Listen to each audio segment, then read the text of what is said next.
Shinto, The Way of the Gods. By W. G. Aston. Preface. As compared with the great religions of the world, Shinto, the old kami cult of Japan, is decidedly rudimentary in its character.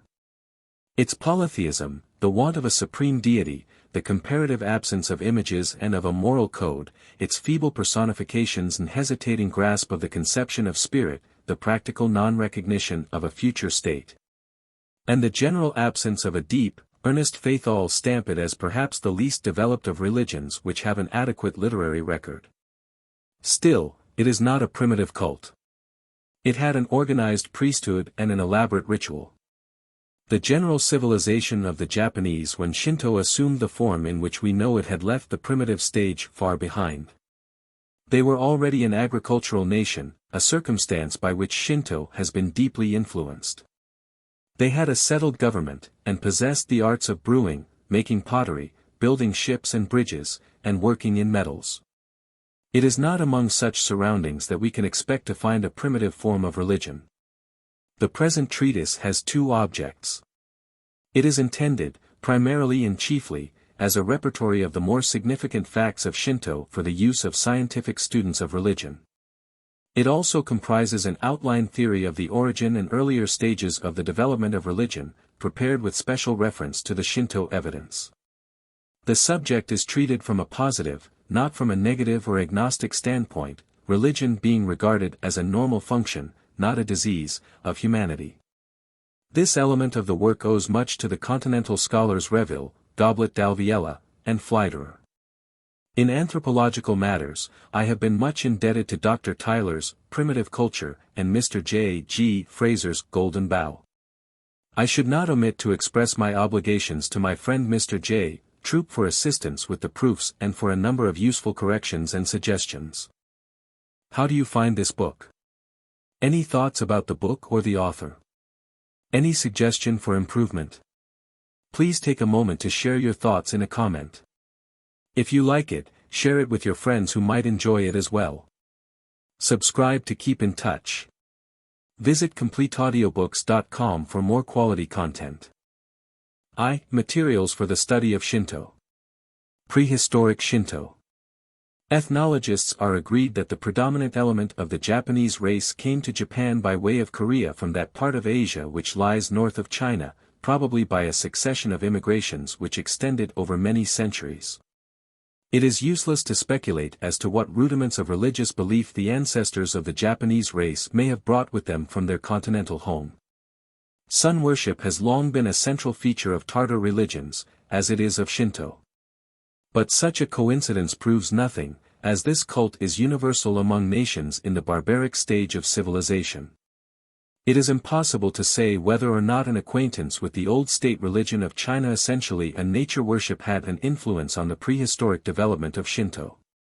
The circumstance that the sun was the chief deity of the latter and heaven of the former is adverse to this supposition. Nor is there anything in Japan which corresponds with the Shangti of the ancient Chinese. There are definite traces of a Korean element in Shinto. A Kara no Kami, god of Kara in Korea, was worshipped in the imperial palace. There were numerous shrines in honor of Karakuni Idate no Kami. Susa no wa and Futsunushi have Korean associations. Until the beginning of the 5th century of our era, writing was practically unknown in Japan.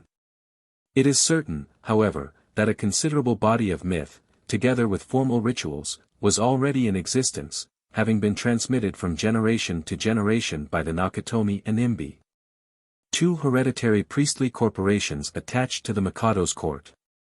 We hear also of Kataribe, or corporations of reciters, who were established in various provinces, especially in Idzumo, a primeval center of Shinto worship. They are mentioned in the Nihongi under the date AD 465, and were still in existence in the 15th century. Unfortunately, we know little about them beyond the circumstance that they attended at the capital, and delivered their recitals of ancient words, on the occasion of the Mikado's coronation. These must have helped to furnish material for the written mythical and quasi-historical narratives which have come down to us. Kojiki, the oldest of these is a work entitled the Kojiki, or Records of Ancient Matters. It was compiled by imperial order, and completed in AD 712. The preface states that it was taken down from the lips of one Haida Noar, who had so wonderful a memory that he could repeat with his mouth whatever was placed before his eyes and record in his heart whatever struck his ears. English readers may study this work in an accurate translation contributed by Mr. B. H. Chamberlain to the Transactions of the Asiatic Society of Japan in 1882. It is preceded by a valuable introduction. Nihongi. The Mythical Narrative of the Nihongi, or Chronicles of Japan, also an official compilation, AD 720, is not quite so full as that of the Kojiki, and it has the disadvantage of being composed in the Chinese language. But it has one feature of great interest. The author, or some nearly contemporary writer, has added to the original text a number of variants of the current myths, thus enabling us to correct any impression of uniformity or consistency which might be left by the perusal of the Kojiki or Nihongi alone. These addenda show that there was then in existence a large body of frequently irreconcilable mythical material, which these works are attempts to harmonize. A translation of the Nihongi by the present writer forms Supplement I. Of the Transactions of the Japan Society, 1896. Dr. Florenza's excellent German version of the mythical part of this work may also be consulted with advantage. It has copious notes. Kojiki. A third source of information respecting the mythical lore of Japan is the Kojiki. A work with this name was compiled AD 620, i.e. 100 years before the Nihongi, but the book now known by that title has been condemned as a forgery by native critics. Their arguments, however, are not quite convincing. The Kojiki is in any case a very old book, and we may accept it provisionally as of equal authority with the Kojiki and Nihongi. It contains little which is not also to be found in these two works. Unlike them, the Kojiki makes no attempt to be consistent. It is a mere jumble of mythical material, distinct and conflicting versions of the same narrative being often dovetailed into one another in the most clumsy fashion. It has not been translated. Idzumo Fudoki, this work, a topography of the province of Idzumo, was compiled about AD 733. It contains a few mythical passages. The Kagoshiui was written in 807. It adds a very little to the information contained in the Kojiki and Nihongi. Shojiroku, in this work, which is a sort of peerage of Japan, 815, the descent of many of the noble families is traced from the deities of the Shinto Pantheon. Yenjishiki, our principal source of information for the ceremonial of Shinto, is the Yenjishiki, or Institutes of the period Yenji, 901 to 923. It gives a minute description of the official Shinto ritual as then practiced, together with 27 of the principal prayers used in worship. These prayers, called Norito, were now, so far as we know, for the first time reduced to writing, but many of them must be in substance several hundreds of years older. Some have been translated by Sir Ernest Sato for the Asiatic Society of Japan, 1879-81, and the series is now being continued by Dr. Karl Florenz, whose translation of the Oho Harahi, 1899, is a notable addition to the English reader's means of studying Shinto. Motori and Hirata. The writings of the native scholars Motori, Hirata, and others during the second half of the 18th century and the first half of the 19th are an indispensable source of information. No part of this voluminous literature has been, or is likely to be, translated. The English reader will find a good account of it in Sir Ernest Sato's Revival of Pure Shinto, contributed to the Transactions of the Asiatic Society of Japan in 1875. By pure Shinto is meant the Shinto of the Kojiki, Nihongi, and Yenjishiki, as opposed to the corrupt forms of this religion which sprang up under Buddhist influence in later times. The above-named works contain fairly ample materials for the study of the older Shinto. They have the advantage of showing us this religion as seen by the Japanese themselves, thus leaving no room for the introduction of those errors which so often arise from the unconscious importation of modern European and Christian ideas into the accounts of other rudimentary cults. It should be observed that it is the state religion to which these records chiefly relate. Of the popular beliefs and practices at this time we are told but little. The Nihongi, and, to a lesser extent, the Kojiki, are somewhat influenced by Chinese ideas, but this element is generally recognizable. Buddhism was introduced into Japan towards the middle of the 6th century, and was widely propagated under the regency of Shotoku Daisho, who died AD 621, but there is little or no trace of it in the older Shinto. For a long time there was a marked antagonism between the two religions which served to protect the latter from such adulteration. The Fuzoku Gwaho, a modern illustrated magazine, is a rich store of information respecting modern Shinto and the folklore and superstitions which are associated with it. 2. General features. Personification. Religion, a general term which includes all our relations to the divine, is a cord of 3 strands, namely, emotion, thought, and conduct. Emotion comprises gratitude, hope, and fear. Thought yields conceptions and beliefs. Religious conduct consists in doing that which is pleasing to the superior powers, and in refraining from acts which are thought to be offensive to them. It includes worship, purity, and morality. These elements of religion are inseparable. Emotion stimulates and sharpens the intellectual faculties, which in turn provide fresh food for emotion. Each without the other is evanescent and barren. Nothing worthy of the name of religion is possible without a long succession of alternate moods of thought and feeling. Emotion and thought lead in all healthy minds to action of some sort. Man is impelled by his very nature to testify his gratitude to the powers on which he feels himself dependent, to express his hopes of future blessings from them, and to avoid acts which might offend them. Moreover, as a social animal, he is prompted to communicate his religious thoughts and feelings to his fellow men. Without such intercommunication, no religion is possible. No individual man ever evolved a religion out of his own inner consciousness alone. Emotional source of religion. The emotional basis of religion is gratitude, love, and hope, rather than fear. If life is worth living in, what sane man doubts it? There are necessarily far more frequent occasions for the former than for the latter. The statement of the old Roman poet that primus in orb deus fecit timor is untrue even of the Greek and Roman mythology to which he more particularly referred. Zeus, the Shining One, the father of gods and men, though he may occasionally destroy a wicked man with his thunder, is loved rather than feared. Alma Venus, hominum divunc voluptas, is not the offspring of our terrors. Nor is Ceres, Bacchus, Hierilethia, or Cora. In Mars, by an exception, the malignant quality predominates. Shinto is essentially a religion of gratitude and love. The great gods, such as the sun goddess and the deity of food, are beneficent beings.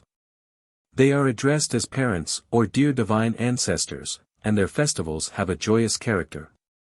An 8th century poet says, "Every living man may feast his eyes with tokens of their love."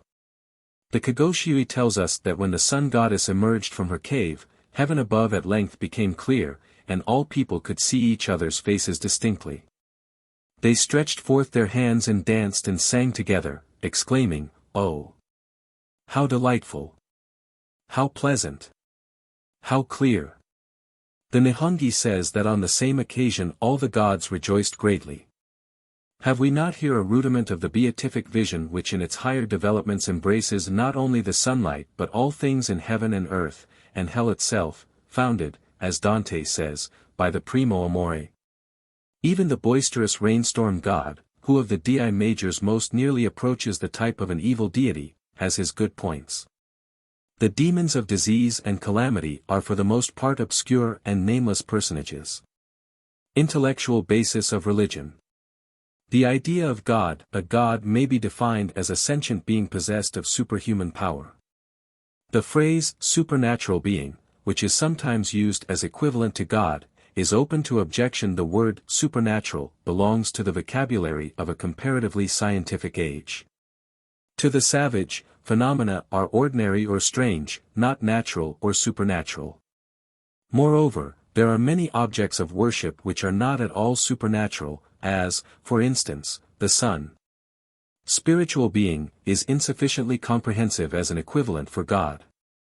The Lama of Tibet is a god, but he is not a spiritual being. Neither is the wind or the moon. The assumption that gods are always spirits has been the source of much confusion. Kami, the most common and comprehensive word for deity in the Japanese language, is kami. It is probably connected with kaburu, to cover, and has the general meaning of above, superior. Kami is the part of Japan which lies near the capital, as opposed to Shimo, the lower country or provinces. Kahakami means the upper waters of a river. Kami no ku, or simply kami, is the hair of the head. Kami is applied not only to gods, but to mikados and nobles. The heads of state departments were at one time called kami, and in later times this word became equivalent to our lord in territorial titles. O kami is frequently said vaguely of the authorities, while O kami-san is the domestic authority, namely, the mistress. Whether kami is used of gods or men, it is in both cases a secondary application of the general meaning upper. The gods are kami because they reside in heaven, superi, kilikali, neuro alpha nu omega nu epsilon, most high, Father in heaven. Men are kami on account of their higher rank. No doubt both gain prestige by their association under the same title, the gods by a reflection from the pomp and ceremony which attend on mortal kami, and men by assimilation with the transcendent power and glory of the great nature deities. Why should height come to be everywhere associated with excellence and rank? Herbert Spencer's characteristic contribution to the solution of this problem is as follows: in battle it is important to get the force of gravity to fight on your side, and hence the anxiety to seize a position above that of the foe. Conversely, the combatant who is thrown down cannot further resist without struggling against his own weight as well as against his antagonist's strength. Hence being below is so habitually associated with defeat as to have made maintenance of this relation, literally expressed by the word superior and inferior, a leading element in ceremony at large. To this it may be added that the upper part of the human body, namely, the head, is also the most important and honorable. Chief is derived from caput, capital, as an adjective, means excellent. Headman, head center, head in front of my offending, are familiar phrases which involve the assumption of the superior importance of the head. A Japanese raises to his head a present or other object to which he wishes to show respect. A further and decisive consideration is the circumstance that the most incomparably glorious, excellent, and majestic thing with which we are acquainted is also immeasurably the highest. Even pre-religious man cannot have been wholly insensible to the glory of the sky, hoc sublime candens, with its sun and moon, its dawns and sunsets, its clouds, thunders, and storms. No wonder that the words heavenly and celestial have come to convey the idea of supreme excellence. The following quotations will help us to realize more fully what the Japanese mean by the word kami. Motori says, the term kami is applied in the first place to the various deities of heaven and earth who are mentioned in the ancient records, as well as to their spirits, mitama, which reside in the shrines where they are worshipped. Moreover, not only human beings, but birds, beasts, plants and trees, seas and mountains, and all other things whatsoever which deserve to be dreaded and revered for the extraordinary and preeminent powers which they possess, are called kami. They need not be eminent for surpassing nobleness, goodness, or serviceableness alone. Malignant and uncanny beings are also called kami if only they are the objects of general dread. Three among kami who are human beings I need hardly mention, first of all the successive mikados, with reverence be it spoken. Then there have been numerous examples of divine human beings, both in ancient and modern times, who, although not accepted by the nation generally, are treated as gods, each of his several dignity, in a single province, village, or family. Amongst kami who are not human beings I need hardly mention thunder, in Japanese Neru kami, or the sounding god. There are also the dragon, the echo, called in Japanese kodama or the tree spirit, and the fox, who are kami by reason of their uncanny and fearful natures. The term kami is applied in the Nihongi and Menyoshiu to the tiger and wolf. Izanagi gave to the fruit of the peach and to the jewels round his neck names which implied that they were kami. There are many cases of seas and mountains being called kami. It is not their spirits which are meant. The word was applied directly to the seas or mountains themselves as being very awful things. Hirata defines kami as a term which comprises all things strange, wondrous, and possessing isao or virtue. A recent dictionary gives the following essentially modern definitions of this word. Kami. 1. Something which has no form but is only spirit, has unlimited supernatural power, dispenses calamity and good fortune, punishes crime and rewards virtue. 2. Sovereigns of all times, wise and virtuous men, valorous and heroic persons whose spirits are prayed to after their death. 3. Divine things which transcend human intellect. 4. The Christian God, Creator, Supreme Lord. Double current of religious thought. If we accept the definition of a God as a sentient being possessed of superhuman power, it follows that the idea of God may be arrived at in two ways. We may ascribe sense to those superhuman elemental powers of whose action we are daily witnesses, or we may reverse this process and endow sentient beings, especially men, with powers which they do not actually possess. In other words, the idea of God may be arrived at either by personification or by deification. Strictly speaking, the first of these processes is the only legitimate one. The second involves the assumption that man may be or may become God. But without questioning the reality of an intimate union of the human with the divine, both in this world and the next, it is better to maintain a clear distinction between these two terms. Ultimately, after the errors of anthropomorphism, polytheism, and spiritism have been eliminated, the two methods of arriving at the idea of God yield the substantially identical formulas. A. God equals infinite power plus absolute humanity. B. God equals absolute humanity plus infinite power. But in the stage of religious progress represented by Shinto, we are far indeed from such a result. The priority of the second of these two processes has been assumed or contended for by many writers, notably by Herbert Spencer. Others argue that there can be no deification until the idea of deity has somehow been arrived at previously, as for example, by the personification of natural powers. It appears to me impossible to say which of the two comes first in order of time. The germs of both may be observed at a stage of intellectual development prior to all religion. Children, as we have all observed, sometimes personify inanimate objects.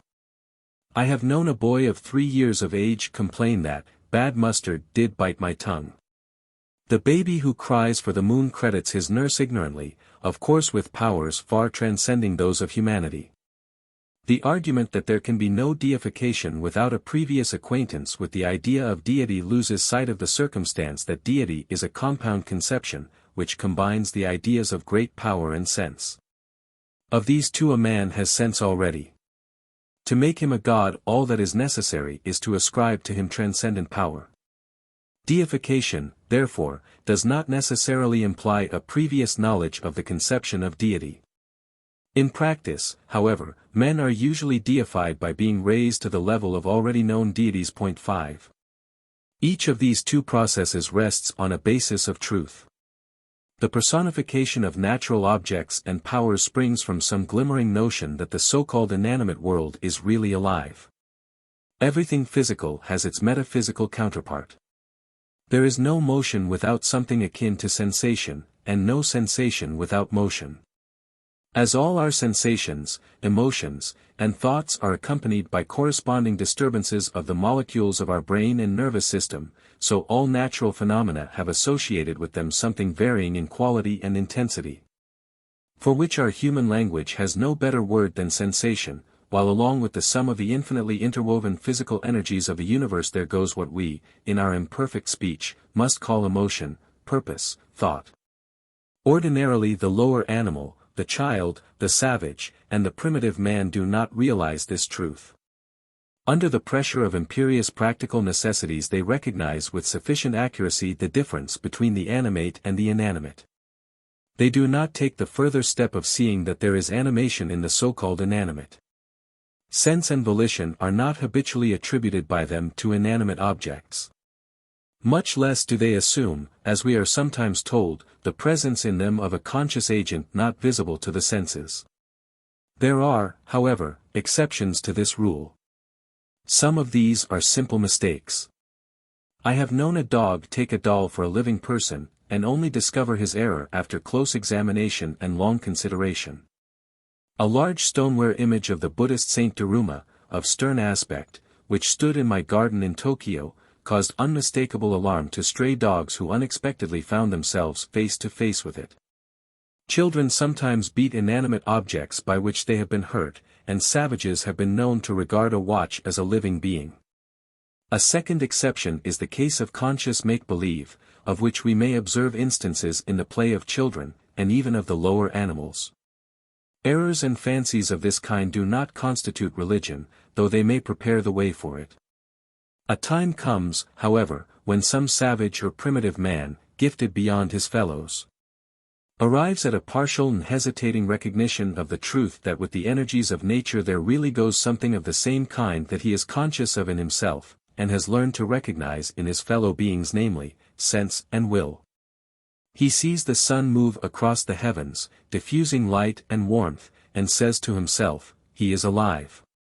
With the intellectual perception there is associated emotion. He feels that the sun is kind to him, and bows his head as he would to his chief, partly to express his thanks and partly in order that others may share his thoughts and feelings. This is religion. It comprises the three elements of thought, emotion, and action. Religion is at first exceptional. Every primitive man is not a seer or maker of religious myth. His ordinary attitude towards the powers of nature is that of the Chinaman, who thought that the moon was all the same lamp pigeon. He is an unconscious agnostic, and knows nothing of volition in the inanimate world. The deification of men, although involving a contradiction in terms, has yet a substantial and most important truth associated with it. Great captains, wise rulers, inspired poets, sages and seers, whether alive or dead, deserve honor to which it is not easy to place a limit. Napoleon said that one of his generals was worth an army division. Who shall estimate the value to their respective races, and, indeed, to humanity, of such men as Shakespeare, Confucius, Muhammad, or Buddha? Nor are they dead. They live in their works, and subjectively in the hearts and minds of their countrymen. And may we not go a step further? Our actions, even the most insignificant, do not remain locked up in ourselves. As by sensation the whole universe affects us, so does every impulse of our ego react upon the universe, leaving an impression which is indelible.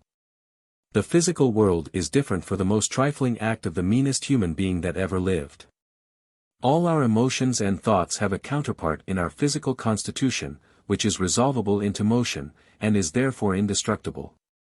The doctrine of the conservation of energy is the physical counterpart of the doctrine of the immortality of the soul. Each involves the other. Assuming, therefore, that all motion is accompanied by something akin to sensation, it will be seen that dead men may continue to have perhaps even a sentient existence equal to the sum of the reactions of their ego upon its environment. Animate or inanimate, during life. It is the remembered total energies of the man which, I take it, form the object of honor and worship after he is dead, and not his corpse or ghost. The latter is a mere accident, of secondary origin, and is by no means universally recognized. In justification of man worship, it may also be pleaded that if the nature deity is truer, the man deity is nearer to us and more capable of vivid realization.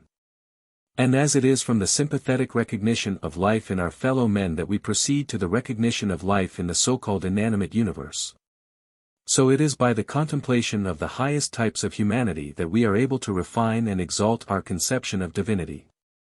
The two great sources of religious thought, personification and deification, are constantly intermingling their streams and reacting upon each other. A deity who begins his career as a nature god often in course of time loses this quality, and becomes hardly distinguishable from a magnified man. The Zeus of Homer is an example. He is much more the father of gods and men than a sky or weather god. In Japan it is only the scholar who recognizes in Susanoo the deity of the rainstorm. To the people even Tensho Daijin, the sun goddess, is nothing more than the great providential deity who resides at Ise. Her solar quality is practically forgotten. Men, on the other hand, may be exalted to such a height by the ascription to them of nature powers that their original humanity is much obscured. It is sometimes difficult to determine to which of the two currents of religious thought a particular deity belongs. For example, we find a sword worshipped as a deity. Is it on account of its wonderful cutting property, or because it was once an offering to a nature or a man deity, and had therefore at length absorbed to itself a portion of his divinity? Or is it the Excalibur of some forgotten deified chieftain? There is no general answer to such questions. They must be decided, if at all, by the evidence in each case. To call objects of this kind fetishes helps us nothing. In the Yenjishiki we find mention of a shrine to Ihe no Hime, the Lady of the Rock. At first sight this looks like a nature god. But when we find that an Ihe no Hime was the mother of the Mikado Rikyu, end of 4th century, it seems more probable that the Ihe no Hime of this shrine was a deified mortal.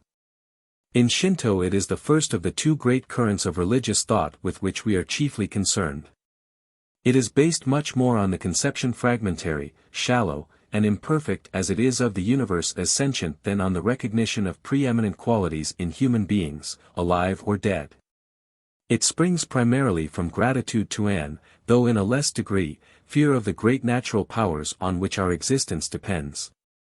The desire to commemorate the virtues and services of great men and to perpetuate a loving remembrance of departed parents and forefathers takes a secondary place. Classification of deities. Both nature gods and man gods may be deities of individuals, of classes, or of abstract qualities.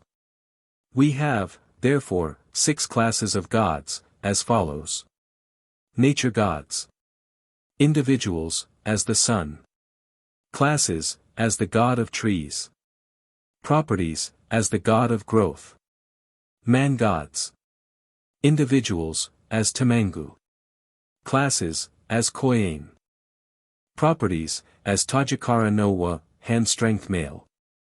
This is the logical sequence. But it by no means follows that all gods of individuals precede all gods of classes, or that there were no deities of abstractions before some of the later individual or class deities were evolved. The distinction between individual objects deified and deities of classes is not always well maintained in Shinto. It is doubtful, for example, whether Kamadu no Kami is the god of all cooking furnaces, or whether there is a separate god for each. Different worshippers might give different answers. The habitual neglect by the Japanese nation of the grammatical distinction between singular and plural is a potent obstacle to clearness in such matters. Phases of conception. The conception of individual parts of the universe as deities passes through the phases represented in the following formulas. I, the sun, moon, wind, sea, and k, is alive. 2. The sun is a man, a father, a chief or a king first rhetorically, and then literally. 3. The sun is a material object, ruled by an unseen but not incorporeal being with human form and passions. 4.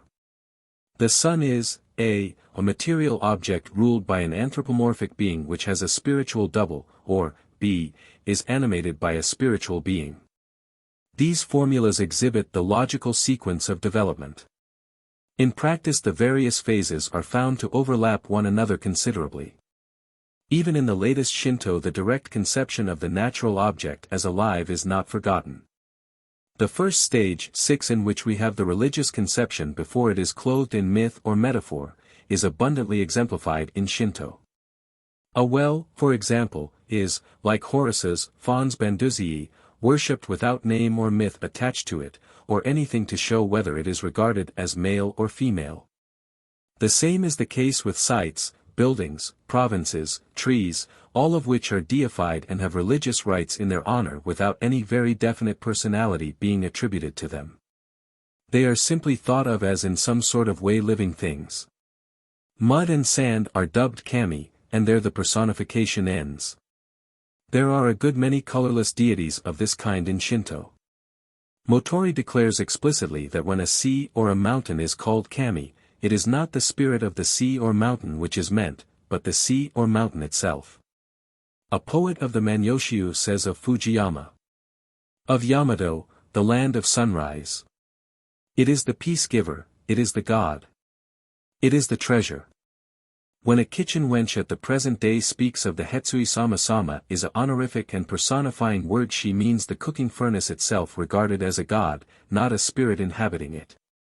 She will even speak of the plasterer making a Hetsui Sama.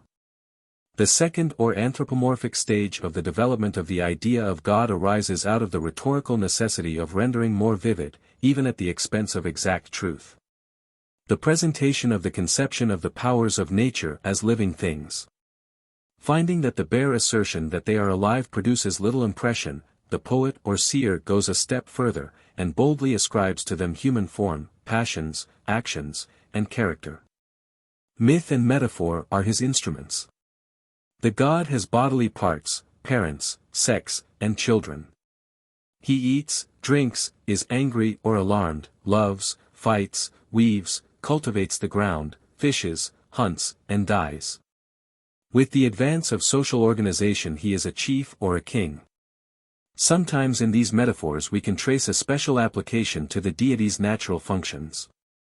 Sometimes they are introduced merely for general effect. The results of this process for good and for evil are written large in the pages of human history. It is, on the one hand, the indispensable means by which the high intuitions of the seer are brought home, more or less imperfectly, to the multitude.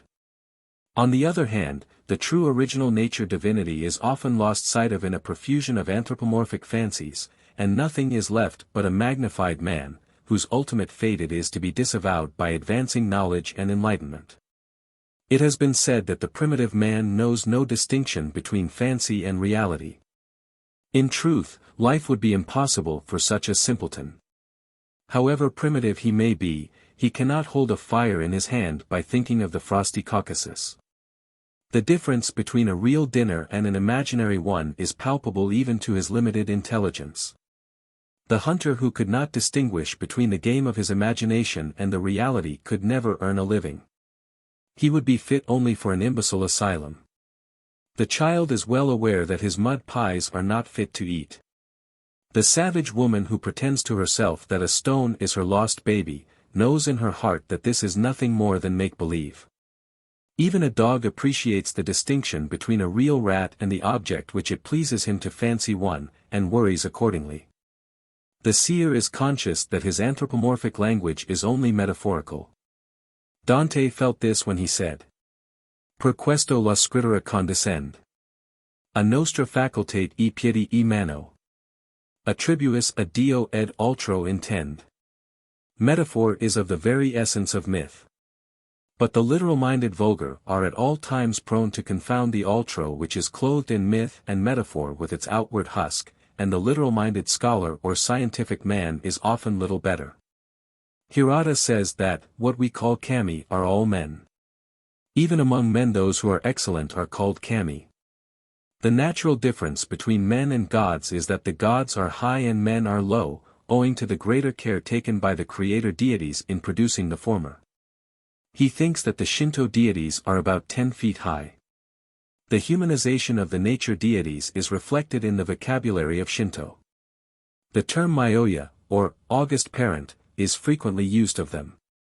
Tsuchi or Tsutsu, old forms of Shishi, father, occurs in the names of several. It is primarily by no means physical fatherhood which is meant in such cases, although there are no doubt vulgar minds who are unable to rise above this conception and have thereby done much to corrupt religion. In Western religions a god must be either male or female.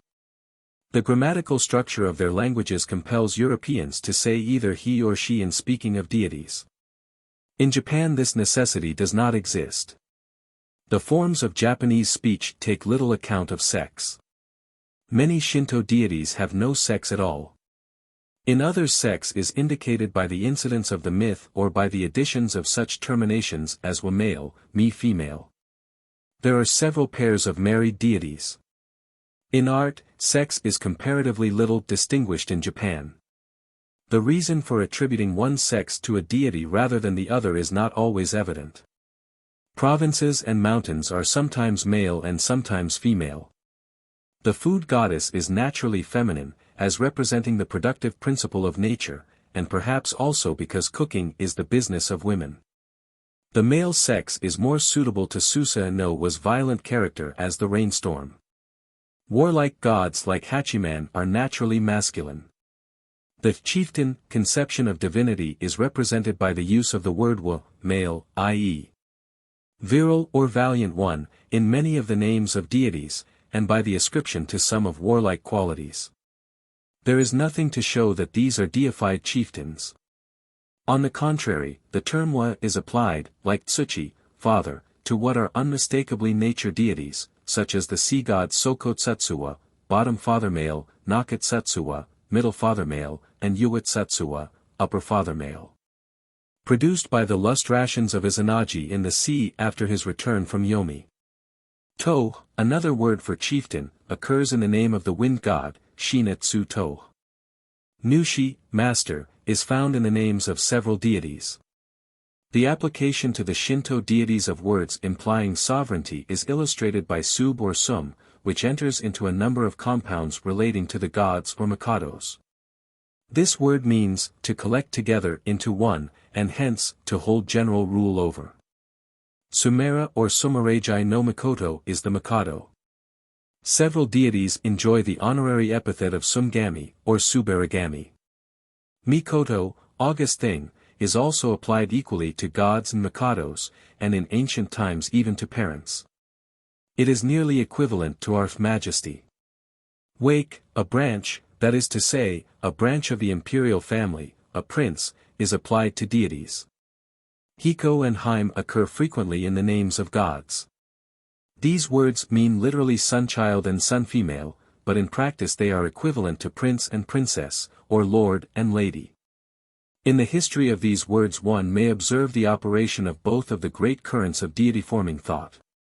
Hai, son, is used as an epithet for the glorification of human personages, and the compounds Hiko and Haim are in turn applied to nature powers as a personifying term.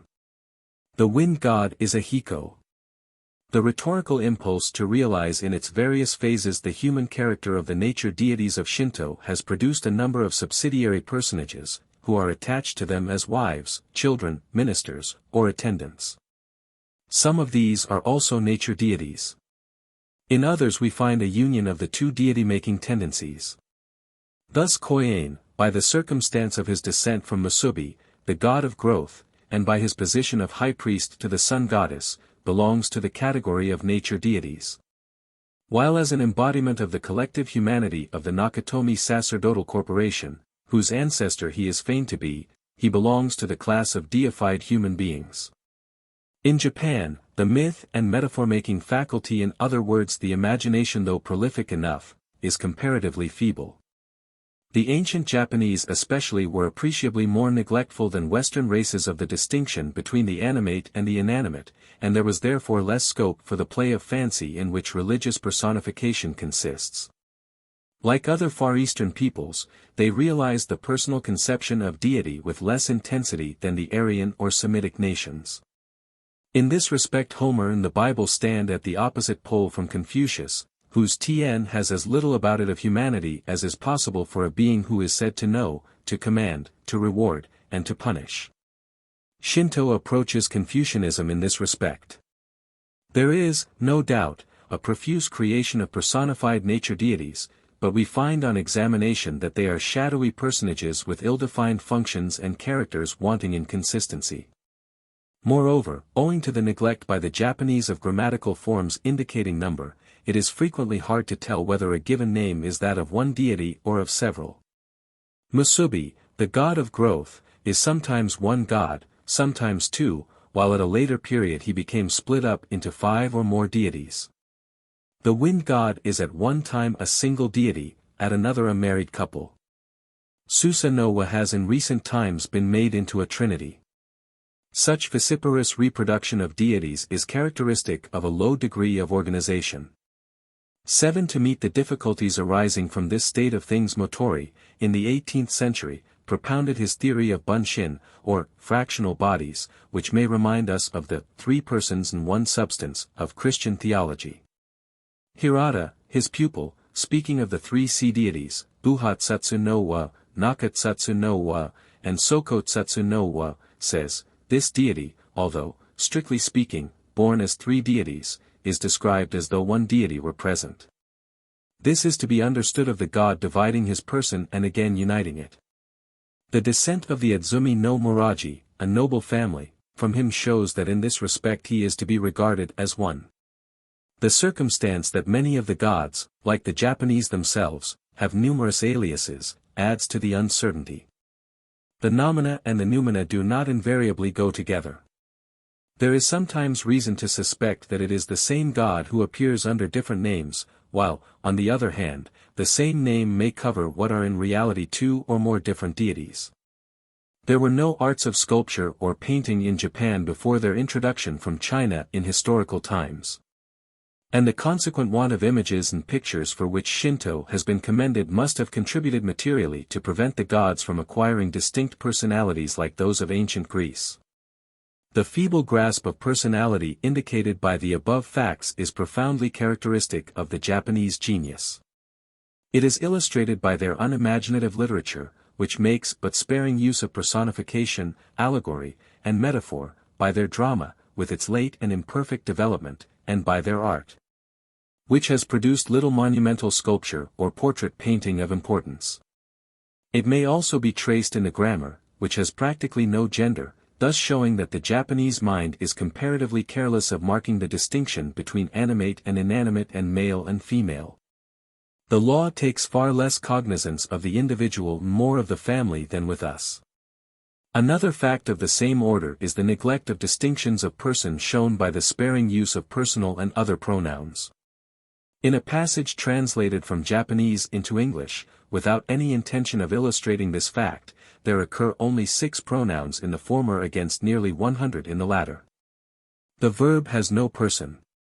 Yuku, for example, means equally I go, thou goest, he goes, we go, you go, and they go. It is true that person may be indicated by the use of honorifics to mark the second person in humble forms for the first, but even when these are taken into account, the absence from Japanese of indications of person is very remarkable.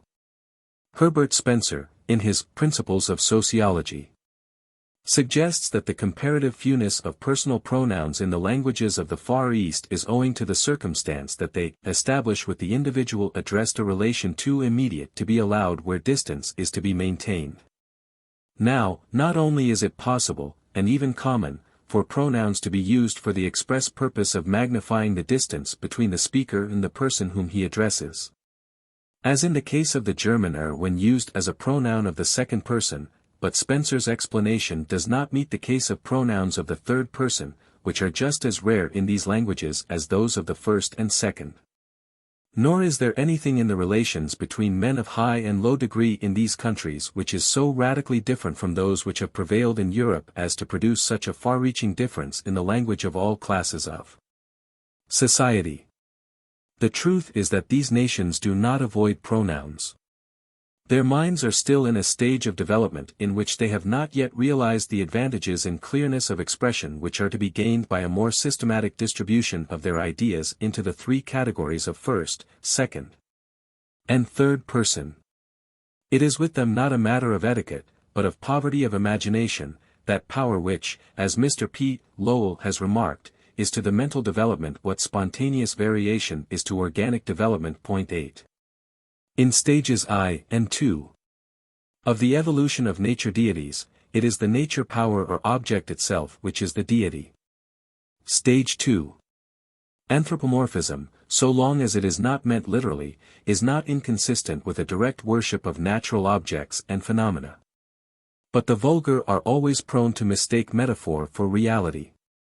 When they are told that the sun is a goddess who walks, weaves, wears armor, sows rice, and so on, they take these statements literally, combining an implicit belief in them with the worship of the sun itself.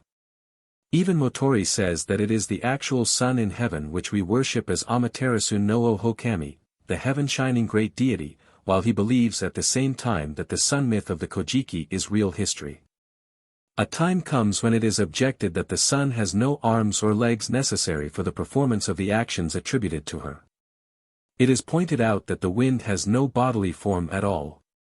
Instead of going back to the true explanation that these things are only metaphorical, the literal-minded man prefers to accept the suggestion, which brings us to stage 3. That the deity is not the actual sun, or wind, or sea, or mountain, but a powerful being who rules it. Such beings, however, are not at first conceived of as in any way incorporeal. There is considerable confusion observable in Shinto between stages I and II. And stage 3.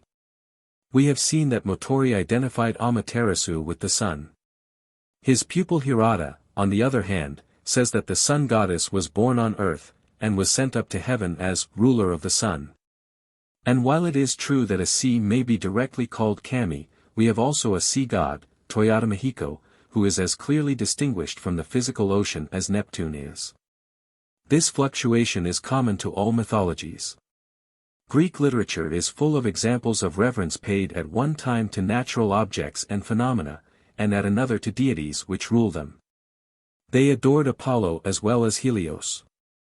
Muir, in the introduction to Volume 5 of his Sanskrit texts, says, the same visible object was at different times regarded diversely as being either a portion of the inanimate universe, or an animated being in a cosmical power.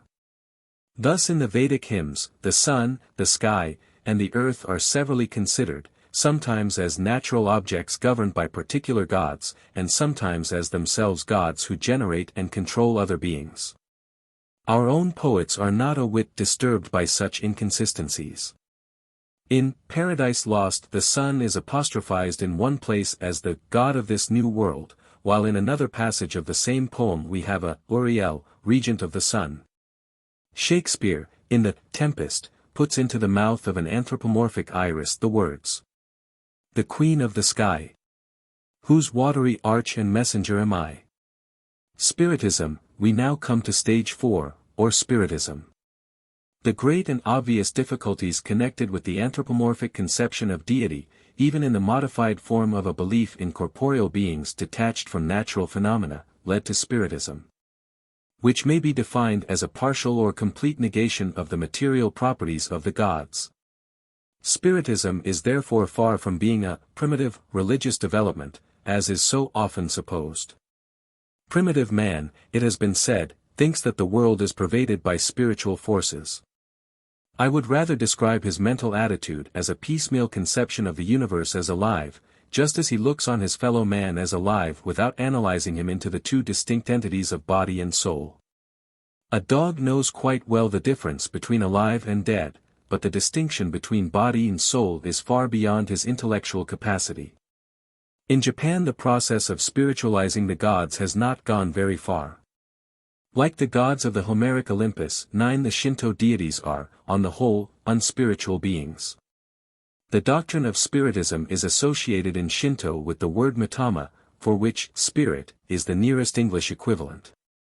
Strictly speaking, the mitama is not the god, but an emanation or effluence from him, which inhabits his temple, and is the vehicle of his action at a distance from the place where he himself resides.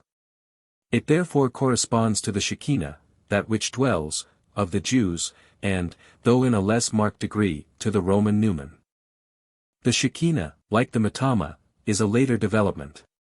Where Habakkuk 2:20 says, "The Lord is in his holy temple," the Targums have, "Jehovah was pleased to cause his Shekinah to dwell in his holy temple."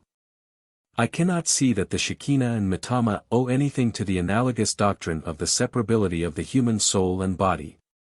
The ghost is not the parent of either. 10. The unavoidable assumption that an anthropomorphic god can act at a distance from his own abode in heaven or elsewhere really involves the doctrine of Spiritism, though time and thought are required for its development. It is clearly not the sun goddess herself who lives in Ise. Her true place is in heaven, but she is present in some way on earth, as is proved by her answering the prayers which are addressed to her at her shrine. The explanation which is ultimately forthcoming is that it is the mitama, or spirit, of the goddess which resides there. We have here a foreshadowing of the doctrine of the omnipresence of deity. The etymology of the word mitama will repay examination. Mi is simply a honorific prefix. Tama contains the root of the verb tabu, to give, more often met with in its lengthened form tamafu. Tama retains its original signification in tamamano, a gift thing, and toshidama, a New Year's present. Tama next means something valuable, as a jewel. Then, as jewels are mostly globular in shape, it has come to mean anything round. At the same time, owing to its precious quality, it is used symbolically for the sacred emanation from the god which dwells in his shrine, and also for that most precious thing, the human life or soul. 11. The meaning of Tama is illustrated by the following story, which is related in the Nihongi of Ohanamochi, the creator or cosmos deity of Izumo myth. Coming at last to the province of Izumo, he spake and said. This central land of reed plains had been always waste and wild. The very rocks, trees, and herbs were all given to violence. But I have now reduced them to submission, and there is none that is not compliant. Therefore he said finally, it is I, and I alone, who now govern this land. Is there perchance anyone who could join with me in governing the world?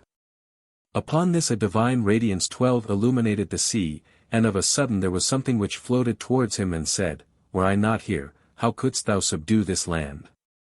It is because of my presence that thou hast been able to accomplish this mighty task. Who art thou? Asked Ohanamochi. It replied and said, I am thy spirit, Tama, of good luck, the wondrous spirit. Then said Ohanamochi, True. I know, therefore, that thou art my spirit, Tama, of good luck, the wondrous spirit. Where dost thou now wish to dwell? The spirit answered and said, I wish to dwell on Mount Momoro, in the province of Yamato. Accordingly he built a shrine in that place and made the spirit to go and dwell there.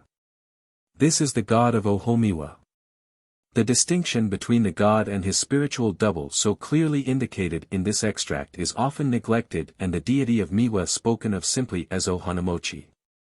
The same uncertainty as to the spiritual character of the god is reflected in his names Ohokuni Nushi, Great Country Master, and Ohokuni Dama, Great Country Spirit, and in a legend told of him in the Kojiki, where he is corporeal enough to have a child by a mortal woman and yet sufficiently spiritual to pass through a keyhole.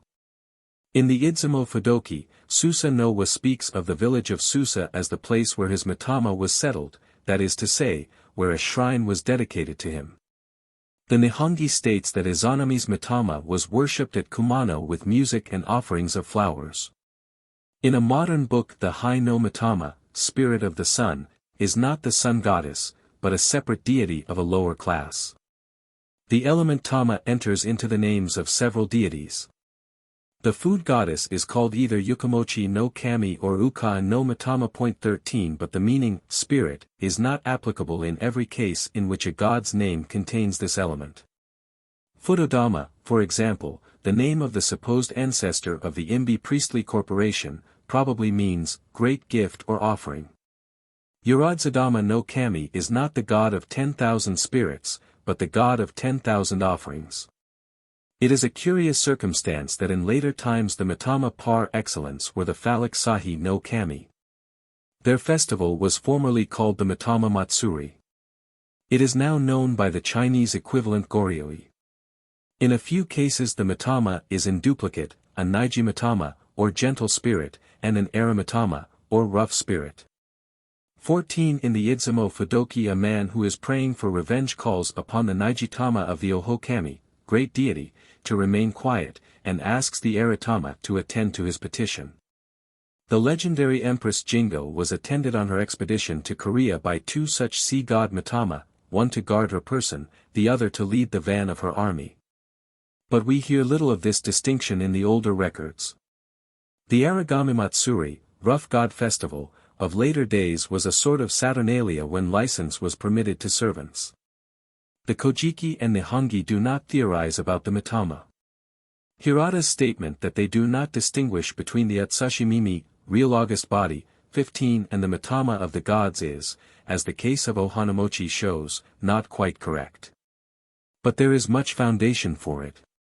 In one myth, for example, the sun goddess in handing over the divine mirror to Ninigi, enjoins on him to regard it as her mitama, and in another version of the story to look upon it as herself. Another indication of an advance towards spirituality in the older Shinto literature is the distinction which is made between arahagoto, public things, and kakurgoto, hidden things. The former term being applied to temporal and the latter to spiritual matters, namely, the service of the unseen gods. Mystery is not the vital element of religion. It depends on what we know, not on what we do not know. Still, there perhaps never was a religion which did not betray some feeling that what we know is only an infinitesimal portion of that infinite sum of knowledge for which mankind is possessed with an eternal yearning. Religion, though not based in mystery, must always proceed, like other knowledge, from the known towards the unknown. A good deal, however, that is mysterious in religion is of our own making. Hirata, when he can find no way out of the difficulties arising from his crude, literal-minded anthropomorphism, constantly resorts to the time-honored expedient of declaring his problems mysteries which transcend human intelligence, exclaiming, "Oh! How wonderful! Oh! How strange! Oh! How strange! Oh! How wonderful!" Motori and Hirata account for the invisibility of such gods as Musubi, the god of growth, by the theory that since the age of the gods they have removed further from the earth, so that they are now beyond the scope of human vision.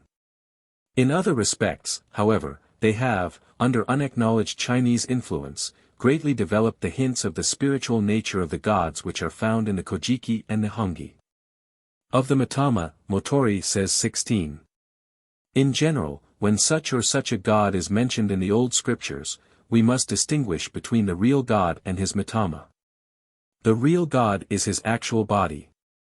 The mitama is his divine spirit, the mitama shiro, spirit token, is the thing, be it a mirror or aught else, to which the divine spirit attaches itself. It is commonly called the shintai, god body. Now both the real body and the spirit are spoken of simply as the god. Thus when we are told that Amaterasu no Ohakami was entrusted to Toyosuke Iribaim and Yamato no Ohokunidama to Nanaki Iribaim, it is not to be supposed that the real bodies of these two deities were in the imperial palace. It is unquestionably their mitama shiro which are spoken of as if they were the real bodies. Again, when we are told in the history of the same reign that the Mikado assembled the 80 myriads of gods on the plain of Kamiasachi and inquired of them by divination. This is not like the assembly in the divine age of the real gods in the plain of high heaven.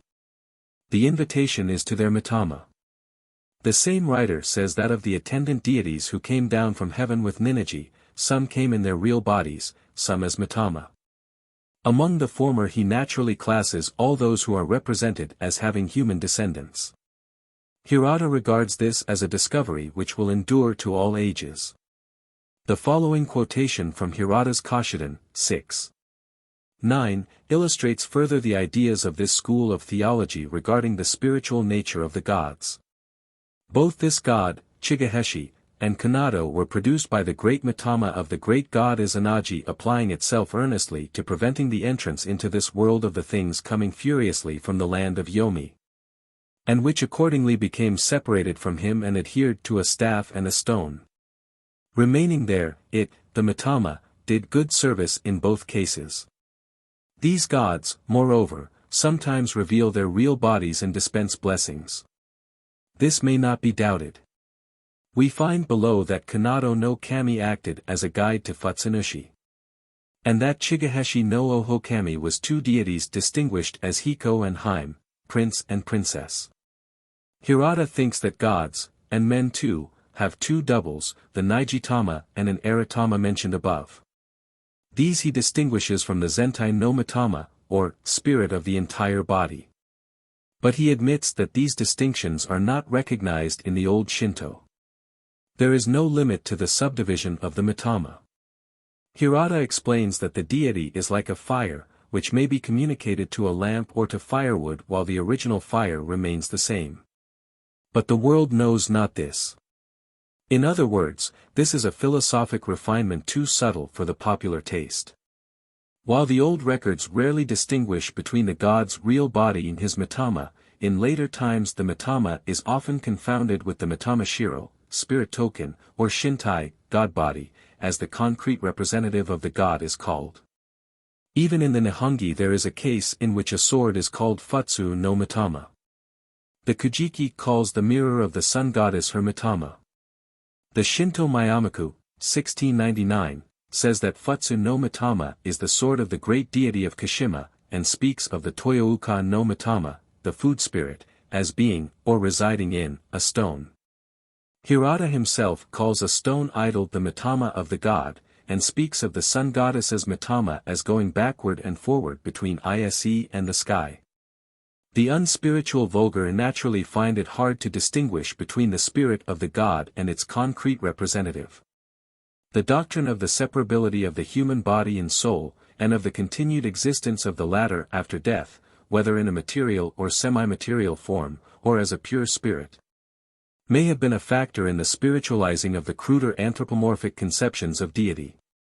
But there is little or no evidence to this effect in the old Shinto scriptures, and the above pages show that other important influences were at work in producing this result. Whether the idea of God had its origin in the doctrine of separable human souls is a question which may be left to the discerning reader's judgment. Gods of classes and qualities. No language is possible without some exercise of the powers of generalization and abstraction. In Japanese, however, we miss many of the more general, and especially of the more abstract, conceptions embodied in European languages, a circumstance which limits the scope of the personifying faculty, none too vigorous in itself. Supposing that we take the series of conceptions beginning with the concrete individual tree, and passing through evergreen oak, tree, and vegetable, to the definitive generalization of the universe. The Japanese language has no word for vegetable except samoku, a recent compound of Chinese origin. The word for universe is aim-tsuchi, heaven plus earth, which is almost certainly a translation of the Chinese tenchi. The consequence is that neither the class of vegetables or the universe is recognized in the Japanese scheme of nature deities. Individual trees are deified, and there is a god of trees, but that is all. The neglect of grammatical number in the Japanese language often obscures the distinction between the gods of individual objects and of classes. Ki no kami means equally the god of the tree and the god of trees. 17. There is a marked poverty of abstract terms in the Japanese language, and the personification of abstract qualities is correspondingly restricted. There is scarcely anything in Shinto to compare with the numerous personified abstractions of Greek and Roman mythology. Izanagi and Izanami, embodiments of the creative or generative powers of nature, are probably not originally Japanese, but an echo of the yin and yang of Chinese philosophy. I have a suspicion that Musubi, the god of growth, may yet be traced to a Chinese source. 3. Deification of men. The importance of the deification of human beings in Shinto has been grossly exaggerated both by European scholars and by modern Japanese writers. Grant Allen, for example, says, in his Evolution of the Idea of God, we know that some whole great national creeds, like the Shinto of Japan, recognize no deities at all, save living kings and dead ancestral spirits. He was probably misled by the old writer Kaempfer, whose ignorance of the subject is stupendous. The truth is that Shinto is derived in a much less degree from the second of the two great currents of religious thought than from the first. It has comparatively little worship of human beings. In the Kojiki, Nihongi, and Yenjishiki we meet with hardly anything of this element. None of their great gods are individual human beings, though at a later period a few deities of this class attained to considerable eminence and popularity. An analysis of a list of greater shrines, prepared in the 10th century, yields the following results. Of the gods comprised in it, 17 are nature deities, 1 is a sword, which probably represented a nature deity. Two are more or less legendary deceased mikados. One is the deified type and supposed ancestor of a priestly corporation, one is the ancestor of an empress, and one a deceased statesman. Deified individual men, like nature gods, man gods may be divided into three classes, namely, deified individual men, deified classes of men, and deified human qualities. The first of these classes comprises the mikados, living or dead, and numerous heroes, of whom Yamato Dake, the legendary conqueror of the eastern part of Japan, and Shugahara, Tenjin, the god of learning, may be quoted as examples. Phases of conception they are variously conceived of, as follow. X, alive or dead, is a great man, worthy of our love, reverence, gratitude, or fear. 2. X, sometimes when alive, more frequently when dead, is possessed of superhuman powers, usually borrowed from those of nature, such as the control of the weather and the seasons, and of diseases. 3. X's powers reside not in his body but in a more or less spiritual emanation from it. In the first of these three phases, man worship is not religion. So long as a man is honored for those qualities only which he really possesses or possessed, he cannot be called a god. But although rational man worship is not in itself religion, it is a necessary factor in its development. Our sentiments of gratitude and awe towards the great nature powers spring up in hearts already prepared by the feelings which we entertain towards our parents, superiors, and other fellow men. Whether individually or collectively, a man loves his parents before he loves God. The outward signs of divine worship are almost exclusively in the first place acts of reverence towards men. A man bows his head or makes presents to his superiors before he worships or sacrifices to a deity. There is a tendency to restrict the word worship to the adoration of deity. Thus, when we speak of ancestor worship, we are apt to think of it as implying deification. But there is much worship of living and dead men which is perfectly rational, and implies no ascription to them of superhuman powers. The second, or religious, phase of man worship involves the assumption that some men are possessed of powers of a kind different from those of ordinary mortals. The mere exaggeration of the human faculties may produce an inferior sort of deity, but no really great man-god can be produced without borrowing some of the transcendent powers of nature, or in some way identifying him with that increasing cosmic purpose, which from one point of view is tendency and evolution, and from another is a loving providence. Until this is done, a deified king, ancestor, or ghost, if there be such a thing, is a poor specimen of a god. To become a deity of any consequence, the man-god must make rain, avert floods, control the seasons, send and stay plagues, wield thunderbolts, ride upon the storm, or even act as creator of the world. 18 When the practice of deifying men was once established, it was enough to entitle them gods, the term itself implying the possession of those powers which we call supernatural, but which are only so when predicated of men. Deification of mikados. The misunderstanding of metaphorical language is a fertile source of apotheosis. The deification of the mikados is a case in point. The mikado is called the heavenly grandchild, his courtiers are men above the clouds, rural districts are spoken of as distant from heaven, that is, from the imperial palace. The heir to the throne was styled Hai no Miko, or August Child of the Sun, and his residence Hai no Miya, the August House of the Sun. The native names of many of the mikados contain the element Hiko, or Sunchild. The appearance in court of the Empress Suko, AD 612, is compared to the sun issuing from the clouds. Tenshi, or Son of Heaven, a Chinese term freely applied to the Mikado in later times, is a variant of the same idea, which, it need hardly be said, is known in other countries besides Japan. The Chinese emperor is said to call the sun his elder brother, and the moon his sister. Images of the sun and moon were depicted on the banners which were borne before him on state occasions. The same practice had been adopted in Japan as early as AD 700, and there is a relic of it at the present day in the Japanese national flag, which is a red sun on a white ground. 19 The ancient kings of Egypt called themselves earthly suns. Our own poet Waller, addressing James II, says, "To your great merit given, A title to be called the Son of Heaven. Let us not pass by these metaphors with a disdainful smile, as mere unsubstantial poetic fancies. They are more or less rude attempts to give expression to the very important truth that the benefits which a nation derives from the rule of a wise and good sovereign are comparable to the blessings of the sun's warmth and light. As Browning, in Saul, has well said, "Each deed thou hast done dies, revives, goes to work in the world, and is as the sun. Looking down on the earth, though clouds spoil him, though tempests efface. Can find nothing his own deed produced not. Must everywhere trace the results of his past summer prime, so each ray of thy will, every flash of thy passion and prowess long over, shall thrill thy whole people, the countless, with ardor till they too give forth a like cheer to their sons, who in turn fill the south and the north with the radiance thy deed was the germ of."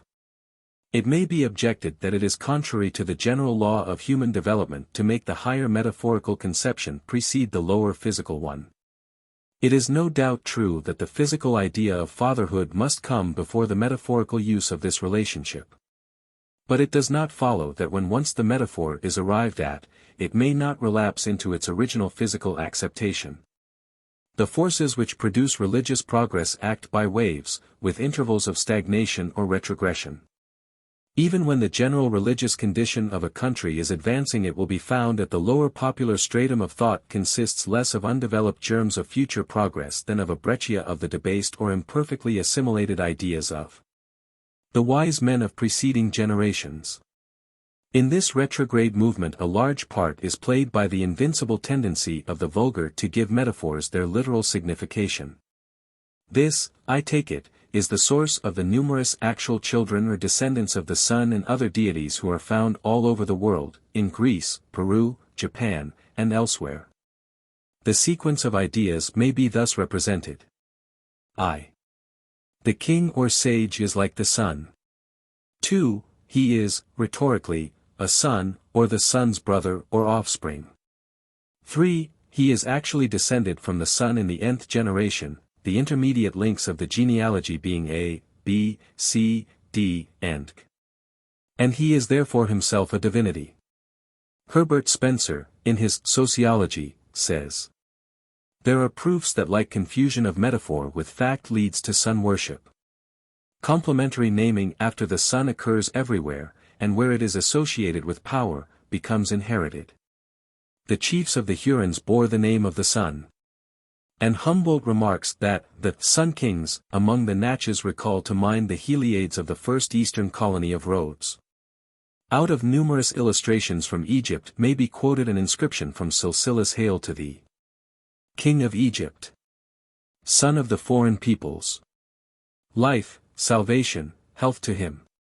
He is a shining Sunday."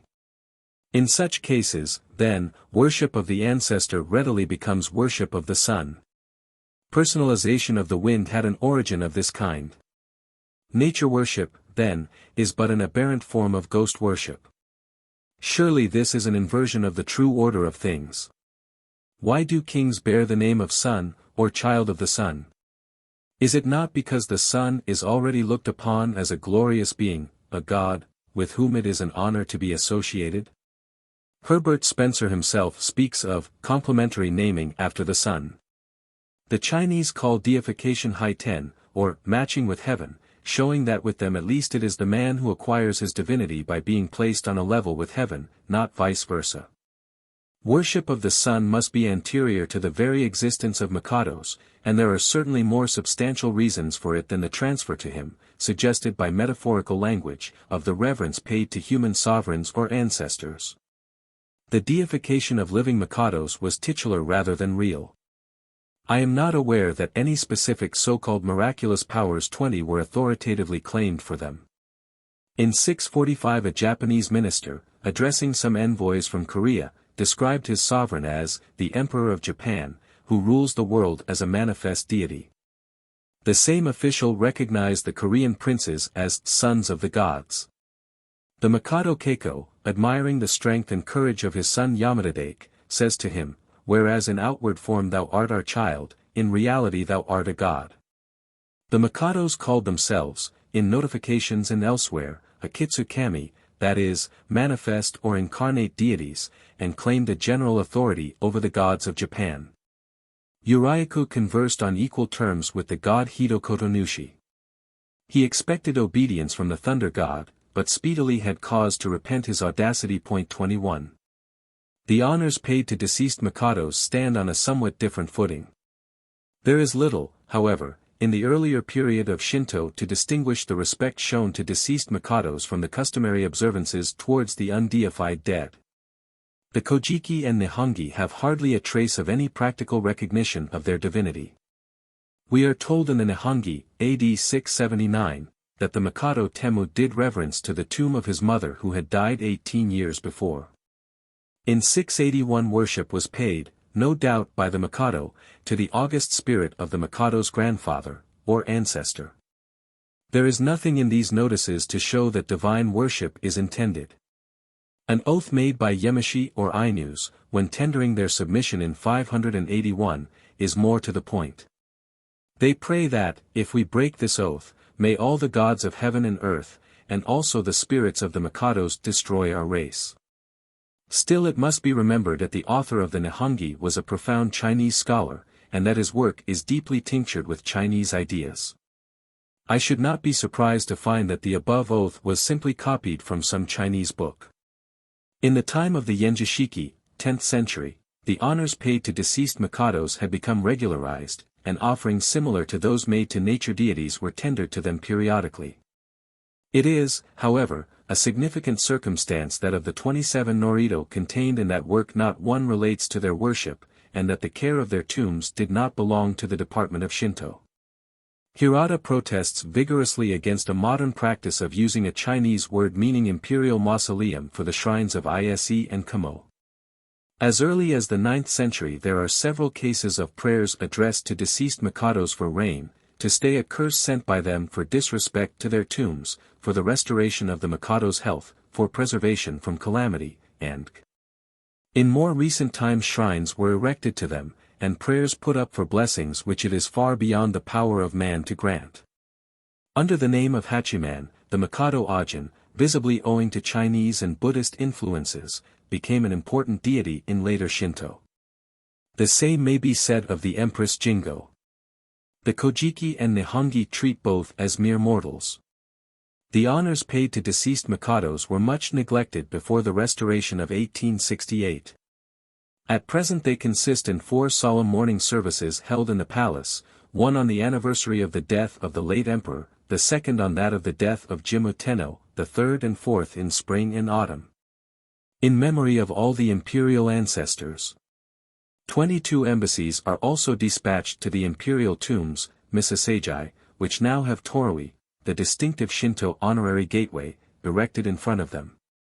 2 of the Mikados, namely, Ajin and Kwamo, have special state shrines dedicated to them. Concurrent with the enhancement of the political prestige of the crown there has been a strong tendency in the present reign to increase the respect paid to the imperial house, so that it now amounts to something like religious worship.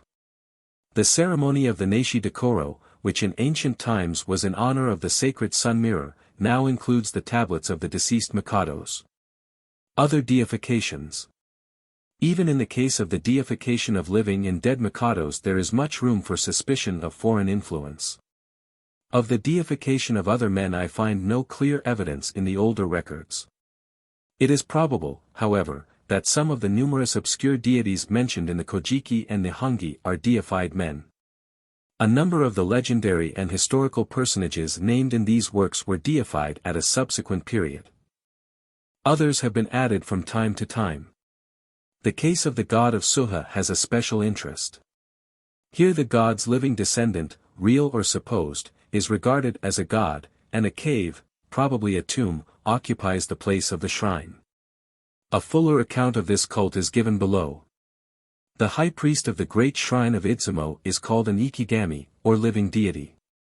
Not only good but bad men might be deified or canonized, as in the case of the arch-rebel Masakado, the robber Kumasaka Chohan, and in our own day, Nishitaro Buntaro, the murderer of Mori, the minister for education. Lafcadio Hearn, in his Gleanings in Buddha Fields, tells a typical story of the deification of a living man. A certain Hamaguchi Gohei, head man of his village, saved the lives of his fellow villagers from destruction by a tidal wave, at the sacrifice of his crop of rice, which he set fire to in order to attract them away from the seashore to the higher ground.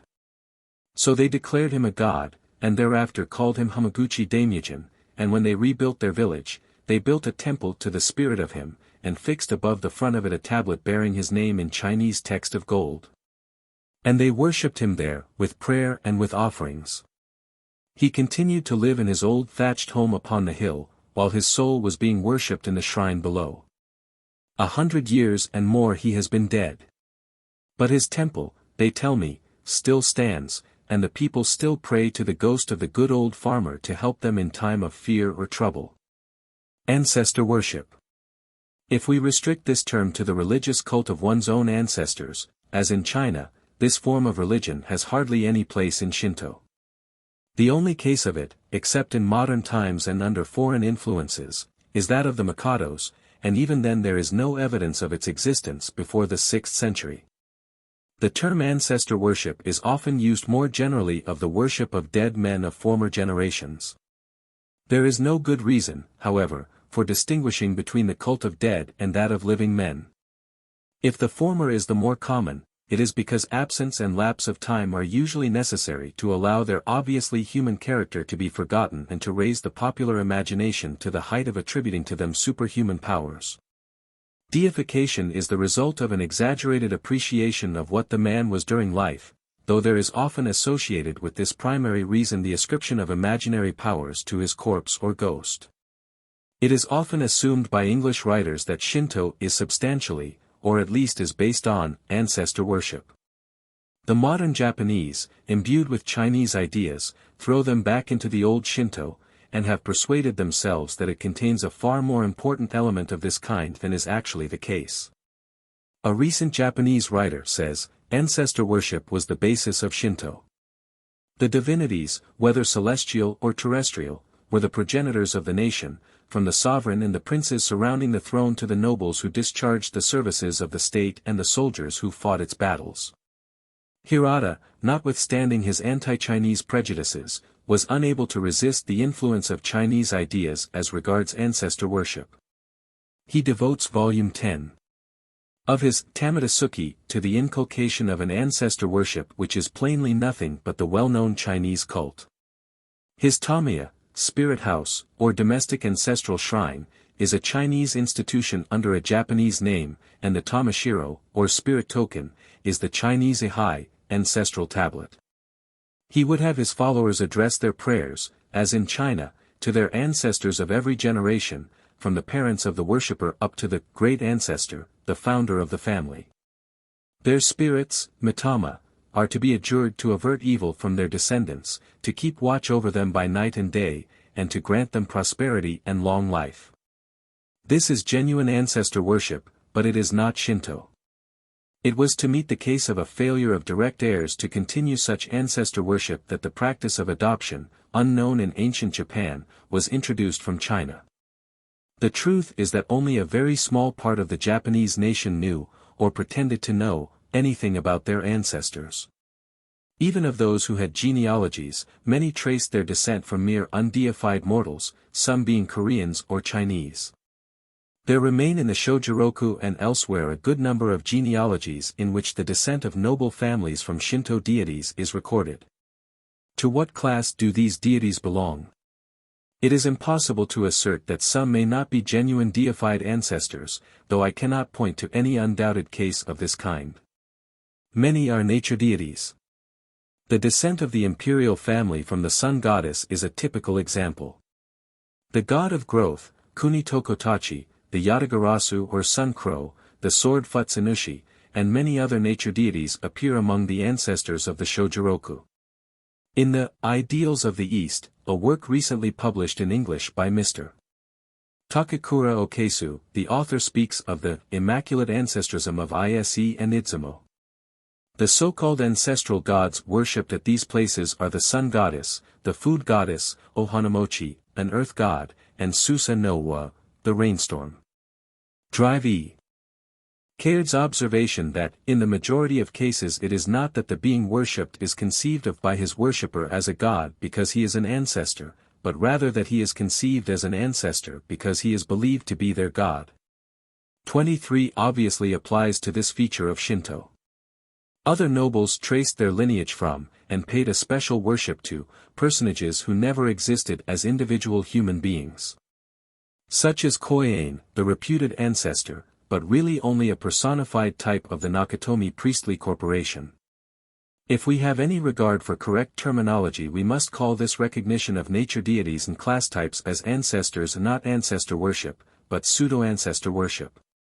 When Britain's sons declare, as they do with sufficient emphasis, that Britannia rules the waves, is this ancestor worship? Or supposing that Macaulay's New Zealander found a remnant of the English people worshipping John Bull as their reputed ancestor, would he be right to conclude that ancestor worship was an English institution? Ujigami. These pseudo-ancestors are called in Japanese ujigami, or surname gods. The uji were originally official designations, whether of court officials or of local officials or chieftains, which, as these offices became hereditary, took the character of hereditary titles, and eventually became mere surnames. They may be compared with such titles as Duke of Wellington or with surnames like Chamberlain, Constable, or Bailey. In ancient times the common people had no surnames, and therefore no ancestor worship, pseudo or real. The word uji is also used collectively of the noble house of persons bearing the same surname. It does not seem a very ancient institution, and must date from a time when an organized government had already been established. Of the cult of the ujigami as such we know very little. The Kojiki mentions the fact of various deities being worshipped by certain noble families. A modern authority says, all descendants of deities had uji.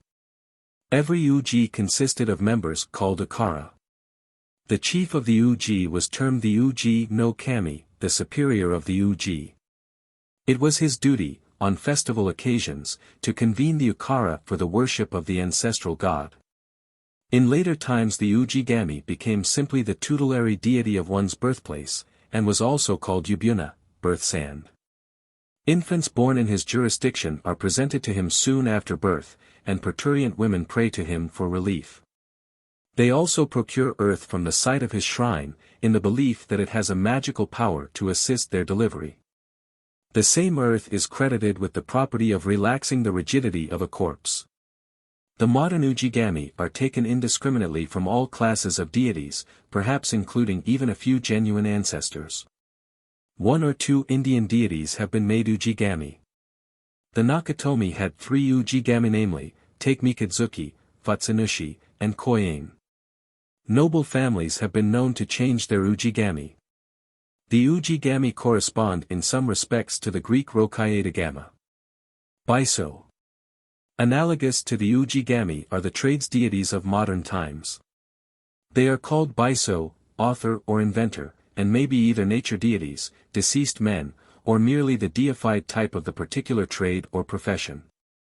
Wrestlers worship Nomi no Sukun, who was probably a real person, and Chinese doctors the legendary Chinese Emperor Xineng. Confucian pundits worship Confucius, poets honor Hidamaro, and Haikwai poets Basho.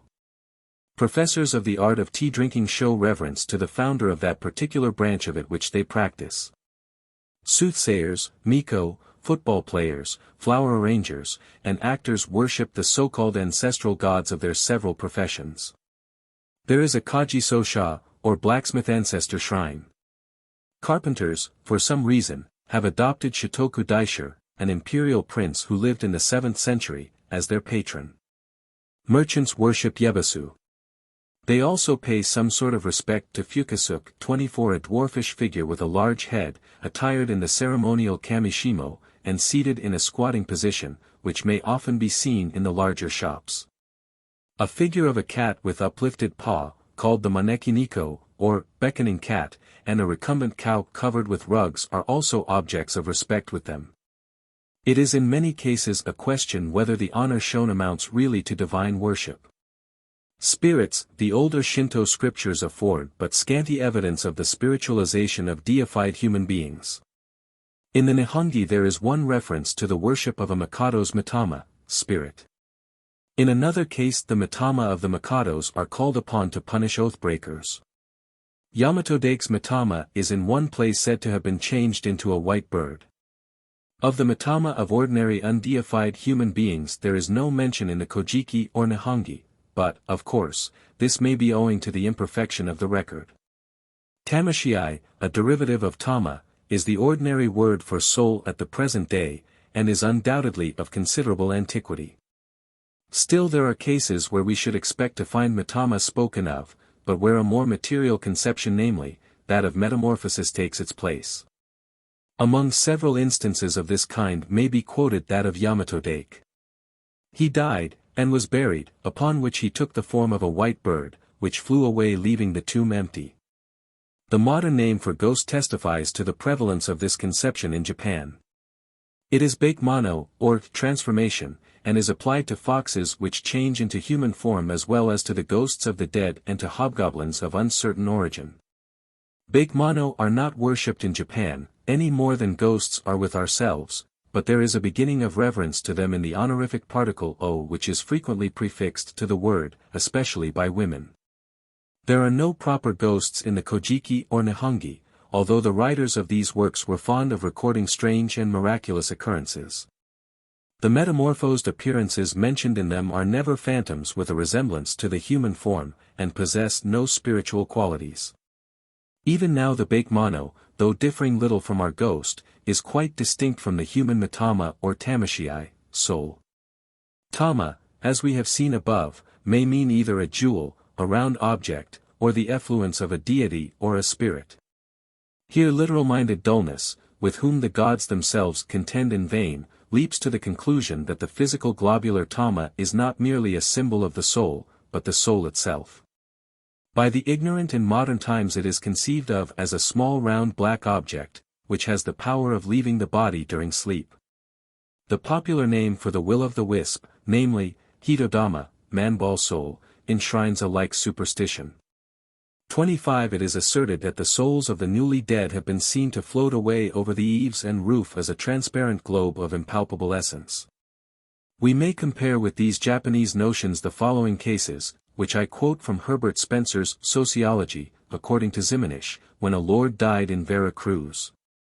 The first thing they did after his death was to put a precious stone in his mouth.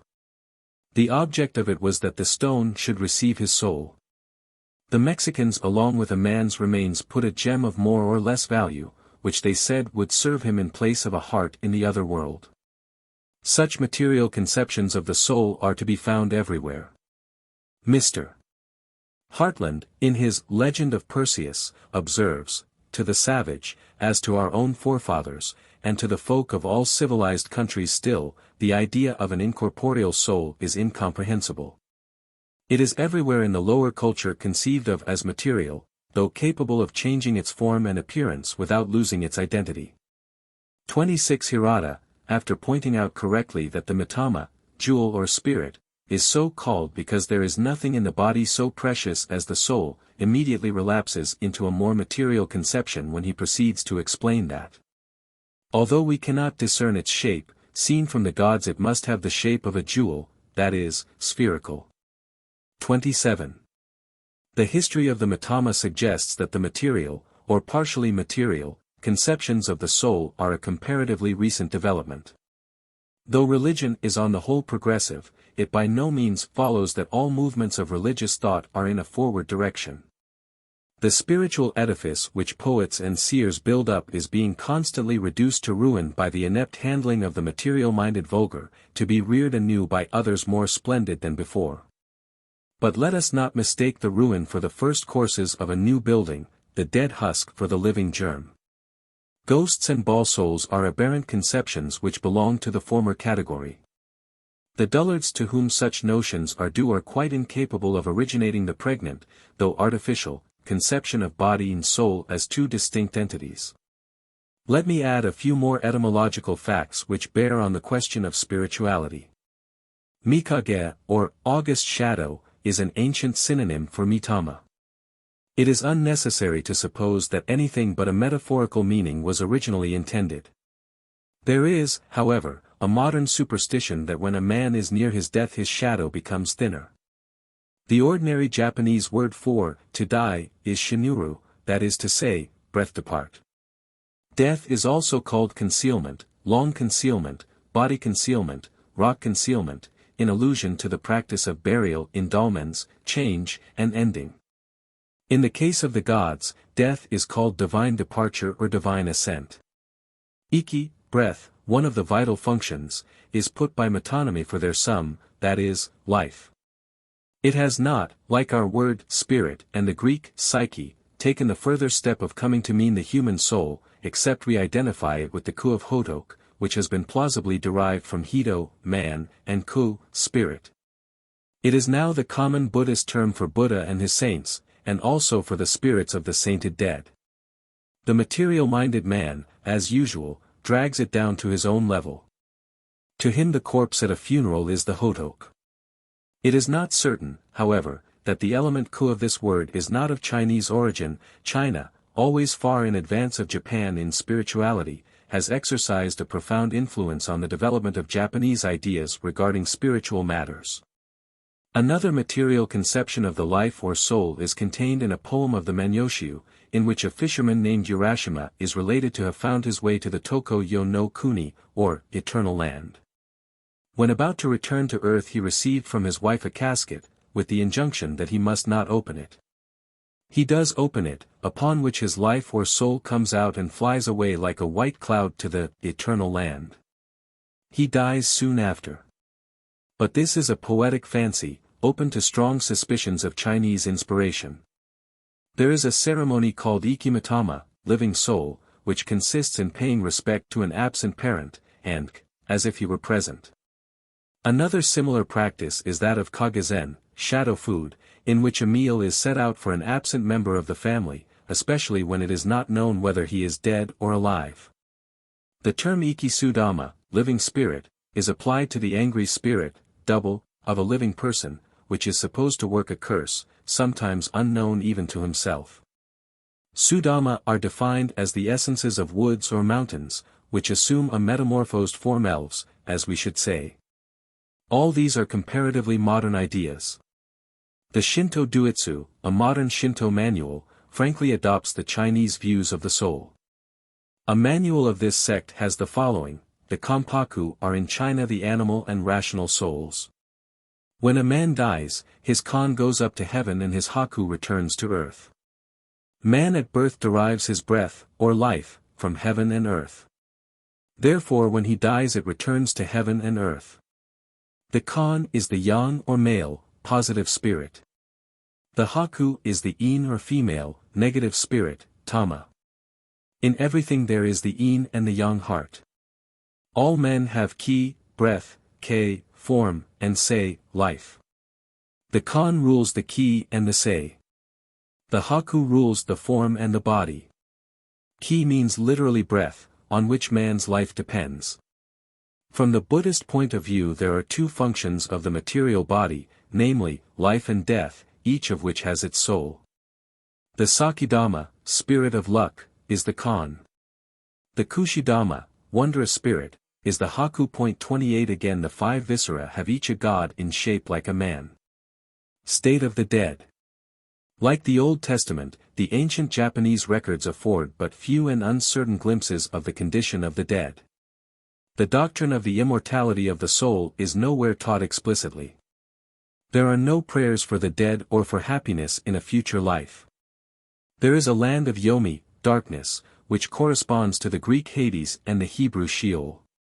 It is also termed Na no Kuni, root land, Soko no Kuni, bottom land, Shitatsu Kuni, lower land, or the Yesokamade, that is to say, the 80 road windings, a euphemistic phrase resembling our going on a long journey.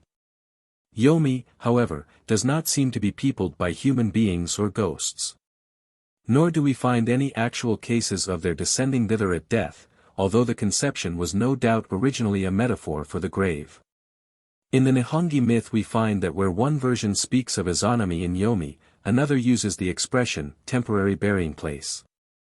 The same work mentions an opinion that the even pass of Yomi is not any place in particular, but means only the space of time when the breath fails on the approach of death.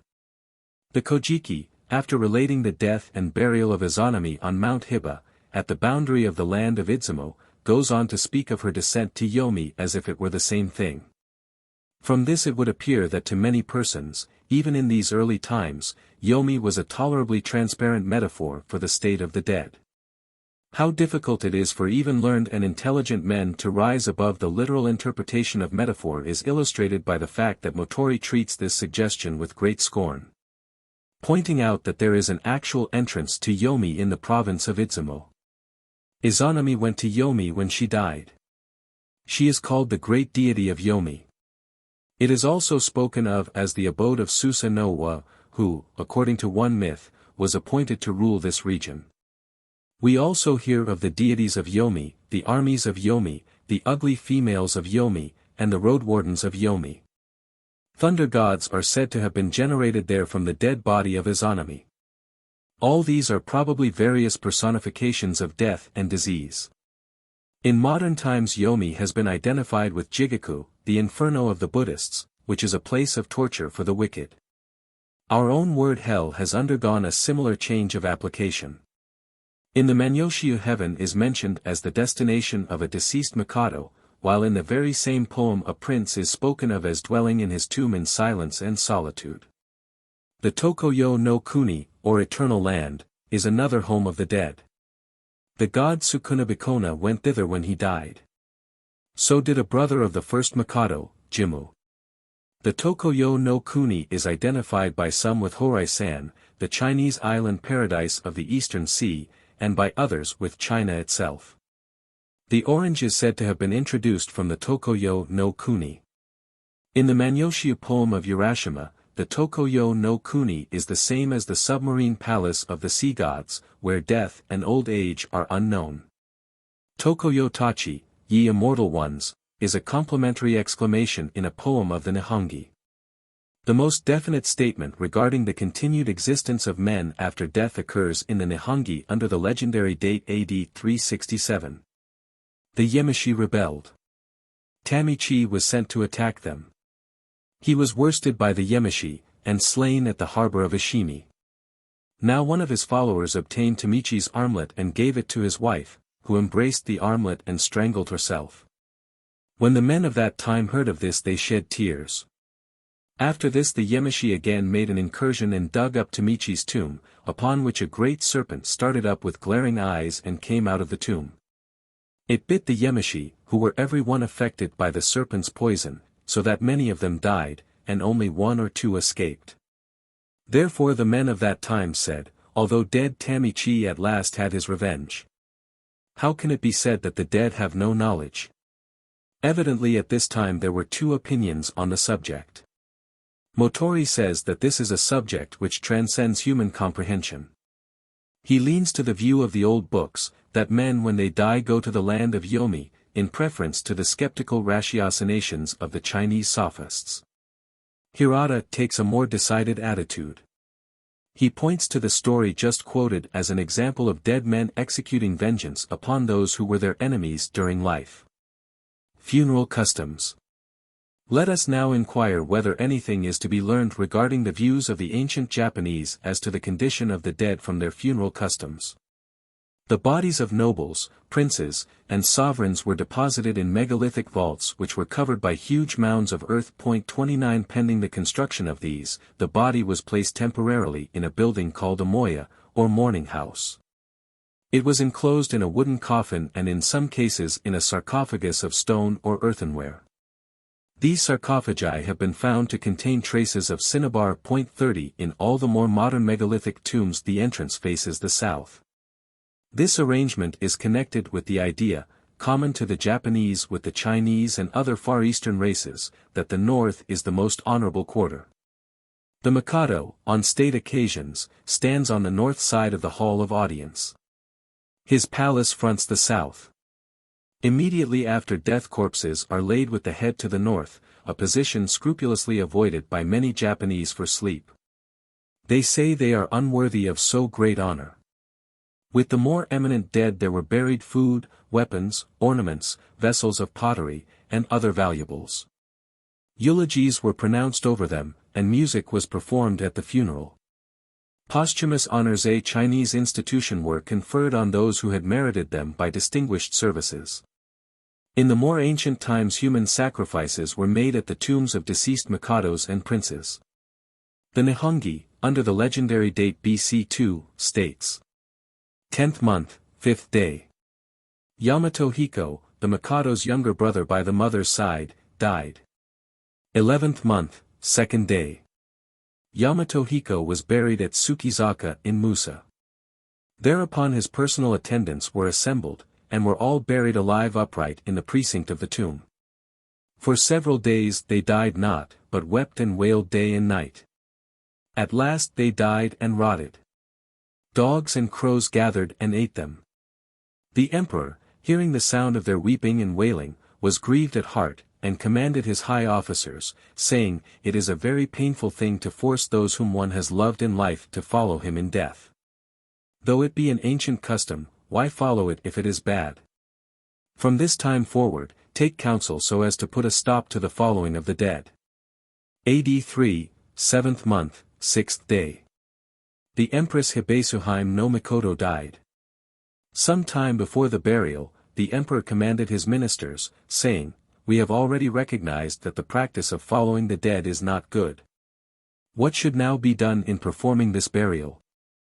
Thereupon Nomi no Sukun came forward and said, "It is not good to bury living men upright at the tumulus of a prince. How can such a practice be handed down to posterity? I beg leave to propose an expedient which I will submit to your majesty." So he sent messengers to summon up from the land of Idzumo 100 men of the clayworkers' bee. He himself directed the men of the clayworkers' bee to take clay and form therewith shapes of men, horses, and various objects, which he presented to the emperor, saying, "Henceforward let it be the law for future ages to substitute things of clay for living men, and to set them up at tumuli." Then the emperor was greatly rejoiced and commanded Nomi no Sukun, saying, "Thy expedient hath greatly pleased our heart." So the things of clay were first set up at the tomb of Hibetsuheim no Mikoto. And a name was given to these clay objects. 31 they were called Haniwa, or clay rings. Then a decree was issued, saying, "Henceforth these clay figures must be set up at tumuli, let not men be harmed." The emperor bountifully rewarded Nomi no Sukun for this service, and also bestowed on him a kneading place, and appointed him to the official charge of the clayworkers' bee. His original title was therefore changed, and he was called Hashi no Omi. This was how it came to pass that the Hashi no Muraji superintend the burials of the emperors. This narrative is too much in accordance with what we know of other races in the barbaric stage of culture to allow us to doubt that we have here a genuine bit of history, though perhaps the details may be inaccurate. And the chronology is certainly wrong. In an ancient Chinese notice of Japan we read that, at this time, AD 247, Queen Himiko died. A great mound was raised over her, and more than 100 of her male and female attendants followed her in death. Funeral human sacrifice is well known to have existed among the Manchu Tartars and other races of northeastern Asia until modern times. The Jesuit missionary Du Hold relates that the Emperor Shunqi, of the Qing dynasty, died 1662, inconsolable for the loss of his wife and infant child, signified by his will that 30 men should kill themselves to appease her manes. Which ceremony the Chinese look upon with horror, and was abolished by the care of his successor, the famous Kangi. Another missionary, Alvarez Semedo, in his History of the Tartar Invasion, says, "It is the custom of the Tartars, when any man of quality dieth, to cast into that fire which consumes the dead corpse as many servants, women, and horses with bows and arrows as may be fit to attend and serve them in the next life." This custom was also practiced in China in the most ancient times, though long condemned as barbarous. An ode in the Sheking laments the death of 3 brothers who were sacrificed at the funeral of Dukma, BC 621. When the Emperor Shi Huangti died, BC 209, his son said, my father's palace ladies who have no children must not leave the tomb, and compelled them all to follow him in death. Their number was very great. A king of Kikuryō in Korea died a.d. 248. He was beloved for his virtues, and many of his household wished to die with him. His successor forbade them to do so, saying that it was not a proper custom. Many of them, however, committed suicide at the tomb. Tongkam, 3. 20. In a.d. 502, Silla prohibited the custom of burying people alive at the funerals of the sovereigns. Before this time 5 men and 5 women were put to death at the king's tomb. Tongkam, v. 5. Cases of suicide at the tomb of a beloved lord or sovereign have not been uncommon in Japan even in modern times. There was one in 1868. The Japanese, like the Chinese, make no distinction between voluntary deaths and human sacrifices. Both are called junsher, a term which means, following in death. Indeed, as we may see by the Indian sati, it is often hard to draw the line between these two forms of what is really the same custom. In the case of common people, of course, no such costly form of burial could have been practiced. It was called no-okuri, sending to a moor or waste place, by which simple interment, or perhaps exposure at a distance from human habitations, was probably meant. The offerings consisted of a little rice and water. It is often assumed as too obvious to require proof that such funeral customs as these imply a belief in the continued sentient existence of the dead. It is taken for granted that it is for their personal comfort and gratification that wives and attendants are put to death and offerings of food deposited at the tomb. 32. If we reflect, however, on the reasons for our own funeral observances, which are less different in principle from those of barbarous nations than we are willing to admit, we shall see cause to doubt whether this is really the ruling motive. Most of us have laid flowers on the coffin of some dear one, or erected a tombstone to his memory, or subscribed for a monument to a statesman who in life has deserved well of his country. Were these things done for the physical gratification of the dead? We cannot divide them in principle from more barbarous rites. We do not suppose that the dead see or smell the wreaths laid upon the coffin. Why should it be thought that in a more barbarous state of society it is believed that they enjoy the society of the wife who is sacrificed at the tomb? The ruling motives for such rites are to be sought elsewhere. In addition to the practical considerations which, as Sir Alfred Lyell has shown, are potent in the case of the Indian sati. It is to be remembered that the memory of the great dead is a national asset of the highest value, as the memory of our parents is in the domestic circle, and that it is worth while going to great expense in order to perpetuate it. In an age before writing or epic poems existed, cruel sacrifices, pyramids, great tumuli, and other rude monuments were more necessary for this purpose than they are in our day. And if barbarians sacrificed human beings, do not we spend the financial equivalent of many human lives in statues, memorials, and otherwise useless funeral pageantry? The difference between them and us lies not so much in the motive as in the lower value placed by them on human life. The truth is that offerings to the dead, from a flower or a few grains of rice to a human victim, are partly a symbolical language addressed to the deceased, and partly constitute an appeal for sympathy by the mourners and a response by their friends. They symbolize the union of hearts among those who have suffered by a common bereavement. We must also allow something for the despair which counts nothing that is left of any value, and prompts the survivors to beating of breasts, tearing of garments, cutting the flesh, sitting in sackcloth and ashes, lavish expenditure, and even suicide. Yet it must be admitted that there is a broad, though secondary and lower, current of opinion, which holds that the dead benefit in some more or less obscure physical sense by the offerings at their tombs. Hirata believed that food offered to the dead loses its savor more rapidly than other food. The ghosts summoned up by Ulysses from Erebus eagerly lapped up the blood offered them. This, although poetry, no doubt represents a real belief. Mr. Andrew Lang mentions the case of an Irish peasant woman, who, when her husband died, killed his horse, and, to someone who reproached her for her folly, replied, "Would you have my man go about on foot in the next world?" But may we not suspect that the real motive of my countrywoman's action was to express dumbly to the world the love she bore her husband by sacrificing something which she valued highly? And that the answer quoted was nothing more than a consciously frivolous reason, invented for the benefit of an unsympathetic, dull-minded intruder? Whether or not the dead, apart from any physical benefit from funeral offerings, are grateful for the affectionate remembrance which they symbolize, it may be doubted whether the recognition of such a feeling on their part enters very largely into our motives. Was it for the gratification of Nelson's spirit that the column was erected in Trafalgar Square? Or do those who annually deposit primroses before the statue of Lord Beaconsfield think that his spirit is sensible of this observance? Funeral ceremonies were not recognized as having anything to do with the older Shinto. It avoided everything connected with death, which was regarded as a source of pollution. Not until the Revolution of 1868 was there instituted an authorized form of Shinto burial. Point 33. Deified classes of men. In the older Shinto, this category of deities had more importance than it has at present.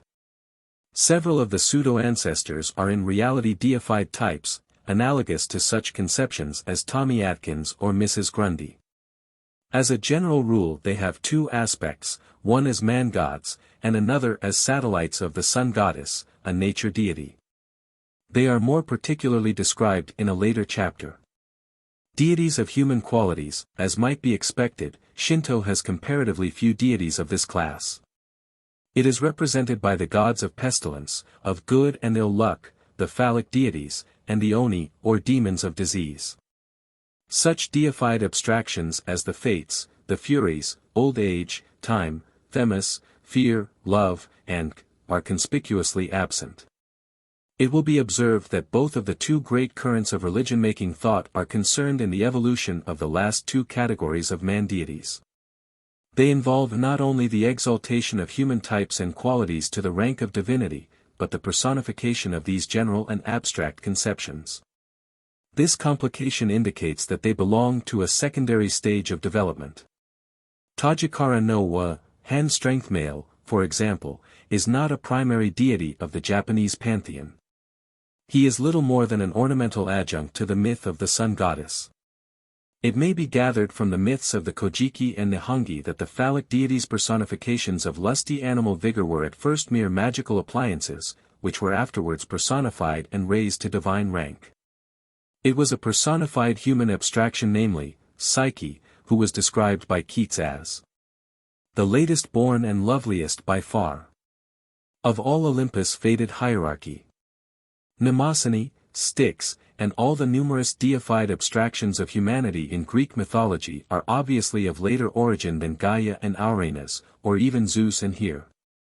It is on the narrow basis of these two secondary classes of conceptions that Kant strove to establish his religion of humanity.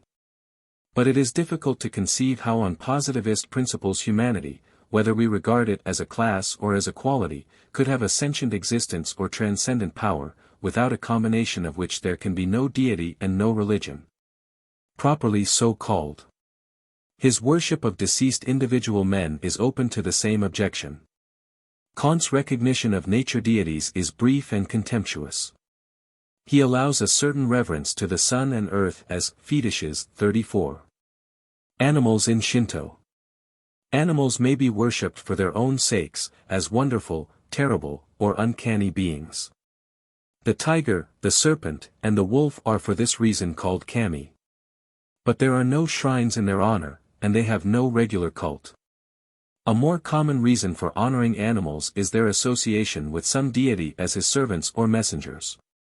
Thus the deer is sacred to Takemikatsuchi at Kasuga, the monkey is sacred at Hyoshi, the pigeon to the god Hachiman, the white egret at the shrine of Keibi no Miya, the tortoise at Matsuno, and the crow at Kumano. The wani, or sea monster, belongs to the sea god, and the dragon belongs to, or is, Taka Okami, the rain god. There is also mention of a thunder beast. In later times the rat is sacred to Daikokusama. The pheasant is the messenger of the gods generally. The best-known case of the worship of an associated animal is that of Inari, the rice god, whose attendant foxes are mistaken by the ignorant for the god himself, and whose effigies have offerings of food made to them. The mythical Yatagarasu, or Sun Crow, had formerly a shrine in its honor. The stone Komainu, Korean dogs, seen in front of many Shinto shrines, are meant not as gods, but as guardians, like the Buddhist Neo. They are a later introduction. The gods are sometimes represented as assuming animal form. Kushiatama no Kami changes into a cormorant, Koto Shironushi into a wani, sea monster or dragon, 8 fathoms long. The god of Ohoyama takes the form of a white deer. The most usual form assumed by deities is that of a snake, serpent, or dragon. Ohanamochi, in his amours with a mortal princess, showed himself to her as a small snake. In the Yamato Dake legend, there is a mountain deity who takes the shape of a great serpent. At the command of the Mikado Urayaku, the god of Mamuro was brought to him by one of his courtiers. It was a serpent. Water gods are usually serpents or dragons. Totemism, I find no distinct traces of totemism in ancient Japan. Tattooing, which some have associated with this form of belief, existed as a means of distinguishing rank and occupation. The most probable derivation of the tribal name Kumaso is from Kuma, bear, and Oso, otter. A very few surnames are taken from names of animals. Dances, in which the performers represented various animals, were common. The piecemeal immigration of the Japanese race from the continent of Asia must have done much to break up their original tribal system and to destroy any institutions associated with it. The law of exogamy, with which totemism is connected, was very narrow in its operation in ancient Japan. 4. General features. Functions of gods. Nature deities seldom confine themselves to their proper nature functions. Shinto exhibits an increasing tendency to recognize in them a providence that influences human affairs. Even in the older Shinto there are examples of the gods exercising a providential care for mankind outside of their proper spheres of action. The sun goddess not only bestows light on the world, but preserves the seeds of grain for her beloved human beings. She watches specially over the welfare of her descendants the Mikados. Susa no wa, the rainstorm personified, is the provider of all kinds of useful trees. Practically, all the deities are prayed to for a good harvest, or for rain. Even man-gods, like Tamangu, may be appealed to for this purpose. Any god may send an earthquake or a pestilence. In 853 there was a great epidemic of smallpox. An oracle from Tsukiyomi, the moon god, indicated the means of obtaining relief from this plague, and since then people of every class pray to him when it is prevalent. The Ujigami in Jinju, family and local protective gods, might be chosen from any class of deities. A modern Japanese writer 35 says, "No one knows what spirit of heaven or earth is venerated at the Swatengu 36 in Tokyo." But despite the anonymity of the god, people credit him with power to protect against all perils of sea and flood, against burglary, and, by a strange juxtaposition of spheres of influence, against the pains of parturition. The deity of Inari secures efficacy for prayer and abundance of crops. The Taisha, great shrine of Idzumo, presides over wedlock. The Kampira shares with the Swatengu the privilege of guarding those that go down to the deep. The rest confer prosperity, avert sickness, cure sterility, bestow literary talent, endow with warlike powers, and so on. Polytheistic character of Shinto. A nature worship, such as the older Shinto was in substance, is inevitably polytheistic. The worship of a single nature god, as the sun, is indeed conceivable. But in practice, the same impulse which leads to the personification of one nature object or phenomenon never rests there.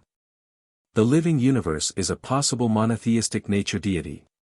But this conception requires a greater amount of scientific knowledge than the ancient Japanese possessed. They had necessarily only imperfect and fragmentary glimpses of the vision splendid. There is some evidence that Shinto took the place of a still grosser and more indiscriminate polytheism. We are told that Taikemikatsuchi and Futsunushi prepared Japan for the advent of Ninigi by clearing it of savage deities who in the daytime buzzed like summer flies and at night shone like firepots, while even the rocks, trees, and foam of water had all power of speech. The number of Shinto deities is very great. The Yenjishiki enumerates 3,132 officially recognized shrines, and although the same gods are reckoned more than once, as being worshipped in different places, still their name is legion. They are popularly spoken of as 80 myriads, 800 myriads, or 1,500 myriads. The number of effective deities fluctuates greatly. Oblivion disposes of many. The identification of distinct deities is another cause of depletion in their ranks. This happens very readily in a country where, to parody Pope's line, most deities have no characters at all. On the other hand, their numbers are recruited from time to time by new gods produced by various processes. The same deity, worshipped at different places, comes to be recognized as so many different deities. Horus in ancient Egypt, the Virgin Mary in Italy, and many of the Greek and Roman deities illustrate this principle. We may be sure that the Ephesians would have resented any attempt to identify their Diana with that of other cities. This process is facilitated in Japan by the practice of speaking of the god, not by his name, but by that of his place of residence, another illustration of the impersonal habit of the Japanese mind already noticed. Indeed, the Japanese care little what god it is that is worshipped at any particular place. It is enough for the average pilgrim to know that some powerful deity resides there. A poem composed at the great shrine of Ise says, "What it is that dwelleth here I know not, yet my heart is filled with gratitude and the tears trickle down." Of one of the greater shrines, of the Yenjishiki Murray's handbook informs us that considerable divergence exists among scholars as to the identity of the gods to whom this temple is dedicated. During the present reign, Kempira was converted by the Japanese government from a Buddhist to a Shinto deity, without detriment to the popularity of his shrine as a resort of pilgrims. The same god may have greater credit for efficacy in one place than another. Thus the inari of a certain village has a high reputation for the recovery of stolen property. Such specialties were recognized even by the government, which awarded different ranks to the same deity at different places. Distinctions of this kind, of course, facilitate the disruption of one deity into several. Another cause of multiplication is the mistake of supposing the same deity with different epithets to be different gods. In modern times the Shinto pantheon has been recruited pretty largely from the ranks of human beings. Trees are still deified, and we have sometimes a new deity making his appearance from nobody knows where. The polytheistic character of Shinto is intimately connected with the weakness of the central government of Japan during the period of its development. Or perhaps it may be more correct to say that it is another manifestation of the same want of national cohesion. 37 The ancient Mikados were anything but autocrats. Their authority was almost always overshadowed by the influence of ministers who struggled among themselves for the direction of the power nominally vested in the sovereign. The central government had little effective jurisdiction beyond the capital and the 5 home provinces. No wonder that under these circumstances local deities retained their vitality and prestige. Monotheism was an impossibility in ancient Japan. But we may trace certain tendencies in this direction which are not without interest. A nation may pass from polytheism to monotheism in 3 ways: firstly, by singling out one deity and causing him to absorb the functions and the worship of the rest; secondly, by a fresh deification of a wider conception of the universe; and thirdly, by the dethroning of the native deities in favor of a single god of foreign origin. It is this last, the most usual fate of polytheisms, which threatens the old gods of Japan. Weakened by the encroachments of Buddhism and the paralyzing influence of Chinese skeptical philosophy, they already begin to feel. The rays of Bethlehem blind their dusky eyne. Our business, however, is with the past, not with the future. The first of the 3 paths which lead to monotheism is illustrated by the tendency to ascribe to several of the Shinto deities a certain superiority over the others. The sun goddess, Kuni Tokotachi, the first god in point of time according to the Nihongi, Aim no Mi Naka Nushi, and in Idzumo, Ohanamochi have been in turn exalted to a unique position by their adherents. But, for reasons which will appear when we come to examine these deities more closely, none of them really deserves the title of supreme being. Max Muller's opinion that the belief in a supreme being is inevitable is not borne out by the facts of Shinto. The second path, which leads to monotheism through a more comprehensive conception of the universe, is exemplified by the creator deities, Izanagi and Izanami, personifications of the male and female principles of nature. And still more so by Musubi, the god of growth, which might conceivably have developed into a pantheistic supreme being. But philosophic abstractions of this kind are unfitted for human nature's daily food. Musubi never acquired much hold on the people, though at one time his worship held a very prominent place at the court of the Mikados. He eventually split up, first into two, then into a group of deities, and finally became almost wholly neglected.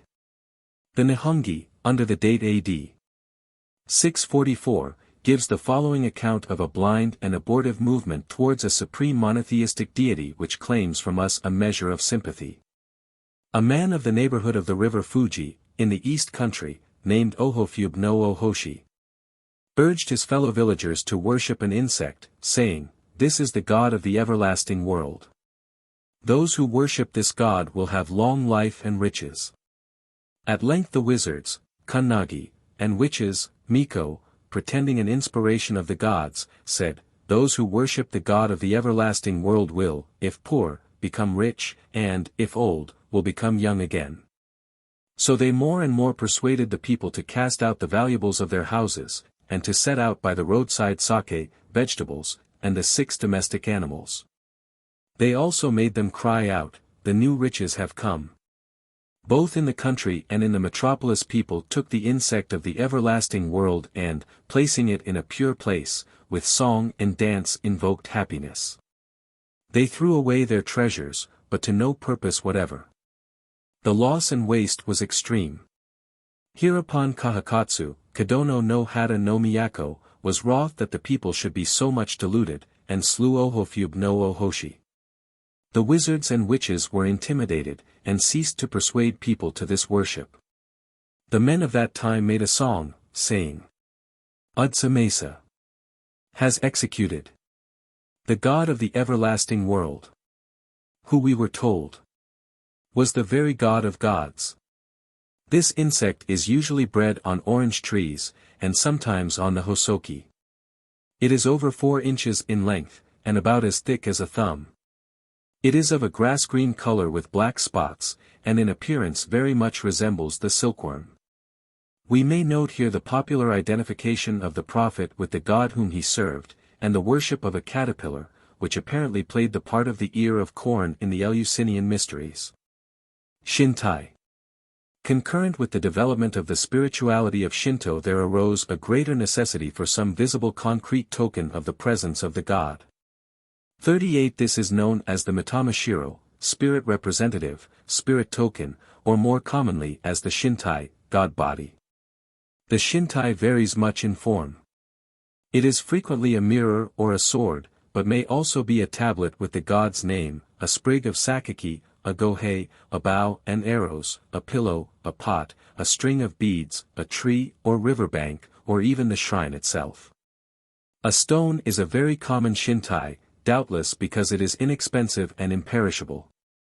The Shintai is usually enclosed in a box, which is opened so seldom that sometimes the priest himself does not know what it contains. It is not always the same for the same god worshipped in different places. The Shintai in some respects resembles the Greek Gamma Alpha Lambda Mu. Both were originally offerings which became tokens of the god's presence, and by virtue of immemorial association with the deities to whom they were presented came at length to be regarded as sharing their divinity. The Gamma Alpha Lambda Mu Alpha, however, developed into the statue, while the Shintai, with a very few exceptions of later origin, did not take this form. Broadly speaking, Shinto has no idols. There is usually no attempt to give the Shintai any resemblance to the supposed form of the god whom it represents. A few exceptions may be noted. The mirror of the sun goddess, which was in reality originally an offering, is stated in one of the myths to have been made in imitation of the form of the sun. The phallic gods, Yakimata Hiko and Yakimata Haim, were represented by human figures. The scarecrow god, Kyubaiko, may be regarded as a rude idol. In the province of Noto there are stone idols said to be the images of the gods Sukuna Baikona and Ohanamochi. The pictures of the gods sold at Shinto shrines in the present day are owing to Chinese or Buddhist influence. In the old language the word hashira, pillar, is added to the numerals for deities and mikados. For instance, 3 gods is kami mi hashira, that is to say, 3 pillars of gods. Now in Korea, a country inhabited by a race closely allied to the Japanese, there are seen by the roadsides posts carved at the top into a rude semblance of the human form. 39 some serve as milestones, and some are erected at the outskirts of villages to keep away the demon smallpox. These figures are called the Opang Changgun, or generals of the 5 quarters. The name is Chinese, but the deities themselves may nevertheless be of Korean origin. If the ancient Japanese had rude figures of this kind it would explain the use of hashira, pillar, as a numeral for gods. I am rather disposed, however, to surmise that the use of this term was really owing to the fact that the symbols of divinity most familiar to the ancient Japanese were the phallic emblems set up everywhere by the roadsides. The term wabashira, applied to the phallic end post of the parapet of a bridge, contains the same element. There is a tendency in Japan, as in other countries, for the token of the god to become regarded, firstly, as the seat of his real presence, and, secondly, as the god himself. Many persons do not distinguish between the Mitama and the Shintai, and some go so far as to confound the latter with the god's Atsushimi, or real body. This is a form of idolatry. The Shintai may even be erected into an independent deity. The mirror, which is the Shintai of the sun goddess, is the object of a separate worship, under the name of Aim Kakasu no Kami. Even at the present day religious honors are paid to this mirror or its representative. The sword Futsu no Mitama has shrines dedicated to it. Another sword, called Kusanagi, has been worshipped for centuries at Atsuta, near Nagoya. It was this sword which Susa no wa found in the tail of the great serpent slain by him to rescue the Japanese Andromeda, and sent as an offering to his sister the sun goddess. Fetish worship of this kind is a later and degenerate form of religion, and must not be confounded with the worship of the great nature deities. Some artificial inanimate objects of worship are not Shintai, but are worshipped for their own sakes as helpers of humanity. The fireplace is honored as a deity. Potters at the present day pay respect to their bellows, which are allowed 1 day of rest annually, and have offerings made them. The superstitious Japanese housewife still, on the 12th day of the 2nd month, gives her needles a holiday, laying them down on their side and making them little offerings of cakes, and 40. The absence of idols from Shinto is not owing, as in Judaism and Islam, to a reaction against the evils caused by the use of anthropomorphic pictures and images, but to the low artistic development of the Japanese nation before the awakening impulse was received from China. It indicated weakness rather than strength. Much of the vagueness which characterizes the Japanese conceptions of their gods would have been avoided by a freer use of images. In principle the image and the metaphor are the same. There is no more harm in representing a god, pictorially or in sculpture, as an old man than there is in addressing him as father, though practically a wide experience shows that the common people do not stop here in either case. There is a strong tendency to debase religion by attributing special virtue to the particular physical object of devotion, or even to forget that there is a God of which it is only a very imperfect symbol. The infinite. Max Muller says that without the faculty of apprehending the infinite there can be no religion. In that case Shinto is not a religion. The gods are not conceived of as infinite. They are superior, swift, brave, bright, rich, but not immortal, omnipresent, omniscient, or possessed of infinite power. Where the word infinite is used it is said of infinite time. We hear of the infinite succession of the Mikados, and of infinite or perpetual night, Tokoyami. Perhaps what Max Muller really meant was transcendent, that is, beyond man's power to rival, or even fully to comprehend. V. Myth. Nature of myth. Myth and religion have distinct sources. We have seen above that there is a phase of religion antecedent to myth. On the other hand, the earliest form of myth has no religious significance. It is the result of an idle play of fancy without any definite purpose. I have known a child of 2 or 3 years of age, who, when he saw a light cloud pass over the rising moon, exclaimed, "She is putting on her clothes." Not that he believed the moon to be an animated being, or that he thought that clouds were really her clothes. His childish imagination was stirred by an instinctive impulse, to be compared with that which prompts the gambolling of a kitten who rushes from one place to another without any definite object. Or to the butting of a young ruminant before his horns have grown.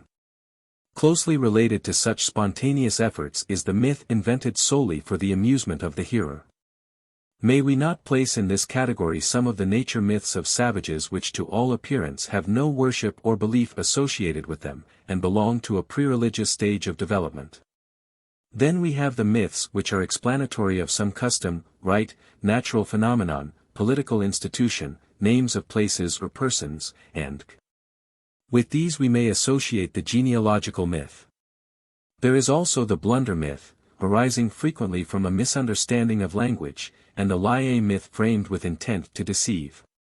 All these classes of fiction are abundantly exemplified in the old Japanese books. More important for our present purpose is the religious myth, that mysterious veil, of brightness made, at once the luster and the shade of religious conceptions. Like the metaphor, of which it may be regarded as an expansion, it suggests the true by means of the untrue. It is an acknowledged necessity of religious teaching. In the infancy of language there is no other means of expressing spiritual verities than by physical symbols, in other words by myth and metaphor. And even when a language has acquired some capacity for the direct expression of spiritual facts, it is found that the old methods must still be resorted to in order to excite the interest and impress the imagination of the ignorant multitude. It is not to be supposed that the makers of such myths believed that they were true in their natural physical acceptation. Take for example the parable of the prodigal son. There is no reason to believe that the far country, the husks that the swine did eat, the fatted calf, and the prodigal himself were not figments of our Lord's imagination.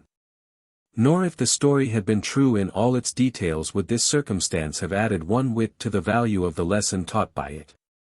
I believe that the author of the Mosaic story of the fall of man would be much surprised to know that his drama, which deals so forcibly in concrete form with temptation, sin, and its punishment, had been taken by the world for many centuries as a narrative of actual fact. Some high authorities apply a different measure to pagan and savage myth. Dr.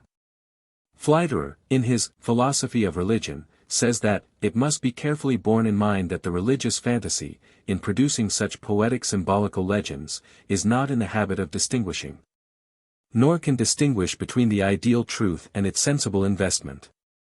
The late Mr. Fiske held substantially the same view. He goes so far as to apply it to Dante, whose Charon beating the lagging shades with his oar, Satan crushing in his monstrous jaws the arch-traitors Judas, Brutus, and Cassius, Bertrand de Born looking at his own dissevered head. He regards as, in the minds of Dante and his readers living, terrible realities.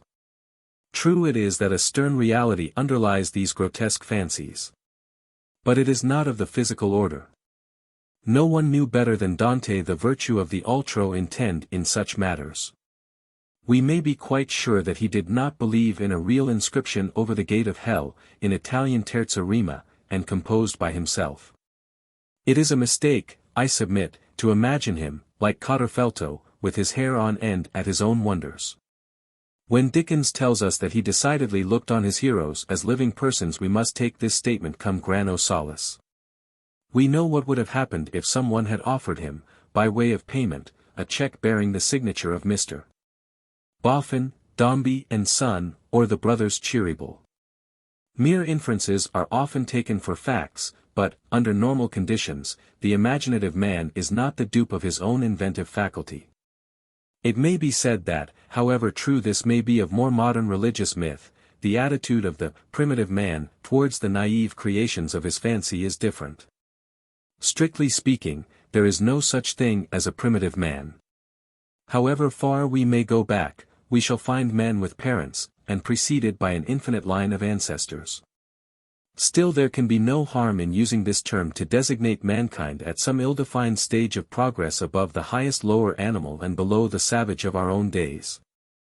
Strange things are told us of the primitive man.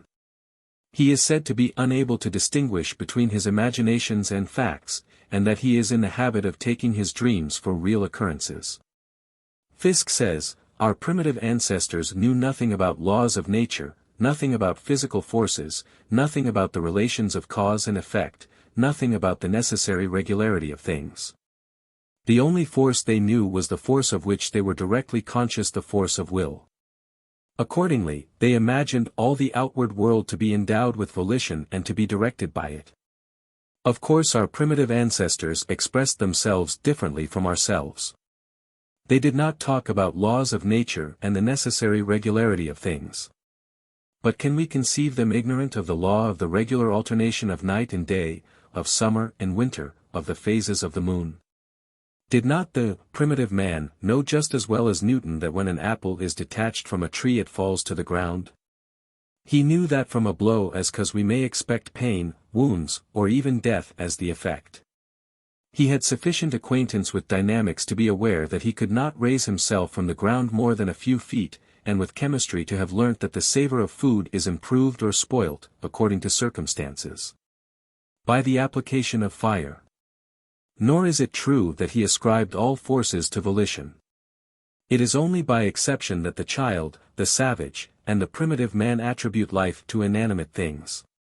This requires imagination, a faculty which is notoriously feebler with them than with the adult civilized man. The progress of humanity is from a sporadic towards a general recognition of will in or behind the material universe, from fitful and sportive fancies involving this idea to an earnest and steady conviction of its truth. And from the fragmentary personification of the part as animated to the conception of a living, universal whole. Agnosticism, which ignores volition in matter, belongs, therefore, to the lower end of the scale of progress. Where it appears in civilized man, it is a case of arrested development. The average savage is a materialist, who associates volition with the energies of nature in a much less thorough and systematic way than the Christian, who believes that a sparrow cannot fall to the ground without the Father. We must not confound the primitive maker of religious myth with the primitive man. It would lead to error if we modeled our idea of the average modern European on Bunyan, Milton, or Dante. It is sometimes asserted that the impossible and miraculous occurrences which we so often meet with in the narratives of the primeval mythmaker are to him true. Why should he be limited to fact in this way? No doubt his standard of truth is different from our own. He would regard as possible many things which we know to be impossible. But is it necessary to suppose that his knowledge that a thing was impossible should prevent him, any more than our modern storytellers, from utilizing it in his imaginative work? Jules Verne well knew that a voyage round the moon is an impossibility. The unknown author or authors of Cinderella surely need not be credited with a belief that pumpkins can be converted into coaches by the stroke of a fairy wand.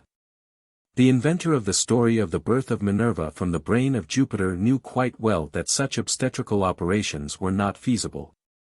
And it is unnecessary to believe that the mythmakers of the Kojiki and Nihongi thought that children could be produced by crunching jewels in the mouth and spitting them out. There is, however, an exception to the rule that a storyteller does not believe in the truth of his own inventions. It is notoriously possible for the author of a fictitious narrative to become, after a time, unable to distinguish it from a statement of actual facts.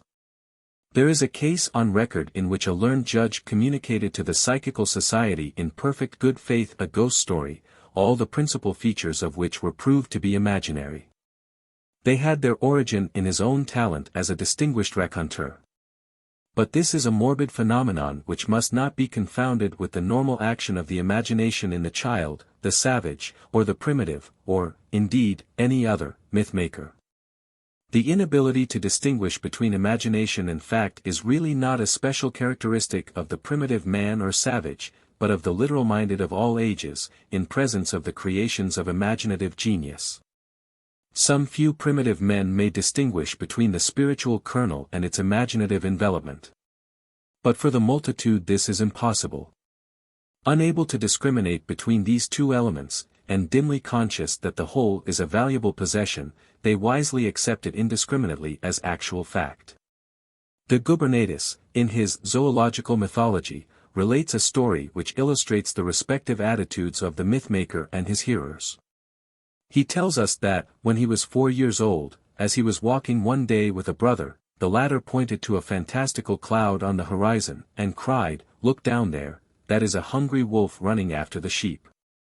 He convinced me so entirely of that cloud being really a hungry wolf that I instantly took to my heels and escaped precipitately into the house. Take, again, the following sun myth, fresh coined from the mint of Mr. George Meredith.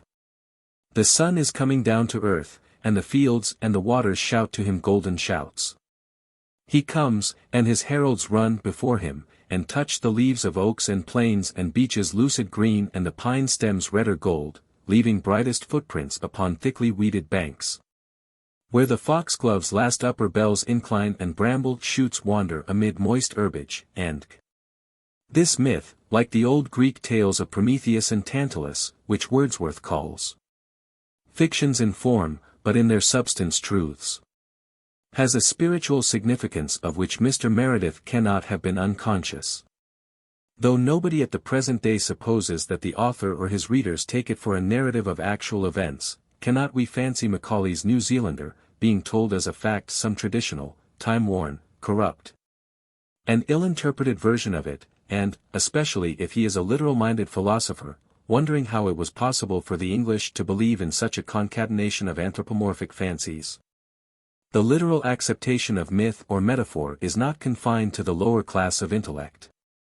It was a teacher of Israel who could not see how a man could enter into his mother's womb and be born again.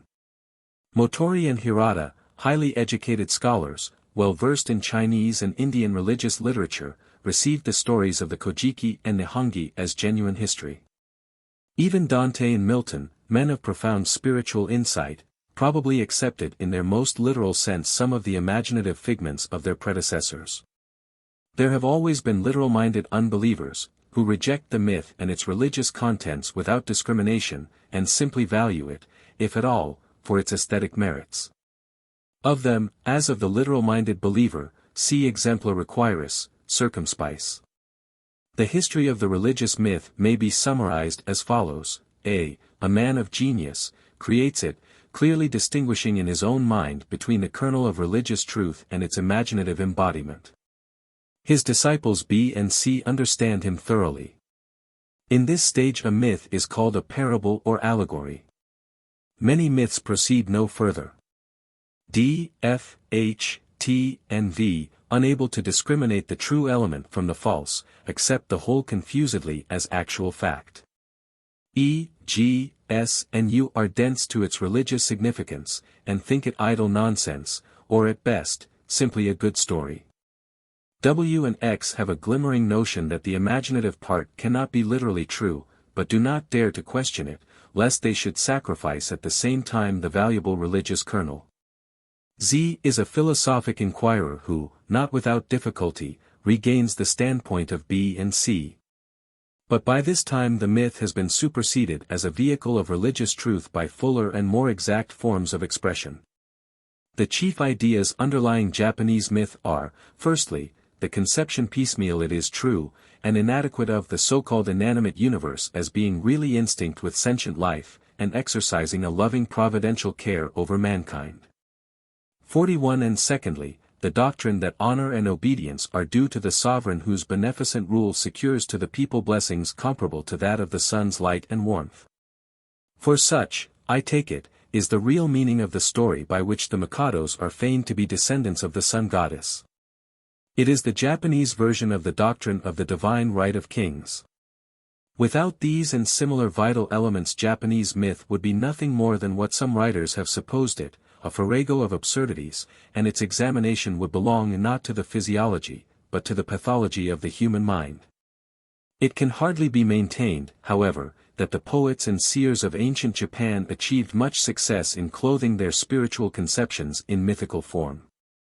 There is little force or beauty in their stories, and there is a plentiful admixture of matter which, to us at least, is frivolous, revolting, or devoid of religious significance.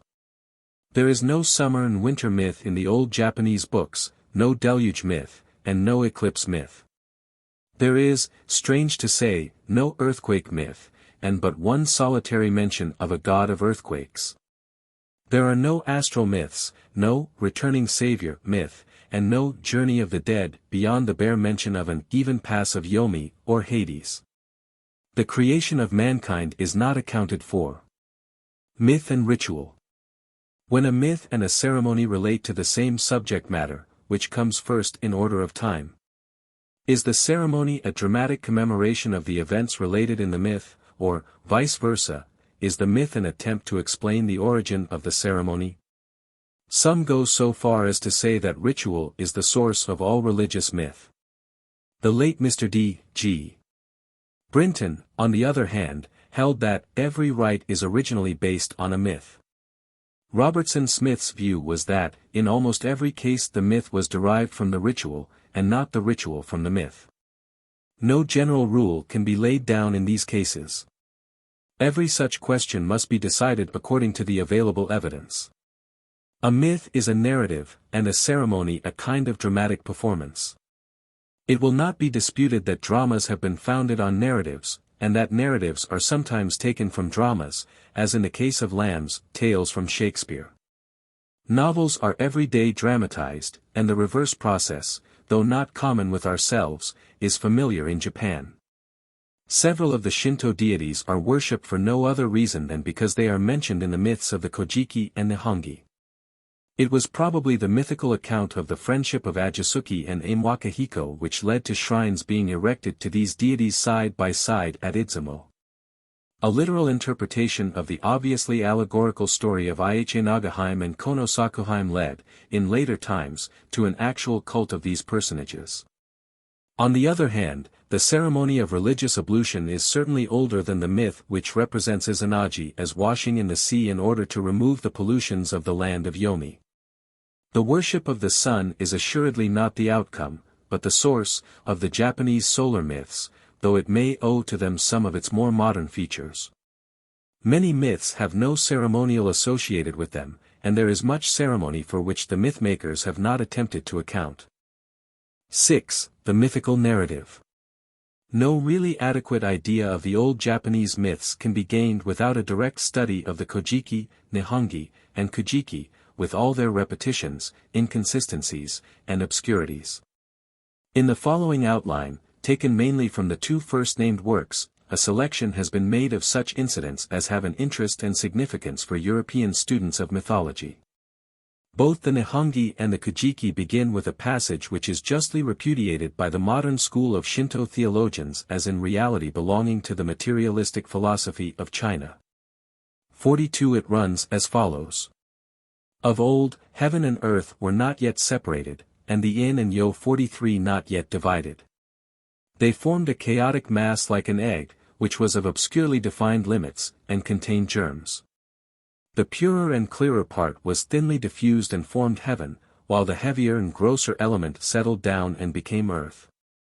The finer element easily became a united body, but the consolidation of the heavy and gross element was accomplished with difficulty. Heaven was therefore formed first, and earth established subsequently. Thereafter divine beings were produced between them.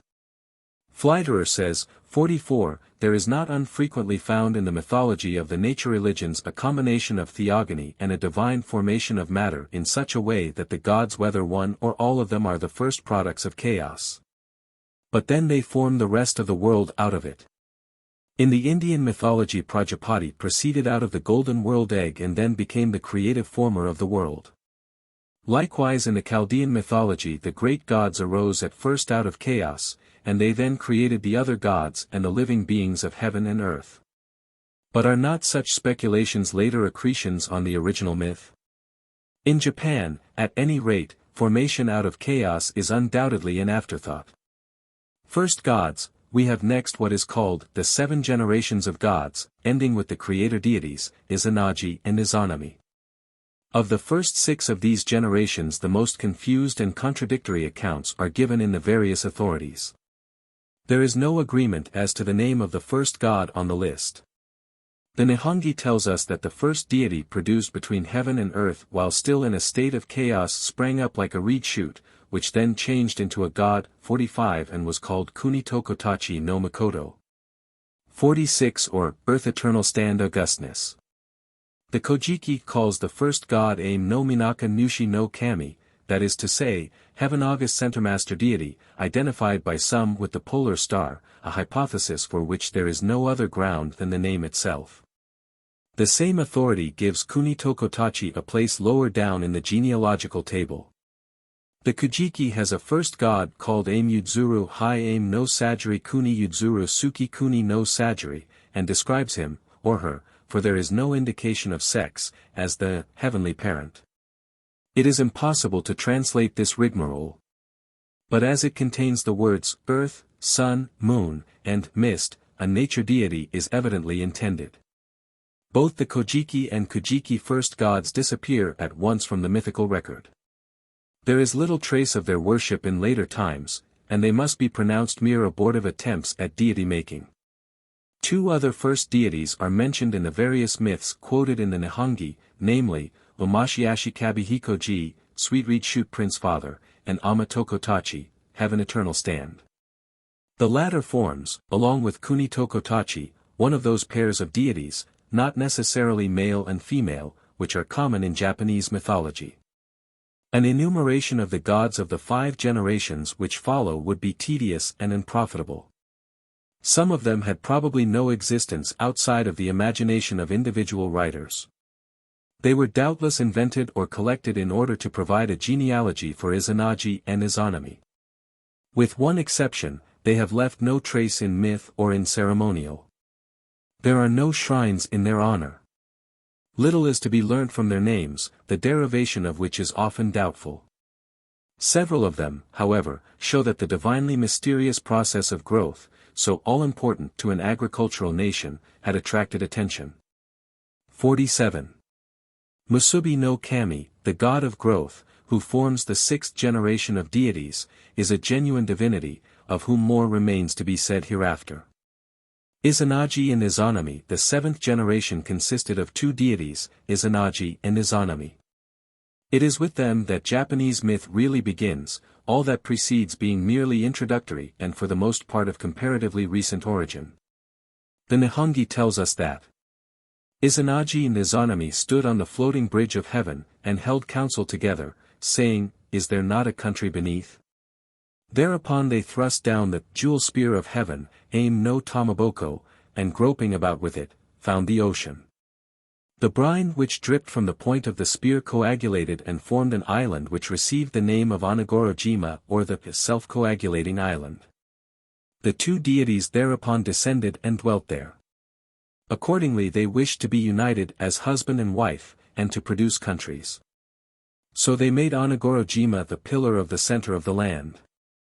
The Kojiki says that Izanagi and Izanami were commanded by all the heavenly deities to regulate and fully consolidate the floating land beneath. But all the accounts, the Kojiki included, proceed to represent the islands of Japan as having been generated by them in the ordinary manner.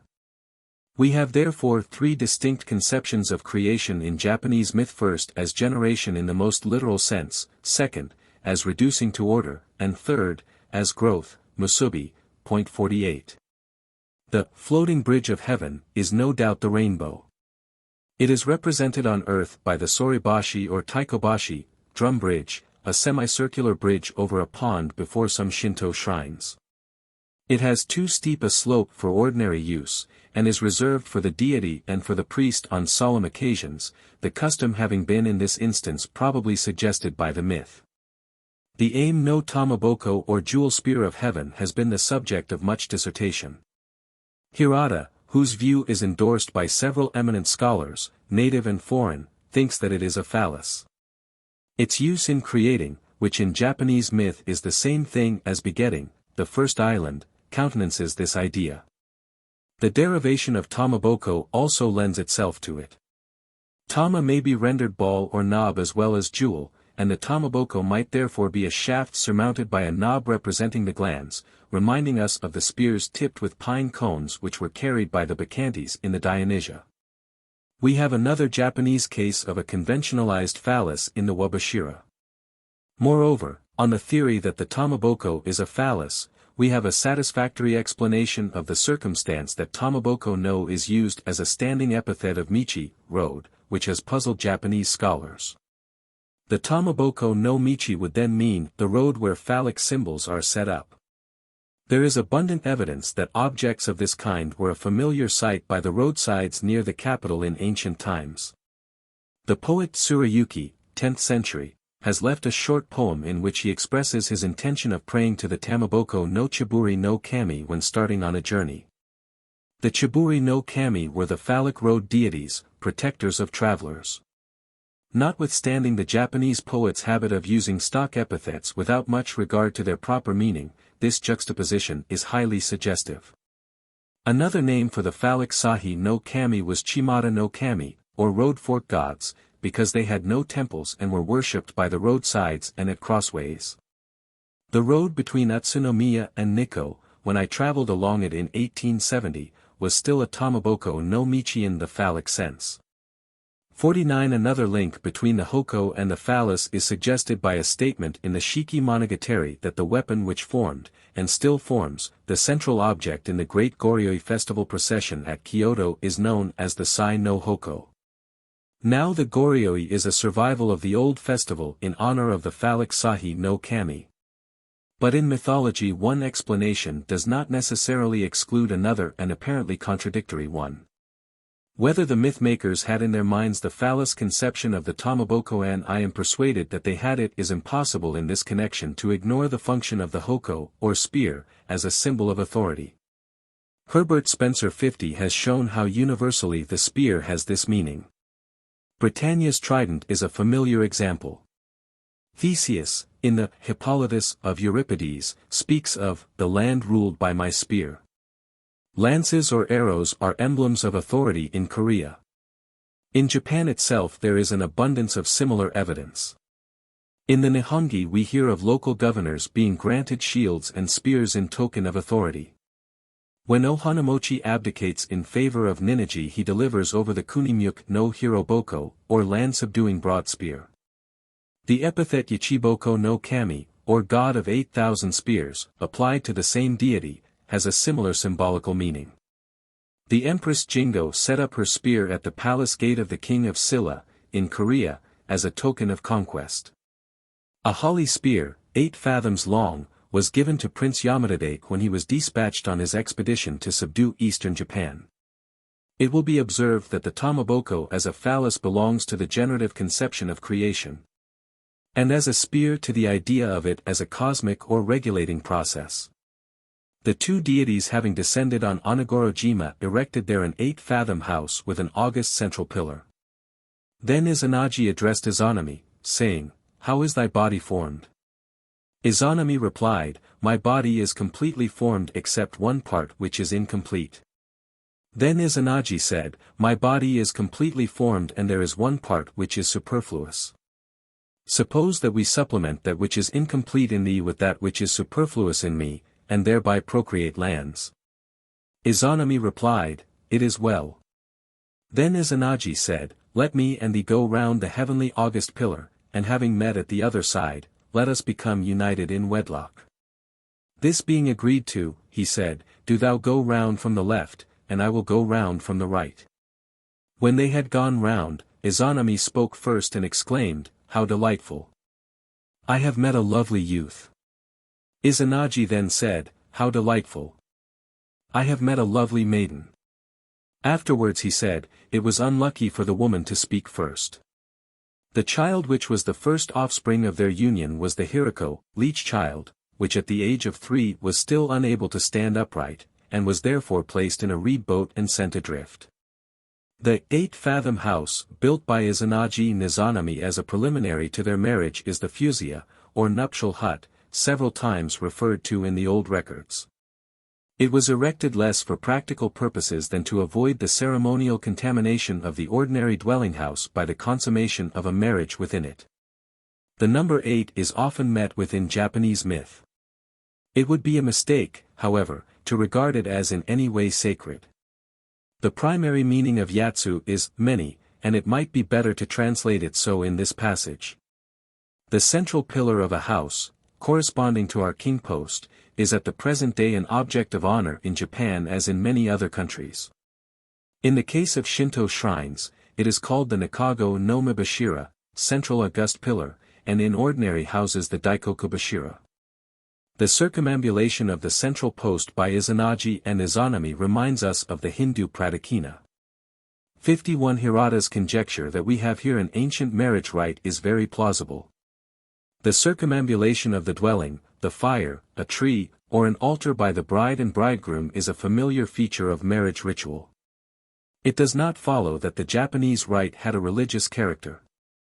Nothing in the mythical record suggests that this is the case, and at no time in Japanese history has the marriage ceremony had the sanction of religion. Shinto neither consecrates wedlock nor condemns adultery. It must not be inferred from this narrative that unions between brothers and sisters of the full blood were permitted by ancient Japanese custom. Cain and Abel must have married their own sisters, but this proves nothing against the morality of the Jews. The necessity of the story is the compelling motive in both cases.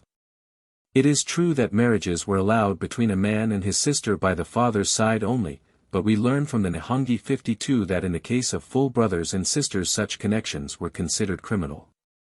The fact that imo, younger sister, is also used in addressing a wife proves no more than the "How fair is thy love, my sister, my bride," of the Song of Solomon. The author of the myth of the sun goddess endeavors to smooth over the difficulty of her conjugal relations with her brother Susa no Wa by giving them a miraculous character. The story of the abandonment of Hiriko by his parents, like the similar legends of Sargon and Moses, is evidence that the custom of casting away weakly or deformed infants was known to the authors. The real significance of the Hiriko myth will be shown hereafter. The two deities next gave birth to the islands of Japan. Of the birth of Tsukushi, now called Kushyu, the Kojiki says. Next they gave birth to the island of Tsukushi. This island likewise has 4 faces, and each face has a name. So the land of Tsukushi is called Shirabai Wake, White Sun Youth, the land of Toyo is called Toyobai Wake, Rich Sun Youth.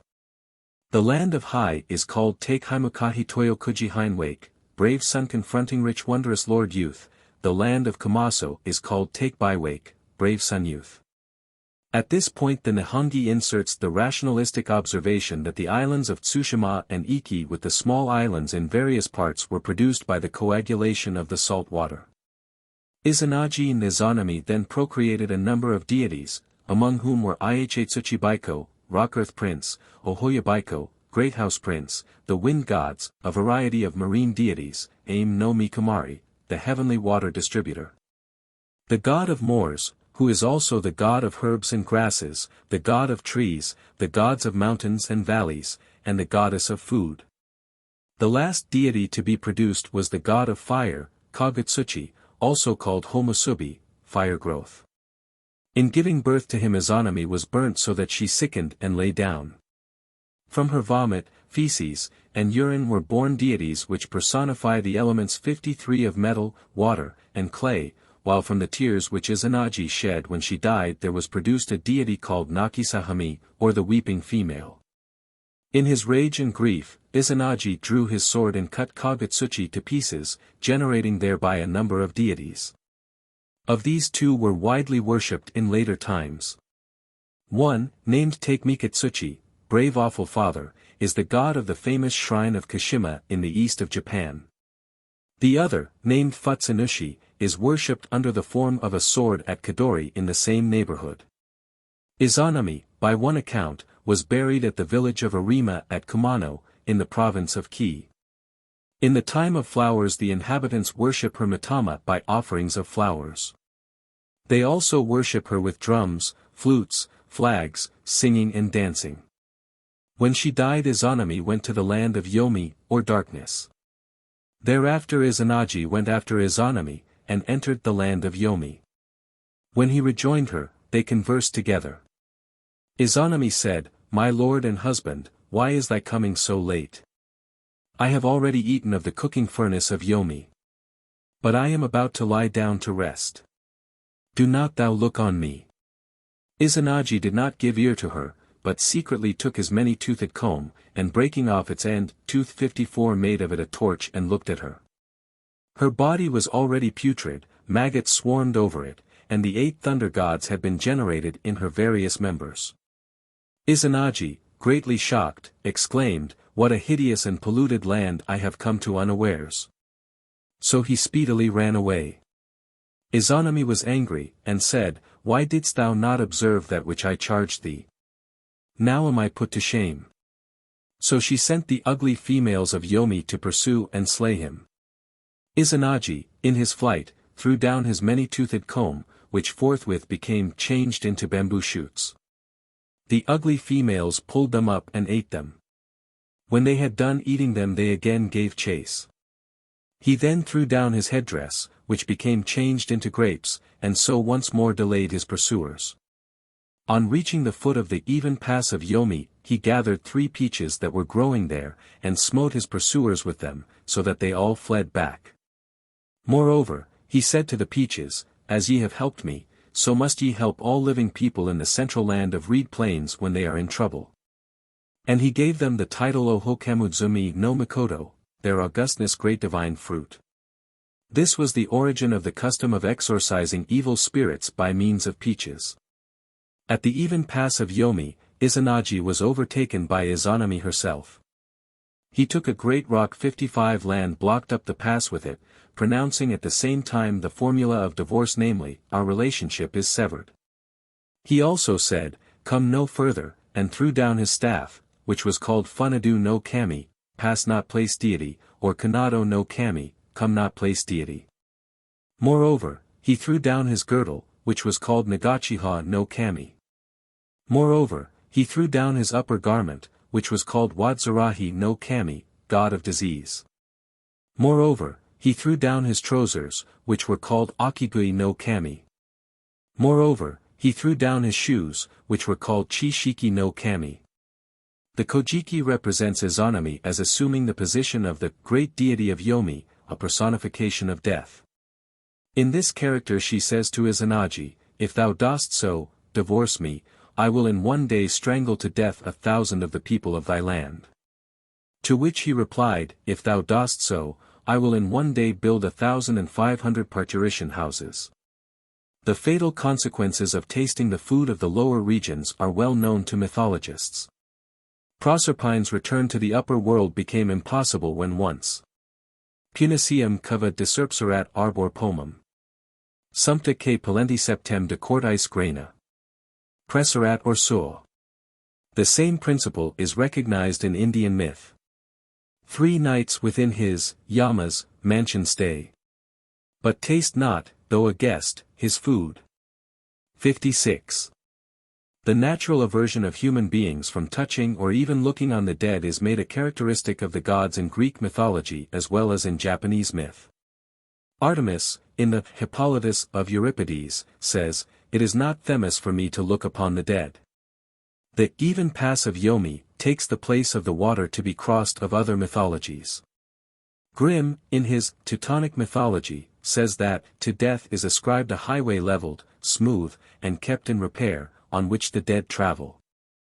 On returning from Yomi, Izanagi's first care was to bathe in the sea in order to purify himself from the pollutions which he had contracted by his visit to the land of Yomi. A number of deities were generated by this process, among whom were the gods of good and ill luck, and certain ocean deities held to be the ancestors of some families of local chieftains and worshipped by them. The sun goddess was born from the washing of his left eye, and the moon god from that of his right, while a third deity, named Susanoo, was generated from the washing of his nose. To the sun goddess Izanagi gave charge of the plain of high heaven, and to the moon god was allotted the realm of night. Susanoo was at first appointed to rule the sea, but he cried and wept till his beard grew down to the pit of his stomach. He wept the green mountains bare and the seas and rivers dry. Izanagi inquired of him, "Why dost thou continually weep?" He answered, "I wish to follow my mother to the netherland." Izanagi said, "Go, as thy heart bids thee," and drove him away. Another account of the birth of these three deities says that they were born to Izanagi and Izanami on earth before the descent to Yomi. The sun goddess was sent up to heaven by the pillar of heaven, which then served as a means of communication. Heaven and earth were still not far separated. Aim no Mihashira, heaven august pillar, is one of the names of the wind god. An island is described as heaven's single pillar. Other myths speak of the Ama no Ihabun, or rock boat of heaven, as used for communication by the deities. There is also mention of an Ama no Hashidate, heaven bridge erection, which is distinguished by Hirata from the pillar of heaven. He thinks the former was a sort of pier used by the rock boat of heaven. A spit of land 2 miles long and 190 feet broad near Myadzu in Tango is now called by this name. 57. Aim, or the firmament, where the gods live, is to be distinguished from Ohosora, the great void, which is the space between heaven and earth. Izanagi's ablutions, harahi, represent a widespread rite. They remind us of Juno's lustration by Iris after a visit to Hades, and of Dante's immersion in Lethe when he had completed his ascent through purgatory and was preparing for admission to the circles of paradise. Alcestis, after her rescue by Heracles from Thanatos, had to be purified, and was not allowed to speak for 3 days. We have in the Japanese myth the counterpart of a custom described by Chinese travelers to Japan centuries before the Kojiki and Nihongi were written. It was then, we are informed, the practice, when the funeral was over, for the whole family of the deceased to go into the water and wash. Lustration is a wide-world practice, 58, and the myth was clearly suggested by it, not vice versa. Izanagi's career having come to an end, he built himself an abode of gloom in the island of Ahaji, where he dwelt in silence and concealment. Another account says that he ascended to heaven, where he dwelt in the smaller palace of the sun. It will be observed that Izanagi was not immortal, and that he did not go to Yomi when he died. Susa no wa, the mythical narrative now turns to the doings of the sun goddess and her brother Susa no wa, the rainstorm personified. Susa no wa, before proceeding to take up his charge as ruler of the nether region, ascended to heaven to take leave of his elder sister, the sun goddess. By reason of the fierceness of his divine nature there was a commotion in the sea, and the hills and mountains groaned aloud as he passed upwards. The sun goddess, in alarm, arrayed herself in manly garb, and confronted her brother 59 wearing her royal necklace of jewels, and armed with sword and bow and arrows. The pair stood face to face on opposite sides of the river of heaven. 60 Susa no wa then assured his sister of the purity of his intentions, and proposed to her that they should each produce children by biting off and crunching parts of the jewels and swords which they wore and blowing away the fragments. 61 8 children born in this way were worshipped in after times as the Hachoji, or 8 princely children. They figure largely in the Shojiroku genealogies of Japanese noble families. Through one of them, named Masuya Katsukachi Heya Hayame no Ashihomimi, the Mikados trace their descent from the sun goddess. Ekatsu means I conquer. The allusion is to Susa no was having triumphantly proved the purity of his intentions by producing male children. 62. Susa no was subsequent proceedings were very rude and unseemly. He broke down the divisions between the rice fields belonging to his sister, sowed them over again, let loose in them the piebald colt of heaven, and committed nuisances in the hall where she was celebrating the solemn festival of firstfruits. The climax to his misdeeds was to flay a piebald colt of heaven with a backward flaying and to fling it into the sacred weaving hall where the sun goddess was engaged in weaving the garments of the deities. She was so deeply indignant at this last insult that she entered the rock cave of heaven and left the world to darkness. The piebald colt of heaven may be compared to Prisni, the speckled cow of Indian myth, which is explained as a personification of the variegated appearance of the starry heavens. The retirement of the sun goddess to the rock cave of heaven produced great consternation among the heavenly deities. They met on the dry bed of the river of heaven and took counsel how they should entice her from her seclusion. By the advice of Omohikane no Mikoto, the thought combiner or counselor deity, the long-singing birds of the eternal land, cocks, 63 were made to utter their prolonged cry before the door of the cave.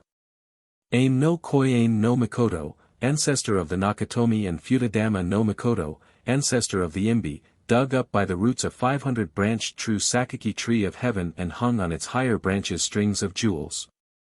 On its middle branches a mirror, and on its lower branches pieces of cloth. Then they recited their liturgy in her honor.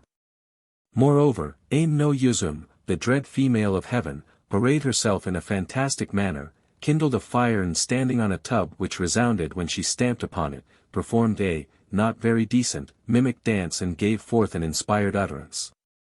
The plain of high heaven shook, and the 800 myriad deities laughed together. The sun goddess wondered how Aim no Yuzum and the other gods could be so jolly while the world was wrapped in complete darkness, and peeped out from the half-opened door of the cave. She was at once seized by Tajikara no wa, hand strength male, and prevented by main force from re-entering, to the great joy of all the deities. Susa no wa was then tried by a council of gods, who mulcted him in a fine of 1,000 tables of purification offerings. They also pulled out the nails of his fingers and toes, and banished him to the land of Yomi. Finally Aim no Koyen, the ancestor of the Nakatomi, recited his Ohoharahi or Great Purification liturgy. The above episode is the kernel of the mythical lore of Japan. Belonging to the class of light and darkness myths, it professes to give the origin of some of the principal ceremonies of the Shinto religion as they were practiced at the Mikado's court at the time when they became current. In addition to the Nakatomi and Imbi, some versions of the story show the sun goddess surrounded by other officials, such as jewel makers, mirror makers, and obviously borrowed from the actual functionaries of the court, and introduced with an eye to genealogical requirements. By a curious coincidence, the smith god attached to her train, like the Cyclops of Greek myth, has but one eye. Aim no Yuzum, the dread female of heaven, who danced and gave forth an inspired utterance before the rock cave where the sun goddess was hidden, is the supposed ancestor of the Sarum, monkey women, or female mimes attached to the Mikado's court, whose performances were the origin of the pantomimic religious dances still kept up in Japan and known as Kagura, while her divinely inspired utterance is the prototype of the revelations of the Miko, or Shinto priestesses. One version of the story gives us the actual words used by Yuzum on this occasion, namely, Hai, Fu, Mi, Yo, Itsu, Mu, Nana, Ya, Kokono, To. A Japanese baby knows that these are simply the numerals from 1 to 10. But they have given much trouble to later Shintoists, who have endeavored to read into them a deep mythical signification. The fire kindled by her is the prototype of the Nihabi, or courtyard fire, of Shinto ceremonial. It is plainly one of those numerous imitative magic devices for making sunshine, of which Mr. Fraser has given several examples. Point 64. Modern Shinto explains the darkness produced by the sun goddess's retirement as emblematic of the darkness of sin. The renewal of light typifies repentance. Of course, this was far from the thoughts of the original mythmakers. Susa no wa did not at once proceed to the land of Yomi. He went and begged food of the food goddess, who produced dainty things of all kinds from various parts of her body, and offered them to him. But Susa no wa took offense at her proceedings, which he considered filthy, and at once slew her. Whereupon there were produced in her head silkworms, in her eyes rice, in her ears millet, in her nose small beans, in her genitals barley, and in her fundament large beans. These Musubi, the god of growth, took in cause to be used as seeds. The above is the Kojiki version of the story. The Nihongi makes the moon god the culprit, and gives it as the reason of his alienation from the sun goddess, who had sent him to visit the food goddess. This is not the only attempt of mythmakers to account for the aloofness maintained by these two deities. The same variant of this episode makes the sun goddess the recipient of the various seeds produced in the body of the food goddess. She was rejoiced, and said, "These are the things which the race of visible men will eat and live." So she made the millet, the panic, the wheat and the beans the seed for the dry fields, and the rice she made the seed for the water fields. Therefore she appointed a Muragimi, village lord, of heaven, and forthwith sowed for the first time the rice seed in the narrow fields and in the long fields of heaven. Probably in the slaying of the food goddess we have an echo of some of those practices so fully examined by Mr. Fraser, in which the corn maiden, or other representative of the corn, is slain, a tragedy of perennial interest to mankind. Witness the rape of Persephone and the death of John Barleycorn. Susanoo then visited Korea, but not finding that country to his liking, returned to Japan, and went to the province of Izumo. Here he observed a chopstick floating down the river high, so thinking that there must be people living further up the stream, he went in quest of them, and found an old man and an old woman weeping, with a young maiden set between them. He asked of them, "Who are ye?" The old man replied, "Thy servant is a deity of earth, and his name is Ashinidzuchi, son of the great god of the mountain. My wife's name is Tenidzuchi, and my daughter is called Kushinada Haim." He further inquired, "Why weep ye?" He answered, saying, "I have had 8 children, girls, but the 8-forked serpent of Koshi came year after year and devoured them. It is now the time of its coming, and therefore do we weep." "Describe to me this serpent," said Susanoo. "Its eyes are as red as the winter cherry. It has one body with 8 heads and 8 tails. Moreover, its body is overgrown with moss, pines and cedars. Its length extends over 8 valleys and 8 hills. Its belly is always all bloody and inflamed to look upon." Then Susanoo said to the old man, "If this be thy daughter, wilt thou give her unto me?" "With reverence be it said," replied the old man, "I know not thy honorable name. I am the elder brother of the sun goddess, and have now come down from heaven," replied Susanoo. Then the deities Ashinidzuchi and Tenidzuchi said, "In that case, with reverence we offer her to thee." Susanoo straightway took that young maiden and changed her into a many-toothed comb, which he stuck into his hair, and said to the deities Ashinidzuchi and Tenidzuchi, "Do ye brew some sake of 8-fold strength? Also make a fence round about, and in that fence let there be 8 doors, at each door let there be 8 stands, on each stand let there be a sake tub, and let each sake tub be filled with the sake of 8-fold strength. Then wait." So having prepared everything in accordance with his august bidding, they waited. Then the 8-forked serpent came, indeed, as had been said, and bending down one head into each of the tubs, lapped up the sake. Hereupon it became drunken, and all the heads lay down to sleep, when straightway Susanoo drew his 10-span sword from his girdle and slew the serpent, so that the river had its current changed to blood. Now, when he cut the middle part of the tail, the edge of his august sword was broken. Wondering at this, he pierced it and split it open, when he found that within there was a great sharp sword. He took this sword, and thinking it a wonderful thing, reported his discovery to the sun goddess. This is the great sword Kusanagi, herb queller. On the occasion of his marriage to Kushinada Haim, Susanoo composed the following verses. Many clouds arise. On all sides a manifold fence. To receive within it the spouses. They form a manifold fence. Ah! That manifold fence. Eventually he entered the Netherland. Few of my readers will require to have pointed out to them the striking resemblance of this story to that of Perseus and Andromeda, or will need to be referred to Mr. Sidney Hartland's Legend of Perseus, in which everything relating to its numerous variants has been so thoroughly examined. I would direct special attention to Chapter 18. Of this work, where the hypothesis is offered, that we have in this incident a reminiscence of the abolition of human sacrifices to deities in the shape of the lower animals. In certain stages of civilization, sacrifices of the kind are practiced, and are frequently offered to water spirits conceived in animal form. It may, of course, be that the monster sent to devour Andromeda is to be regarded simply as the personification of water, or of specific rivers in their sinister aspect. The circumstance that the scene of this episode in Susanoo's career is the bank of a river is therefore by no means immaterial. Indeed, we may plausibly conjecture that the description of the serpent with its 8, or many, heads and 8 tails, its length extending over 8 valleys and 8 hills, its body overgrown with moss, pines, and cedars.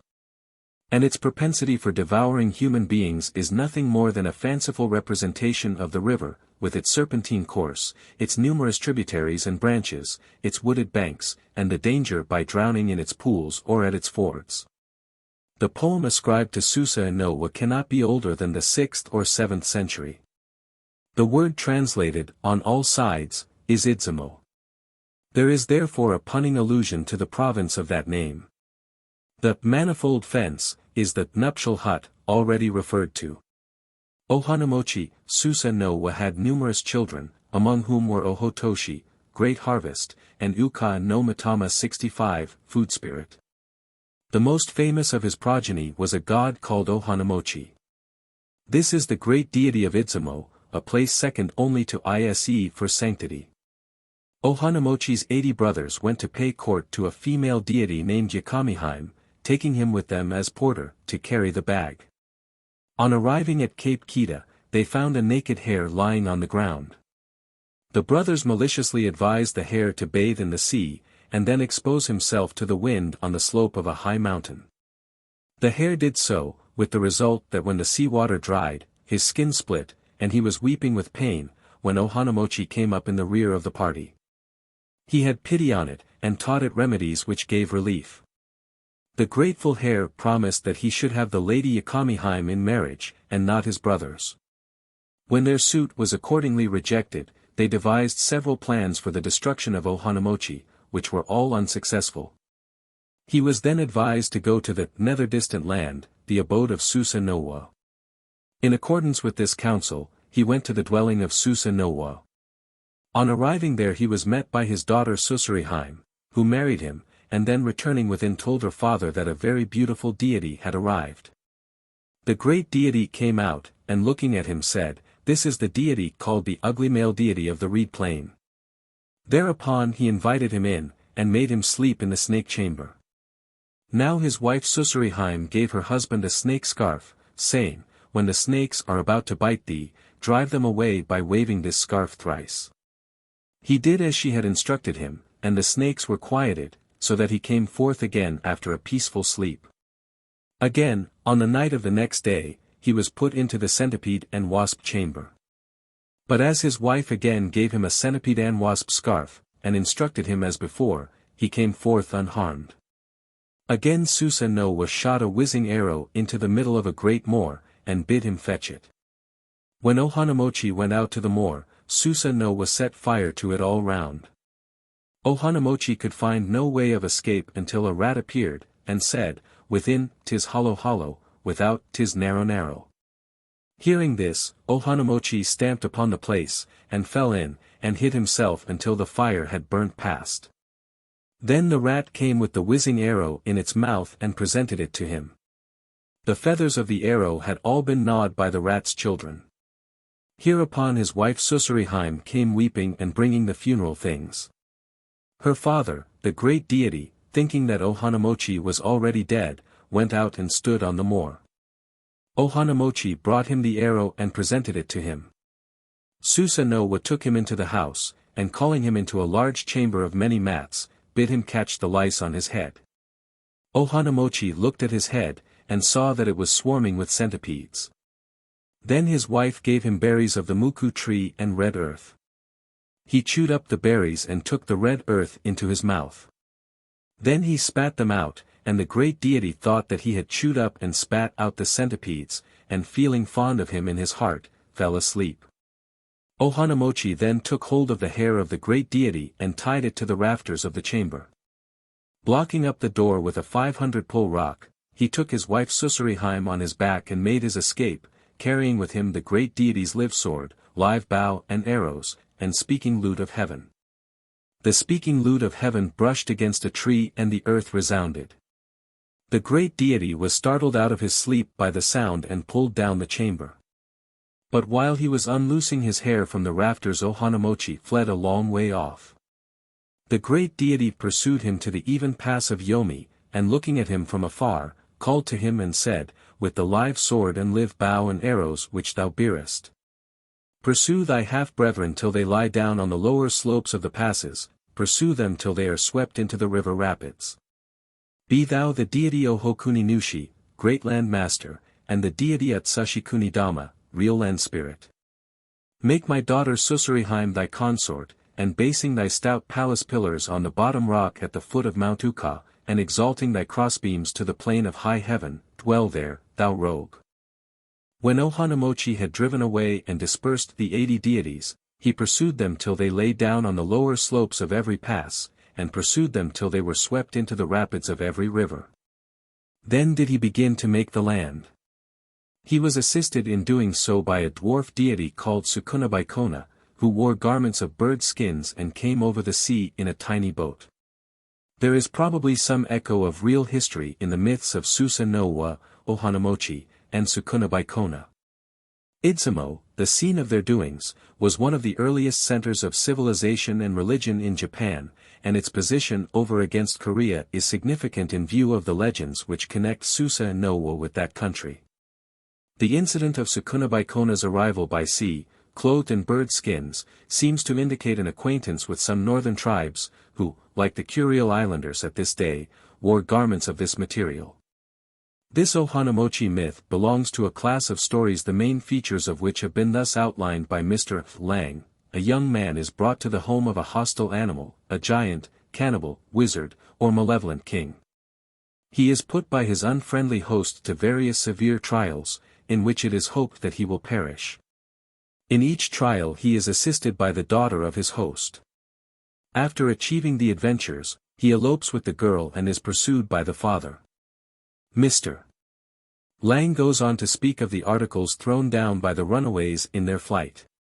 This part of the story belongs in Japanese myth to the history of Izanagi and Izanami. Ninigi, the dynasty of Susa no Wa, was not recognized by the gods of heaven. They sent down several other deities to prepare the world for the advent of Ninigi, a grandchild of the sun goddess, as its ruler. Some versions of the story make Takamusubi the chief actor in these proceedings, in others the sun goddess is more prominent. One of the deities sent down for this purpose was Ame Wakahiko, Heaven Young Prince. The Nihongi says, as soon as he arrived he took to wife Shida Teruheim, the daughter of Atsushi Kunidama. Accordingly he remained, and said, I, too, wish to govern the central land of reed plains. He never reported the result of his mission. At this time Takamusubi, wondering why he was so long in coming making his report, sent the pheasant Nanaki to observe. The pheasant flew down and perched on the top of a many-branched cassia tree which grew before Ame Wakahiko's gate. Now Amano Sagami, heaven-spying woman, saw this, and told Ame Wakahiko, saying, a strange bird has come and is perched on the top of the cassia tree. Then Ame Wakahiko took the heavenly deer bow and the heavenly feathered arrows which had been given him by Takami Musubi no Mikoto, and shot the pheasant, so that it died. The arrow having passed through the pheasant's breast, came before where Takami Musubi no Kami was sitting. Then Takami Musubi no Kami, seeing this arrow, said, this arrow I formerly gave to Ame Wakahiko. It is stained with blood, it may be because he has been fighting with the earthly deities. Thereupon Takami Musubi no Mikoto took up the arrow and flung it back down, to earth. This arrow, when it fell, hit Ame Wakahiko on the top of his breast. At this time Ame Wakahiko was lying down after the feast of first fruits, and when hit by the arrow died immediately. The sound of the weeping and mourning of Ame Wakahiko's wife Shida Teruheim reached heaven. At this time Ame no Kunidama, hearing the voice of her crying, straightway knew that her son, Ame Wakahiko, was dead, and sent down a swift wind to bring the body up to heaven. Forthwith a mortuary house was made, in which it was temporarily deposited. The river geese were made head-hanging bearers and also broom-bearers, the kingfisher was made the representative of the deceased, the sparrows were made the pounding women, and the wrens the mourners. Altogether the assembled birds were entrusted with the matter. For 8 days and 8 nights they wept and sang dirges. Futsunushi and Takemikatsuchi. Finally, the deities Futsunushi and Takemikatsuchi were sent down to prepare Japan for Ninigi's reception. The two deities descended and arrived at the little shore of Itasa in Idzumo, and asked Ohanamochi, saying, wilt thou deliver up this country to the heavenly deity, or not? He answered and said, I will not allow it. Thereupon Futsunushi returned upwards, and made his report. Now Takumi Musubi sent the two gods back again, and commanded Ohanamochi, saying, having now heard what thou hast said, I find that there is profound reason in thy words. Therefore again I issue my commands to thee more circumstantially, that is to say, let the public matters which thou hast charge of be conducted by my grandchild, and do thou rule divine affairs. Moreover, if thou wilt dwell in the palace of Ama no Haisumi, I will now build it for thee. I will take 1,000 fathom rope of the bark of the paper mulberry, and tie it in 180 knots. As to the dimensions of the building of the palace, its pillars shall be high and massy, and its planks broad and thick. I will also cultivate thy rice fields for thee, and, for thy provision when thou goest to take pleasure on the sea, I will make for thee a high bridge, a floating bridge, and also a heavenly bird boat. Moreover, on the tranquil river of heaven I will make a flying bridge. I will also make for thee white shields of 180 seams, and Aim no Hohai no Mikoto shall be the president of the festivals in thy honor. Hereupon Ohanamochi answered and said, the instructions of the heavenly deity are so courteous that I may not presume to disobey his commands. Let the august grandchild direct the public affairs of which I have charge. I will retire and direct secret matters. So he introduced Kanado no Kami to the two gods, saying, he will take my place and will yield respectful obedience. I will withdraw and depart hence. He forthwith invested him with the pure Yasaka jewels, and then became concealed forever. Therefore Futsunushi no Kami appointed Kanado no Kami as guide, and went on a circuit of pacification. Any who were rebellious to his authority he put to death, while those who rendered obedience were rewarded. The chiefs of those who at this time rendered obedience were Ohomano Nushi and Kotoshiro Nushi. Another version adds that he took the broad spear 66 which he had used as a staff when he was pacifying the land, and gave it to the two gods saying, by means of this spear I was at last successful. If the heavenly grandchild will use this spear to rule the land, he will undoubtedly subdue it to tranquility. I am now about to withdraw to the concealment of the 80 road windings. Having said these words, he at length became concealed. 67 Thereupon the two gods put to death all the rebellious spirits and deities. When Ninigi was about to descend to earth, the sun goddess addressed him, saying, this reed, plain, 1500 autumns, fair, years land is the region which my descendants shall be lords of. Do thou, my august grandchild, proceed thither and govern it. Go. And may prosperity attend thy dynasty, and may it, like heaven and earth, endure forever. When he was about to descend, one who had been sent in advance to clear the way, returned and said, there is one God who dwells at the 8 crossroads of heaven, the length of whose nose is 7 hands. And whose stature is more than 7 fathoms. Moreover, a light shines from his mouth and from his posteriors. His eyeballs are like an 8-hand mirror, and have a ruddy glow like the physalis. Thereupon he sent one of his attendant deities to go and make inquiry. Now among all the 80 myriads of deities, there was not one who could confront him and make inquiry. Therefore he specially commanded Aim no Yuzum, saying, thou art superior to others in the power of thy looks. Thou hadst better go and question him. So Aim no Yuzum forthwith bared her breasts, and, pushing down the band of her garment below her navel, confronted him with a mocking laugh. Then the god of the crossways asked her saying, Aim no Yuzum, what meanest thou by this behavior? She answered and said, I make bold to ask who art thou, that dost thus remain in the road by which the child of Amaterasu no Ohokami is to make his progress. The god of the crossways answered and said, I have heard that the child of Amaterasu no Ohokami is now about to descend, and therefore I have come respectfully to meet and attend upon him. My name is Sarudahiko no Ohokami.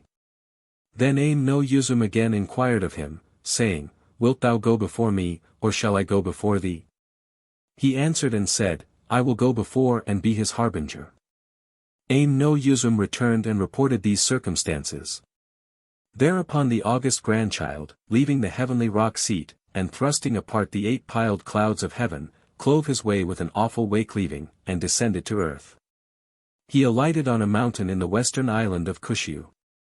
He was attended by the ancestors of the 5B, or hereditary government corporations, viz., the Nakatomi, the Imbi, the Sarum, the Mirror-makers B, and the Jewelers B, to which some accounts add several others. Ninigi took to wife Kanahana Sakuyaheim, the lady blooming like the flowers of the trees. Her father Ohoyamatsumi, great mountain person, had offered him both his daughters, but the elder was rejected by Ninigi as being too ugly. Her name was Aiche Nagaheim, Rocklong Lady. The consequences of this choice were disastrous to his descendants. Aiche Nagaheim, in her shame and resentment, uttered a curse and said, "The race of visible men shall change swiftly like the flowers of the trees and shall decay and pass away. This is the reason why the life of man is so short." When the time came for the younger sister's delivery, she shut herself up in a doorless shed, which, on the birth of her 3 children, she set fire to. With the object of clearing herself from certain suspicions which her husband had entertained of her fidelity. "If," said she, "the children are really the offspring of the heavenly grandchild, the fire cannot harm them." The children and their mother came forth unhurt, and were thereupon recognized by Ninigi as his true offspring and wife. The doorless shed here mentioned, is a parturition house. 68 It was the custom in ancient Japan for women, when the time drew near for their delivery, to retire to a shed specially constructed to receive them, so that contamination to the dwelling house might be avoided. This was still the practice in the island of Hachiho in 1878, and even in Japan no longer than a century ago. The burning of the parturition house represents the ordeal by fire, which, with the ordeal by boiling water or mud, is well known in Japan. Ho no Susori and Hohatami. The story concerns itself no further with the youngest of these 3 children. Of the others, the elder, named Ho no Susori, became a fisherman, and the younger, Hohatami, a hunter. Ho no Susori once proposed to his brother to exchange their respective callings. Hohatami accordingly gave over to his elder brother his bow and arrows and received a fishhook in return. But neither of them profited by the exchange, so Ho no Susori gave back to his brother the bow and arrows and demanded from him the fishhook. Hohatami, however, had in the meantime lost it in the sea. He took his sword and forged from it a number of new fishhooks which he piled up in a winnowing tray and offered to his brother by way of compensation. But the latter would have none but his own, and demanded it so vehemently of Hohatami as to grieve him bitterly. Hohatami went down to the seashore and stood there lamenting, when there appeared to him the old man of the sea, by whose advice he descended into the sea depths to the abode of the god of the sea. A stately palace with lofty towers and battlements. Before the gate there was a well, and over the well grew a thick branching cassia tree, into which Hohatami climbed. The sea god's daughter Toyotamaheim, rich jewel maiden, then came out from the palace to draw water. She saw Hohatami's face reflected in the well, and returning within reported to her father that she had seen a beautiful youth in the tree which grew by the well. Hohatami was courteously received by the sea god, Toyotamahiko, rich jewel prince, who when he heard his errand, summoned before him all the fishes of the sea and made inquiry of them for the lost fish hook, which was eventually discovered in the mouth of the Tai. Toyotamahiko delivered it to Hohatami, telling him when he gave it back to his brother to say, "A hook of poverty, a hook of ruin, a hook of downfall," to spit twice and to hand it over with averted face. Hohatami married the sea god's daughter Toyotamaheim and remained with her for 3 years. He then became homesick and returned to the upper world. On the beach where he came to land, he built for his wife, who was soon to follow, a parturition house which he thatched with cormorant's feathers. The roofing was still unfinished when she arrived, riding on a great tortoise. She went straight into the hut, begging her husband not to look at her. But Hohatami's curiosity was too strong for him. He peeped in, and behold, his wife had become changed into a wani, sea monster or dragon, 8 fathoms long. Deeply indignant at the disgrace put upon her, Toyotamaheim abandoned her newborn child to the care of her sister. and barring behind her the sea path in such a way that from that day to this all communication between the realms of land and sea has been cut off, returned hastily to her father's palace. The child thus born was the father of Jimmu Tenno, the first human sovereign of Japan. Hohodami's troubles with his elder brother were renewed on his arrival home. He was obliged to use against him 2 talismans given him by his father-in-law. One of these had the virtue of making the tide flow and submerge Ho-no Susori and thus compel him to sue for mercy. Another account says that Hohodami whistled and thereby raised the wind and the sea. Then by a second talisman the tide was made to recede and Ho-no Susori's life was spared.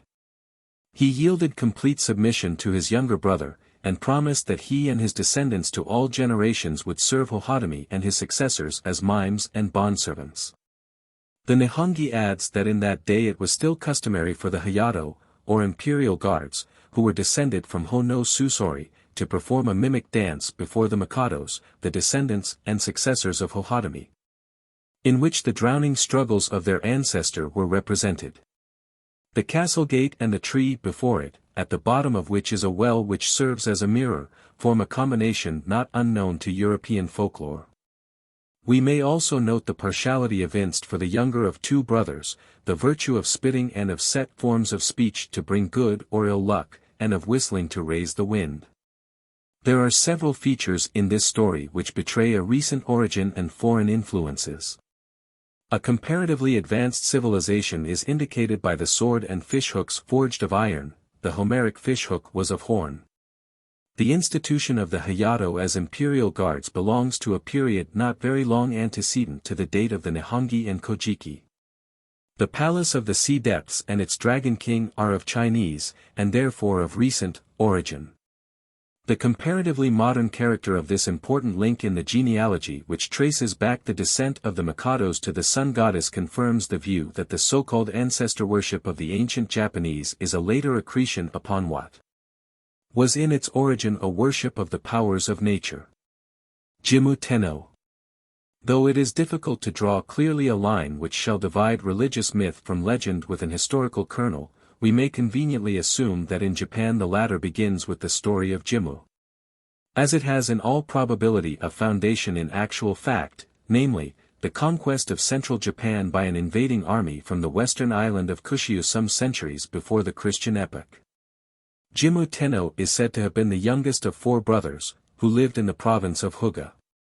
When he reached the age of 45, he addressed his elder brothers and his children, saying, "Of old, our heavenly deities, Takami Musubi, and Ohohirumi, gave this land of fair rice ears of the fertile reed plain to our heavenly ancestor. Hiko ho no Ninigi. Now I have heard from the old sea father that in the east there is a fair land encircled by blue mountains. Let us make our capital there." So on the 5th day of the 10th month of the year corresponding to BC 60769 they sailed northwards, and passing through the Bungo Channel arrived at USA 70 near the Strait of Shimonoseki. At this time there appeared the ancestors of the local chieftains of USA, named Usetsuhiko and Usetsuheim, who built a palace raised on one pillar on the bank of the river USA, and offered them a banquet. Then, by imperial command, Usetsuheim was given in marriage to the emperor's attendant minister Amma no Tain, the remote ancestor of the Nakatomi house. Proceeding on their voyage eastwards through the inland sea, Jimmu and his brothers arrived at the entrance of the river which falls into the sea near Osaka. Here they encountered a swift current, for which reason that place was called Namiheya, wave swift, or Namihana, wave flower, of which Naniha, a later poetical name of Osaka, was thought a corruption. 71. The first encounter of Jimmu's forces with the inhabitants of this part of Japan was not to their advantage. The emperor was vexed, and said, "I am the descendant of the sun goddess, and if I proceed against the sun to attack the enemy, I shall act contrary to the way of heaven. Better to retreat and make a show of weakness. Then sacrificing to the gods of heaven and earth, and bringing on our backs the might of the sun goddess, let us follow her rays and trample them down." Subsequently he proceeded southwards to Kumano, in the province of Ki, where he embarked with his army in the rock boat of heaven. In the midst of the sea they suddenly met with a violent wind, and Jimmu's ship was tossed about. Then Inaichi, one of Jimmu's elder brothers, exclaimed, "Alas! My ancestors were heavenly deities and my mother was a goddess of the sea. Why do they harass me by land, and why, moreover, do they harass me by sea?" So he drew his sword and plunged into the sea, where he became changed into the god Sabamochi. 72 Another brother of the emperor, Mikairino, also indignant at this, said, "My mother and my aunt are both sea goddesses, why do they raise great billows to overwhelm us?" So treading upon the waves, he went to the eternal land. At this time the gods belched up a poisonous vapor, which paralyzed the energies of Jimmu's troops. Then there was there a man by name Kumano no Takakuraji, who had a dream, in which Amaterasu no Ohakami spoke to Takemikatsuchi no Kami, saying, "I still hear a sound of disturbance from the central land of reed plains. Do thou again go and chastise it." Takemikatsuchi no Kami answered and said, "Even if I go not, I can send down my sword, with which I subdued the land, upon which the country will of its own accord become peaceful." To this Amaterasu no Kami assented. Thereupon Takemikatsuchi no Kami addressed Takakuraji, saying, "My sword, which is called Futsu no Matama, I will now place in thy storehouse. Do thou take it and present it to the heavenly grandchild." Takakuraji said, "Yes," and thereupon awoke. The next morning, as instructed in his dream, he opened the storehouse, and on looking in there was indeed there a sword which had fallen down, from heaven, and was standing point upwards on the plank floor of the storehouse. So he took it and offered it to the emperor. Then Amaterasu no Ohakami instructed the emperor in a dream of the night, saying, "I will now send thee the Yatagaresu, 73 make it thy guide through the land." Upon which the Yatagaresu came flying down from the void, and served as a guide to the army. The progress of the imperial troops being again obstructed by the enemy, the emperor prayed and then fell asleep. The heavenly deity appeared to him in a dream, and instructed him to take earth from within the shrine of the heavenly Mount Kagu, and of it to make 80 heavenly platters. Moreover, he was to make sacred jars, and therewith sacrifice to the gods of heaven and earth, pronouncing at the same time a solemn imprecation. This had the desired effect of dispersing the enemy. The emperor proceeded to utter a vow, saying, "I will now make aim 74 in the 80 platters, using no water. If the aim forms, then shall I assuredly, without effort and without recourse to arms, reduce the empire to peace." The aim became formed of itself. Again he made a vow, saying, "I will now take the sacred jars and sink them in the river Nifu. If the fishes, great or small, become every one drunken and are carried down the stream like floating leaves, then shall I assuredly succeed in establishing the land." So he sank the jars in the river, with their mouths turned downward, and after a while the fish all came to the surface, gaping and gasping as they floated down the stream. The emperor then commanded Michi no Omi, saying, "We are now in person 75 about to celebrate a festival to Takami Musubi. I appoint thee ruler of the festival, and grant thee the title of Idzuheim. 76 The earthen jars which are set up shall be called the Idzub, or sacred jars, the fire shall be called Idzu no Kagutsuchi, or sacred fire father, the water shall be called Idzu no Midzuha no Mi, or sacred water female. The food shall be called Idzu uka no Mi, or sacred food female, the firewood shall be called Idzu no Yamatsuchi, or sacred mountain father, and the grass shall be called Idzu no Notsuchi, or sacred moor father." In winter, the 10th month, on the first day, 77 the emperor tasted the food of the Idzub, and arraying his troops set forth upon his march. Among those who made submission to Jimmu was Naiji Heihai, of whom it is told that he was a child of the heavenly deity, who had come down from heaven riding in the rock boat of heaven, and married the sister of a local chieftain named Nagasun Hiko, Prince Longshanks. His name and that of his son appear very frequently in the Shojiroku genealogies. Jimmu took to wife a daughter of the god Kodoshiro Nushi, or, according to the Kojiki, Ohomano Nushi, by a mortal woman, and having established his capital at Kashihabara, in Yamato, BC 660-78 reigned there until his death, BC 585, at the age of 127. 7. The Pantheon. Nature deities. 1. Gods of individuals and gods of classes.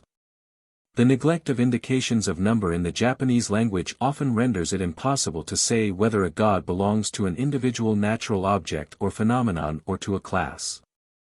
I therefore take these two classes of deities together, noting the distinction wherever it is possible or desirable. The sun goddess, the most eminent of the Shinto deities, is the sun goddess. Nor is this surprising. If, as Scotus Origina has well said, every visible and invisible creature is a theophany or appearance of God, what more striking aspect of him can there be to the uncultured mind than the sun?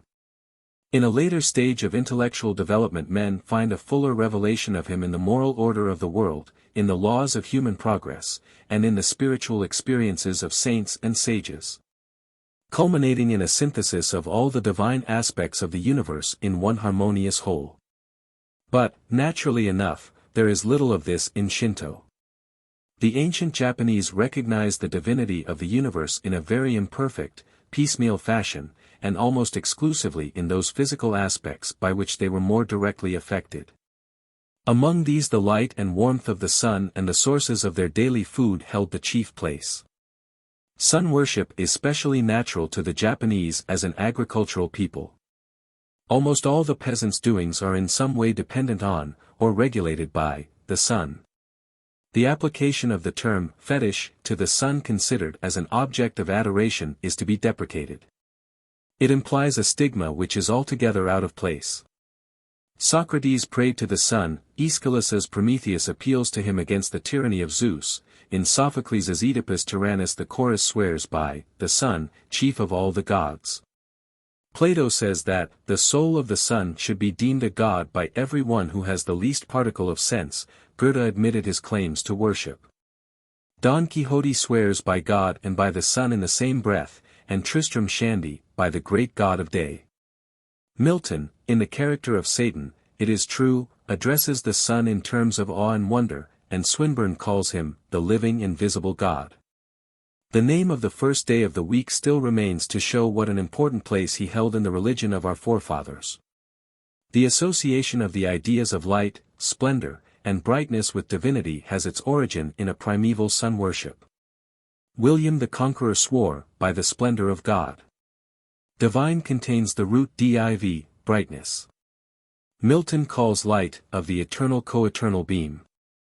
No doubt so long as a nation is hesitating between sun worship and a higher form of religion there is a reason for treating the former with contempt and aversion. No form of faith is so odious because of the danger of relapse as that from which we have emerged with painful effort to something higher. But such intolerance is no longer needed. It is now unnecessary to punish with death the worship of the sun, moon, and stars 79 or even to stigmatize it as fetish worship. The meaning of the word fetish has become so blurred by indiscriminate use that there is a temptation to discard it altogether. It is frequently applied to all concrete objects of devotion, including not only great nature gods, like the earth and sun, but their symbols, images, and seats of their real presence, which have no intrinsic divinity of their own, and are only worshipped by reason of their association with genuine deities. The same objects, after their association with the god has been forgotten and they are blindly adored as if they were themselves gods, form a third class of fetishes. The sword of the shrine of Atsuta is an example. Probably originally an offering and then a shintai, it is still worshipped, for no known reason except, perhaps, an empiric belief in the efficacy of prayers addressed to it. Implements of trade, honored for the help which they render to man, are a fourth class. To these we may add a fifth, consisting of stones, sticks, feathers, and worshipped for their imaginary virtues or for no definite reason at all. The indiscriminate application of the term fetish to objects of all these five classes is highly inconvenient, especially when we come to discuss the question whether fetishism is a primitive form of religion. The answer depends entirely on the kind of fetish which is intended. If the word is used at all, it would be better to confine it to the last three of these classes. The sun goddess is described as the ruler of heaven and as unrivaled in dignity. She wears royal insignia, is surrounded by ministers, of whom the court of the Mikado is the obvious prototype, and is spoken of in terms appropriate to personages of sovereign rank. She is selected as the ancestor from whom the Mikados derive their descent and authority. Yet she is hardly what we understand by a supreme being. Her power does not extend to the sea or to the land of Yomi. Her charge as ruler even of heaven was conferred on her by her parents, and did not by any means involve absolute control. When grossly insulted by her younger brother, instead of inflicting on him condign punishment, she hid in a cave, from which she was partly enticed, partly dragged, by the other deities. This is not the behavior of a supreme being. The punishment of the culprit and other important celestial matters are determined, not by the fiat of the so-called ruler of heaven, but by a council of the gods. The celestial constitution, like its earthly counterpart, was far from being an absolute monarchy. The epithet sumera, translated sovereign, and derived from a verb sumeru, which means to hold general rule, is applied not only to the sun goddess but to many other deities, the wind gods, for example, and also to the Mikados. The same is the case with Mikoto, which corresponds roughly to Earth Majesty. Of course, Japan is not the only country which attributes royalty to the sun. Milton speaks of the sun's sovereign vital lamp. In some parts of the Shinto mythical narrative it is the actual sun that the author has in view, as when he speaks of her radiance illuminating the universe, or of the world being left to darkness when she entered the rock cave. Elsewhere she is an anthropomorphic being, with no specially solar characteristics. She wears armor, celebrates the feast of first fruits, cultivates rice, and inconsistencies of this kind are inherent in all nature myths, and trouble their authors not a whit. Some of the modern theologians, however, are much perplexed by them. Motori concludes that this great deity actually is the sun in heaven, which even now illuminates the world before our eyes, a fact which is extremely clear from the divine writings. His pupil Hirata, on the other hand, holds that the sun goddess is not the ruler of heaven but the ruler of the sun, a distinction which never occurred to the mythmakers. Another modern writer attempts to smooth over difficulties by the explanation that the sun goddess is actually a female goddess, but, owing to the radiance which flows from her, seen from a distance she appears round. The transparent character of the names by which the sun goddess is known is a formidable obstacle to the tendency to neglect her solar quality and to give prominence to the anthropomorphic side of her character. Her most usual appellation is Amaterasu no Ohokami, or the heaven-shining great deity. She is also called Amaterasu Hirumi, or heaven-shining sun female, more briefly Hirumi, Amaterasu mi Oya, or heaven-shining august parent, and other variants. Of these names European writers have generally adopted Amaterasu, which, like Phoebos, is in reality a mere epithet, and is applied to other deities. Hiram, or sun female, is more expressive, and probably older. In modern times the appellation Amaterasu no Ohokami is little used, its Chinese equivalent Tensho-Daijin being substituted. Partly under cover of a name which is less clearly intelligible to the multitude, the tendency has become accentuated to throw her solar functions into the background and to conceive of her simply as a general providence, at the expense of other deities. In other words, she has made a distinct advance towards the position of a supreme monotheistic deity. Even in ancient times there was some recognition of the sun goddess as a providence that watches over human affairs, more especially the welfare of the Mikado and his government. She provided Jimmu with the Yatagarasu, or sun crow, as a guide to his army. The following prayer, addressed to her in 870 by envoys dispatched to Ise with offerings, illustrates this conception of her character. By order of the Mikado we declare with deepest reverence in the spacious presence of, with awe be her name pronounced, the sovereign great heaven-shining deity, whose praises are fulfilled in the great shrine, whose pillars are broad-based on the nethermost rocks, and whose cross-beams rise aloft to the plain of high heaven on the bank of the river Isuzu in Uji, of Watarahi in Ise. As follows. Since the past 6-month reports have been received from the Deification 80 that 2 pirate ships of Shiraki 81 appeared at Aratsu, in the district of Naka, in the province of Chikuzan. and carried off as plunder the silk of a tribute ship of the province of Busan. Moreover, that there having been an omen of a crane which alighted on the arsenal of the government house, the diviners declared that it presaged war with a neighboring country. Also that there had been earthquakes with storms and floods in the province of XIII by which all the houses had been overturned and many of the inhabitants swept away. Even the old men affirmed that no such great calamity had ever been heard of before. Meanwhile news was received from the province of Michinoku of an unusually disastrous earthquake, and from other provinces grave calamities were reported. The mutual enmity between those men of Shiraki and our land of Yamato has existed for long ages.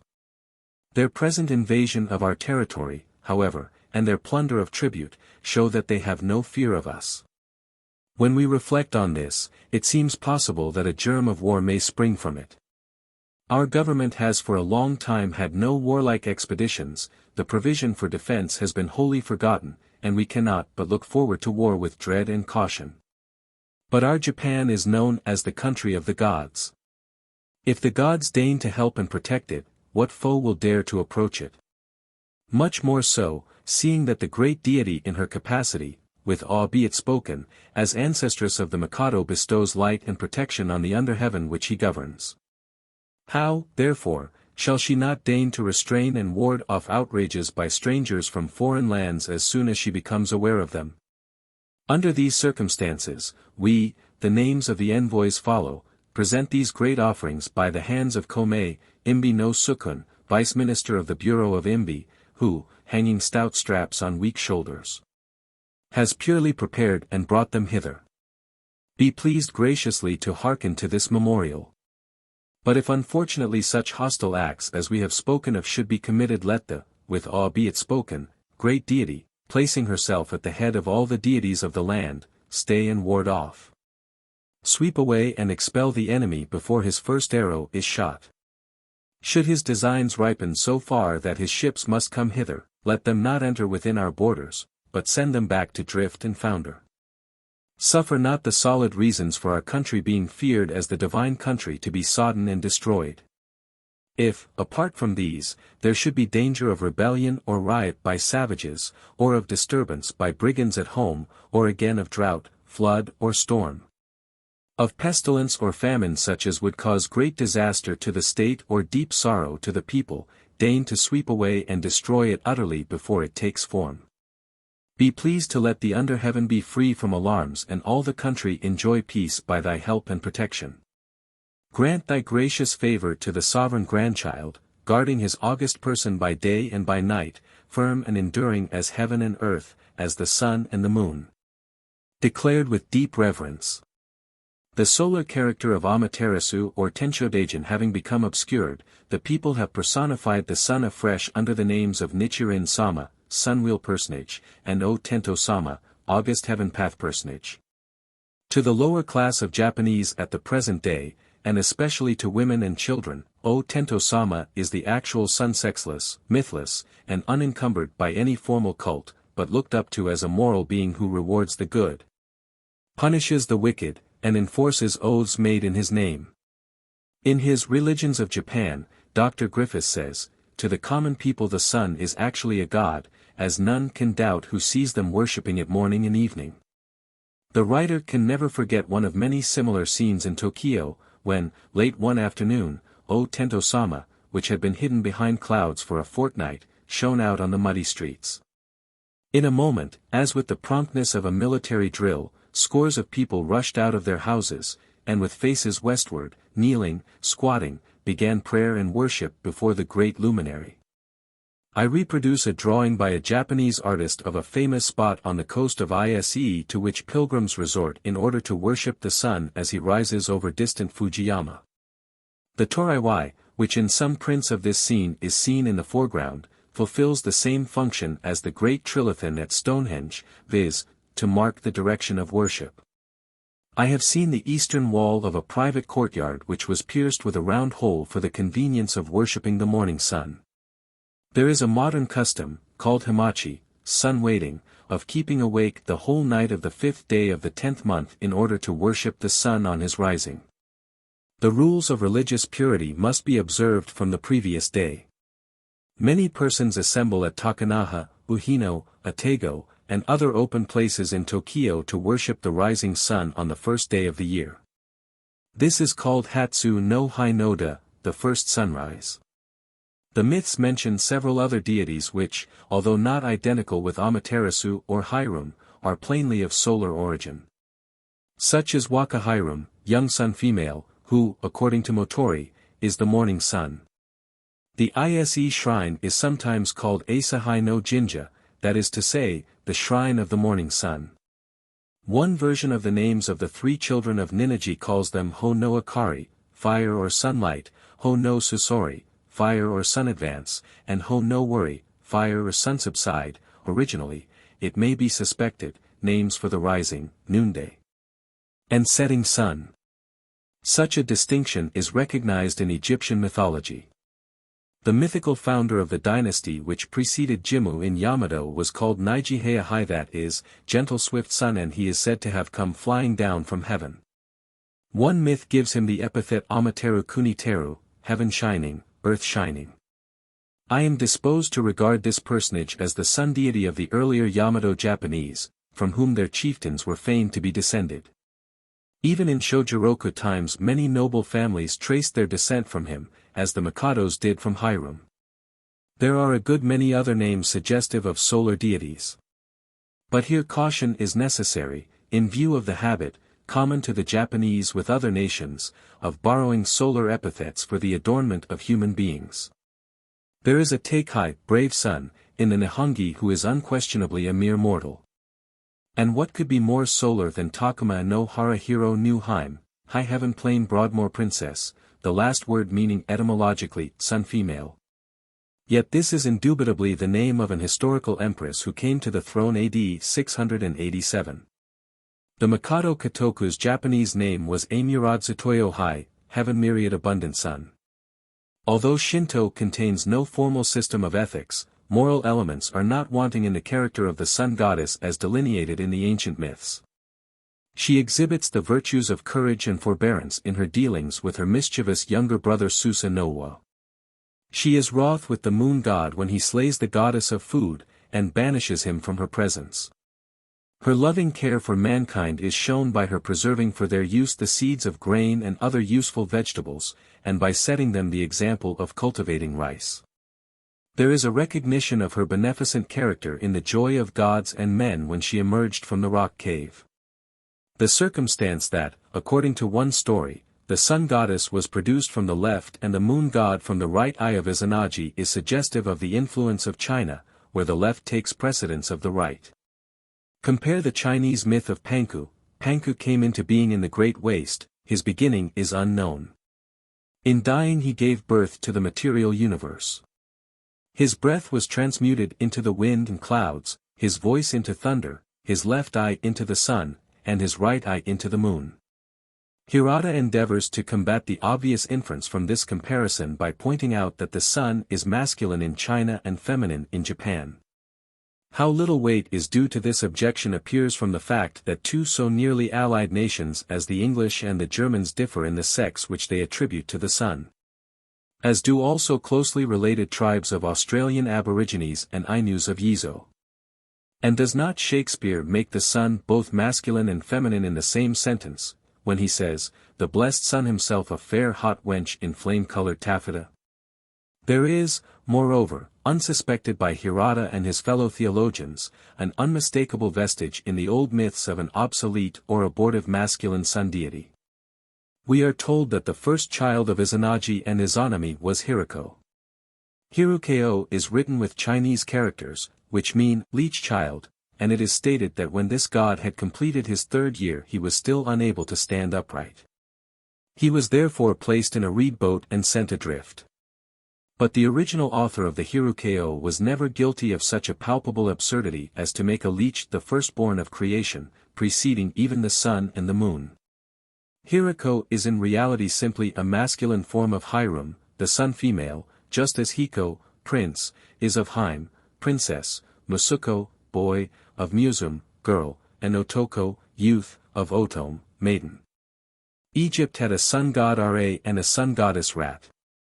No doubt with the greater development of the sun goddess myth it was felt that there was no room for a male sun god. The tag of story which is appended to the leech derivation is one of those perversions of true myth which arise from an ignorant misunderstanding or a willful misapplication of language. The leech child can hardly be reckoned among the effective deities of Shinto. In modern times, however, he has, for some inscrutable reason, been identified with a widely worshipped deity of unknown origin called Ebisu. This god has to all appearance nothing in common either with the sun or the leech. He is a favorite subject of the artist, and is usually depicted with a smiling countenance. Emi or Ebi means to smile, in ancient Japanese costume, and holding a fishing rod while a tahi struggles at the end of his line. He is reckoned one of the 7 gods of good fortune, and is a favorite deity to pray to for success in trade. Merchants hold a great feast in his honor on the 20th day of the 10th month. The ascription of the female sex to the most prominent among the Shinto gods is not owing merely to caprice. Myth-makers have often more substantial reasons for their fancies than might be supposed. In the present case there is evidence that women played a very important part in the real world of ancient Japan as well as in that of imagination. Women rulers were at this time a familiar phenomenon. Both Japanese and Chinese history give us glimpses of a female Mikado who lived about AD 200, and whose commanding ability and strong character have not been wholly obscured by the mists of legend. Women chieftains are frequently mentioned.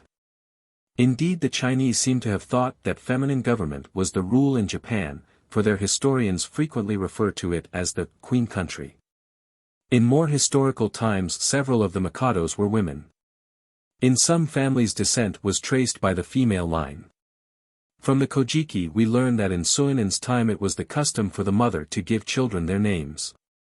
One might think that so obviously solar a goddess as the heaven-shining great deity, or sun-female, whose abode is the plane of high heaven, who fills the universe with her radiance and leaves it to darkness when she conceals herself. And who is even spoken of in so many words as the deity of the sun, would have escaped the temerarious touch of the euhemerist. Yet I have before me a History of the Empire of Japan, compiled by doctors of the Imperial University, and published in 1893 by order of the Japanese government, which speaks of the principles of rice culture and the arts of weaving, mining, and of making swords, hats, and pantaloons being known in the reign of Amaterasu. Other writers are even more precise. Much to Motori's indignation, they say bluntly that she was a mortal empress who reigned in a locality on earth called Takuma no Hara, the plain of high heaven. Yatakagami. The Shintai of the sun goddess is a mirror, sometimes called the Yatakagami, or 8-hand mirror, probably because it had a number of leaves or projections round it. It is also called the Haikagami, sun mirror, or Haigata no Kagami, sun form mirror. It appears from the Nihongi that similar mirrors were honored in Korea. Alma no Hihoko is stated to have brought a sun mirror from that country in BC 27. The mythical notices of the Yatakagami represented in various aspects. It is mentioned in the Kojiki among the offerings made to the sun goddess to propitiate her after her retirement to the rock cave of heaven. In the same passage Yuzum calls it, a deity more illustrious than thine, the sun goddess's, augustness. When the sun goddess and Musubi sent down Ninigi to rule the earth they gave him the Yatakagami, saying, regard this mirror exactly as our Mitama, and reverence it as if reverencing us. The Nihongi adds, let it be with thee on thy couch and in thy hall, and let it be to thee a holy mirror. The Yatakagami is frequently spoken of as if it were the sun goddess herself, and is even called the great god of Ise. Another sun mirror received an independent worship at Kumano. The Nihongi says, under the date BC 92. Before this the two gods Amaterasu no Ohokami and Yamato no Ohokunidama were worshipped together within the emperor's great hall. He dreaded, however, the power of these gods, and did not feel secure in their dwelling together. Therefore he entrusted Amaterasu no Ohokami to Toyosuke Iribaim no Mikoto to be worshipped at the village of Kasanuhi, in Yamato. Here we must understand that it was the sun mirror which was sent away from the palace. It was subsequently, BC 5, enshrined at Ise, where it is to this day preserved with the greatest care and reverence. 82 It is about 8 inches in diameter. In ancient Peru, the sun god was represented by a golden disk, the moon goddess by one of silver. We find, however, that in AD 507 a sacred mirror was still preserved in the imperial palace as one of the regalia. It was destroyed by fire in the 11th century, but its successor is to this day transmitted from sovereign to sovereign as a token of royal authority. The religious ceremony in its honor is described below. Associated with the mirror as regalia were a sword and a jewel. These 3 objects are presented to the Mikado on his accession with great ceremony. In ancient times there were probably only 2 regalia, the mirror and the sword. The latter was lost in the sea at the Battle of Danura. But such losses are not irreparable. The sun goddess in her capacity as sovereign is attended by a court of minor deities who belong to the class of man deities, and will be dealt with in the next chapter. Yatagarasu. Like the Greek Phoebos, who had his Kappa Kappa Omicron 83, the Egyptian Ra, who was accompanied by a hawk, and the Peruvian sun god, who was attended by a condor, the sun goddess is provided with a bird as her messenger and attendant. This bird is called in Japanese Yatagarasu, which means 8-hand crow. It is not, however, a Japanese invention, but is borrowed from China, where it is called the sun crow or golden crow, and described as a bird with 3 claws and of a red color which roosts in the sun. It is mentioned in a Chinese poem written b.c. 314. Possibly it may be traced even further back. A 3-legged bird was figured on coins of Pamphylia and Lycia in very ancient times. In Japan the Yatagarasu, as a symbol of the sun, was depicted on the banners set up in front of the imperial palace on state occasions as a mark of sovereignty. This custom is known to go back to AD 700, and is probably much older. The Euhemerists have tried their hand on the Yatagarasu. Mr. Takahashi Goro informs us in his dictionary that this was the name of one of Jimmu Tenno's generals, and Klaproth thinks it probable that the Corbeau a Hewitt Pat's design la Boussole don't Zimmu est servi pour se guider dans son expedition. A Japanese noble family claimed descent from it, and a shrine in its honor is mentioned in the Yenjishiki. 84. There is a god called Aim no Haiwashi, Heaven Sun Eagle, which, although not to be identified with the Yatagarasu, is no doubt a product of the same tendency to associate birds with the gods. Both are inhabitants of the same celestial region. Susa no wa. The history of Susa no wa illustrates the tendency of nature gods to have their original character obscured by the anthropomorphic fancies of successive mythmakers. The Kojiki and Nihongi accounts of him are extremely vague and contradictory. Later Japanese writers have identified him with the moon god, with an Indian Hades deity named Godzu Tenno, and with Emma, the Rhadamanthus of the Buddhist hell. He has also been made a god of pestilence, of love and wedlock, or of war. European scholars have described him as a rotating heavens god, or as, evidently a human being. Dar. Buckley, of Chicago, was the first to suggest 85 that he is the rainstorm. We need not adopt every detail of this scholar's explanations, and indeed no one theory can solve all the problems presented by the mutually inconsistent stories related of this deity, but there can be no hesitation in accepting Dr. Buckley's view as substantially correct.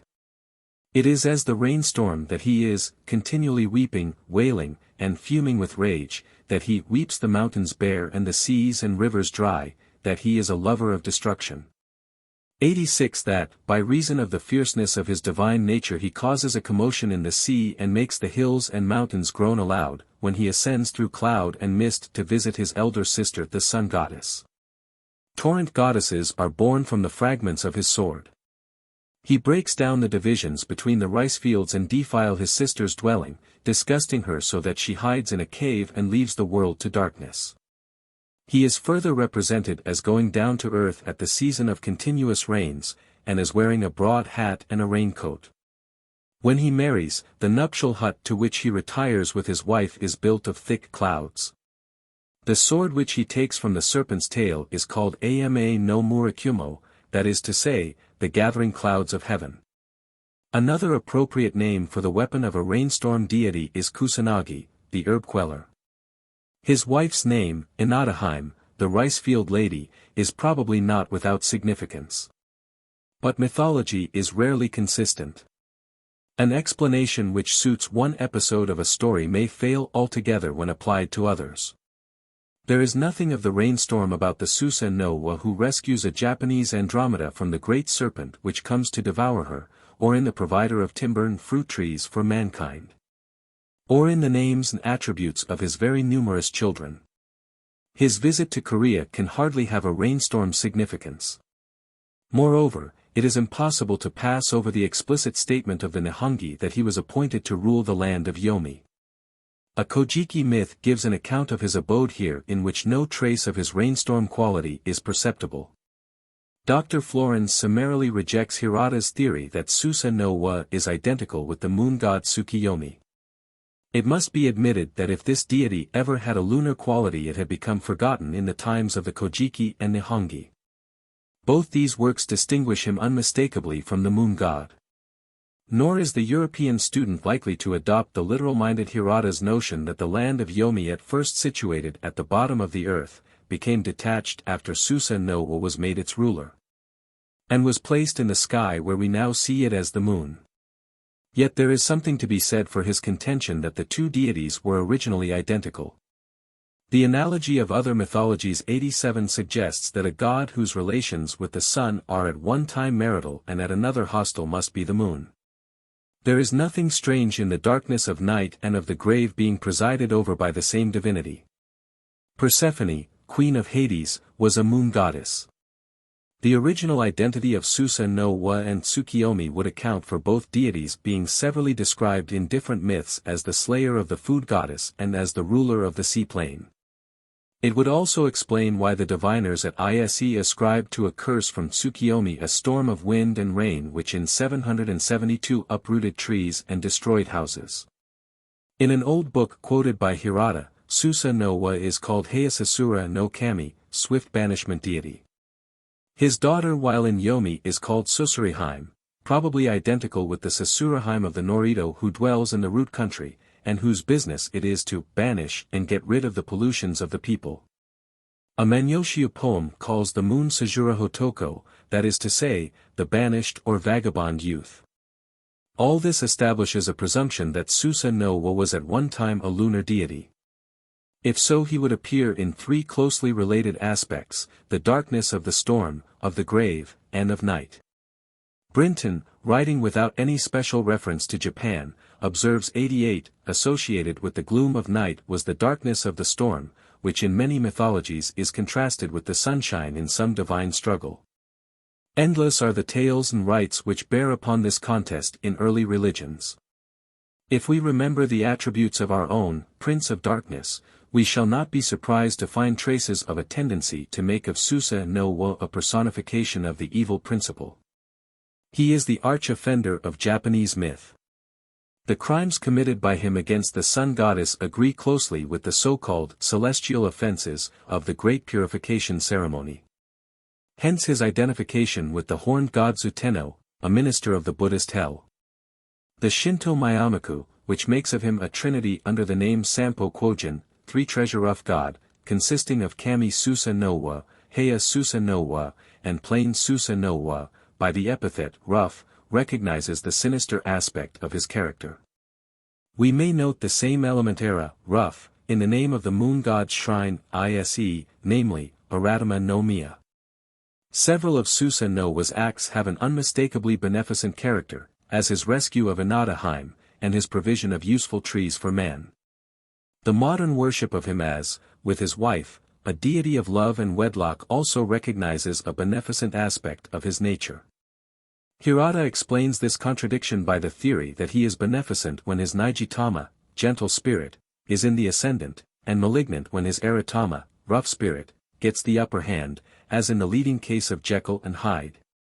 Reported by R. L. Stevenson. The female deity of Yomi, Sasuraheim, is called by Hirata a Wakidama, side spirit, or double, of Susa no wa, forming with him a dual divinity, as in the case of the wind gods. Etymology helps us little in determining Susa no Wa's character. The ordinary derivation connects his name with the verb susamu, to be impetuous. Hence the impetuous male of English translators. It agrees well with the rainstorm conception of this deity. There is at the present day a festival celebrated in his honor at Onamachi in Bingo, described as follows by a Japanese writer: the procession is a tumultuous trial of speed and strength. Bands of strong men seize the sacred cars, race with them to the sea, and having plunged in breast deep, their burden held aloft, dash back at full speed to the shrine. Their refreshments are served out, and then the race is resumed, the goal being the central flag among a number set up in a large plain. Their feet beat time to a wildly shouted chorus, and they sweep along wholly regardless of obstacles or collisions. The ceremony here described is no doubt intended as a dramatic representation of the impetuous character of the god. The Susamu etymology derives some support from a comparison of that of Woden, from Vatha, the modern German Wothen, to go violently, to rush, and of Hermes, from Delta mu omega, but it is after all questionable. It implies a noun Susa, impetuosity, which does not exist. Moreover, one of Susa no Wa's wife's names was Susa no Yatsu Mimi, where it is not disputed that Susa is the name of a town in Idzumo. There is a legend which represents Susa no Wa as giving his name to this place and allowing his Mitama to rest here.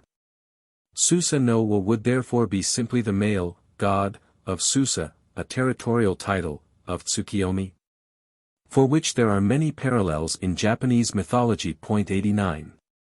The Shintai of Susa no Wa, or rather of his supposed modern representative, God Zuteno, is a Naginata, or halberd.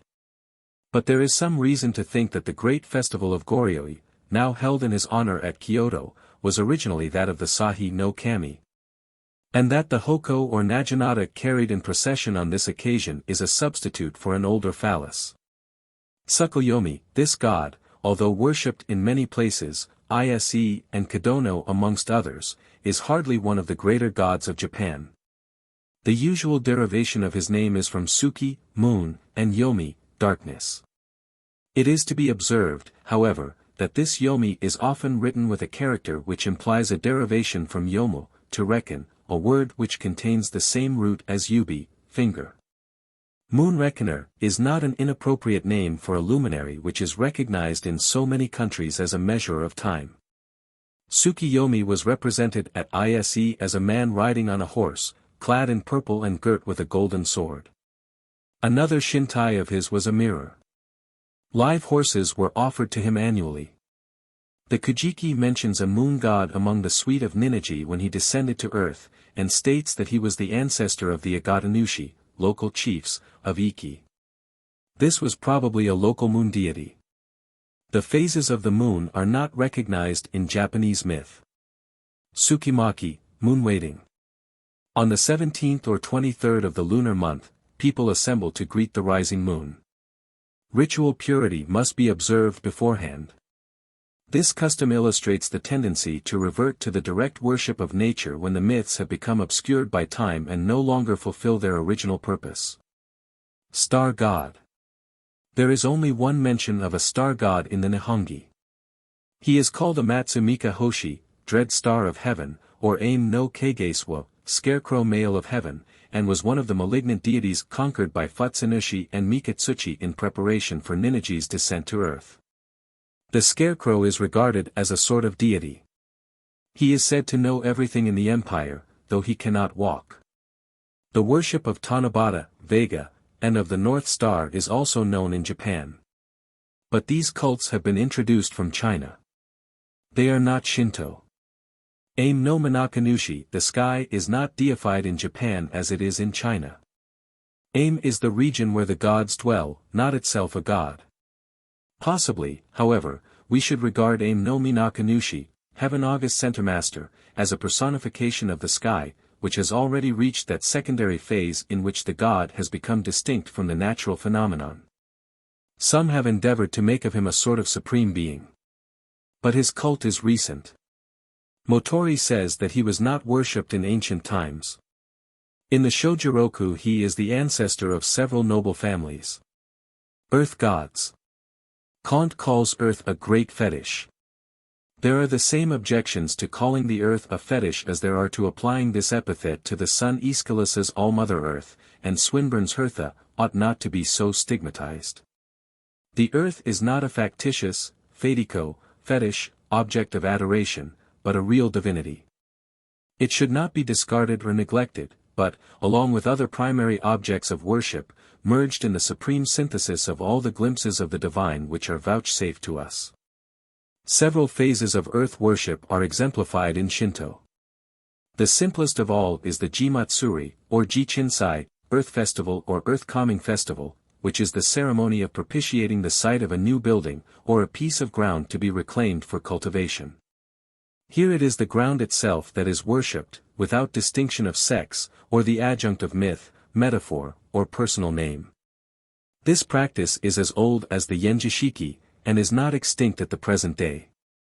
Many peasants make sacrifice to the Ta no Kami, or rice field god, when preparing the ground for a crop, though here we perhaps pass into the next stage, in which the god is something apart from the rice field itself. A similar phase of thought is implied by the use of such terms as Iku, Kuni 90, living country, and Teru Kuni, perfect country, though here too the Norito of praying for harvest has already taken the further step of regarding this deity as a god who rules the islands of Japan. Ikushima, living island or region, is also used both for the country regarded as a god and for the god of the country. We have seen above that several of the provinces had two names, one geographical, the other when considered as a god or goddess, like our Britain and Britannia, Scotland and Caledonia. A still further stage of progress is illustrated by the terms Kunidama, country spirit, and Ikadama, live spirit. Kunidama is a general term for deified localities. Ikadama, which has the same meaning, is a contraction for Ika Kunidama. Motori says that any god who has done service by making a country or province is worshipped in that province as the Kunidama or Ohokunidama. The Ichi no Miya, number 1 shrines, of later times represent the old gods of localities. The Kanari no Kami, or Kanari Heim, were also apparently local earth deities. Kanari is for Kuninari, earth become. Ohanamochi. In the case of the great earth god of Japan, namely, Ohanamochi, the direct worship and personification of the country have already retired into the background. The myths speak of him not as the land itself, but as the maker of the land. His functions are variously described as constructing, measuring out, consolidating, subduing, and ordering or governing. The Idzumo Fudoki frequently calls him the Aim no Shida Tsukura Shishio Hokami, that is to say, the great god who made the underheaven. The spear which he carries is indicative of warlike prowess and political sway, while the mattock given to him by one myth points rather to agricultural development. He is also, along with Sukuna Baikona, the instructor of mankind in the arts of medicine and magic. The usual tendency to enlarge the sphere of nature deities by attributing to them providential powers is illustrated by a poem in the Menyoshu in which he is appealed to for the protection of the ship of an envoy who was about to proceed to China. He could assume the form of a snake or of a human being. The name Ohanamochi tells us nothing. It means great name possessor, and is simply honorific. An alternative title is Ohokuninushi, or Great Land Master, Kuninushi being perhaps an honorary epithet equivalent to king. Another name of this deity, Ohokunidama, Great Land Spirit, is more significant. It shows that he was regarded as one of the Kunidama or earth deities mentioned above. His earth god quality is also implied by the alias Ohotokonushi, or Great Place Master. This god belongs mainly to the Idzumo group of myths. He is the son of Susa no Wa, also an Idzumo god. The great center of his worship to this day, and the holiest spot in Japan, next after Ise, is Kidzuki, a town in that province. His shrine here 91 is known all over Japan as the Taisha, or Great Shrine, and was formerly of exceptional magnificence. There is a widespread belief that all the gods of Japan resort hither in the 10th month, which is therefore called Kaminadzuki, or the godless month. But Hirata's suggestion that Kami-no-Zuki is really for Kami-name-Zuki, the divine tasting month, that is, the month of the harvest festival, is very plausible. Kanefer transfers this annual visit of the gods from Izumo to the Mikado's palace, a blundering account of a myth which itself rests on a blunder. The story of his deposition by Takemikazuki in Futsunushi is probably an echo of a real historical event, when the rulers of Izumo were compelled to yield up their temporal power to the conquerors of Yamato, retaining however their control of spiritual matters. Miwa, in Yamato, was another seat of this deity's worship. To be more exact, it was his Nijitama, or gentle spirit, which was worshipped here. He is also associated with the numerous shrines called Sano or Hai. The Sono no Kami, garden deity, to whom there was a shrine in the palace, is also believed to be Ohomananushi, the Nijitama of Ohanamochi. Along with Sukunabai Kona he is worshipped at Kanda, Tokyo, as showing special favor to the inhabitants of that city, Yadako no Mitama no Kami. These two deities are supposed to grant protection against smallpox. The Kojiki story of Ohanamochi's adventures in Yomi has no apparent connection with his status as an earth god. Dr. Buckley argues that the Ohanamochi of this narrative is a moon god, and that his 80 brothers are the stars. I think it will be found to contain foreign and later elements, and that the introduction of Ohanamochi's name is merely accidental. The Nihongi passes it over in silence. The Shintai of Ohanamochi is a necklace of jewels. His Nijitama, or gentle spirit, is represented by a mirror, the Shintai of the Aratama, or rough spirit, being a spear. Asuha. An obscure deity, called Asuha no Kami, said to be the child of Ohotoshi, the harvest god, is referred to in one of the Norito. Motori fails to identify him or her. Hirata thinks that Asuha is for Ashiba, that is, footplace, and that it means the plot of ground on which the dwelling stands. He mentions a practice by persons whose friends were absent on pilgrimages of making a model of a house with a thatched roof to which they offered tea and rice every morning. They could not tell him what god it was whom they wished to propitiate. Hirata had no doubt that it was Asuha. He quotes an old poem which says, "Until he returns, I will pray to the god Asuha of the middle of the courtyard." Sir E. Sato calls Asuha no Kami the guardian deity of the courtyard. I do not deny that this conception existed. But we must not lose sight of the earlier phase of thought in which the courtyard is itself the deity. Other earth gods. Another obscure earth deity is Haigi no Kami, said to be the god of the space between the door of the house and the outer gate. The soil of the earth is deified under the names of Ohijini, Suhijini, and Hanayasuheim, personifications of mud, sand, and clay respectively. The two former are just mentioned in myth. Hanayasu means, clay easy, the latter adjective indicating its plastic quality. Clay was probably deified because it forms the material for the kamadu, or kitchen furnace, and is therefore deserving of gratitude for its service in restraining the unruly element fire. The water gourd was deified for the same reason. Earthquake gods, the old myths say nothing about earthquakes, and although they are mentioned several times in the historical part of the Nihongi, in only one case 92 is a god of earthquakes spoken of. In AD 684 there was a great earthquake, and a new island was formed at Idzu. A drumming sound was heard, which was thought to be made by the gods in constructing it. The Shoku Nihongi, a continuation of the Nihongi, states that in the reign of Shomu, 724–48, there were shrines to the god of earthquakes in all the provinces. But any god might cause an earthquake.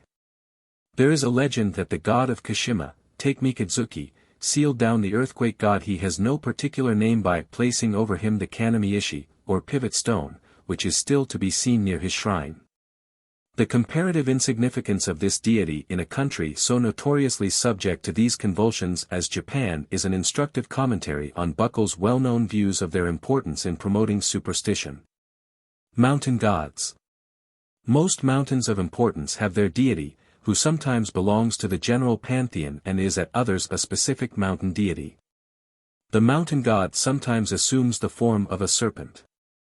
Though Japan has 100 volcanoes, of which half are more or less active, the feelings excited by volcanic phenomena have left little trace in the religion. The Kojiki, Nihongi, and Norito do not recognize any worship of volcanoes. Perhaps the Asotsuhiko and Asotsuheim of the Nihongi 93 are to be reckoned an exception. These are no doubt personifications of Mount Aso, a remarkable volcano in the province of Higo, which is frequently referred to in later history. The drying up or overflowing of a lake within its crater was supposed to portend famine, pestilence, drought, or the death of the sovereign. A 9th century notice states that the Mikado informed the sun goddess that the miraculous pond in the district of Aso recently dried up for about 400 feet, and in the province of Idzu there has been an earthquake. After divination I learnt that a drought, plague, or war would ensue. In order that this land might be peacefully ruled by the sun goddess, I, having chosen a day of happy omen, send out the messengers, named, and present offerings. On another similar occasion, the god Hachiman was appealed to for help. The god, or gods, however, of Aso itself was not wholly neglected. There were shrines to him on the mountain, with hereditary guardians to attend to them, and we hear of an offering of a horse. But volcano gods were in no high estimation. In 860 a Satsuma volcano received the junior branch of a lower division of the 4th rank, which is much as if Vesuvius were awarded the Italian equivalent for a DSO. A great eruption of a mountain in Diha in the 9th century was attributed to the wrath of Ohomano Iamai, the food goddess, on account of a pollution of the mountain water by dead bodies. Fuji no Yama is worshipped under the name of Sengen or Asama. At the present day nearly every volcano has its deity and a small shrine. Mountain-class deities. The Kojiki and Nihongi mention a mountain god or gods, 94 called Yamatsumi, mountain body, as among the children of Izanagi Nizanami, or as born from the blood of Kagutsuchi when slain by his father. We hear little more of him or them. The mountain god was worshipped before cutting trees for shrines or palaces. Sea gods, the chief sea deities of Shinto, are the 3 gods produced by Izanagi when he washed in the sea after his return from Yomi. They are named respectively Sokotsuwadazumi, bottom sea body, Nakatsuwadazumi, middle sea body, and Uhatsuwadazumi, upper sea body. Their chief shrine is at Sumiyoshi, near Sakai, and they are prayed to for rescue from shipwreck and for fair winds. These 3 gods are frequently spoken of as one. Hirata identifies them with Toyotama Hiko, whose legend is related above. With Toyotama Hiko there is associated a fabulous animal called a wani, usually written with the Chinese character for crocodile. There can be little doubt that the wani is really the Chinese dragon. It is frequently so represented in Japanese pictures. I have before me a print which shows Toyotama Hiko and his daughter with dragons' heads appearing over their human ones. This shows that he was conceived of not only as a lord of dragons, but as a dragon himself. His daughter, who in one version of the story changes at the moment of childbearing into a wani as her true form, in another is converted into a dragon. In Japanese myth the serpent or dragon is almost always associated with water in some of its forms. We also hear of a Shihotsuchi, or brine father, and of local harbor deities. River gods, the river gods have no individual names. They are called generally Midzuchi, or water father. Japanese dictionaries describe the Midzuchi as an animal of the dragon species with 4 legs. Hepburn, in his Japanese English Dictionary, calls it a large water snake. The difference is not material. The dragon kings of Chinese myth, of whom Toyotama Hiko is an echo, are in India the Naga Raja, or cobra kings. The conception of a stream as a snake, serpent, or dragon, or of one of these animals as the embodiment of a water deity is widespread. Denis, in his Folklore of China, quotes from the North China Herald the following: "The river god is in every case a small water snake which popular fancy has converted into a deity." Robertson Smith, in his Religion of the Semites, says that, the living power that inhabits sacred waters and gives them their miraculous or healing quality is very often held to be a serpent, a huge dragon, or water monster. Reville tells us that, le serpent jo en fait un grand rôle symbolique dans le culte de Tlaloc, the Mexican rain and water god, and tant qu'il represent lo cacol, les nuages, les cours d'eau. It is easy to understand how a river, with its sinuous course and its mysterious movement without legs, should come to be thought of as a great serpent, especially if we remember the aquatic habits of some of the Ophidia. Rivers have their favorable and their maleficent aspects.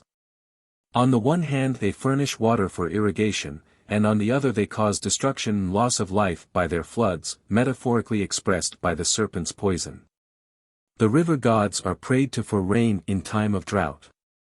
We hear oftener of their sinister aspect. The Perseus and Andromeda incident related above is probably a trace of former human sacrifices to rivers, of which further evidence is afforded by the following extracts from the Nihongi. AD 379. This year, at a fork of the river Kahashima, in the central division of the province of Kibi, there was a great water dragon which harassed the people. Now when travelers were passing that place on their journey, they were sure to be affected by its poison, so that many died. Hereupon Agatamori, the ancestor of the Omi of Kasa, a man of fierce temper and of great bodily strength, stood over the pool of the river fork and flung into the water 3 whole calabashes, saying, "Thou art continually belching up poison and therewithal plaguing travelers. I will kill thee, thou water dragon. If thou canst sink these calabashes, then will I take myself away, but if thou canst not sink them, then will I cut thy body to pieces." Now the water dragon changed itself into a deer and tried to draw down the calabashes, but the calabashes would not sink. So with upraised sword he entered the water and slew the water dragon. He further sought out the water dragon's fellows. Now the tribe of all the water dragons filled a cave in the bottom of the pool. He slew them every one, and the water of the river became changed to blood. Therefore that water was called the Pool of Agatamori. AD 323. In order to prevent the overflowing of the northern river the Mamuta embankment was constructed. At this time there were 2 parts of the construction which gave way and could not be stopped up. Then the emperor had a dream, in which he was admonished by a god, saying, "There are a man of Musashi named Kohakubi and a man of Kahachi named Kuromo no Ko, the Muraji of Mamuta. Let these 2 men be sacrificed to the river god, and thou wilt surely be enabled to close the gaps." So he sought for these 2 men, and having found them, offered them to the river god. Hereupon Kohakubi wept and lamented, and plunging into the water, died. So that embankment was completed. Kuroma no Ko, however, took 2 whole calabashes, and standing over the water which could not be dammed, plunged the 2 calabashes into the midstream and prayed, saying, "O thou river god, who hast sent the curse, to remove which, I have now come hither as a sacrifice. If thou dost persist in thy desire to have me, sink these calabashes and let them not rise to the surface. Then shall I know that thou art a true god, and will enter the water of my own accord. But if thou canst not sink the calabashes, I shall, of course, know that thou art a false god, for whom why should I spend my life in vain?" Hereupon a whirlwind arose suddenly which drew with it the calabashes and tried to submerge them in the water. But the calabashes, dancing on the waves, would not sink, and floated far away over the wide waters. In this way that embankment was completed, although Kuromo no Ko did not die. Accordingly Kuromo no Ko's cleverness saved his life. Therefore the men of that time gave a name to these 2 places, calling them Kohakubi's Gap and Kuromo no Ko's Gap. These stories, like that of Perseus and Andromeda, and the Roman legend that Hercules substituted images of straw for the living men hurled into the Tiber from the Sublician Bridge, belong to a period when the belief in the efficacy of human sacrifice for propitiating river deities had been considerably shaken. The abolition of sacrifices of living men at the tombs of deceased mikados is part of the same movement in the direction of a greater regard for human life. The decay of the cult of rivers is also to be inferred from a statement in the Nihongi, AD 642, that prayers to the river gods for rain were condemned by the government as yielding no good result. Reading Buddhist sutras was equally ineffectual, but prayers by the Mikado to the four quarters of heaven in Chinese fashion were more successful. There is a superstition at the present day that the mouths and pools of rivers are haunted by monsters called kappa, which destroy human beings and domestic animals. Rain gods. Two special rain gods are mentioned in the Nihongi, namely, Kura o Kami, Valley August God, and Taka o Kami, Height August God. Both are often called simply o Kami, and are conceived of as having dragon shape. But praying for rain was by no means confined to them. The Yenjishiki gives a list of 85 shrines to which messengers were dispatched by the court to pray for rain. These included many river and water deities, such as the Yamaguchi, mountain mouth, and Mikumari, water distributor, gods, but the wind god, the rice god, the thunder god, and many others were added. Even deified men like Temangu might be prayed to for rain. The following is a modern method of causing rain. A procession is formed, a Shinto priest carrying gohei at its head. Next to him follows a conch blower, and then some men carrying a dragon made of straw, bamboo, and two flags inscribed to the dragon kings come after. Next follows a drum, then the people in disorderly rout, shouting, "The black clouds of the honorable peak, from the west the rain comes pouring." The ceremony ends by the straw dragon being plunged into a waterfall. Water from the sacred lake of Haruna is supposed to produce rain. It is carried to the required place by relays of couriers, for if it stopped on the way the rain would fall there instead. Well gods, sacred wells are known in Japan. They are called Miwai, August well, or Manawai, true well. There is one at Kitsuki, in Idzumo, called the Ama no Manawi, heaven true well, whence sacred water is drawn. Wells or well gods are widely worshipped, usually in association with such household deities as Ashiba no Kami, the site deity, and Kamadu no Kami, the furnace deity. We hear of an Ikuwai no Kami, live well god, and a Fukuwai no Kami, luck well god. Special wells were sunk for the water used in the Ohone ceremony, and worship paid to them. Well diggers, Idahori, at the present day sometimes purify the ground previously to beginning their operations and set up gohei. In fine weather, at night, they apply their ears to the ground, when they can hear the water veins below. Old wells should not be wholly closed, or blindness to one of the family will be the result. Hence to appease the god of the well a bamboo is let down into it before filling it up. Wells are worshipped at the new year. Water gods. The element of water generally is deified under the name of Midzuha no Mi, water female. She is said to have been produced from the urine of Izanami when dying, or, according to another account, from the blood of Kagutsuchi when he was slain by Izanagi. The Jimmu legend says that the water used in sacrifice to Musubi was entitled Idzu no Midzuha no Mi, that is to say, sacred water female, thus identifying the element with the deity to whom it belongs. Wind gods. The Nihongi speaks of one wind god named Shinatsuhiko, Windlong Prince. He was produced from Izanagi's breath when he puffed away the mists which surrounded the newly formed country of Japan. 95 The conception of the wind as the breath of the gods is also found in the Vedas and elsewhere. In the latter part of the Nihongi frequent mention is made of embassies to Tatsuda, in Yamato, to pray to the wind gods for a good harvest. A Norito addressed to them makes two wind gods, one masculine, named Shinatsuhiko, and one feminine, called Shinatobe. They are also referred to as Aim no Mahashra, August, pillar 96 of heaven, and Kuni no Mahashra, August pillar of earth. Hirata supposes that it was by them that communication was maintained between earth and sky in the age of the gods, and that it is due to their agency that the prayers of men are heard in heaven. Their Shintai is a mirror. Another wind god is Hayachi, that is, the swift father, or perhaps swift wind. He is more especially the whirlwind.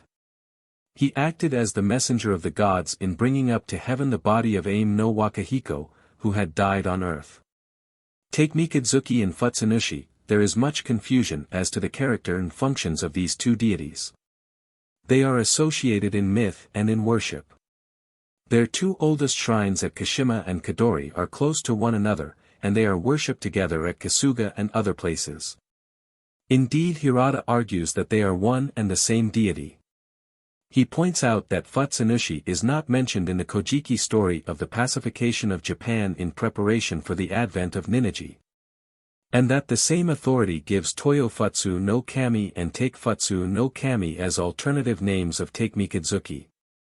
On the other hand, the Jimmu legend calls Futsu no Mitama 97 apparently a variant of Futsunushi, the sword of Take Mikitsuki, and ascribes a different parentage to these two deities. There are other features in the Nihongi myths which are inconsistent with the theory that they are identical. Take Mikitsuki means, brave dread father. His name is frequently written with Chinese characters which imply that he is identical with Ikeidzuki, or the thunder god. This is probably correct, although it is to be remembered that Ikeidzuki had in more ancient times the more general signification, dread father, and is applied to other than thunder deities. In Futsunushi the latter element admittedly means, master. But I cannot accept Motori's explanation of Futsu as an onomatopoetic word expressing the sound made when a thing is cleanly cut or snapped off. The following facts suggest a different derivation. 1. The sun mirror, Haikagami, which may also mean, fire mirror, is called in one writing 98 the Mafutsu no Kagami, true fire mirror. 2. Alma no Hihoko is said to have brought over with him from Korea a Haikagami. 3. Futsu is the regular Japanese phonetic equivalent of the Korean pool, fire. In Furu no Mitama and Furu Musubi, for Homusubi, we have an intermediate form between Futsu and pool. There is a god called Saji Futsu or Satsu Futsu, for which the Korean phonetic equivalent would be Salpool. This would mean, living fire, Cicero's, ignis animal. I have no doubt that Saji Futsu is an alias of Futsunushi. 4. Futsunushi was produced from the blood of Kagutsuchi, the god of fire, when the latter was slain by Izanagi. The inference from these data is that Futsunushi is a fire god of Korean origin. 99. But while there is a strong probability that Take Mikitsuki and Futsunushi were originally thunder and fire deities, by a tendency which there is for nature gods to become credited with providential functions, to the neglect or oblivion of their proper natural powers, these two deities have in historical times been universally recognized as war gods. The myth which represents them as subduing Ohanamochi and makes Futsu no Mitama a sword contains the germ of this view of their character. A poet of the Manyoshiya speaks of praying to the god of Kashima when about to start on a warlike expedition. Fencing and horsemanship were under Futsunushi's special protection. The shintai of both gods, to some worshippers the gods themselves, were swords. That of Take Mikitsuki was a sword, 5 feet long, which at the annual Kashima festival was drawn from its sheath and worshipped by the priests, 100 all the people present wearing swords and drawing them before the shrine. It is probably as a war god that he was constituted the Ujigami of the arrow makers, and that offerings of horses were made to him. When savage tribes were subdued or foreign invaders repulsed, these gods led the van and were followed by the other deities. They were supposed to extend their special favor and protection to the Mikado, who sent frequent embassies to their various shrines. They were also prayed to for a calm passage for envoys to China, and for children. Predictions of the quality of the harvest were recently, and probably still are, hawked about by persons in the garb of Shinto priests, called Kashima no Kodofure, that is to say, notifications from Kashima. Believers in the ghost and grave theory of the origin of religion will be interested to learn that not far from Kashima there is a large sepulchral mound called Kameyama, Pot Hill. On the 8th day of the first month an imperial envoy offers Gohei here and recites a Norido. There are dances and music, and the mound is solemnly circumambulated. Traditions exist of a great battle in this neighborhood. Smaller sepulchral mounds are also met with here, as at all ancient centers of authority in Japan. Ikeidzuki. Take Mikitsuki having been converted into a war deity and general providence, the thunder itself continued to be worshipped under the name of Ikeidzuki, Dread Father, which is short for Neru Ikeidzuki, the sounding Dread Father. He is also called Neru Kami, or the sounding god. Kaminari, God sound, is the modern word for thunder. There are numerous shrines to this deity. By the XIII, which were generated from the putrefying corpse of Izanami, we must understand not thunders but personified diseases, the word being taken in its etymological signification. The Kojiki, however, in this passage does undoubtedly say thunders. The distinction into 8 thunders is a fancy of the writer, little recognized in later ritual. The Nihongi ignores it. The following story from the Nihongi illustrates Japanese ideas respecting the thunder god. AD 618. This year Kahabi no Omi was sent to the province of Aki with orders to build ships. On arriving at the mountain, he sought for ship timber. Having found good timber, he marked it and was about to cut it, when a man appeared, and said, "This is a thunder tree, and must not be cut." Kahabi no Omi said, "Shall even the thunder god oppose the imperial commands?" So having offered many mitigura, he sent workmen to cut down the timber. Straightway a great rain fell, and it thundered and lightened. Hereupon Kahabi no Omi drew his sword, and said, "O thunder god, harm not the workmen. It is my person that thou shouldst injure." So he looked up and waited. But although the god thundered more than 10 times, he could not harm Kahabi no Omi. Then he changed himself into a small fish, which stuck between the branches of the tree. Kahabi no Omi forthwith took the fish and burnt it. So at last the ships were built. Other fire gods, Futsunushi's quality as a fire god had been quite forgotten even in the Kojiki and Nihongi times. But there are several other fire gods, or perhaps we should rather say local or occasional variants of the same deity. Kagutsuchi, or Radiant Father, is the name given to a fire god in the Nihongi, where he is said to have caused the death of his mother Izanami. Kagu contains the same root as Kagayaku, to shine. It also occurs in Kaguyama, a sacred mountain in Yamato, from which the needful objects for sacrifice were in early times provided.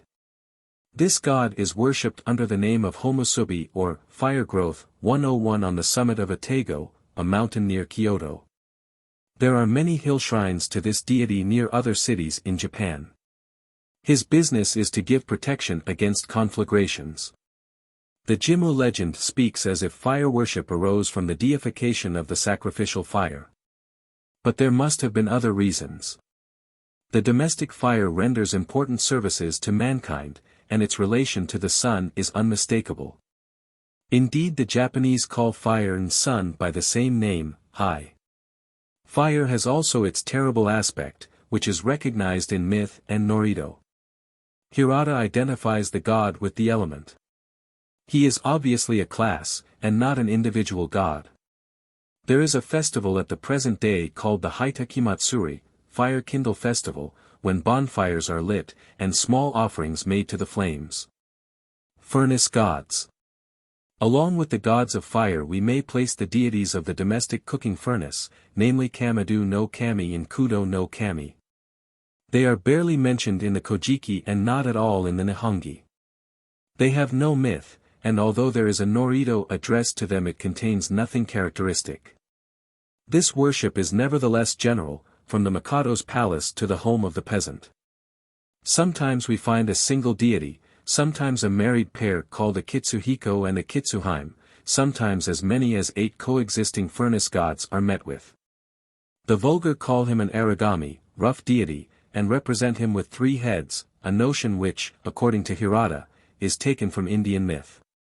Usually the cooking furnace is the deity. The Japanese kitchen wench at the present day calls her cooking range Hetsui-sama, the termination sama implying personification and respect. She thinks it unlucky to lay down an edge tool on it. But the god is also conceived of as detached from the furnace. Thus he is said to have taught the art of cooking to mankind. In that case the kama, or pot, is his shintai, or material representative. There was a Kamamatsuri, pot festival, at Kyoto before the revolution. It was celebrated at the beginning of the year, when Shinto priests read harahi.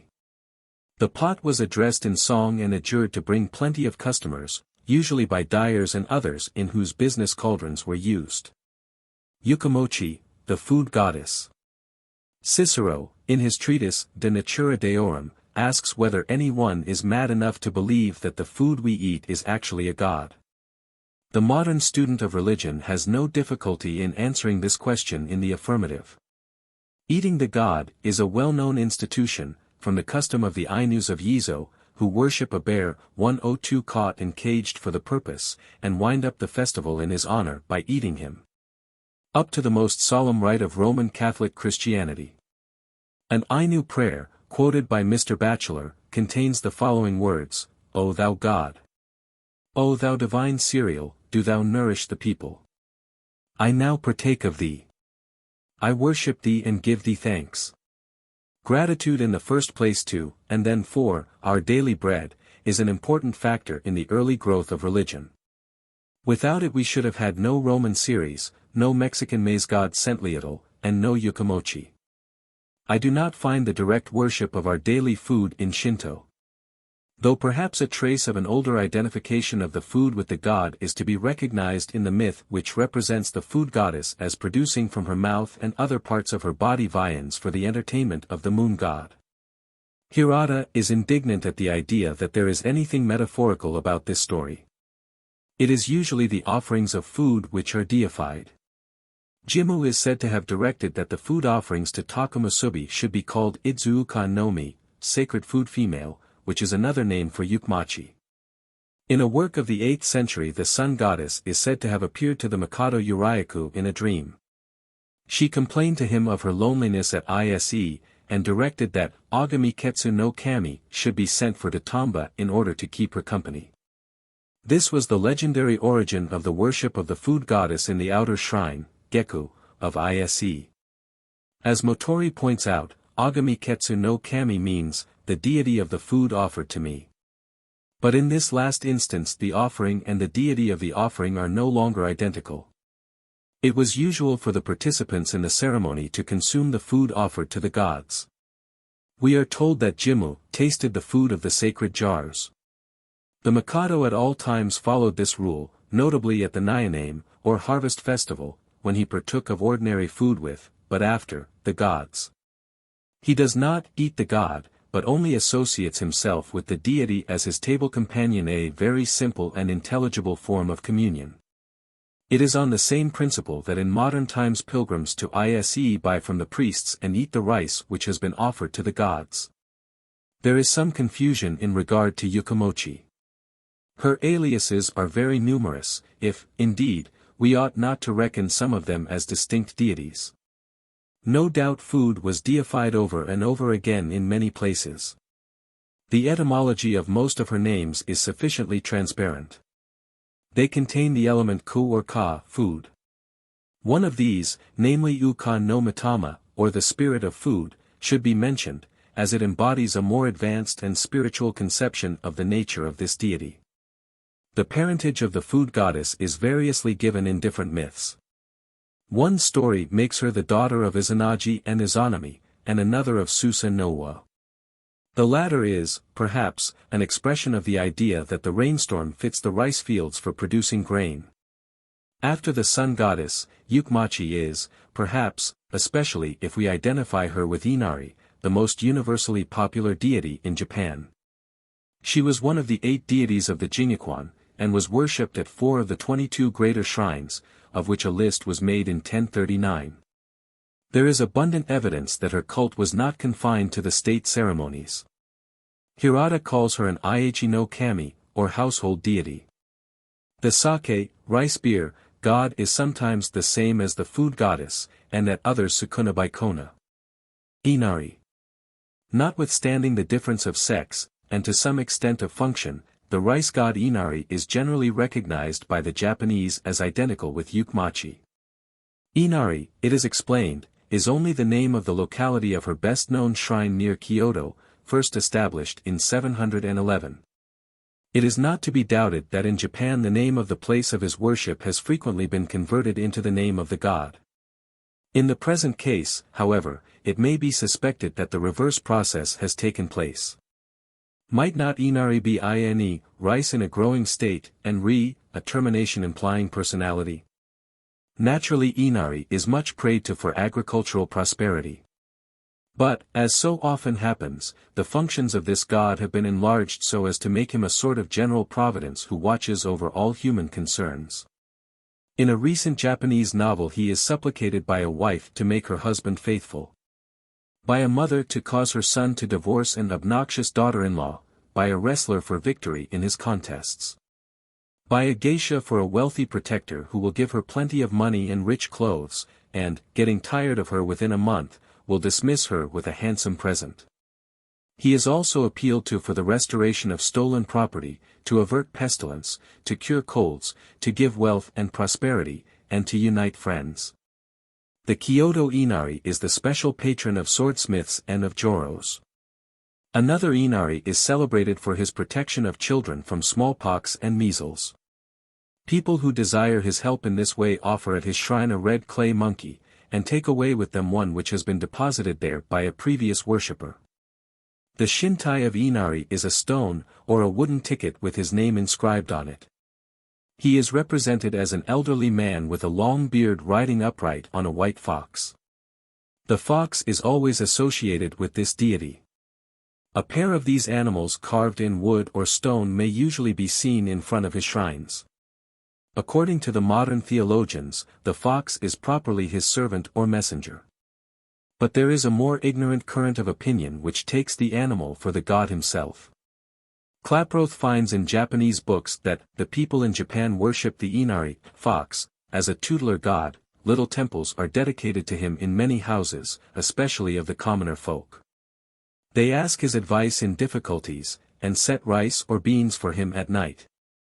They take him to be a kami, i.e., the soul of a good man deceased. Be it observed that Inari does not mean fox, and that a kami is something quite different from the soul of a good man deceased. It is just possible, however, that in this case the ignorant multitude are right, and that the fox is a duplicate representative of the rice or rice deity. Mr. Fraser, in his Golden Bough, adduces many instances of the corn god being represented by animals. In Poitou, the spirit of the corn appears to be conceived in the shape of a fox. The festival of Inari is held on the first horse day of the second month. The shoguns celebrated it with great ceremony, of which dramatic performances, were a part. Harvest gods. The harvest gods, of which there are several, as Ohotoshi no Kami, Great Harvest God, Mitoshi no Kami, August Harvest God, Wakatoshi no Kami, Young Harvest God, are not very clearly distinguished from the food and grain deities. A myth relating to one of these deities will be found below, page 196. The liturgy entitled, Praying for Harvest was addressed to all the chief deities. The worship of the sun and of grain, harvest and growth deities, which form so important a part of Shinto, is characteristic of an agricultural nation. It is emphasized by the ancient custom of the Mikado tilling land in person, and by the Miko at Kasuga planting rice annually with much ceremony. Tree gods, individual trees of great age and size, are everywhere worshipped in Japan. An ancient example of this cult is mentioned above, page 158.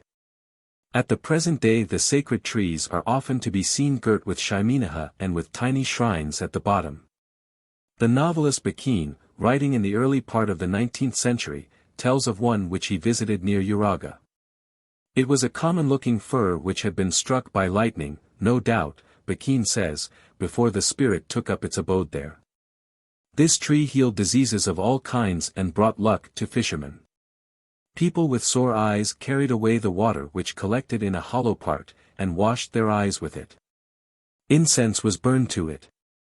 At the shrine of Kamo in Kyoto there are two sakaki, sacred evergreen, trees, which are joined together by a branch which has grown from one trunk into that of the other.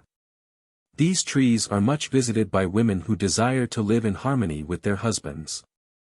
A small red toriwai in front of them shows that they are considered sacred. 103 Here the emblem of unity has come to be regarded as having intrinsic virtue. A Kamijiye, god tree, was often planted in front of Shinto shrines. It was sometimes set in a portable box, which could be carried about by the devotees. A case is recorded in which this was done for the sake of protection to the bearers. The sacred tree of Japan is the Clayera japonica. It is an evergreen, as the name, derived from sakairu, to flourish, indicates. There is a modern custom in places where fruit trees are grown for two men to go out into the orchard. One climbs up a tree while the other stands at the bottom with an axe. The latter asks whether it will have a good crop the next season, and threatens to cut it down if it fails to do so. Hereupon the man above answers for the tree, promising that it will bear plentifully. In Hitachi at the time of the Sai, or Sahi, no Kami feast, the first full moon of the year, a gruel is made of rice colored red with adzuki beans. This is sprinkled on the fruit trees of the neighborhood. The man who does so wears the straw covering of a rice bag by way of hat, and takes with him an axe and the gruel vessel, saying to each tree, will you bear, of bags 1,000 bags, of sacks 1,000 sacks. Say that you will bear. I will bear. Then he gives the tree 3 cuts with the axe, and pours the gruel on it. Similar customs are found all over the world. M. Dalviella, in his Hibbert Lectures, quotes as follows, Ibn al-Awam's agricultural treatise recommends the intimidation of trees that refuse to produce fruit. You are to flog them mildly and threaten to cut them down if they go on bearing no fruit. The Bohemian Slavs used to say to the garden trees, bud. Ye trees, bud. Or I will strip you of your bark. Brand's Popular Antiquities of Britain records several variants of this custom. On Christmas Eve, he says, the farmers and their men in Devonshire take a large bowl of cider, with a toast in it, and carrying it in state to the orchard, they salute the apple trees with much ceremony, in order to make them bear well the next season. This salutation consists in throwing some of the cider about the roots of the tree, placing bits of the toast on the branches, and then, encircling one of the best-bearing trees in the orchard. They drink the following toast several times. Here's to thee, old apple tree. Whence thou mayst bud, and whence thou mayst blow. And whence thou mayst bear apples enow. Hats full. Caps full. Bushel sacks full. And my pockets full, too. Hurrah! Mr. J. G. Fraser has treated this subject with his usual fullness in The Golden Bough. I suspect that the pleasure we take in dramatic make-believe has more to do with such practices than any belief in their practical efficacy. And that they rather contain the germ of a religious cult of trees than are a survival of a primitive tree worship. Kukunochi. The older records mention a Kukunochi, tree's father, a Ki no Mioya no Kami, tree august parent deity. There is also a Komata no Kami, tree fork deity, and a Hamori no Kami, leaf guardian deity. These are class deities. Kaya nu Haim, the deity of herbs and grasses, is called Kaya nu Haim, reed lady, or Nudzuki, more father, or Kaya no Mioya no Kami, reed august parent deity. The chief reason for deifying trees and reeds was that they furnish materials for house building, and are therefore deserving of our gratitude and worship. Kodama, the echo is called in Japan Kodama, or tree spirit. House gods. Our knowledge of these deities is chiefly derived from a Norido in the Yenjishiki. One part of this ritual speaks of Yabun, which may be either singular or plural. But further on in the same document we find Yabun Kukunochi and Yabun Toyoyukaim. Perhaps an original single deity has been split up into a wedded pair by a process of which Shinto affords other examples. Ya is house, and fun, which usually means ship, may also be applied to other wooden vessels, such as troughs or tubs. The Yabun is therefore the shell 104 of the house. Kukunochi, as we have just seen, is the name of the tree god. Toyoyukaim, which means abundant food lady, has been identified with the food goddess. But it is more probable that the prefix Yabun was intended to distinguish her from that deity, as the same prefix made of Kukunochi a distinct god from the ordinary tree god.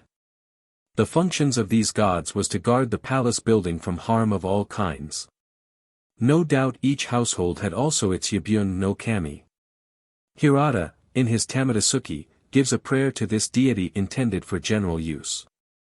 The Ohotomahiko and Ohotomahime of the Nihongi and the Ohoyahiko of the Kojiki are also house gods. Nothing is known of them. A certain sanctity attached to the central pillar of the house, called Daikokubashira or Ayamibashira, sacred pillar. The Daikokubashira is worshipped in some places on the 14th of the first month by offerings of rice ears, flowers, rice bags, and the date indicates a connection with the phallic Sahi no Kami. Privy god, there is in modern times a god of the privy, who has no particular name, sex, or mythic record. Hirata, in his Tamadasuki, has provided a special form of prayer to him. He himself was his devout worshipper. He saluted the god on entering and leaving, and, that people might not forget this duty, recommends that a card be nailed on the door, with the inscription, Ajiji, or good manners. According to him privies, as well as dunghills and all unclean places, are a favorite resort of evil spirits. They are haunted by flies and maggots, which are the fractional souls of bad men, a Buddhist notion. There is, therefore, all the greater need to put ourselves under the protection of the presiding deity of the place. He deprecates spitting into it, which causes ophthalmia, or defiling it. And says that women who sweep it out daily and make offering to the god of a light on the last day of each month will be free from diseases below the girdle. All this shows that the original identity of demons and diseases has not yet been wholly lost sight of in Japan. Gate gods, Kushi Ichimato, wondrous rock door, and Toyo Ichimato, rich rock door. These two gods are known to us from the Norido entitled Mikado no Matsuri. They are obviously personifications of the gates of the palace. But the difficulty presents itself that these gods are, apparently, two in number, these two being differentiated out of one original deity by the honorary epithets Kushi and Toyo, while the gates of the palace were much more numerous. If it is the gate itself, and not the spirit of the gate, which is worshipped, there ought to be as many gods as gates. Hirata would no doubt explain this by saying that there are really only two gods, but that each gate is occupied by a mitama, or emanation from them. It seems more probable that the ancient Japanese had no very definite ideas on the subject. They conceived of the gates as in some way or another instinct with life and exercising certain protective functions, but whether there were two deities for each gate or two for all collectively was a question which did not occur to them. It must be remembered that the Japanese language seldom takes the trouble to distinguish between singular and plural. This is merely another way of saying that the nation is comparatively indifferent to number, whether of gods or gates. Whether the gate divinity is one or several does not trouble them. 2. Gods of abstractions. Izanagi and Izanami. The conspicuous position given by the mythical narrative to these personifications of the dual creative powers of the universe has little to correspond with it in cult and ritual. Although they are no doubt to be reckoned among the dei majors of Japan, they occupy a much lower place than the sun goddess and the food goddess. Izanagi and Izanami are evidently creations of subsequent date to the sun goddess and other concrete deities, for whose existence they were intended to account. I have little doubt that they were suggested by the yin and yang 105 or female and male principles of Chinese philosophy. Indeed, there is a passage in the Nihongi in which these terms are actually applied to them. It may be said, and Motori does say, that the yin and yang are foreign ideas which have found their way into a purely native myth. We must remember, however, that the Japanese myths as we have them date from a period 3 centuries after the introduction of Chinese learning into Japan, and that there was communication with China hundreds of years earlier still. It would, therefore, not be strange if some knowledge of the fundamental principle of Chinese philosophy and science had reached the Japanese long before the Kojiki and Nihongi were written.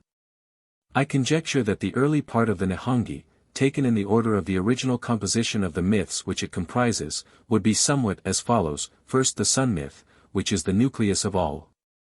Next that of the creation by Izanagi and Izanami, then the more abstract Musubi and a number of ill-defined creations of some idle fancy which precede him. Last of all was composed the philosophic proem with which the book opens.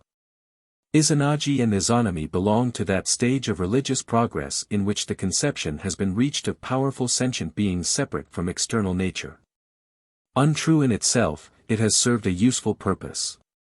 It is obviously easier for nations with little scientific knowledge to conceive of the same being as a ruler or parent of the sun, moon, and earth, with all its human concerns, than to recognize in these phenomena a harmonious living whole. The common parentage of Izanagi and Izanami formed a link of union between the different aspects of nature which did not previously exist, and thus was in so far a step towards monotheism. The manner of creation is variously represented. In no case is anything made out of nothing. The first act of creation was the formation of an island out of the drippings of the brine of the chaos ocean from a spear. The other parts of Japan and many of the deities were produced by the ordinary process of generation. The functions of Izanagi and Izanami are elsewhere described as putting in order and fully consolidating the floating land beneath.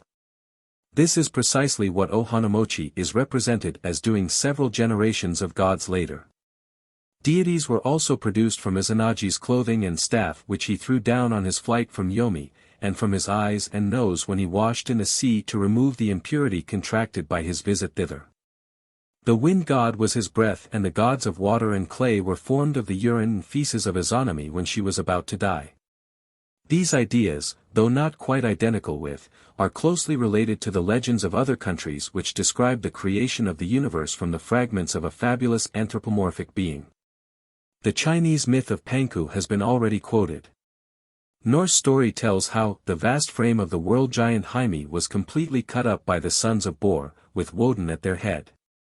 From Hymi's flesh they made the earth, from his bones the mountains, from his skull the heavens, from his blood the sea. 106. There is nothing spiritual about these two deities. All their actions are modeled not on those of ghosts, but on those of living men. Even when Izanami dies and goes down to the land of Yomi, she does not become a ghost, but a putrefying corpse. Their Shintai is a mirror. A Japanese writer 107 says, "In the beginning of all sentient things we have two supreme beings, Izanagi and Izanami." Even if we admit the possible existence of two supreme beings, Izanagi and Izanami hardly realize our conception of the supreme. They acted by command of other pre-existing deities, and their creation is limited. It does not include all the gods, and, as is only natural, is confined to Japan. The creation of mankind is nowhere accounted for in Japanese myth.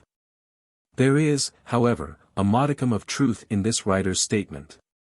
Though not the first sentient beings, Izanagi and Izanami are the first who stand out with any distinct characterization, and, although not supreme, they represent a movement, feeble and abortive it is true, towards the coordination of all the aspects of divinity in one supreme being. Motori proposed, and most European scholars have accepted, a derivation of Izanagi and Izanami from Izanafu, a verb which means to invite, to instigate, the terminations gi and mi meaning respectively male deity and female deity. Hence the translation male who invites and female who invites. There are, however, grave difficulties in the way of this interpretation. It is scarcely appropriate in the case of the female deity.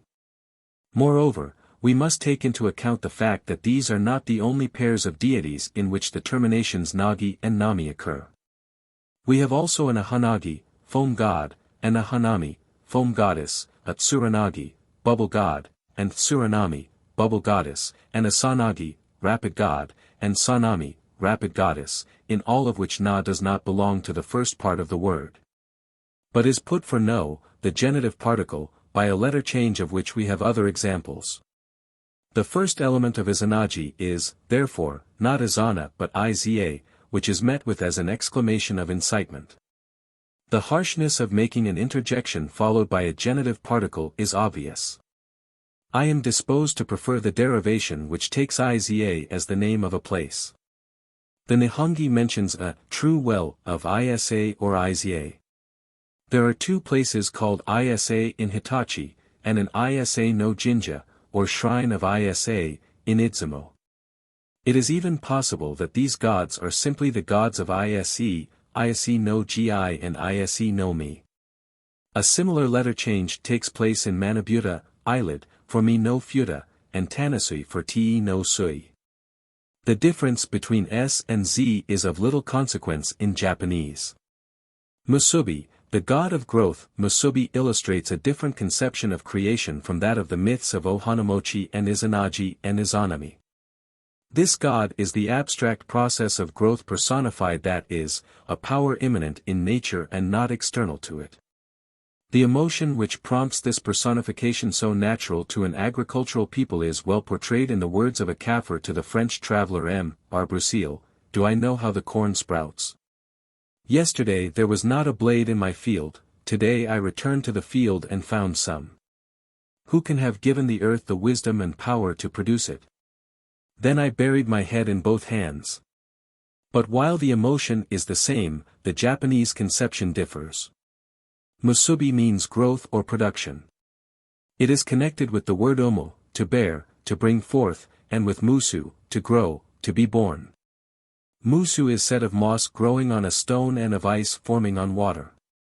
Musuko, a boy, and musum, a girl, contain the same element.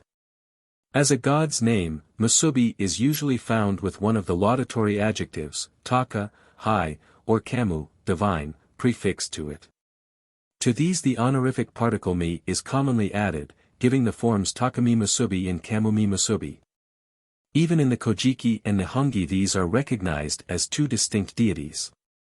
The Yenjishiki, 901-922, enumerates 3 more musubi deities, and to these still others might be added. In poetry a single god musubi is alone met with, and the Wamiosho recognizes but one such deity. Probably the division into several persons was an esoteric refinement of which the people took little heed. Whether we have regard to his name or to the somewhat meager notices in the Kojiki and Nihongi, there is nothing spiritual in the Japanese conception of musubi. But the scribes learned in Chinese who committed the old myths to writing sometimes use characters which imply a spiritual view of his nature. They mean, producing spirit. He is also called Mi-Oya, or august parent. Hirata thinks that Takamusubi and Kamumusubi are husband and wife, the Kamuroji, progenitor, and Kamuromi, progenitrix, of the Norido. And condemns his master Motori for holding that we have in these deities a unity in duality and a duality in unity.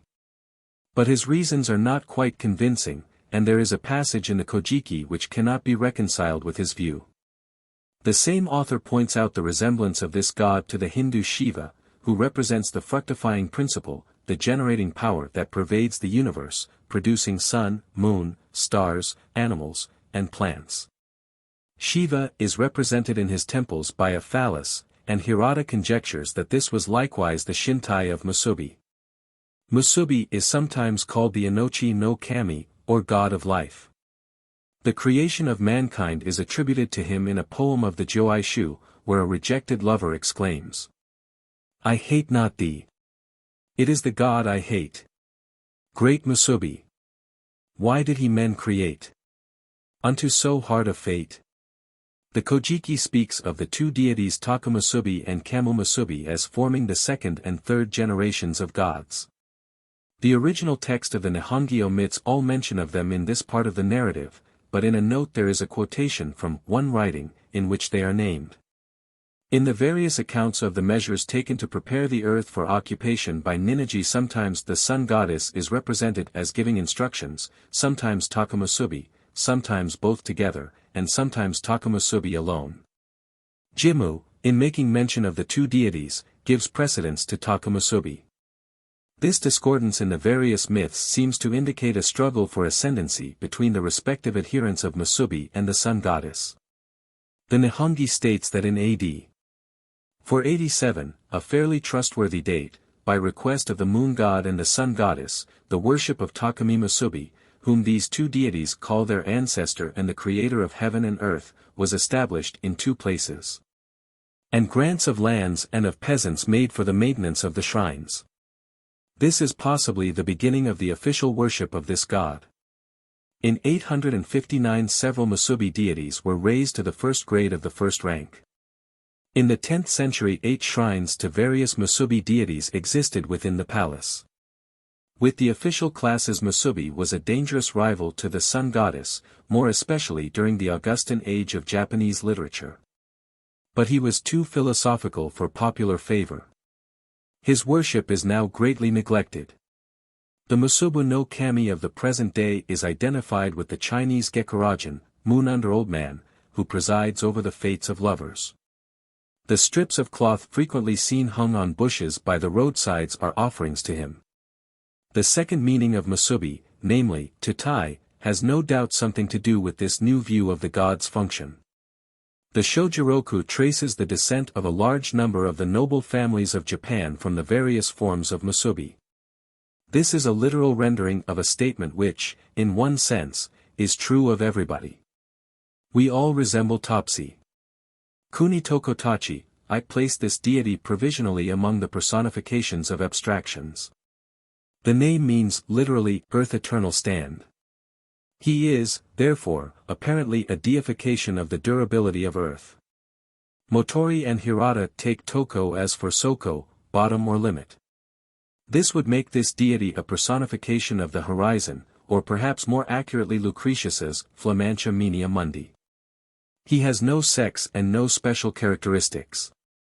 He is barely mentioned in myth, and his cult, which is comparatively modern, was no doubt, as Hirata suggests, a result of the prominent position given him in the Nihongi as the first god in point of time, and as the ancestor of the sun goddess, before whom he was therefore entitled to precedence.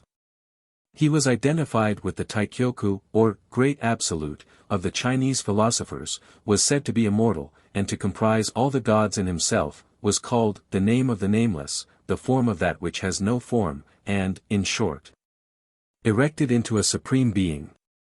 In the 14th century an unsuccessful attempt was made to substitute him for the food goddess as the deity of the outer shrine of Ise. At the present day he is worshipped at Mount Ontake, in the province of Shinano, a place much resorted to by pilgrims. O Tento-sama, August Heavenway personage, was probably originally a personification of the natural order of things Lotsa's Tao, or Pindar's Nu Mu Omicron, the Beta Alpha Sigma Iota Lambda Epsilon Nu of gods and men. But this is too abstract for the common Japanese. To them O Tento-sama is the sun itself, endowed, it is true, with certain moral attributes. Drought and famine deities belong to this class. None of these is of much importance. 8. The Pantheon, man deities. I. Deified individual men. None of the dei majors of the more ancient Shinto are deified individual men, and although it is highly probable that some of the inferior mythical personages were originally human beings, I am unable to point to a case of this kind which rests on anything more than conjecture. Take Minakata, the deity of Suha in Shinano, may be a real ancestral deity. He is very popular at the present day. This god is not mentioned in the Nihongi, but his legend is given in the Kojiki 108 and Kojiki. He was a son of Ohanamochi, who, after his father's submission, refused allegiance to the sun goddess and fled to Suha, where he was obliged to surrender, his life being spared. Tradition says that the present Ohohafuri, or chief priests of Suha, are direct descendants of this deity. The inhabitants hold that the god is the Ohohafuri, and that the Ohohafuri is the god. An oracle of the god is quoted to this effect: I have no body, the Hafuri is my body. His house is called the Shinden or divine dwelling. He never leaves the neighborhood, and takes precedence of the chief local official. At every change of office the newly appointed high priest formerly received a cap of honor and robes from the palace of Kyoto. He takes no active part in the ceremonies of the annual festival, but sits on a chair in the middle of the sacred plot of ground and receives the obeisances of the people. This festival is called the Miha Shiramatsuri or Festival of the August Pillars. It is so called because instead of a shrine there is only a plot of ground containing a rock cave 109 with a great wooden post at each of the four corners. Hachiman, the war god Hachiman, is one of the most conspicuous of the later Shinto deities. His origin is really unknown, but he is placed provisionally among deified human beings in accordance with the accepted tradition which makes him identical with the very legendary Mikado Ajin. The ultimate authority for this statement is an oracle of the god himself delivered hundreds of years after Ajin's death. There is no mention of his worship in the Kojiki or Nihongi, and the legends which carry it back to AD 570 are unworthy of credence. The original seat of this cult was USA, in the province of Buzan, an old Shinto center. Hachiman seems to have first come into notice in 720, when he rendered efficient assistance in repelling a descent of Koreans on Japan. 40 years later Kayamaro, the founder of the great Minamoto family, made use of his oracles to thwart the ambitious projects of a priest named Dokyo, the Woolsey of Japanese history. The rise of the Minamoto family carried with it that of the god who had been so useful to them. In Seiwa's reign, 859 to 880, a temple was erected to him at Ihashimidzu near Kyoto, where he received imperial presents, and even visits. In 1039 he was given a high place in the state religion. Hachiman is nominally a Shinto god. His Shinto quality is recognized in various ways, notably by the erection of the distinctive Shinto gateways known as torii, before his shrines. But his cult is deeply tinctured with Buddhism. The numerous inspired utterances ascribed to him are thoroughly Buddhist in character. In several of these he calls himself Bosatsu, Bodhisattva, which is a Buddhist term something like our saint. He is also credited with giving instructions for the celebration of an annual festival for the release of living things, which is, of course, a humanitarian Buddhist institution, wholly foreign to the role of a Japanese war god. The Shintai of Hachiman may be a pillow, a fly brush, an armrest, or a white stone. Other legendary mortals, who in later times were honored as war gods, are Jimmu, the founder of the imperial dynasty, Jingo, the conqueror of Korea, Takeshi no Sukun, her counselor, and Prince Yamato Dake, the hero who subdued the east of Japan. None of these are treated as deities in the older Shinto books. Tamangu, the god of learning and calligraphy, is undoubtedly a deified human being. There is nobody in the world, high or low, old or young, man or woman, who does not look up with reverence to the divine power of Tamangu. More especially children who are learning to read and write, and their teachers, all without exception, enjoy his blessings. Every one is therefore desirous of knowing the exact truth concerning him. But there are many false notions handed down by vulgar tradition. Chinese scholars have wantonly done violence to the history of an awful deity by introducing Chinese ideas, while the Buddhists, on the other hand, have been guilty of disfiguring the story by all manner of forced analogies. Sad to say, there is no book in which the real facts have been set down after investigation. The above is the exordium of a preface to A Short Life of Tamangu, prepared by Shintoists of the Hirata school. Of the work itself the following is a brief summary. The main facts of the story are beyond question. But the reader will see that, notwithstanding the claims put forward in the preface, this work must be taken with not a few grains of salt. Tamangu's name as a mortal man was Sugahara Michizane. He was born in 845, and came of a family which had a hereditary reputation for learning. Nomi no Sukun, deified as the patron of wrestlers and potters, was one of his ancestors. Through him Michizane traced his descent up to the sun goddess herself. As a child he was fond of study, and at an early age his knowledge of Chinese was such that he was appointed to entertain an ambassador from China. Being ordered by the Mikado to pray for rain, he observed the rules of ritual purity for several days, and then prepared a form of prayer to the god of Hakusen, Izanagi, which had the desired effect. He established a system of national education, and therefore became known as the Father of Letters. On reaching his 50th year he received congratulations and a present of gold dust from a genie. Soon afterwards he was made prime minister. In 901, owing to the calumnies of a rival statesman, he fell into unmerited disgrace and was banished to Kushyu. On his departure he addressed the following lines to a plum tree in his garden. When the east wind 110 blows, emit thy perfume. O thou plum blossom, forget not the spring, because thy master is away. A branch of this tree broke off spontaneously and followed him into exile. There it planted itself in the ground and took root. 2 years after, Michizane climbed a high mountain and, standing on tiptoe on the summit, prayed with all his heart and all his body for 7 days and 7 nights to Ten, the Supreme Lord of Heaven. Whilst doing so his hair and beard turned white. The Tento, way of heaven, had doubtless pity on an innocent man, for a cloud overspread the sky and bore up his petition into the great void. Michizane, overjoyed that his prayers were answered, made 9 obeisances and retired. He died soon after, in his 59th year, to the great grief of the whole nation.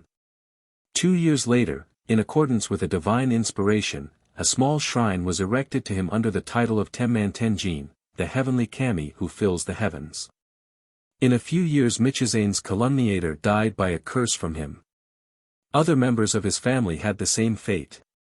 From the ears of one of his enemies small snakes issued who declared themselves the messengers of Michizane. When Prince Yasuaki died, in 923, everybody said that his death was owing to a curse sent by Michizane's spirit. Then the minister of state Kintada died suddenly. 3 days after, he came alive again, and informed the Mikado that he had been to the court of the king of Hades, where he saw Michizane, 10 feet high. Present a petition for an inquiry into the crime committed by the Mikado in banishing him unjustly. Influenced by Kintada's report, the Mikado burnt the decree of exile, recalled Michizane's children, and conferred posthumous honors upon him. But the angry ghost was still unappeased. In 929 it came down from heaven and appeared to a former friend of his. Terrible storms, inundations, and other portents ensued. Ministers who tried to stay him from further ravages were burnt or kicked to death. Ultimately the ghost appeared before the Mikado and protested his innocence, after which the kami, as he is called, ascended. From this day forth the Mikado suffered from a poison which, in spite of prayers of all kinds, grew worse and worse. He abdicated in 930, and died a few days later. Michizane's ghost continued to plague the nation. In 943 he appeared to a mean woman of Kyoto, and directed that a shrine should be erected to him in that city. In 947 a boy of 6 years of age delivered an oracle from him to the following effect: all the thunder gods and demons to the number of 168,000 have become my servants. If any one does evil I have him trampled to death by them. Pestilence, eruptive diseases, and other calamities have been placed in my hands by the Supreme Lord of Heaven, and no kami, however powerful, can control me. But I will give help to those who piously express their sorrow. 8 persons who were present took down this revelation in writing. At this time the shrine of Kitano at Kyoto was erected to him. But his wrath was not yet wholly stayed. Further honors were therefore awarded and gifts made to him. In 1004 the Mikado visited Kitano in person. At the present day Temanggu is one of the most widely worshipped of Shinto deities. In 1820 there were 25 shrines to him in Yedo and the neighborhood. He still hates the wicked, who do not keep the way of filial piety, and withholds his favor from those who dislike learning. You must therefore attend strictly to the commands of your parents and the instructions of your teachers. You must serve your chief with diligence, be upright of heart, eschew falsehood, and be diligent in study so that you may conform to the wishes of Temanggu. If you fail to do so, you will be cursed by him, and sooner or later incur calamity. For although the kami cannot be seen by men, they will know whether their conduct is good or bad, and whether their hearts are upright or perverted. Although the life of Temanggu, from which the above account is taken, was compiled by men of the pure Shinto school, and though in the preface the importation of Buddhist and Chinese ideas is stigmatized, it is itself penetrated with elements of this very kind. The Supreme Lord of Heaven is Chinese, and the Hades to which Michizane descended is not the Shinto Yomi, but the Buddhist Jigaku. No doubt the authors found these things in their materials, and were loath to excise edifying incidents, however badly they fitted in with Shinto theology. The acquaintance of the Japanese with the Chinese cult of Confucius must have greatly promoted, if it did not originate the worship of a native god of learning. It will be observed that the attribution of nature powers to Michizane was a substantial part of the process of deification, which was based on the alternate influence of the emotions of gratitude and fear. Nomi no Sukun, the patron god of wrestlers, was probably a real human being. Hidamaro, the poet god, was undoubtedly so. Another muse of poetry, Sotoriheim, belongs to more legendary times, but was probably likewise a real person. Ieyasu, the founder of the last dynasty of shoguns, was deified under the title of Tasho Gongen, but this, like many other similar apotheoses, is, in reality, Buddhist rather than Shinto. 2. Gods of Classes. Ministers and attendants of the sun goddess. The application of the hereditary principle to government offices has had many vicissitudes in Japan. When the country emerges into the light of history, both court offices and local chieftaincies were usually transmitted from father to son. Among the hereditary institutions of this kind were the bi. The bi were government corporations charged with some special branch of service. There were bi of weavers, of farmers, of potters, and a bi for the supply of necessaries to the palace, an executioner's bi, and others. If we imagine a dockyard staff in which the director and officials belonged to a governing caste, the artisans being serfs, and the whole having a more or less hereditary character, we shall have a tolerably correct idea of a bi. The gods of 5B are represented as in attendance on the sun goddess, and as accompanying Ninigi to earth when he was sent down to be its ruler. These were Koyain, ancestor of the Nakatomi house. The etymology of Koyain is uncertain. The worship of this deity had a special importance, from the fact that he was the Ujigami of the Fujihara family, a branch of the Nakatomi, which for many centuries supplied a large proportion of the empresses and ministers of state. It would hardly be too much to say that the Fujiharas were the imperial house. The Shintai of Koyain was a jewel or shaku, that is, a tablet borne by ministers as an emblem of office. Hirata identifies with him a deity named Koto no Maki no Kami, or god of divination. The corresponding deity in the Idzumo myth of Ohanamochi was Ama no Hohi. The supposed descendants of this deity had charge of the sacred fire which was handed over by one generation to another with great ceremony. Futadama means great gift or offering. The Imib, his reputed descendants, discharged a number of duties connected with the state religious ceremonies, including the provision of sacrificial offerings. Yuzum means dread female. She was the ancestress of the Sarum, or monkey female, who performed religious dances, kagura, at court and delivered inspired utterances. Hirata identifies this deity with Ohomiya no Mi, great palace female, worshipped as one of the 8 gods of the Jingakwan, or department of religion. She represents the chief lady officials of the palace as a class. Yuzum, in announcing to the sun goddess the approach of Susa no Wa, discharged one of their duties. From another point of view, she is a type of the wise woman, sorceress, or prophetess. She was prayed to for long life, for protection from evil by night and by day, for honors, and for posterity. One of the Norito splits up Ohomiya no Mi into 5 separate deities. Ishikorodome means apparently the stonecutter. Why should the supposed ancestor of the mirror makers have received this name? The circumstance that stone molds for casting bronze objects have been found in Japan suggests a possible answer. Toyotama, rich jewel, the ancestor of the jewel makers requires no explanation. The Kujiki gives a list of 32 deities as forming the court of Ninigi on his descent to earth, and adds the names of the noble families who were descended from them. A few of these are nature deities.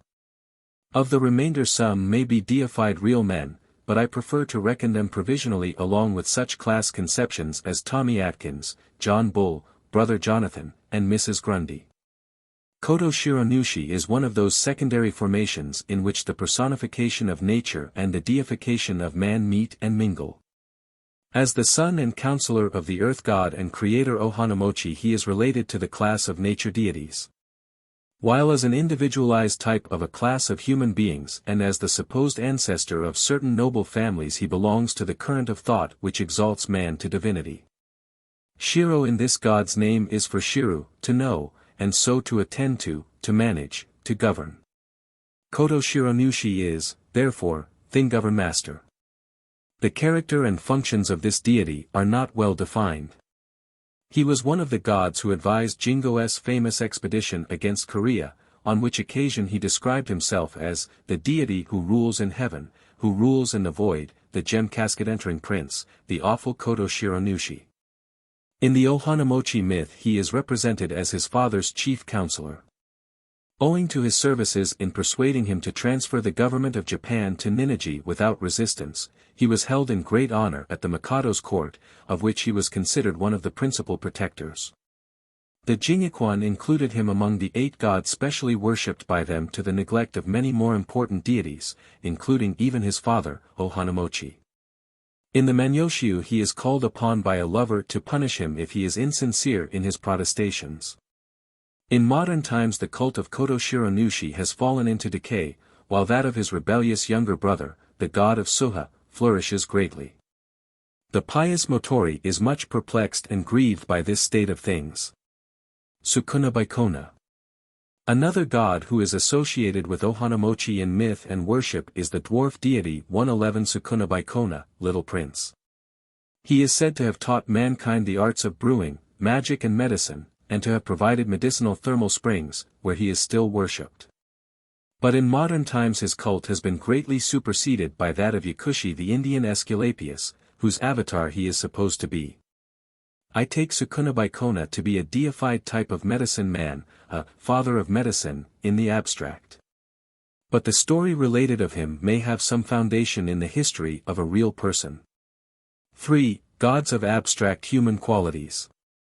Sahi no Kami. The Sahi no Kami are phallic deities.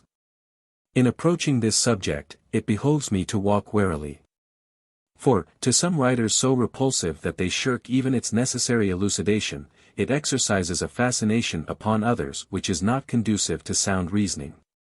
Has not a president of the Anthropological Institute declared that, so soon as a man begins to study phallicism he goes crazy? With phallicism we may conveniently associate the corresponding cult of the Thais. In Japan, the phallus symbolizes 2 distinct, although not unrelated, principles. Primarily, it represents the generative or procreative power, and is recognized in this capacity by myth and custom. By a natural transition it has become the symbol of the more abstract conception of lusty animal life, the foe to death and disease. Hence its use as a magical prophylactic appliance.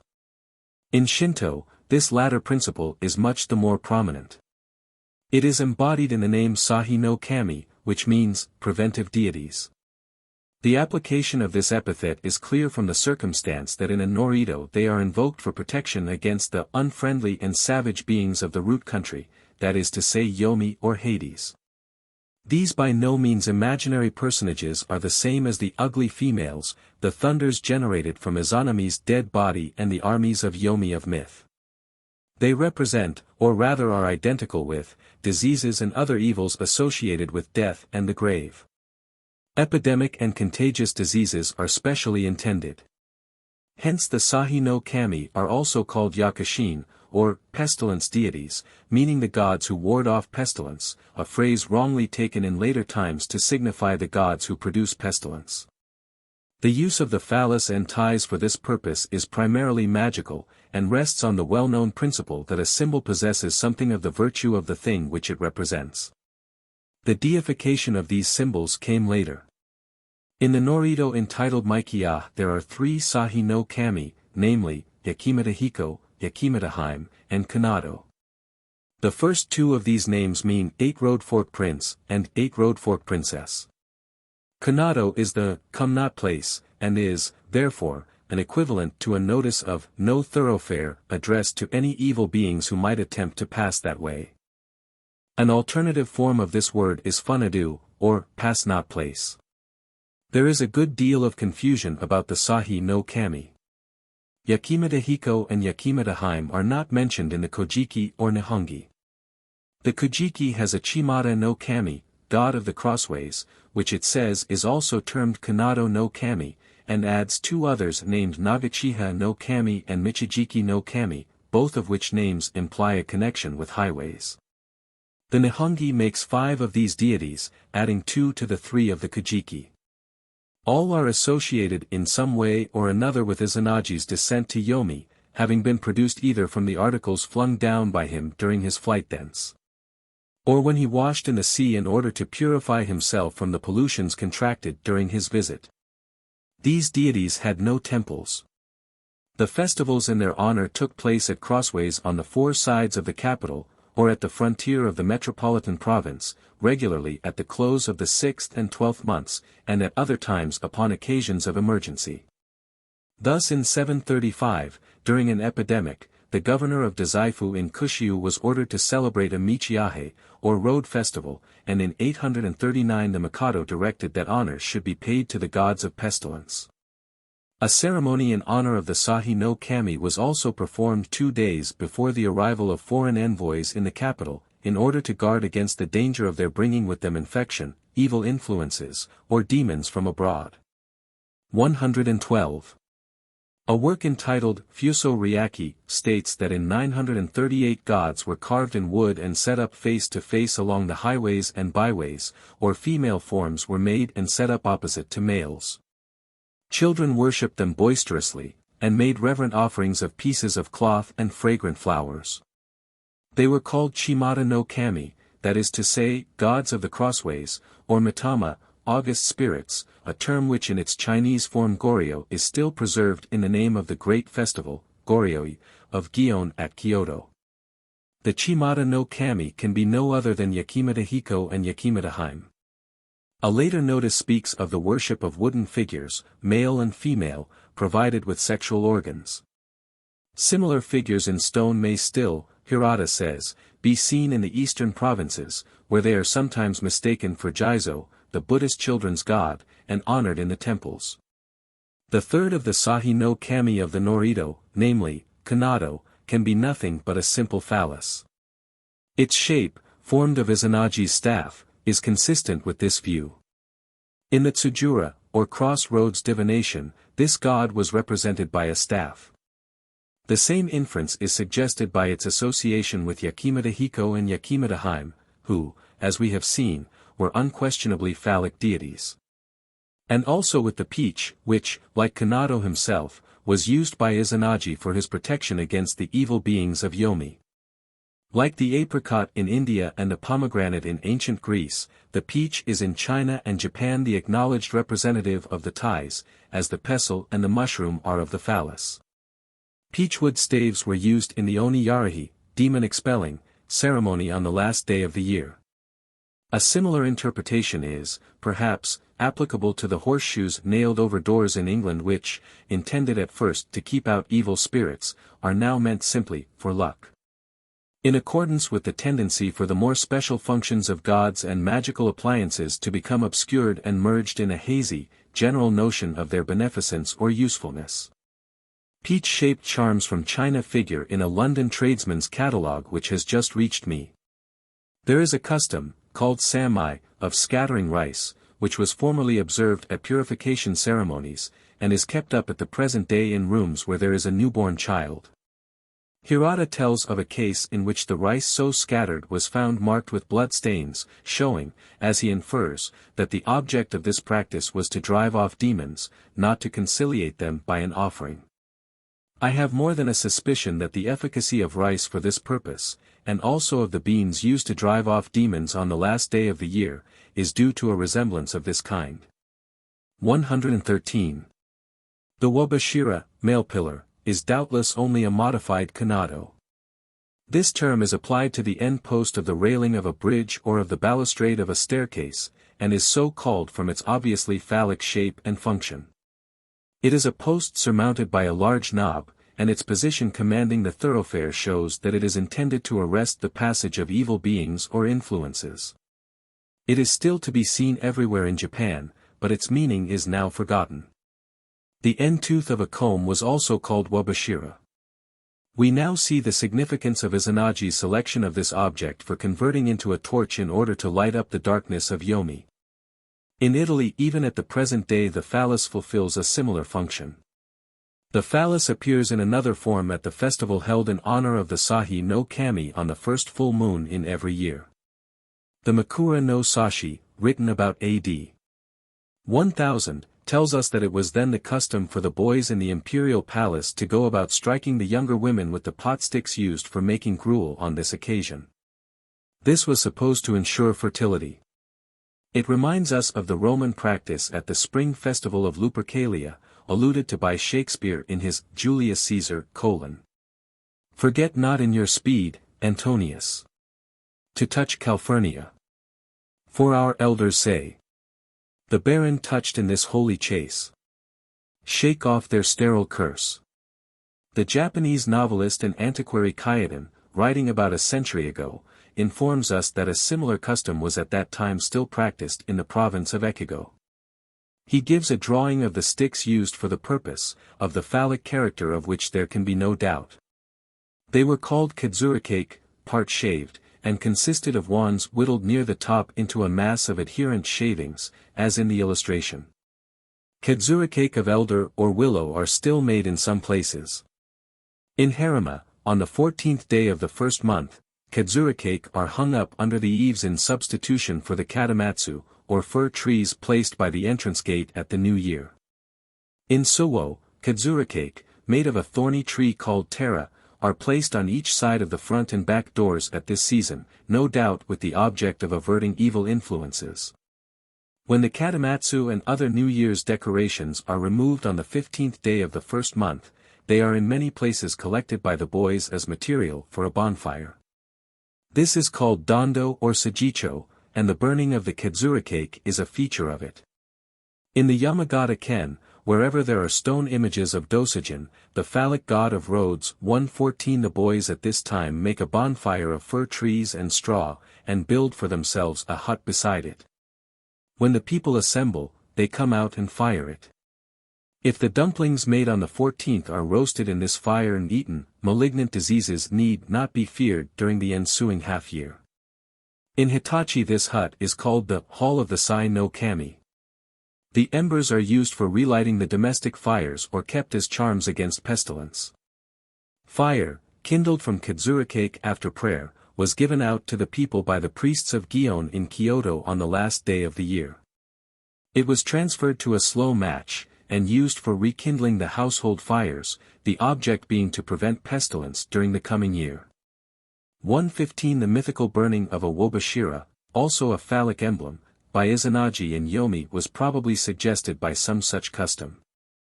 It will be observed that the prophylactic virtue of the phallus has not been forgotten in the kedzuricake. The kedzuricake are sometimes described as the shintai of Dosujin, and are placed on the domestic altar to be worshipped as his representative. They are also, by a known confusion of ideas, presented to the gods as offerings. The Ainus of Yizo, who have adopted the kedzuricake as the general form of offering to their gods at all times, and attached to it no phallic signification, were no doubt familiar with this use of it by their Japanese neighbors. It is by them called a neo or nusa, the latter being the old Japanese word for offering. The facility with which such offerings could be prepared by savages must have been a recommendation. The two cylindrical shinji, or divine sticks, 8 or 9 inches in circumference and 1 foot long, thrown to the crowd by the priests of Saidaiji, near Okayama, on the night of the 14th day of the first month, and called O-fuku, luck. To keep off pestilence and bring prosperity, are probably of phallic origin. The gruel partaken of at the Sahi no Kami festival on the 15th of the first month was made of rice, and was colored with an admixture of the small red bean called adzuki. 116 The bean is a well-known synonym in Japan for the ties. The color red is also significant. It suggests the ruddy complexion of health caused by an abundance of life-giving blood in the lips and cheeks. Children love this color. Max Nordau says, as a feeling of pleasure is always connected with dynamogeny or the production of force, every living thing instinctively seeks for dynamogenous sense impressions. Now red is especially dynamogenous. In Oedipus Tyrannus, the chorus invoke the aid of ruddy-faced Bacchus against pestilence. In Korea red is a terror to devils. A modern Japanese writer says that red is obnoxious to devils on account of its cheerful appearance. Smallpox being a Kijin bio, or demon-sent disease, the color red is freely employed in combating it. The candles at the bedside are red, and the clothing of the patient and nurse. The god of smallpox is worshipped with offerings of red gohei. There is here some confusion of ideas, and of red adzuki beans. Red paper is hung round the necks of the bottles of sake offered to him. Red papier-mâché figures of Daruma are placed near the sick bed. It is explained that red, being a male, bright, positive, color, is fitted to counteract dark, wintry, negative influences. The potency of red as a charm against smallpox is not unknown to European folklore. Phalli are colored a bright red, or, what comes to the same thing, guilt. Tsurutahiko, a phallic deity, has a bright red complexion. Tori are painted red. Demons and stage villains have red faces, probably as an indication of great animal vigor. Griffiths, in his Mikado's Empire, tells us that, when by reason of good fortune or a lucky course of events there is great joy in a family, it is customary to make kawameshi, or red rice, and give an entertainment to friends and neighbors. The rice is colored by boiling red beans with it. If for any cause the color is not a fine red, it is a bad omen for the family. There is a modern superstition that if, on the 7th day of the first month, a male swallows 7, and a female 14 red beans, they will be free from sickness all their lives. The Teyuki, a work published in 1795, has the following. In many places along the highway at Itsumi, in the province of Diha, where the cliffs stand up steeply on both sides, Shime-naha are stretched across from one cliff to another. Below these Shime-naha there are placed skillfully carved wooden phalli fronting the road. They are very large, being 7 or 8 feet in length and perhaps 3 or 4 feet in circumference. I thought this too shocking, and questioned the inhabitants why they did so. Their answer was that it was a very ancient custom. They were called Sai no Kami 117 and were made afresh every year on the 15th day of the first month. As they were local gods, they were by no means neglectful of them, allowing them to remain even when high officials passed that way. They were not at all, I was told, put up for the amusement of the young folks. Moreover, seeing a number of slips of paper attached to the Shime-naha, I inquired what they might be. It appeared that they were fastened there secretly by the women of the place as a prayer for handsome lovers. Truly this is one of those old customs which linger in remote parts. Phalli and ktines of stone are worshipped by the country folks in many places as the shintai of their ojigami. The selection of a rocky pass for the erection of these objects, and the association with them of Shime-naha, show that their original function, namely, to prevent the passage of evil beings or influences, was not forgotten. The prayers of the women betray a misconception of the proper object of this cult. Near the end of the Kagajiri there is a passage which makes mention of the phallus as a magical appliance. As it has some anthropological interest, I quote it at length. Of yore, in the age of the gods, Ohotokonushi no Kami, great earth master deity, on a day that he was cultivating a rice field, gave his laborers the flesh of oxen to eat. At this time the child of Mitoshi no Kami, August harvest god, went to that rice field and spat upon the food, after which he returned and reported the matter to his father. Mitoshi no Kami was wroth and let loose locusts on that field, so that the leaves of the young rice suddenly withered away and it became like dwarf bamboos. Upon this Ohotokonushi no Kami caused the diviners to ascertain by their art the reason of this. They replied that it was owing to a curse sent by Mitoshi no Kami, and advised him to offer a white pig, a white horse, and a white cock in order to dispel his anger. When amends had been made to Mitoshi no Kami in the manner directed, the latter replied, saying, "Truly it was my doing. Take bare stalks of hemp, and make of them a reel with which to reel it, take the leaves and sweep it therewith, take push grass, 118 of heaven and push it therewith. Take, moreover, crow, fan 119 and fan it, and if then the locusts do not depart, take ox flesh and place it in the runnels, adding to it shapes of the male stem, phalli. Moreover, strew the banks of earth between the fields with water lily seeds, ginger, walnut leaves and salt." When these instructions were carried out, the leaves of the young rice became thick again, and the harvest was a plentiful one. This is the reason why at the present day the Department of Religion worships Mitoshi no Kami with offerings of a white pig, a white horse, and a white cock. The facts quoted in the preceding pages show that there was some confusion between the use of the male and female emblems as non-religious magical appliances and their cult as deities. Primarily they were symbols, next objects of magic. Finally religion intervened, and by her handmaids personification and myth raised them to the rank of deities, consecrating this step still further by devoting a formal ritual to their service. The ties has received somewhat less attention than the phallus. It is no doubt identical with the Yakimata hime of the Maikiya Norito, and in the Kojiki, its representative the peach is dubbed kami. But the Nihongi in the parallel passage merely speaks of its efficacy in repelling evil spirits, and refrains from deifying or even personifying it. The circumstance that the Sahi no Kami were worshipped by the roadsides and at crossways 120 led to their being looked upon as guide gods and the special friends of travelers. Tsuruta-hiko, a phallic deity, represented as dwelling at the 8 crossways of heaven, is said to have acted as guide to Ninigi on his descent to earth. He is popularly called Dosujin, or road ancestor deity, and is depicted as of gigantic stature, with a portentously long nose, which, the suggestion is not mine, may perhaps have a phallic morphological signification. The worship of these deities was extremely popular in ancient Japan. They were much appealed to in divination, and were prayed to by most travelers when starting on a journey. The phrase Chi-buri no Kami, gods along the road, means the Sahi no Kami. The Sahi no Kami were the Mitama par excellence. They were also called Tamyuk no Kami, gods of offerings, because travelers were in the habit of carrying a nusabukuro, offering bag, containing hemp leaves and rice, of which a little was offered to each of them when passing. All unforeseen disasters or illnesses on a journey were attributed to a neglect of the worship of these deities. But a very little advance in enlightenment shows that the sexual instincts need restraint 121 rather than the stimulus which they must derive from such a cult.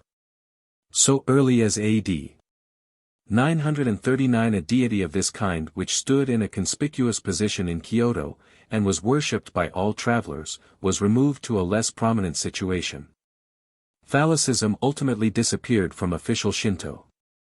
But it lingered long in popular customs, and is not quite extinct even at the present day, especially in eastern Japan. I have myself witnessed a procession in which a phallus, several feet high and painted a bright red, was carried on a bier by a crowd of coolies in festal uniform, shouting, laughing, and zigzagging tumultuously from one side of the street to another. In the lupanars they are honored by having a lamp of simple construction kept burning before them, and are prayed to by the proprietor for numerous clients. The boys' festival of Dondo, on the 15th of the first month, still retains traces of its phallic origin. 122. Oni, or demons, have no individual names. It is clear from the Kojiki and Nihongi mythical narratives that the Oni exorcised by means of the peach 123 are the same as the thunders and the armies of Yomi. In other words, they are primarily personified diseases. 124 They afterwards lost this specific character. Motori defines Oni as a Shiki Kami, or evil deity. He condemns their identification by the Wamiosho with the spirits of the dead. There is a story of a 10th century hero who cut off the arm of an Oni and brought it home with him, but was tricked out of it by the owner, who came to his house in the disguise of an old woman. The Oni have red faces, hairy persons, horns, and sometimes only one eye. They are said to devour men. The modern ideas respecting them are mostly borrowed from Buddhist sources. Gods of good and ill luck. Among deified human properties we may reckon the gods of good and ill luck produced when Izanagi washed in the sea after his return from Yomi. Their names, Naobi and Magatsubi, contain the elements Nao, straight, and Mega, crooked. Nakisahame, the goddess of weeping, Tajikarawa, hand strength male, whose Shintai is a bow, and Omohikane, the thought combiner, are rather mythical personages than deities on the effective list. It is doubtful whether Mari no Kami, the football god, who has 3 faces, is a personification of skill or a hazy, imaginative recollection of some distinguished player. The very terrible deity known as Bimbogami, the god of poverty, is of later origin. 9. The Priesthood. Shinto illustrates the principle enunciated by Herbert Spencer, that, in early stages of social evolution the secular and the sacred are but little distinguished. The Mikado was at the same time high priest and king. There was no well-marked distinction between secular and religious ceremonies. The functionaries who performed the latter had no specially sacerdotal character and no distinctive costume. The Jinyakwan, or Department of Religion, was simply a government bureau, and the rites celebrated in its chapel were as much government proceedings as the issuing of decrees or the collection of taxes. Almost any official might be called upon to discharge religious functions. The local governors on their appointment made a round of visits for worship to all the shrines in their jurisdiction. All the principal shrines had state endowments. The word Matsuri Goto, government, is simply Matsuri, a religious festival, with the termination koto, thing, which adds nothing to its etymological significance. Hirata says that the worship of the gods is the source of government, nay, it is government. The same word miya, August house, was in common use both for shrines and palaces. There was, however, a beginning of a differentiation of sacred and secular functions. The Mikado delegated some of his religious duties to the Nakatomi house, and, as we shall see, other religious duties were hereditary in other families. Thus a sun worship bee, or hereditary corporation, was established in 577. One version of the myth of Ohanamochi represents him as giving up his authority with the words, "Let the august grandchild direct the public affairs of which I have charge, I will retire and direct secret matters." Evidently we have here an echo of some actual separation of civil and religious authority. Far on into historical times the guardians of the Great Shrine of Ohanamochi in Idzumo retained a title, Kuni no Miyako, which, like that of pontifex at Rome, implied the performance of secular duties. In the reign of Kwamo, 782 to 806, it was found that the local nobility, Kuni no Miyako, many of whom still acted as governors, neglected their civil functions, on the pretense that their time was occupied by religious duties. A decree was therefore issued that in future no local nobles should hold the office of civil governor. The Mikado, the chief priest of Shinto, is the Mikado himself. Jimmu, the legendary founder of the dynasty, is represented as performing sacrifice in person. Jingo is said to have acted on one occasion as Kanushi. In historical times Mikados presided personally over the ceremonies of Nyaname, Shinkanjiki, Kanname, and other festivals. Even at the present day the Mikado's priestly functions are not entirely obsolete. Nakatomi. For many centuries most of the Mikado's sacerdotal functions have been delegated. In the Jimmu legend there is mention of the appointment of a Michi no Omi, minister of the way, as ruler of a festival in honor of Takamusubi.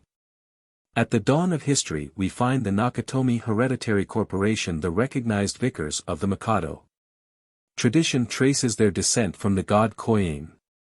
The most probable etymology of Nakatomi explains it as put for Nakatsuomi, that is to say, the minister of the middle. Hirata understands by this that the Nakatomi were mediators between the gods and the Mikado, reciting the Mikado's Norido to the gods, and communicating to him their instructions received by divination. In Shinto, however, there was no indispensable sacerdotal mediator. There was nothing to prevent the Mikado, or any one, from holding direct communication with the deities. A branch of the Nakatomi house, which in the 7th century took the name of Fujihara, was famous in later history. Up to 1868 the nominal prime ministers and regents were invariably taken from it.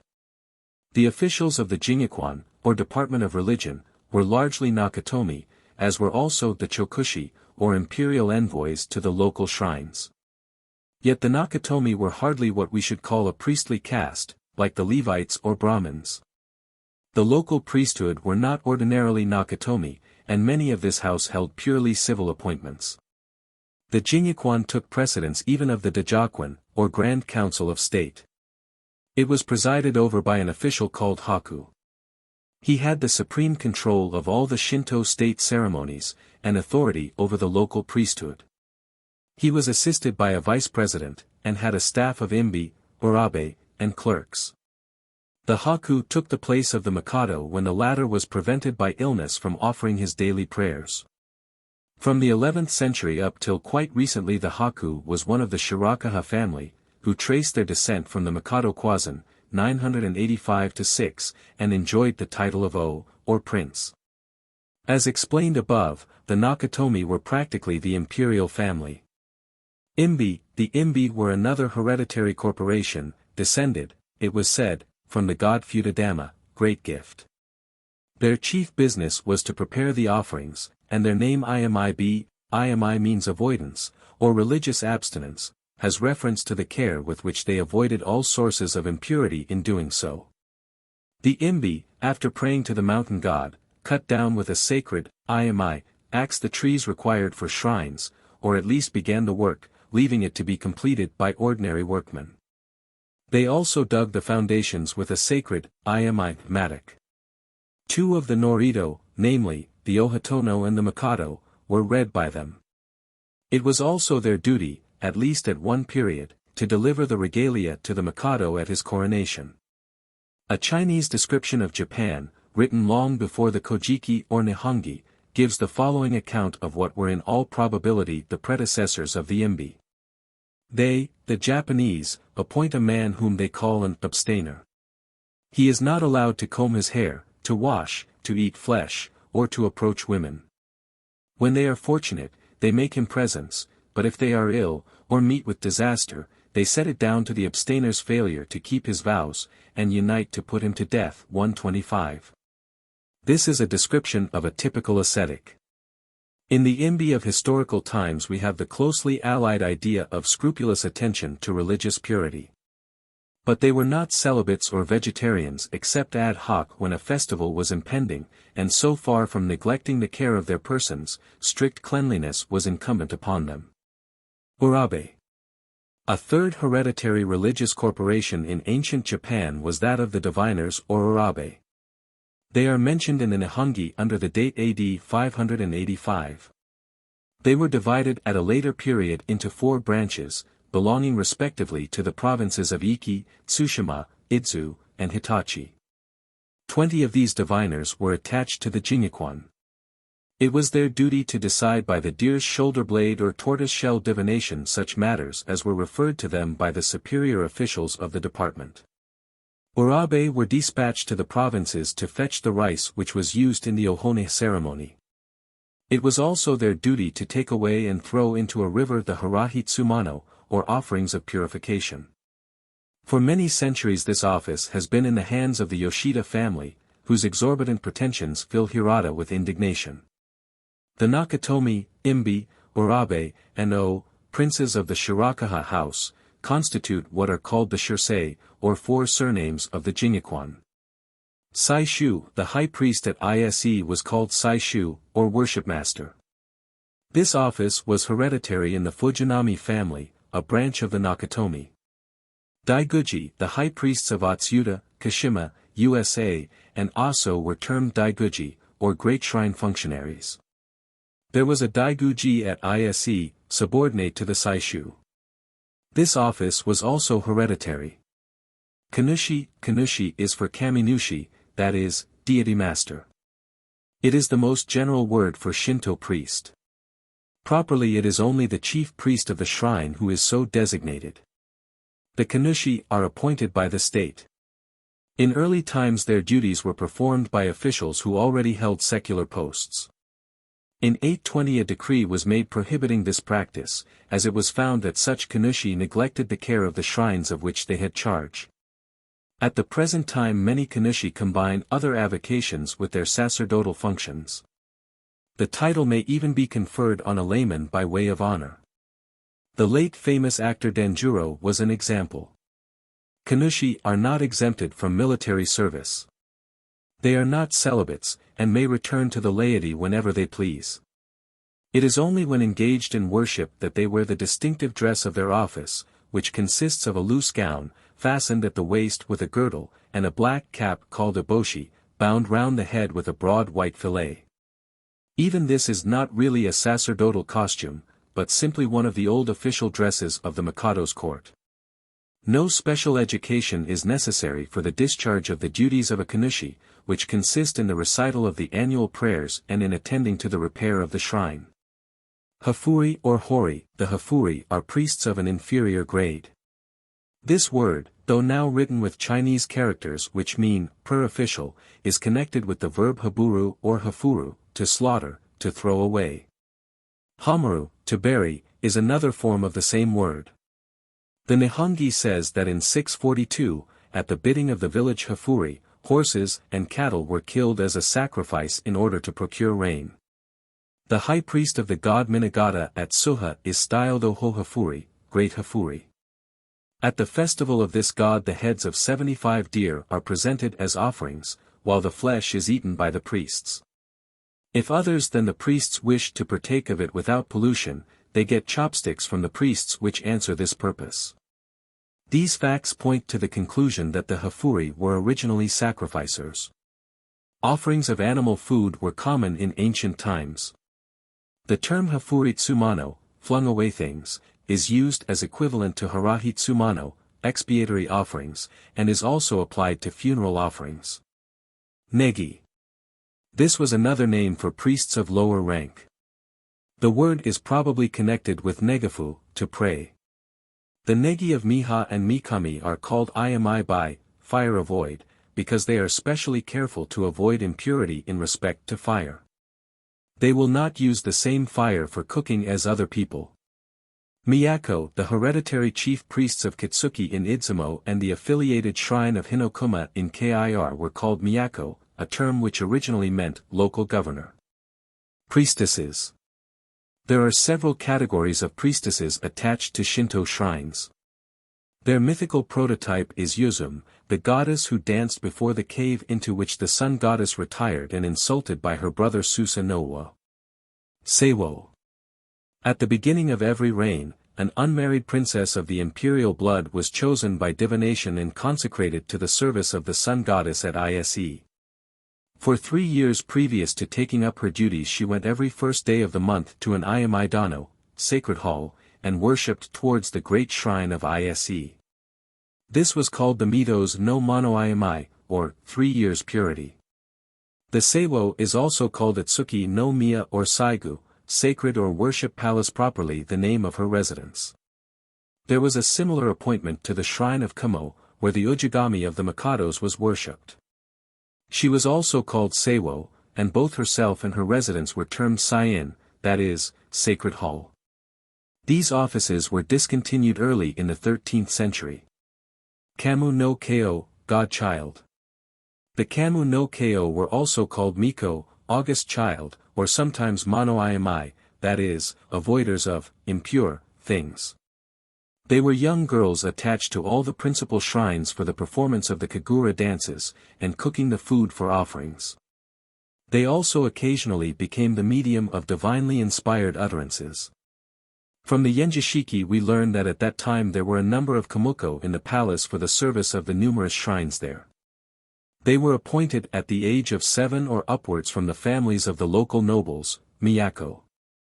Their places were supplied by others when they got married. At Kumano in Tango there are certain families whose female children are devoted to the service of the shrine of Susanoo. When a girl is born, a divine arrow flies down and sticks in the roof tree of the house. At the age of 4 or 5, the child thus designated is sent to wait on the god. Though the place is among the mountains, such children are never harmed by wild beasts. When they begin to show signs of puberty, a great dragon comes and glares fiercely at them. Thereupon they return home. 126. Ichikeo. The Ichikeo or Agatamiko are parish mediums who are called in when communication is desired with the spirits of the dead. They are sometimes called Adzusa Miko, from their use of a bough of Adzusa wood in their conjurations. There are also strolling Ichiko of indifferent character, who for a trifling consideration will throw open the gates of the spirit world. These are modern institutions. Kamyup. The peasants who tilled the glebe lands of the shrine and their place of residence were alike termed kamubi, god corporation. The present city of Kobe takes its name from one of these. In the times when slavery was a Japanese institution, there were slaves attached to some of the shrines. Recent statistics give the number of Shinto priests as 14,766. Their maximum salary is about £20 per month. Worship. Religious conduct includes worship, morality insofar as it has obtained the sanction of religion, and ceremonial purity. The term worship applies both to the forms of courtesy and respect towards human beings and of reverence for the gods. Indeed, the latter is not a separate kind of worship, but is composed almost exclusively of the same elements in a new application. Nearly everything in the worship of the gods is borrowed from the forms of social respect. It is sometimes maintained that these forms, before they become a part of religious ritual, pass through an intermediate stage, namely, the worship of the dead, whether as ghosts or dead ancestors. This view is based on the hypothesis that gods were originally deceased men. It cannot well apply to Shinto, where all the great gods are nature deities. When a Japanese greets the rising sun by bowing his head, he does so because that is already with him an habitual form of respect. No doubt he honors the dead in this way as well as the living. But the occasions for the worship of the living so far outnumber those of paying respect to the dead that the latter may be regarded as a negligible quantity in the formation of the habit. There is surely nothing to prevent a man who had never worshipped ghosts or ancestors from transferring direct to nature deities forms of respect arising out of the relations of living men. Several practices of worship, such as clapping the hands for joy and the avoidance of contamination by touching a dead body, have no meaning in the case of the cult of the dead. Worship has a secondary but most important function. It is addressed not only to the gods but to our fellow men. It is a means of communicating religious thoughts and emotions from man to man and from one generation to another. Obeisance. The simplest and most universal mode of showing reverence to the gods is by bowing. In Shinto it is the custom to bow twice before and after praying or making an offering. The word agamu, to pray or worship, means to bend. Kneeling is also practiced. One of the Norito has the phrase, bending the knee like a deer, but is less common. Squatting, kashikamaru, is another form of obeisance. Clapping hands. Clapping hands, kashihari, primarily a sign of joy, as it still is in our nurseries, was in ancient times in Japan a general token of respect. The Nihongi 127 states that the ministers clapped hands in honor of the empress when she ascended the throne. More recently, this form was confined to divine worship. One of the Norito has the rubric, offer 3 cups of sake, clap hands, and retire. The number of hand clappings was minutely prescribed in the old ritual. In some ceremonies it was done 32 times. A silent hand clapping, shinobi te, was sometimes directed. It seems possible that in Shinto at least this was the origin of the simple folding of the hands in prayer, common to so many nations, and explained by anthropologists as the attitude of an unresisting suppliant holding out his hands for the cord. Other gestures, respect may also be shown by raising objects to the forehead or placing them on the head, itadaku, as the most honorable and important part of the body. This is done in the case of the implements used in the greater divination. Among less formal gestures used in worship are reverent upward looks, owogu, an almost instinctive practice, which has its root in the idea that heaven is the dwelling place of the gods, and has certainly nothing to do with ghost worship.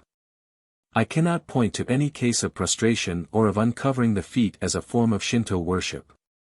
Uncovering the head is known in modern times, but I do not find it mentioned in the older ritual. Offerings.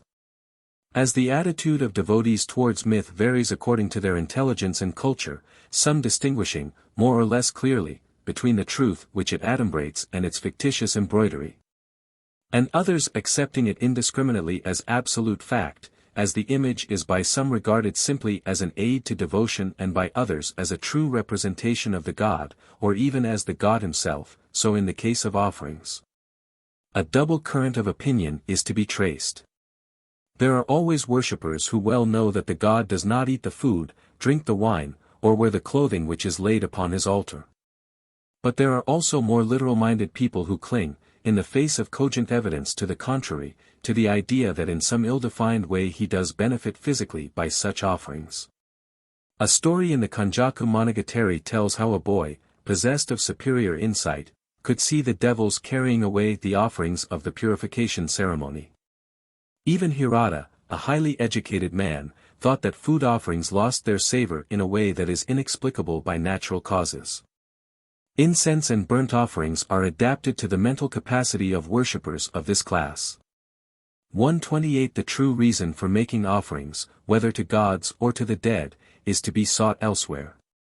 Men feel impelled to do something to show their gratitude for the great benefits which they are daily receiving, and to conciliate the future favor of the powers from whom they proceed. Offerings are part of the language by which the intention of the worshipper is manifested to gods and men. It is in this rather than in any supposed actual benefit that their chief value consists. The Norito state explicitly that the offerings were symbolical.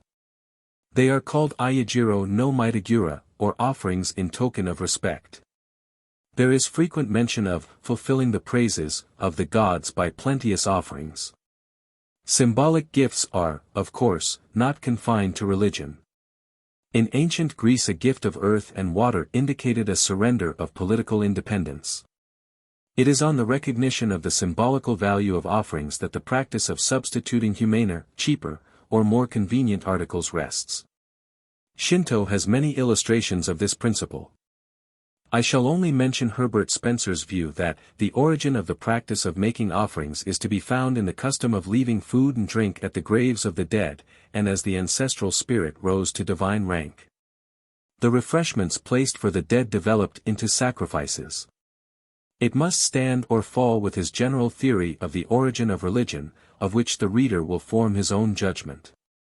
I would suggest that the earliest offering was rather a portion of the ordinary meal set apart in grateful recognition of the source from which it came. I find little or nothing in Shinto to bear out Jevons's opinion that the core of worship is communion. Offerings in the sense of gifts are a comparatively modern institution both in ancestor worship and in the worship of the gods.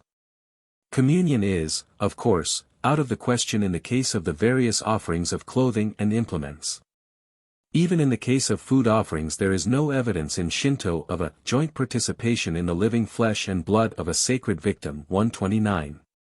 The general object of making offerings is to propitiate the god.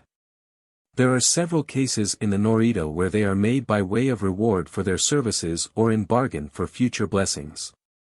Some are expiatory, and are made with the object of absolving the worshipper from ritual impurity.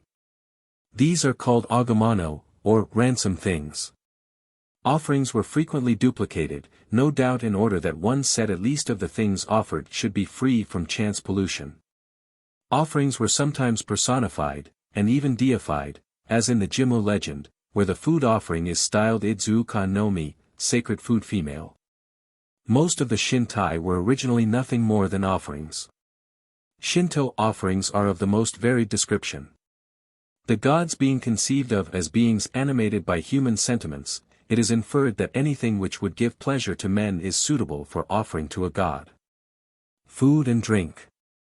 The primary and most important form of offering is food and drink. The Jimmu legend, a very ancient document, speaks of none but food offerings. The word niha, an element in the names of some of the great festivals, means food offerings. The central feature of the most solemn rite of Shinto, namely, the ohoniha, was the offering of rice and sake to the gods by the Mikado on his accession to the throne. The Norito add clothing, and the Yenjishiki a great variety of other articles. There are several instances in history of the substitution of cloth for an older food offering. Under food are included rice, in ear and in grain, hulled and in husk, rice cakes, fruit, sea ear, shellfish, vegetables, edible seaweed, salt, sake, water, deer, pigs, hare, wild boar, and birds of various kinds. In 642 horses and cattle were sacrificed in order to produce rain. But even at this early period such sacrifices were condemned. They were no doubt a revival in a case of national emergency of a practice which under Buddhist influence had become more or less obsolete. There are numerous indications that animal sacrifices were very common in the most ancient times. In the Yenjishiki period, offerings of four-footed animals or their flesh were confined to four services, namely, that of the food goddess, of the wind gods, of the road gods, and that for driving away maleficent deities. There is no evidence in the older Shinto records of the use of incense or of burnt offerings, nor is any special importance attached to the blood of slaughtered animals. White being considered an auspicious color, white animals were frequently selected for sacrifice. At the present time the daily offerings made to the sun goddess and the food goddess at ISE consist of 4 cups of sake, 16 saucers of rice and 4 of salt, besides fish, birds, fruits, seaweed, and vegetables. The annual offerings at the tomb of the first Mikado, Jimmu, are products of mountain, river, and sea, including tahi, a fish, carp, edible seaweed, salt, water, sake, mochi, rice cake, fern flour, pheasants, and wild ducks. Clothing. The clothing of the ancient Japanese consisted of hemp, yuju, a fiber made of the inner bark of the paper mulberry, and silk. All these materials are represented in the Shinto offerings enumerated in the Yenjishiki. Silk, however, was at this time still somewhat of a novelty, and, therefore, religion being conservative, it takes a less conspicuous place. But hemp and bark fiber, with the textiles woven from them, are very common offerings. They were more convenient than perishable articles of food for sending to shrines at a distance from the capital, and as cloth was the currency of the day, it was a convenient substitute for unprocurable or objectionable articles. In the Yenjishiki so many ounces of fiber or so many pieces of cloth are prescribed, but at a later period a more specialized and conventional form, called ohonusa, great offering, came into use. The ohonusa, p. 214, consists of 2 wands placed side by side, from the ends of which depend a quantity of hempen fiber and a number of strips of paper. 131 of the wands is of the Clayera japonica, or evergreen sacred tree. The other is a bamboo of a particular species.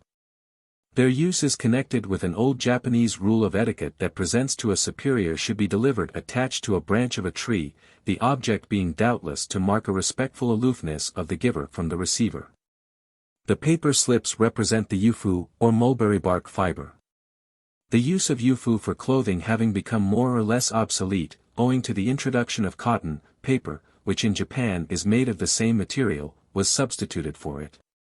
The ohonusa are still employed on important occasions, but for general use they are now replaced by the well-known gohei, page 215, in which the hemp and one of the wands are omitted. Another form of nusa, called keonusa, little nusa, or kirinusa, cut nusa, consists of paper with leaves of the sacred tree chopped up and mixed with rice. Travelers in ancient times carried this mixture with them in a bag and made offerings of it to the phallic deities along their way. It was also used when in danger of shipwreck.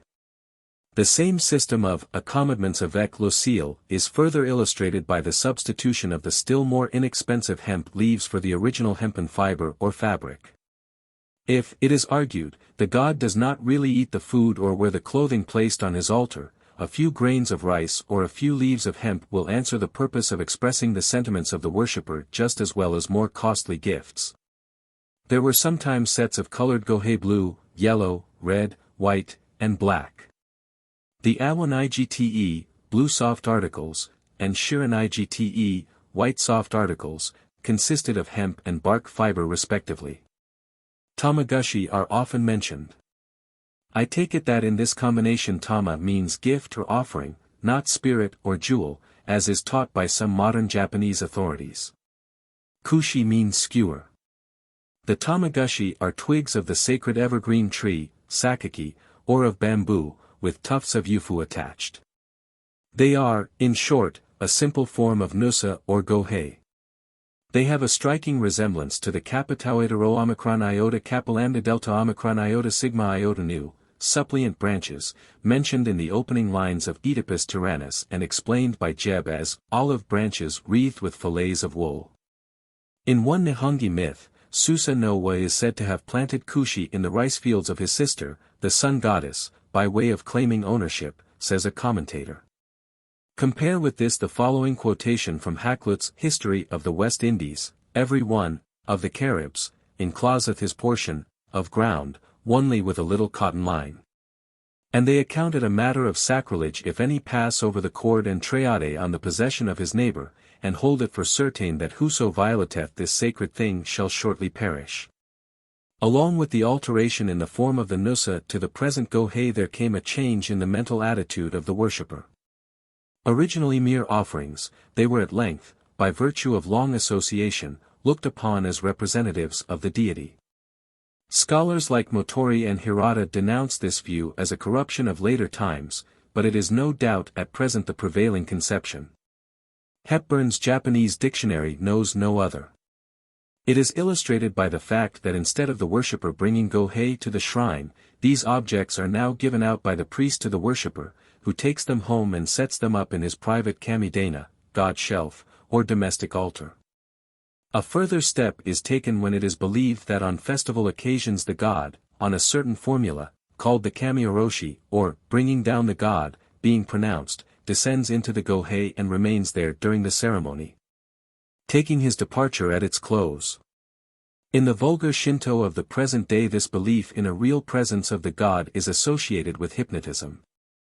Akin to the belief in an actual presence of a deity in the gohei is their modern use in the purification ceremony. When they are flourished over or rubbed against the person to be absolved of ritual uncleanness or to dispel any evil influences which may have attached themselves to his person. Like the Homeric sigma tau mu mu alpha and the host, they were occasionally used for the protection of the bearer. At the present time a gohei katsuji, or gohei bearer, is synonymous with a superstitious person. Skins of oxen, boar, deer, and bear were sometimes offered to the gods. Jewels, tama, were much worn by the ancient Japanese nobility as ornaments for the head or as necklaces and bracelets. They consisted of round beads, tubes, kudatama, and kama-shaped objects, magatama, of chalcedony, jasper, nephrite, chrysoprase, serpentine, steatite or crystal. Jewels occur sometimes in the lists of Shinto offerings. Mirrors. The ancient Japanese mirrors did not greatly differ from those in use at the present day. They were made of a mixed metal, which is described in the myths as white copper, and were sometimes round and sometimes eight-cornered. The mirror figures frequently in the old records. Mirrors are among the presents made by a female chieftain to a mikado, and from a king of Korea to another mikado. 131 The mirror was primarily an offering, and not to the sun goddess only. Mirrors were presented to, and even constituted the shintai of other gods as well. In the Tosa Nikki, AD 935, the author relates that during a storm, an offering of nusa having proved unavailing, he bethought him of some more acceptable gift. Of eyes I have a pair, said he, then, let me give the god my mirror of which I have only one. The mirror was accordingly flung into the sea, to my very great regret.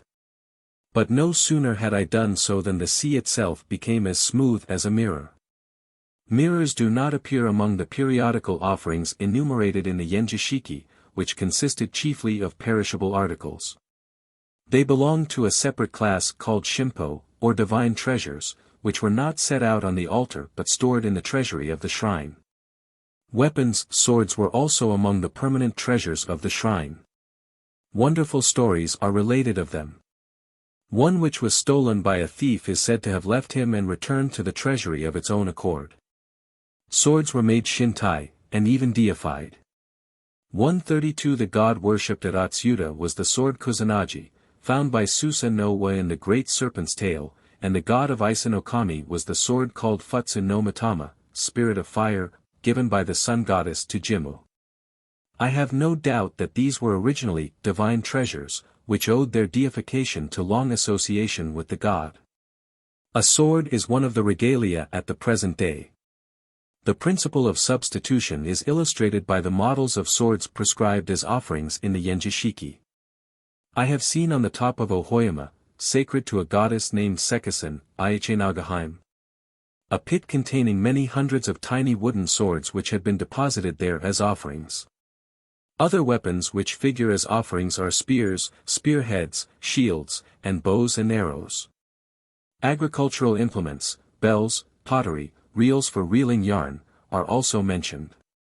It was the custom, in the case of these and other durable offerings, to offer the same objects again and again. Human sacrifices formed no part of the state Shinto religion as described in the ancient records. But there are several indications of the existence of this practice in still older times. Human sacrifices to river gods have been already mentioned. We have seen that when a Mikado died a number of his attendants were buried alive round his tomb, from which it may be inferred that considerations of humanity would not have prevented similar sacrifices to the gods. Cases are also recorded of men being buried alive in the foundations of a bridge, a castle, or an artificial island. These were called hitobashira, or human pillars. The offerings of Kane Hitogata, metalman form, so often mentioned in the Yenjishiki, were perhaps by way of substitution for human victims. It is significant that the gods of water distribution, Mikumari, that is, the river gods, are specially distinguished as their recipients. Similar human effigies, gilt or silvered, formed part of the ohoharahi, or absolution offerings. In this case they were intended as ransom for the offenders whose ritual guilt was to be expiated. They were touched with the lips or breathed upon before being offered. Peachwood or paper effigies might be substituted, and in later times articles of clothing or anything which had been in contact with the person to be absolved. These last were called naidmano, rub thing, or agamano, ransom thing. When in danger of shipwreck the hair might be cut off and offered, on the principle of a part for the whole, as ransom to the dragon god. The Kogojui applies the term agamano to the hair and nails of Susa Nowa, which were cut off by the other gods. The principle of ransom is also illustrated by the following extract from the Shinto Myamaku, 1699. At the festival of Nawoi, held at the shrine of Kokubu in the province of Owari on the 11th day of the first month, the Shinto priests go out to the highway with banners and seize a passerby. They wash and purify him, and make him put on pure clothing. He is then brought before the god. A block, a wooden butcher's knife, and chopsticks for eating flesh are provided. Separately a figure is made to represent the captive. It is placed on the block with the captured man beside it, and both are offered before the god. They are left there for one night. The next morning the priests come and remove the man and the effigy. Then they take clay, and, making it into the shape of a rice cake, place it on the captive's back, hang a string of copper cash about his neck, and drive him away. As he runs off, he is sure to fall down in a faint. But he soon comes to his senses. A mound is erected at the place where he falls down, and the clay rice cake deposited on it with ceremonies which are kept a profound mystery by the priestly house. Of late years couriers have been caught and subjected to purification. This was put a stop to. The custom is celebrated yearly, so that nowadays everybody is aware of it, and there are no passers-by. Therefore the priests go to a neighboring village and seize a man. If they catch nobody on the 11th, they bring in a man on the 12th. The Nawoi, rectification, festival had probably the same intention as the harahi, namely, to obtain absolution from ritual impurity, and the captive is therefore apparently a scapegoat. As readers of Mr. Fraser's Golden Bough need not be told, the custom has numerous parallels in European folklore. There is some difficulty in applying the principle of substitution for an actual human sacrifice to a custom which was in force so recently. It does not appear probable that it could have descended from such a remote antiquity as the time when real human sacrifice was known in Japan. Might not the instinct of dramatic make-believe alone account for it? Confucius condemned the practice of offering effigies of men on funeral occasions because he thought it led to the substitution of living victims. Slaves, another form of human offerings, was the dedication of slaves to the service of a shrine. Such slaves were called kamitsukeo, and are to be distinguished from the kamyub, who were freemen.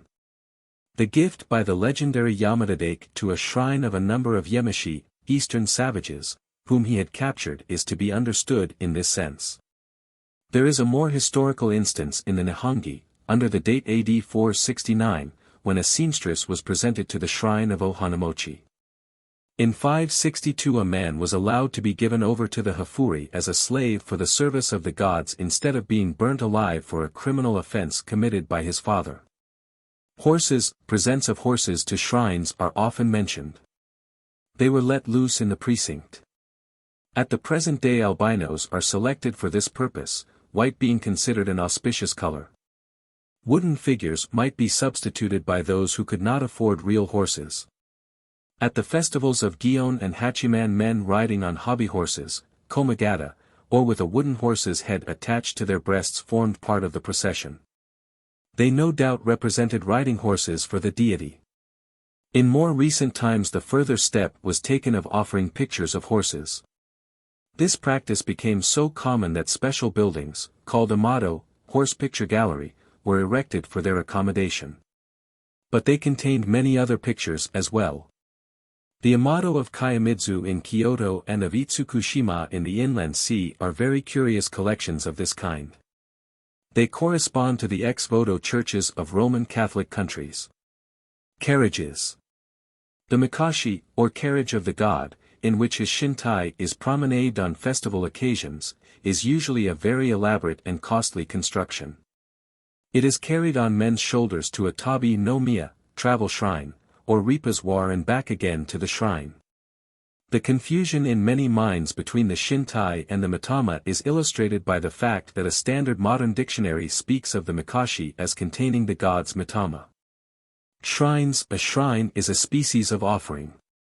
Whatever may be the case in other countries, in Japan the shrine is not a development of the tomb. They have no resemblance to each other. The tomb is a partly subterranean megalithic vault enclosed in a huge mound of earth, while the shrine is a wooden structure raised on posts some feet above the ground. The Japanese words for shrine indicate that it is intended as a house for the god. Miya, August house, is used equally of a shrine and of a palace, but not of a tomb, except poetically, as when the Manyoshiu speaks of one as a toko no miya, or long home. Araka, another word for shrine, probably means dwelling place. In Yashiro, a very common word for shrine, ya means house and shiro representative or equivalent. There is evidence 133 that this word comes to us from a time when the yashiro was a plot of ground consecrated for the occasion to represent a place of abode for the deity. The analogy of the Roman templum will occur to the classical scholar. The himoroji, a term which has been the subject of some controversy, was probably, as Hirata suggests, at first an enclosure of sakaki twigs stuck in the ground so as to represent a house. It is probable that in all these cases the make-believe preceded any actual edifice, and was not a substitute for it. There is a somewhat rare word, namely okisuki, properly a mound, which is applied to both tombs and shrines. Old sepulchral mounds have frequently a small shrine on their summit. The Shinto shrine is by no means so costly an edifice as its Buddhist counterpart. The hokora, as the smaller shrines are called, are in many cases so small as to be easily transportable in a cart. Even the great shrines of Ise are of no great size and of purposely plain and simple construction. In 771 a greater shrine had only 18 feet frontage. Some of the more important yashiro have smaller buildings attached to them, such as an amado, or gallery of votive pictures. A hayden, or oratory, where the official representative of the Mikado performed his devotions, and a stage for the sacred pantomimic dance. A number of smaller shrines, sesha or massha, dedicated to other gods are usually to be seen within the enclosure. No accommodation is provided for the joint worship of the congregation of believers, which is indeed exceptional. The individual worshipper stands outside in front of the shrine, calls the attention of the deity by ringing a gong provided for the purpose, bows his head, claps or folds his hands, puts up his petition, and retires. A large box stands conveniently for receiving such small contributions of copper cash as he may make. In many shrines more than one deity is worshipped.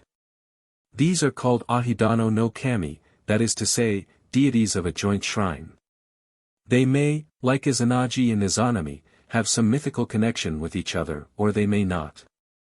The Yenjishiki enumerates 3,132 officially recognized shrines.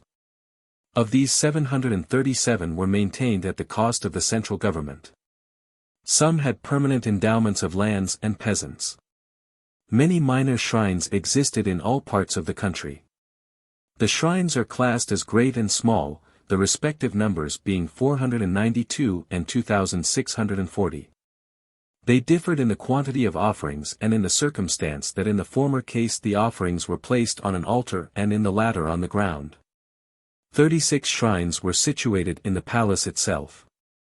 The most important deities worshipped here were 8 in number, comprising 5 obscurely differentiated musubi, the goddess of food, Ohomi and Omi, and Koto Shironushi.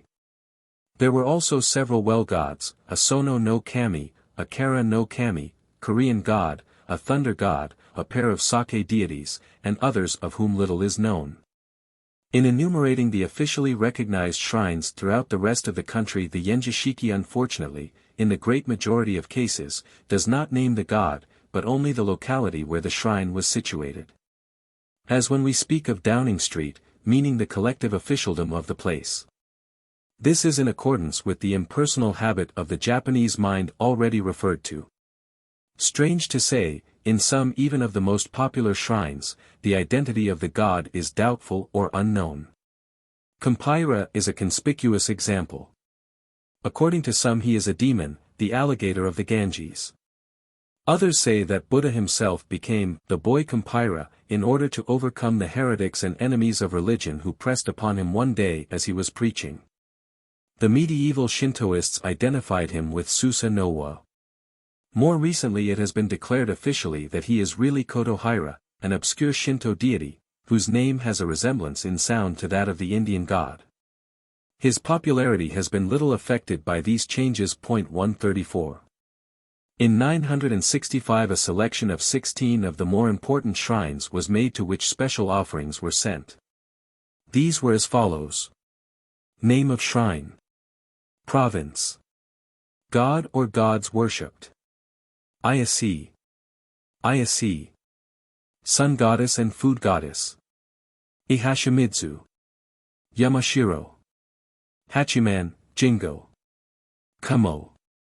Du. Matsunowo. Du. Thunder god.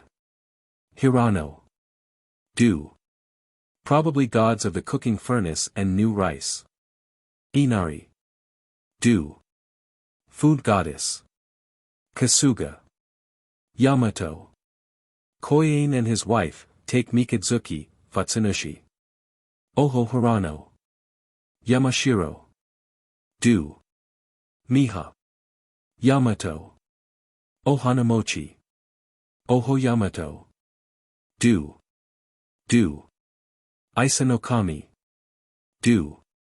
Futsu no Matama, a deified sword. Hirose. Du. Food goddess. Tatsuta. Du. Wind gods. Sumiyoshi. Setsu. Sea deities. Nifu. Doubtful. Kibyun. Yamashiro. Rain dragon god. In 991 there were added the 3 following. Name of shrine. Province. God or gods worshipped. Yoshida. Yamashiro. Same as Kasuga. Hirota. Setsu. Sun goddesses Aratama. Kitano. Yamashiro. Tamangu. In 994 there was added. Name of shrine. Province. God or gods worshipped. Myum no Miya. Yamashiro. Ancestor of Tachibana family. The next to be added was. Name of shrine.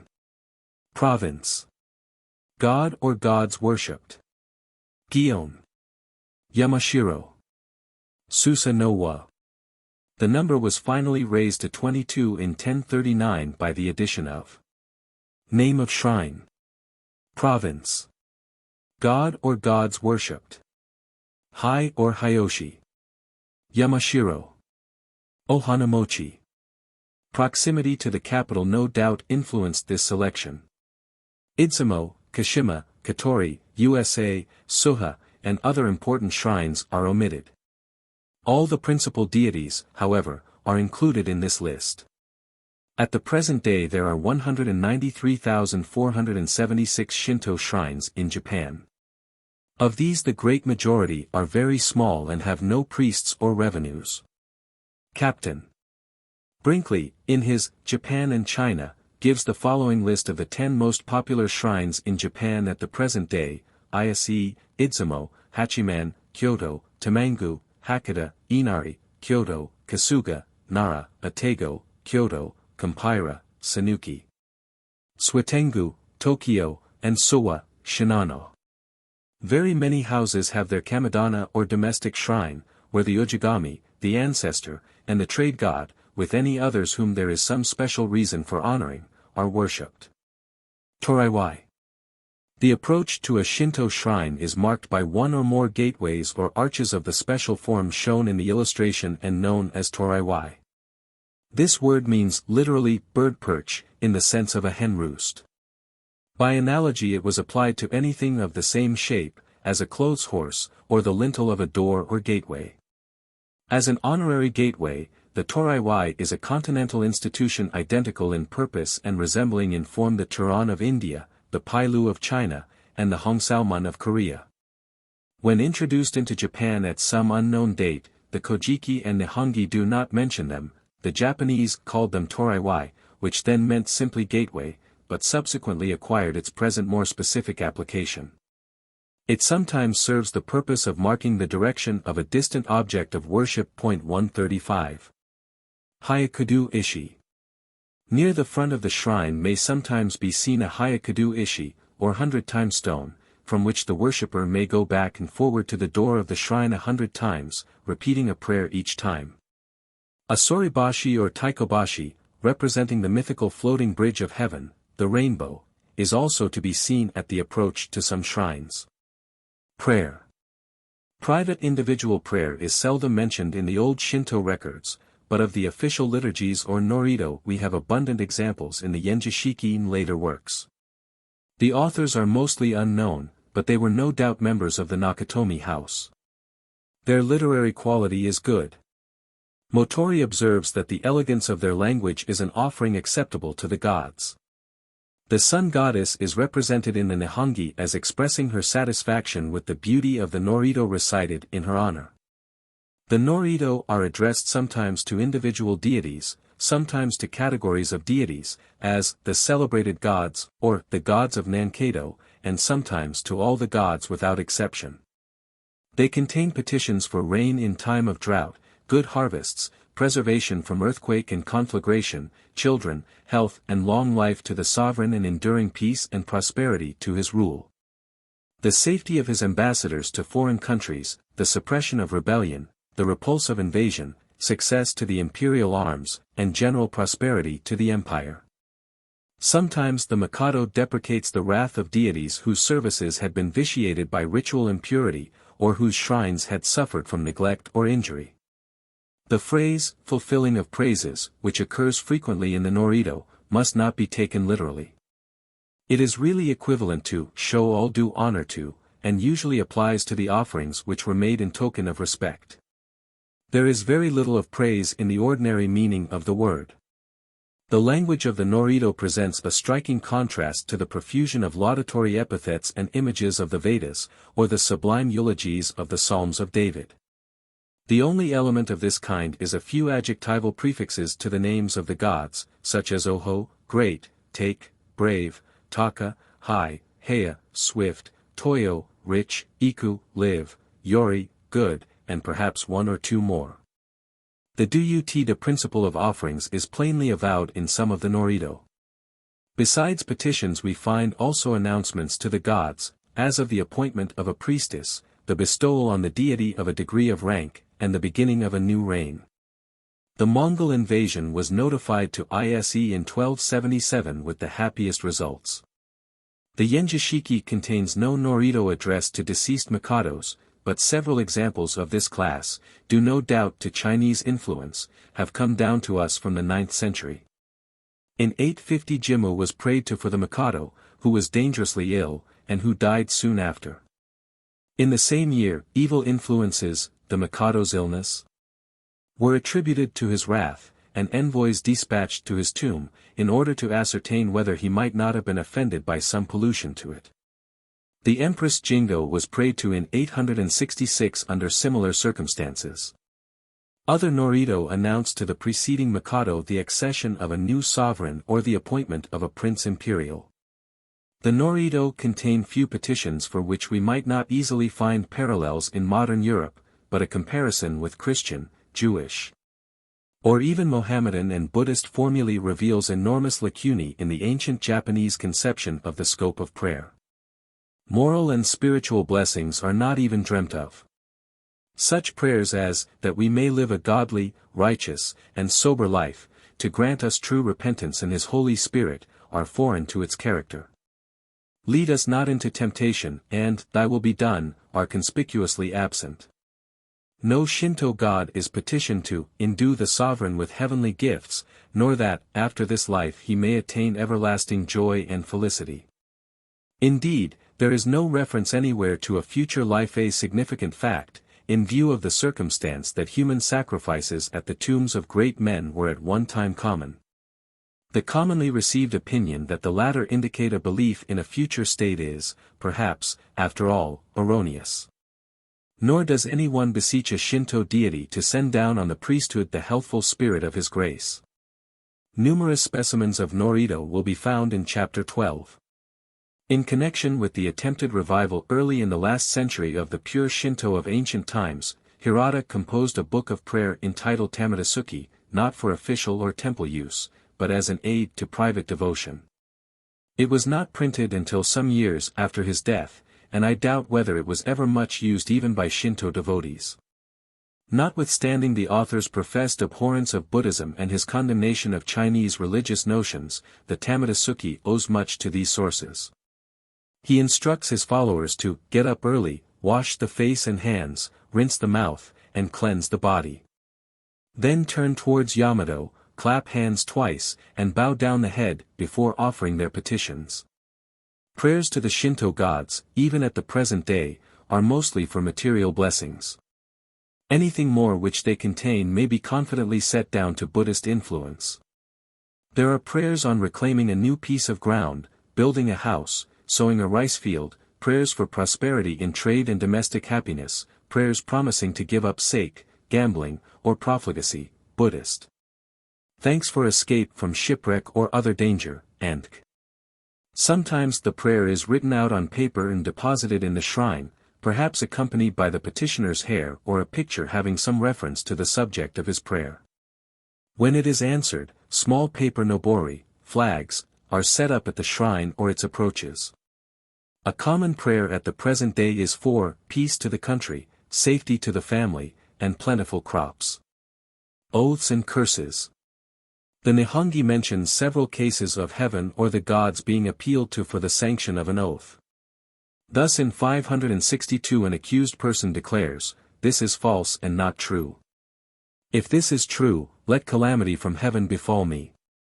In 581 tribes of Yemishi promised submission to the Mikado, saying, "If we break this oath, may all the gods of heaven and earth and also the spirits of the emperors destroy our race." In 644 the Mikado made an oath appealing to the gods of heaven and earth, and saying, "On those who break this oath heaven will send a curse and earth a plague, demons will slay them, and men will smite them." The author of the Nihongi, however, is grievously open to the suspicion of adorning his narrative liberally with rhetorical ornaments of Chinese origin. The following is an example of a non-religious oath said to have been made by a Korean king in 249, "If I spread grass for us to sit on, it might be burnt with fire, if I took wood for a seat, it might be washed away by water. Therefore, sitting on a rock, I make this solemn declaration of alliance." A curse pronounced over a well in 456 has likewise no religious quality. It is simply, this water may be drunk by the people only, royal persons alone may not drink of it. The instructions of the sea god to Hohodemi, when thou givest this fishhook back to thy brother, say, a hook of poverty, a hook of ruin, a hook of downfall, are a kind of curse. On the whole, oaths and curses of a religious character are rare in Japanese literature. Profanity is almost unknown. A mild appeal to the three holy things of Buddhism, or to the sun, or a wish that divine punishment, bachi, may strike one's enemy, are almost the only things of the kind. And they are infrequent. Probably this is due to the want of a deep-seated sentiment of piety in the Japanese nation. Such expressions as, thank God, goodbye, adieu, God forbid, are also rare, whether in speech or in literature. The Mohammedans, with their continual use of the name of Allah, are the antipodes of the Japanese in this respect. Rank of deities, a system of official ranks, borrowed from China, was introduced into Japan in the 7th century. There were at one time 48 different grades, each with its distinct costume, insignia, and privileges. The first notice of deities being granted such ranks occurs in 672, when we are told that 3 deities were raised in quality, on account of useful military information supplied by their oracles. This practice became systematized in the period 749 to 757, and was very prevalent for several centuries longer. A rain of volcanic ashes which fell in many of the eastern provinces in 838 was attributed by the diviners to the jealousy of a goddess, the true wife of a god, and mother by him of 5 children. At a step of official rank granted by the Mikado to a younger rival. Tantiani animes Celestibus ire. In 851 Susa no wa and Ohokuni Nushi received the lower 3rd rank and in 859 were promoted to the upper 3rd rank. The Mikado Daigo, on his accession in 898, raised the rank of 340 shrines. In 1076 and 1172 wholesale promotions of deities took place. After this time the custom fell into neglect, owing partly to the circumstance that many of the gods had reached the highest class and could not be promoted any further. Several of the most important deities were not honored in this way. The sun goddess and the food goddess were among this number. The same deity might have different ranks in different places. The lowness of the ranks with which the inferior deities were thought to be gratified is rather surprising. It throws a light on the mental attitude of the Japanese towards them. Beings who could be supposed to take pleasure in a DSO or a brevet majority must have seemed to them not very far exalted above humanity. Kagura, this word is written with 2 Chinese characters which mean, God pleasure. It is a pantomimic dance with music, usually representing some incident of the mythical narrative. Yuzum's dance before the cave to which the sun goddess had retired is supposed to be its prototype. Important shrines have a stage and a corps of trained girl dancers, miko, for the purpose of these representations. Kagura was also performed in the Nishidakoro, the chamber in the palace where the regalia were kept, and under Chinese influences became a very solemn function, in which numerous officials were concerned. Many kinds of music, song, and dance are included in this term. It was the parent in the 14th century of the No, a sort of religious lyrical drama, and less directly of the modern popular drama. Some authorities say that the music of the Kagura consisted at first of flutes made by opening holes between the joints of a bamboo, of wooden castanets, and of a stringed instrument made by placing 6 bows together. Pilgrimages. Paying visits is a recognized mode of showing respect to gods as it is to men. The Mikado himself formerly paid frequent visits to the shrines of Kyoto and the vicinity, and in all periods of history embassies were continually dispatched by him to the great shrines of the empire. The private worshipper, besides visiting the shrine of his local deity, generally makes it his business, at least once in his lifetime, to pay his respects to more distant gods, such as those of Ise, Miha, Ontake, Nantai, at Nikko, Kampira, Fujiyama, Miyajima, and K. Intending pilgrims associate themselves in clubs called ko, whose members each contribute 5 sen a month to the pilgrimage fund. When the proper time of year comes round, a certain number of members are chosen by lot to represent the club at the shrine of their devotion, all expenses being defrayed out of the common fund. One of the number who has made the pilgrimage before acts as leader and cicerone. As a general rule, the pilgrims wear no special garb, but those bound for Fuji, Ontake, or other high mountains may be distinguished by their white clothes and sloping broad hats. While making an ascent, they often ring a bell and chant the prayer, "May our six senses be pure and the weather fair on the honorable mountain." Many thousand pilgrims annually ascend Fuji, and over 11,000 paid their devotions at Ise on a recent New Year's Day. Almost all Japanese cherish the hope of visiting this shrine at least once in their lives, and many a Tokyo merchant thinks that his success in business depends largely on his doing so. Pilgrimages are an ancient institution in Japan.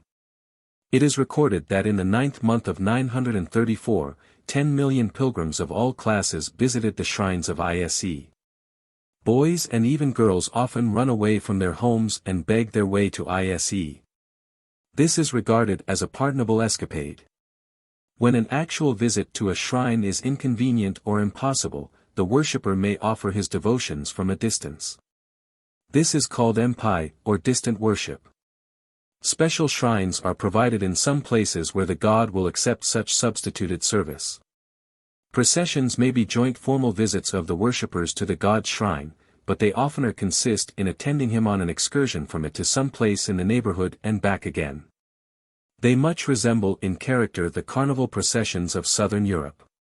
Circumambulation, the Brahmanic and Buddhist ceremony of pradakshina, that is, going round a holy object with one's right side turned to it, is not found in Shinto. The principle, however, on which it rests, namely, that of following or imitating the course of the sun, is recognized in the Jimmu legend. Jimmu says, 136, "If I should proceed against the sun to attack the enemy, I should act contrary to the way of heaven. Bringing on our backs the might of the sun goddess, let us follow her rays and trample them down." It is difficult to reconcile with this a passage in the Kojiki 137 where it is counted unlucky for the Mikado to travel from east to west, because in so doing he must turn his back upon the sun. Horses presented to shrines were led round them 8 times. 11. Morals, Law, and Purity. In the previous chapter we dealt with the positive side of religious conduct. We have now to examine its negative aspect, namely, those prohibitions which fall under the general description of morality and ceremonial purity. Morals. Before proceeding to examine the relation of morals to religion in Shinto, let us note some general considerations. Right conduct has 3 motives: first, selfish prudence. Second, altruism, in the various forms of domestic affection, sympathy with others and respect for their rights, public spirit, patriotism and philanthropy, and third, the love of God. Conduct which is opposed to these 3 sanctions is called in the case of the first folly, of the second crime, and of the third sin, to which are opposed prudence, morality, and holiness. With the infant and the savage the first motive predominates. With advancing age in the individual, and civilization in the race, the second and third assume more and more importance. All but the lowest grades of animals have some idea of prudential restraint. Many are influenced by the domestic affections, while the higher, and especially the gregarious species, have some rudiments of the feeling of obligation towards the community, on which altruistic morality and eventually law are based. But in the lower animals, and even in many men, the religious sanction is wanting. Right conduct may usually be easily referred to an origin in one or other of these 3 classes of motives. The duty of refraining from excess in eating and drinking belongs primarily to the first, the care of children and the avoidance of theft, murder, or adultery to the second, acts of worship and abstinence from impiety and blasphemy to the third. There is, however, a tendency for these motives to encroach on each other's provinces without relinquishing their own. Acts which belong at first to one category end by receiving the sanction of the other motives. Drunkenness, at first thought harmless, is soon recognized as folly, though harming nobody but the drunkard himself. It is eventually seen to be also a crime against the community, and last of all a sin in the eyes of God. Criminal law is a systematic enforcement of the rights of others by adding prudential motives for respecting them. It also punishes blasphemy and heresy, no doubt for the protection of the interests of the community against the curse which such offenses bring down. With ourselves, religion condemns not only direct offenses against the deity as in the first 3 commandments, but selfish folly, and throws its aegis over the rights of our neighbor, by prohibiting theft, murder, adultery, lying, disrespect to parents, and Can it be doubted that these were already offenses before the 10 Commandments were delivered from Mount Sinai? There is no stronger proof of the rudimentary character of Shinto than the exceedingly casual and imperfect sanction which it extends to altruistic morality. It has scarcely anything in the nature of a code of ethics. Zeus had not yet wedded Themis. There is no direct moral teaching in its sacred books. A schedule of offenses against the gods, to absolve which the ceremony of great purification was performed twice a year, contains no one of the sins of the Decalogue. 138 Incest, bestiality, wounding, witchcraft, and certain interferences with agricultural operations are the only offenses against the moral law which it enumerates. The Kojiki speaks of a case of homicide being followed by a purification of the actor in it. But the homicide is represented as justifiable, and the offense was therefore not so much moral as ritual. Modern Japanese boldly claim this feature of their religion as a merit. Motori thought that moral codes were good for Chinese, whose inferior natures required such artificial means of restraint. His pupil Hirata denounced systems of morality as a disgrace to the country which produced them. In Japan, a recent work published in English by Japanese authors, we are told that Shinto provides no moral code, and relies solely on the promptings of conscience for ethical guidance. If man derives the first principles of his duties from intuition, a schedule of rules and regulations for the direction of everyday conduct becomes not only superfluous but illogical. But although there was little religious sanction of morality in ancient Japan, it by no means follows that there was no morality. We have seen that there are moral elements in the character of the sun goddess as delineated in myth. Law, which is the enforcement by penalties of a minimum altruistic morality, certainly existed. A Chinese author, in a description of Japan as it was in the later Han period, AD 25 to 220, says that, the wives and children of those who break the laws are confiscated, and for grave crimes the offender's family is extirpated. The laws and customs are strict. In 490 we hear of 2 men being thrown into prison for crimes. The Mikado Muretsu, 488 to 506, is said to have been fond of criminal investigation. The Nihongi condemns theft, robbery, rebellion, and non-payment of taxes, none of which matters is taken formal cognizance of by Shinto. Without some law, unwritten and ill-defined though it was, and unequal and fluctuating in its application as it must have been, the Japanese could not possibly have reached even the moderate degree of organized government which we find them enjoying at the dawn of their history.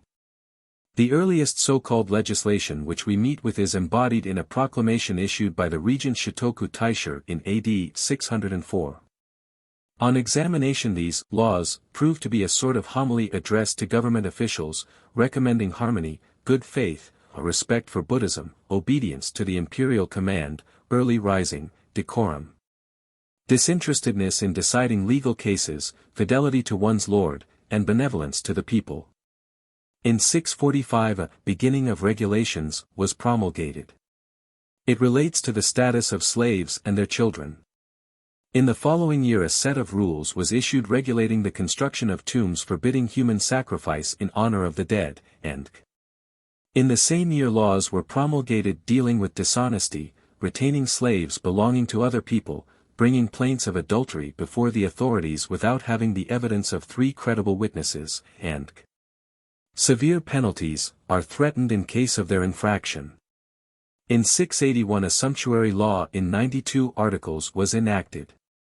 In 682 flogging was limited to 100 blows, in 689 a book of laws was distributed to all the local authorities. And in 701 the code known as the Taihorio was promulgated. The latter was borrowed from China, and no doubt Chinese influences had much to do with the more partial legislation which preceded. Shotoku Taishi's advice to officials is thoroughly Chinese. But the examples quoted show that such enactments were not made without reference to the wants of Japan.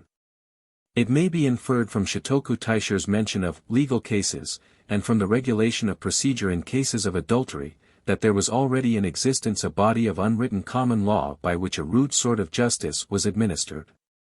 Prisons are mentioned more than once in the 7th century records. Dr. Wiepert says, 139, there are in the Kojiki and Nihongi numerous instances of arbitrary punishment inflicted by rulers, chieftains, or of private revenge, but nothing shows the existence of fixed punitive laws or conventions. If we confine ourselves to the prehistoric times of Japan, we find in them no other traces of conceptions of a binding law than those handed down to us in the rituals dedicated to the gods. It was indeed the power of the ruler which held the community together, but the idea of the society being subject to lawful restraint was to be found only in the religious sentiments of the people. To the extent of these sentiments alone can it be said that a lawfully regulated community and a consciousness of such existed in those days. Now, since we take criminal law to be the publicly regulated reaction of a community against all acts of its members which are detrimental to the common interest, we can scarcely hesitate to describe the Oho-harahi as the first source of Japanese criminal law. This is a special application to Shinto of the principle laid down in general terms by Dr. Fleiderer that the beginnings of all social customs and legal ordinances are directly derived from religion. Max Muller has expressed himself nearly to the same effect. I hardly think that the Japanese facts bear out these views. It may be admitted that before the 7th century there were no fixed punitive laws or conventions in Japan. But between this and mere arbitrary punishment or private revenge there is a middle term, and I submit that it was precisely to this stage that the Japanese nation had arrived at this time. A common law was in existence, unwritten and ill-defined, leaving much room for arbitrary procedure and punishments, but yet a reality. It dealt, as there is evidence to show, with matters so essential to the welfare of the community as treason, rebellion, and robbery, none of which is so much as mentioned in the Oho-harahi. Indeed, we could scarcely expect to find such offences noticed in it, as the application of the criminal law in these cases places the guilty persons far beyond the reach of a purifying process. In an organized community like the ancient Japanese there must have been many torts recognized by public opinion. We know that adultery and dishonesty were punishable. Yet Shinto takes no notice of them. The only civil wrongs singled out for religious denunciation relate to agriculture. The ancient authorities enumerate, among the misdeeds of Susa no wa, breaking down the divisions of rice fields, filling up irrigation ditches, 140, sowing seed over again, with one or two other offenses of a similar kind. And the Oho-harahi includes them in its schedule of sins which require absolution. But surely rights of property, we can recognize germs of them in the lower animals, are long antecedent to religion, and offenses against them are recognized as offenses against man before they became sins against God. Moreover, the Oho-harahi is wanting in the first essential of a criminal law. It provides no fixed punitive sanction. It is true that the culprit was in some cases obliged to supply at his own cost the necessary offerings for the ceremony, and that practically this amounted to a fine. The original intention, however, was not to punish the offender, but to avert the wrath of the gods. And it must be remembered that individual cases of purification were exceptional. For the offenses of the nation generally, which it was the main object of the Oho-harahi to absolve, no punishment was practicable, or indeed dreamt of. The Oho-harahi fines of purificatory offerings may have contributed to a system of criminal law, but they were certainly not its main source. The case of Japan seems to prove that, in many cases at least, altruistic morality, even in the crystallized form of law, is in advance of religion. And may we not point to cases in our own country where religion withholds its sanction until the law has become well established? The following extract from the Nihongi shows that the distinction between criminal law and offenses against the gods, with their respective punishments, was recognized at an early period. AD 404 winter, 10th month, 11th day. The imperial concubine was buried. After this the emperor, vexed with himself that he had not appeased the divine curse, and had so caused the death of the imperial concubine, again sought to ascertain where the fault lay. Some one said, the kimi of the cart keepers went to the land of Tsukushi, where he held a review of all the cart keepers and he took along with them the men allotted to the service of the deities. This must surely be the offense.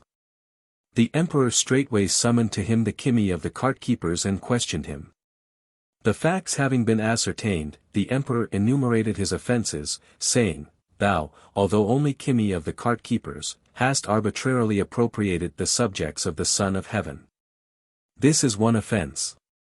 Thou didst wrongfully take them, comprising them in the cart keepers after they had been allotted to the service of the gods of heaven and earth. This is a second offence. So he imposed on him the expiation of evil and the expiation of good, and sent him away to Cape Nagasa, there to perform the rites of expiation. After he had done so, the emperor commanded him, saying, Henceforward thou mayest not have charge of the cart keepers of Tsukushi. So he confiscated them all, and allotted them anew, giving them to the three deities. Ceremonial purity. Things displeasing to the gods are called by the Japanese tsumi, guilt, and the avoidance of such things by their worshippers is called imi, avoidance. As Motori points out, the tsumi of Shinto comprises three distinct things, namely, uncleanness, sin or crime, and calamity. The distinction between ceremonial impurity and moral guilt, of certain specific kinds, was probably obscure to the ancient Japanese. Certain calamities are included among tsumi because they were looked upon as tokens of the displeasure of the gods for some offense, known or unknown. All tsumi involved religious disabilities or punishments. Uncleanness holds a far more important place in Shinto than moral guilt. As in the Mosaic Law, it assumes various forms. Actual personal dirt was considered disrespectful to the gods, as we see by the frequent mention of bathing and putting on fresh garments before the performance of religious functions. The Ohoharahi includes the committing of nuisances among the offenses to be absolved by it. Sexual immorality and uncleanness. It was probably because the consummation of a marriage was thought to defile the house in which it took place that a special nuptial hut was in the most ancient times provided for this purpose. The same idea is illustrated by the custom which existed until quite recently of sousing with buckets of water on New Year's Day young men who had been married during the preceding year. According to a novel called Hinodashima, it is now the bride who is thus saluted while on her way to her husband's house.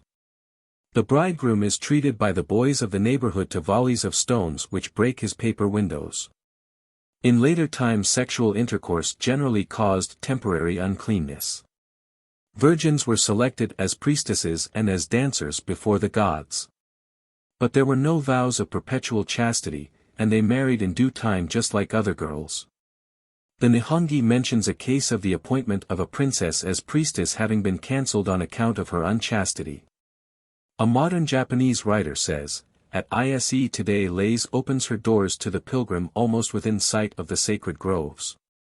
To accept her invitation does not disqualify him in his own eyes nor in the eyes of anyone else for the subsequent achievement of his pious purpose.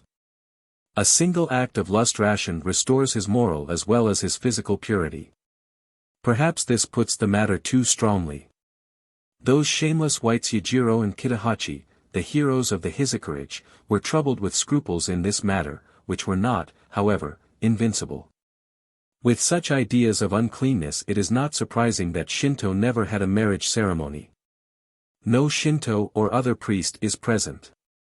We must, therefore, take with some reserve Max Muller's statement that marriage had a religious character from the very beginning of history.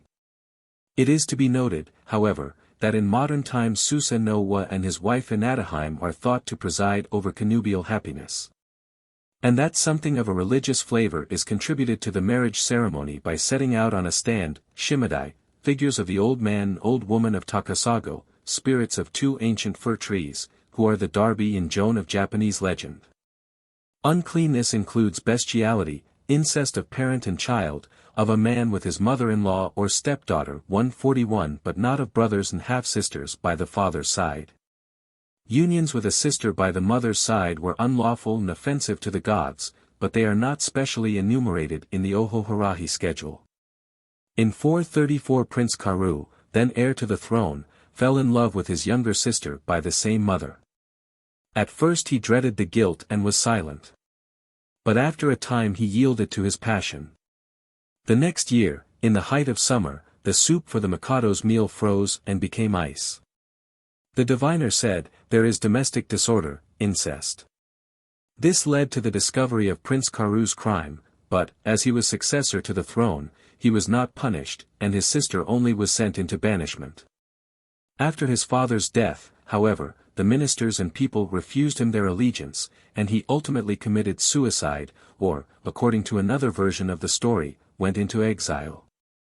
It is difficult to say whether the religious or the merely moral element predominates in such a case.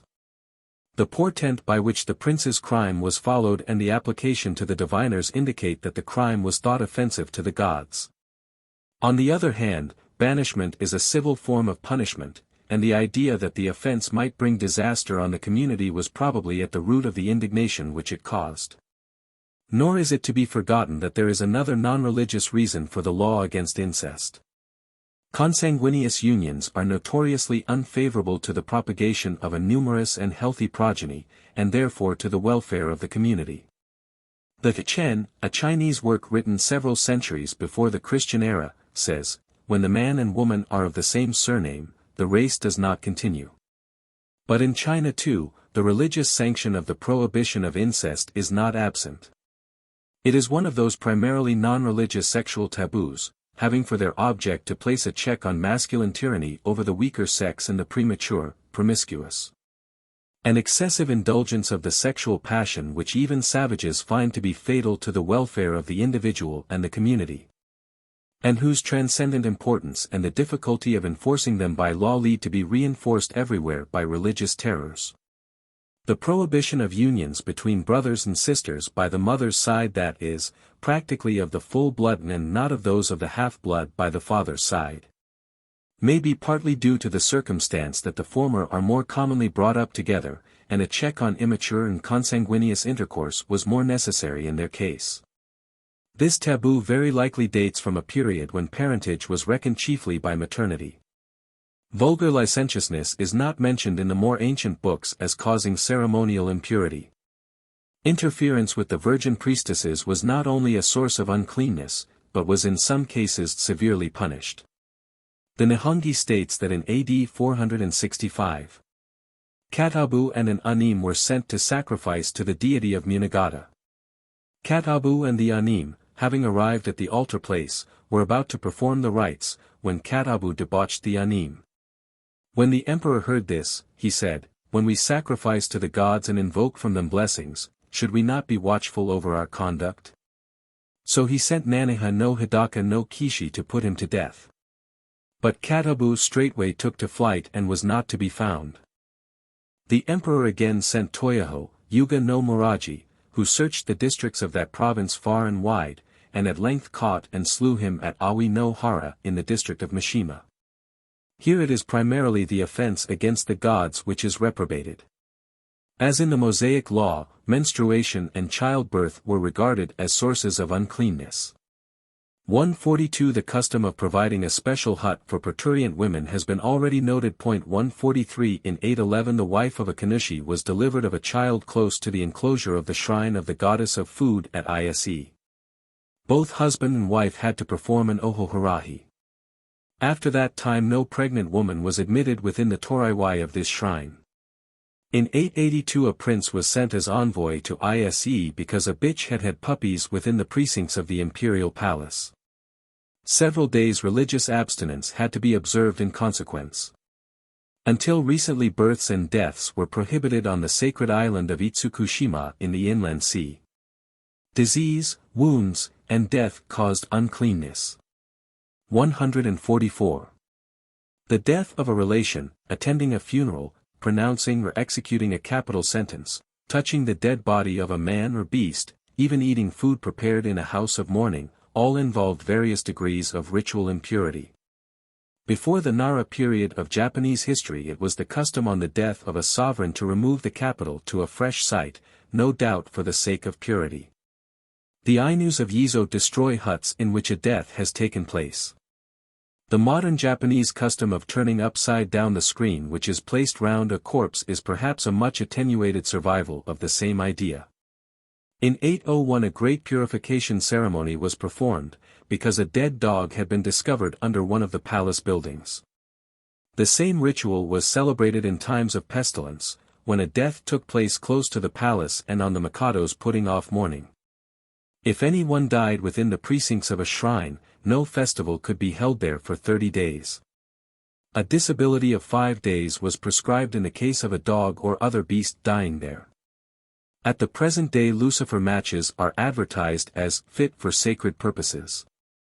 That is, they contain no phosphorus which is made of bones, and therefore unclean. Leprosy, owing to its reputed contagious character, is specially mentioned as a cause of uncleanness. 145 wounds, whether inflicted or received, were objectionable, not so much on grounds of humanity, as because of their offensiveness. The Nihongi relates that in A.D. 404 the god Izanagi expressed by the mouth of one of his priests his dislike for the stench of blood caused by branding some of the Mikado's escort. The striking of a Shinto priest while on duty was a cause of uncleanness. In grave cases, however, the offender was handed over to the civil authorities. According to the strict Shinto of a later period, a man must abstain from worship at a shrine for 30 days if he has wounded somebody, or, if he has accidentally hurt himself, so that more than 3 drops of blood have flowed, for that day. If he has vomited or passed blood, he must not worship for 2 days, if he has an abscess, until it is cured, for 7 days after moxa is applied, and for 3 days in the case of the operator. At the present day the common word for wound is keiga, that is to say, defilement. Baldness and emaciation were regarded as disqualifications for the position of imperial princess consecrated to the service of the gods. 146. It was no doubt the fear of contagion and an instinctive feeling of horror and repulsion which inspired this class of taboos. Contact with death, disease, and wounds are displeasing to living human beings, and therefore to the gods. In ancient Greece it was not themis for the gods to look on death. There is an obvious absurdity in referring such incidents of religious ritual to the principle that we must seek for the origin of forms of divine worship in observances towards the dead. Eating flesh. Eating flesh is not included among the causes of uncleanness enumerated in the Kojiki 147 or in the Ohoharahi. A Chinese notice of Japan written centuries before the dawn of Japanese history says that the abstainers, medicine men, of Japan were not allowed to comb their hair, to wash, to eat flesh meat, or to approach women. But this was perhaps asceticism rather than religion. A prohibition of the eating of the flesh of the ox, the horse, the dog, the monkey, and the fowl in AD 647 was certainly due to Buddhist influences. The first hint that it was offensive to the Shinto gods to eat flesh is found in the Kogojui, where it is stated that when the son of Mitoshi no Kami saw that Ohotokanushi no Kami had given beef to his field laborers he spat upon their offering and reported the matter to his father, who was angry and sent a blight upon the rice. But this very passage speaks of a horse, a pig, and a cock as acceptable offerings. In the Norito things coarse of hair and things soft of hair occur frequently in the lists of offerings. Hirata points out that in sacrifices to the sun goddess no flesh was used. In the most ancient times there was no prejudice against eating the flesh of animals. The food goddess entertained Tsukiyomi with things soft of hair and things coarse of hair. Hohodami was a hunter by profession. The ancient Mikados frequently went hunting, and had no scruple in partaking of the products of the chase. Under Buddhist influences, however, there came a change. In the Jogwan Shiki, 859-877, we find that persons who ate flesh were unclean for 1 day. In the Yenji Shiki 3 days are the limit. As time went on the prohibition was extended, until in 1683 we find that to eat the flesh of horse, cow, pig, goat, wild boar, deer, monkey, bear, or antelope caused uncleanness for 100 days. Birds and fish, it will be observed, are not included in this schedule. Whereas in ancient times the Mikados ate the flesh of deer and wild boar as hogatami, hardening the teeth, on the third day of the year, from which a person's age was reckoned, fish, fowl, and rice cake were substituted at a later period. Persons who are unclean for any cause must have nothing to do with the preparation or serving of the Mikado's food. Intoxicating liquors are not tabooed in Shinto. There is, however, mention of an embassy to Ise in 749, the members of which were not allowed to take animal life, to eat flesh, or to drink sake. Impure food communicated its uncleanness to the fire with which it had been cooked. Persons who used such a fire, kegerbai, for cooking were unclean for 7 days. Hirata suggests that the reason why Izanami was unable to return to the upper world after partaking of the food of Yomi was because of the unclean fire with which it had been cooked. On the first day of the 6th month, the Mikado was served with food specially prepared with pure fire, imobai no zen. Buddhist rites. The performance of Buddhist rites incapacitated a man from the service of the Shinto gods until he had been subjected to purification. For an infringement of this rule, Shinto functionaries might be fined or dismissed. The use of Buddhist terms was forbidden to everyone concerned in the Shinto ceremonies at Ise and Kamo. A sutra was called tinted paper, Buddha the middle child, a Buddhist temple a tile roof. Buddhist priests and nuns were ironically styled the long-haired ones. At Ise Buddhist priests were not admitted to the sacred precincts beyond a certain cryptomeria tree. A separate place was assigned them for their prayers. Other words of ill omen were death, for which recovery was used, for disease, the participant in a Shinto festival said rest, for weeping, brine dripping, for blood, sweat, for strike, stroke, for flesh, mushroom. For tomb, clod, and k. These are later inventions. Calamities, we learn from the Ohoharahi that snakebite, being struck by lightning, and other accidents were regarded as tsumi, or sources of impurity. At a later time, a fire which destroyed a man's house made him unclean for 7 days. Any neglect or irregularity in the divine services, any interference with the treasures, priests, or slaves of the shrine, or with the sacred grove around it, or failure to repair it whenever necessary, aroused the anger of the god and involved the uncleanness of the culprit. Magic or witchcraft, maginahi, is one of the sources of impurity enumerated by the Ohoharahi. 148. The above account of Shinto offenses must be taken with some qualifications. It is drawn from various sources and different periods of history. Some applied to the whole people, but in most cases it was only the priests and other persons concerned on whom the prohibitions were binding.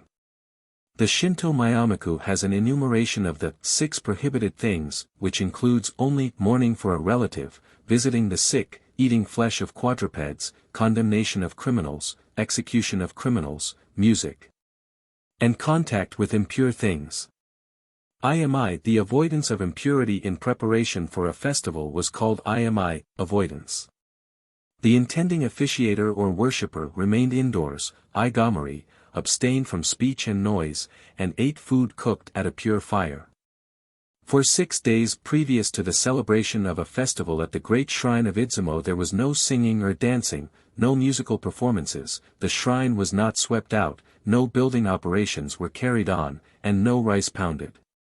Everything was done in stillness.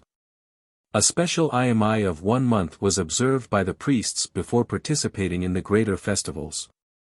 This was called Arami. For middle-class festivals 3 days IMI were sufficient, and for those of the third class 1 day. At the present time IMI is usually confined to abstinence from meat and from vegetables of the onion class. By a natural transition IMI is also used in the sense of sacred, holy. An IMI dano is a building in which purity is observed. Sacred, IMI, axes and mattocks were used in some ceremonies. The sun goddess was in her sacred weaving hall when Susa no wa outraged her by flinging the hide of a horse into it. A modern derivative of imi, namely, imimashi, is the nearest Japanese equivalent for hang it. Compare the two meanings of the French saker. Mourning is also called imi, perhaps in the passive sense of something to be avoided in connection with the service of the gods. The following story illustrates the danger of appearing before the gods while in a state of impurity. In 463 the Mikado Uriaku desired to see the form of the deity of Mamuro, and ordered one of his ministers to fetch the god. The minister brought him before the Mikado in the form of a great serpent. But the Mikado had not practiced religious abstinence, and when the god showed his displeasure by rolling his thunder and showing his fiery eyeballs, the Mikado covered his eyes and fled into the interior of the palace. Fire drill. In order to avoid the risk of using unclean fire in the great Shinto ceremonies, it was the custom at the shrines of Izumo, Ayase, Kasuga, Kamo, and perhaps other places, to make fire afresh on each occasion by means of the fire drill. Even when not produced in this way, the sacrificial fire was called kiribai or drill fire. A description of the Japanese form of the fire drill will be found in a paper by Sir Ernest Sato, T.A.S.J., Volume 6. pt. 2. p. 223, and a good specimen from Izumo itself may be seen in the Oxford University Museum. Dr. Tyler, in his Early History of Mankind, has shown how universally this method of producing fire has been employed. It is a natural development of the savage plan of rubbing two sticks together, and no doubt originated independently in many places. It is therefore unnecessary to assume that the Japanese fire drill was borrowed from India, where it is used for sacred purposes, or even from nearer China, where it is also known. It is frequently mentioned in the old Japanese traditions. The Kojiki says that the god Kushiyadama was appointed steward for the service of Ohanamochi, the god of Izumo, in which capacity he recited prayers, made a fire drill, and drilled out fire wherewith to cook the heavenly august banquet of fish for the deity. 149 The priests of Izumo have always used pure fire produced in this way, and pure water from a special well called the Ama no Manawai, true well of heaven. At the present day, when the office is transmitted from one high priest to his successor, they proceed to the shrine of the great precinct, where the ceremony of divine fire and divine water is held. The original fire drill, given by Amaterasu to Aim no Hohi and preserved as the chief treasure of the shrine, is carried in a bag slung round the neck of the chief priest, who solemnly delivers it over to his successor. This ceremony is called Hitsugi, fire continuance. It is curious that the same term, hitsugi, is constantly used of the succession to the Mikado's throne, and that the delivery of the sun mirror formed part of the ceremony used on his accession. Hai means either sun or fire. The old fire drill was worshipped every New Year's Day at Izumo at a festival called Hai no Matsuri, fire or sun festival. A fire drill was among the objects carried in procession at the Ohoni, or coronation ceremony, and was used to produce the fire used for cooking the sacred rice offered on this occasion. A modern Japanese writer, describing a festival celebrated at Gion in Kyoto on the last day of the year, says, "A big bonfire burns within the precincts of the shrine. It has been kindled from a year-old flame tended in a lamp under the eaves of the sacred building, and people come there to light a taper, which, burning before the household altar, shall be the beacon of domestic prosperity." At 2 a.m. the festival of pine shavings takes place. A Shinto priest reads a ritual. His colleagues obtain a spark by the friction of two pieces of wood, and set fire to a quantity of shavings packed into a large iron lamp. These charred fragments of pine wood the worshippers receive and carry away as amulets against plague and pestilence. A Japanese book written 2 centuries ago informs us that sticks resembling the wands used for offerings at the purification ceremony were part shaven and set up in bundles at the 4 corners of the Gion shrine on the last day of the year. The priests, after prayers were recited, broke up the bundles and set fire to the sticks, which the people then carried home to light their household fires with for the new year. 150 The object of this ceremony was to avert pestilence. There is here a striking resemblance to the Christian practice mentioned by M.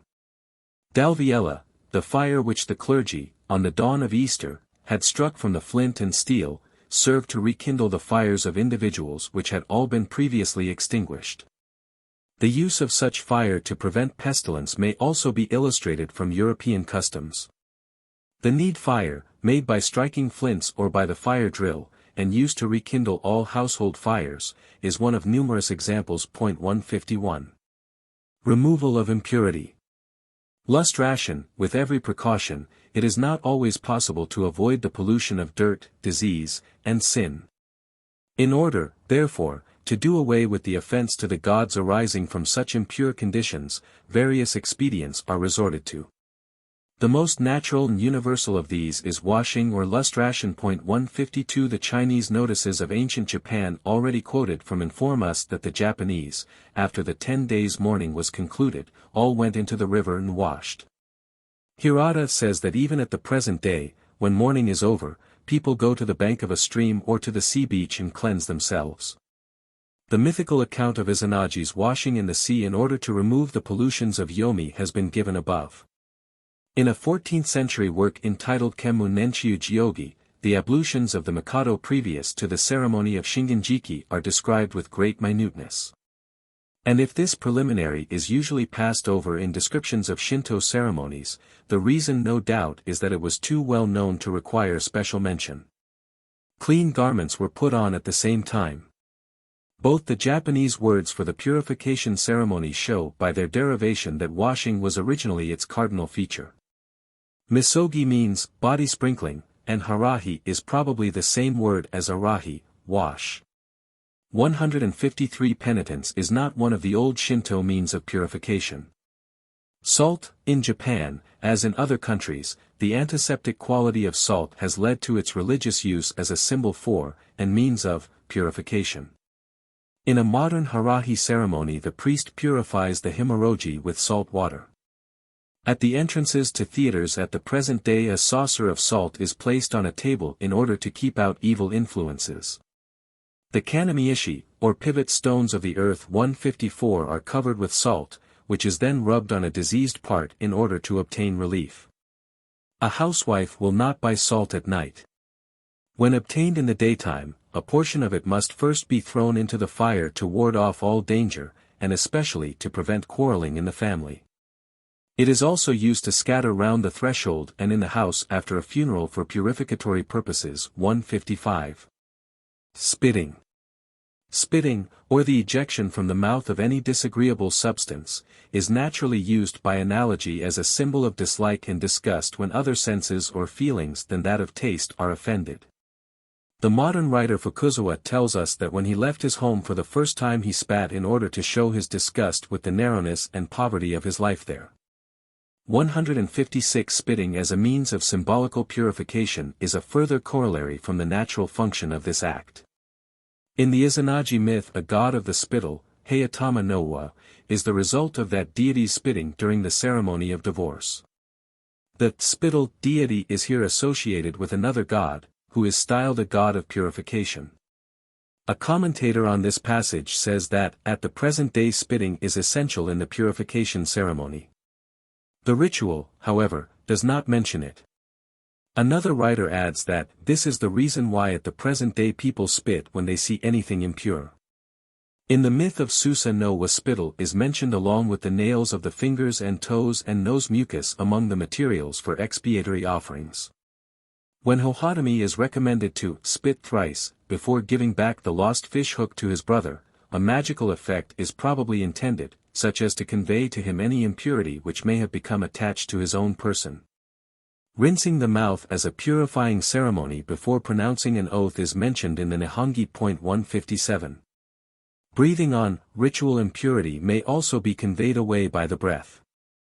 The origin of this practice is the sudden expulsion of air from the mouth when some offensive odor or vapor has found an entrance.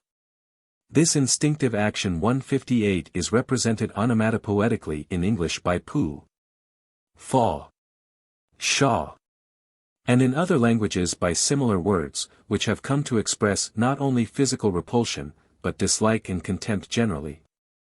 As a religious practice, breathing away impurity is exemplified by the custom of the Mikado breathing on certain aga mano, ransom objects, of the harahi ceremony, thus communicating to them the pollutions of his own person.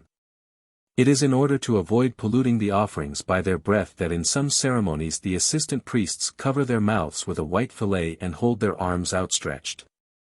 Even at the present day the stewards who prepare the Mikado's food cover their mouths with a white paper mask. The Nihongi states that when Izanagi washed in the sea in order to remove the pollutions of Yomi, he blew out and produced a number of deities, among which were the great god of remedy and the great god of offenses. But the action of the sun goddess and Susa no wa in producing children by crunching various objects and then, blowing away, the fragments, and of Izanagi's creation of the wind god by puffing away the mists, requires further explanation.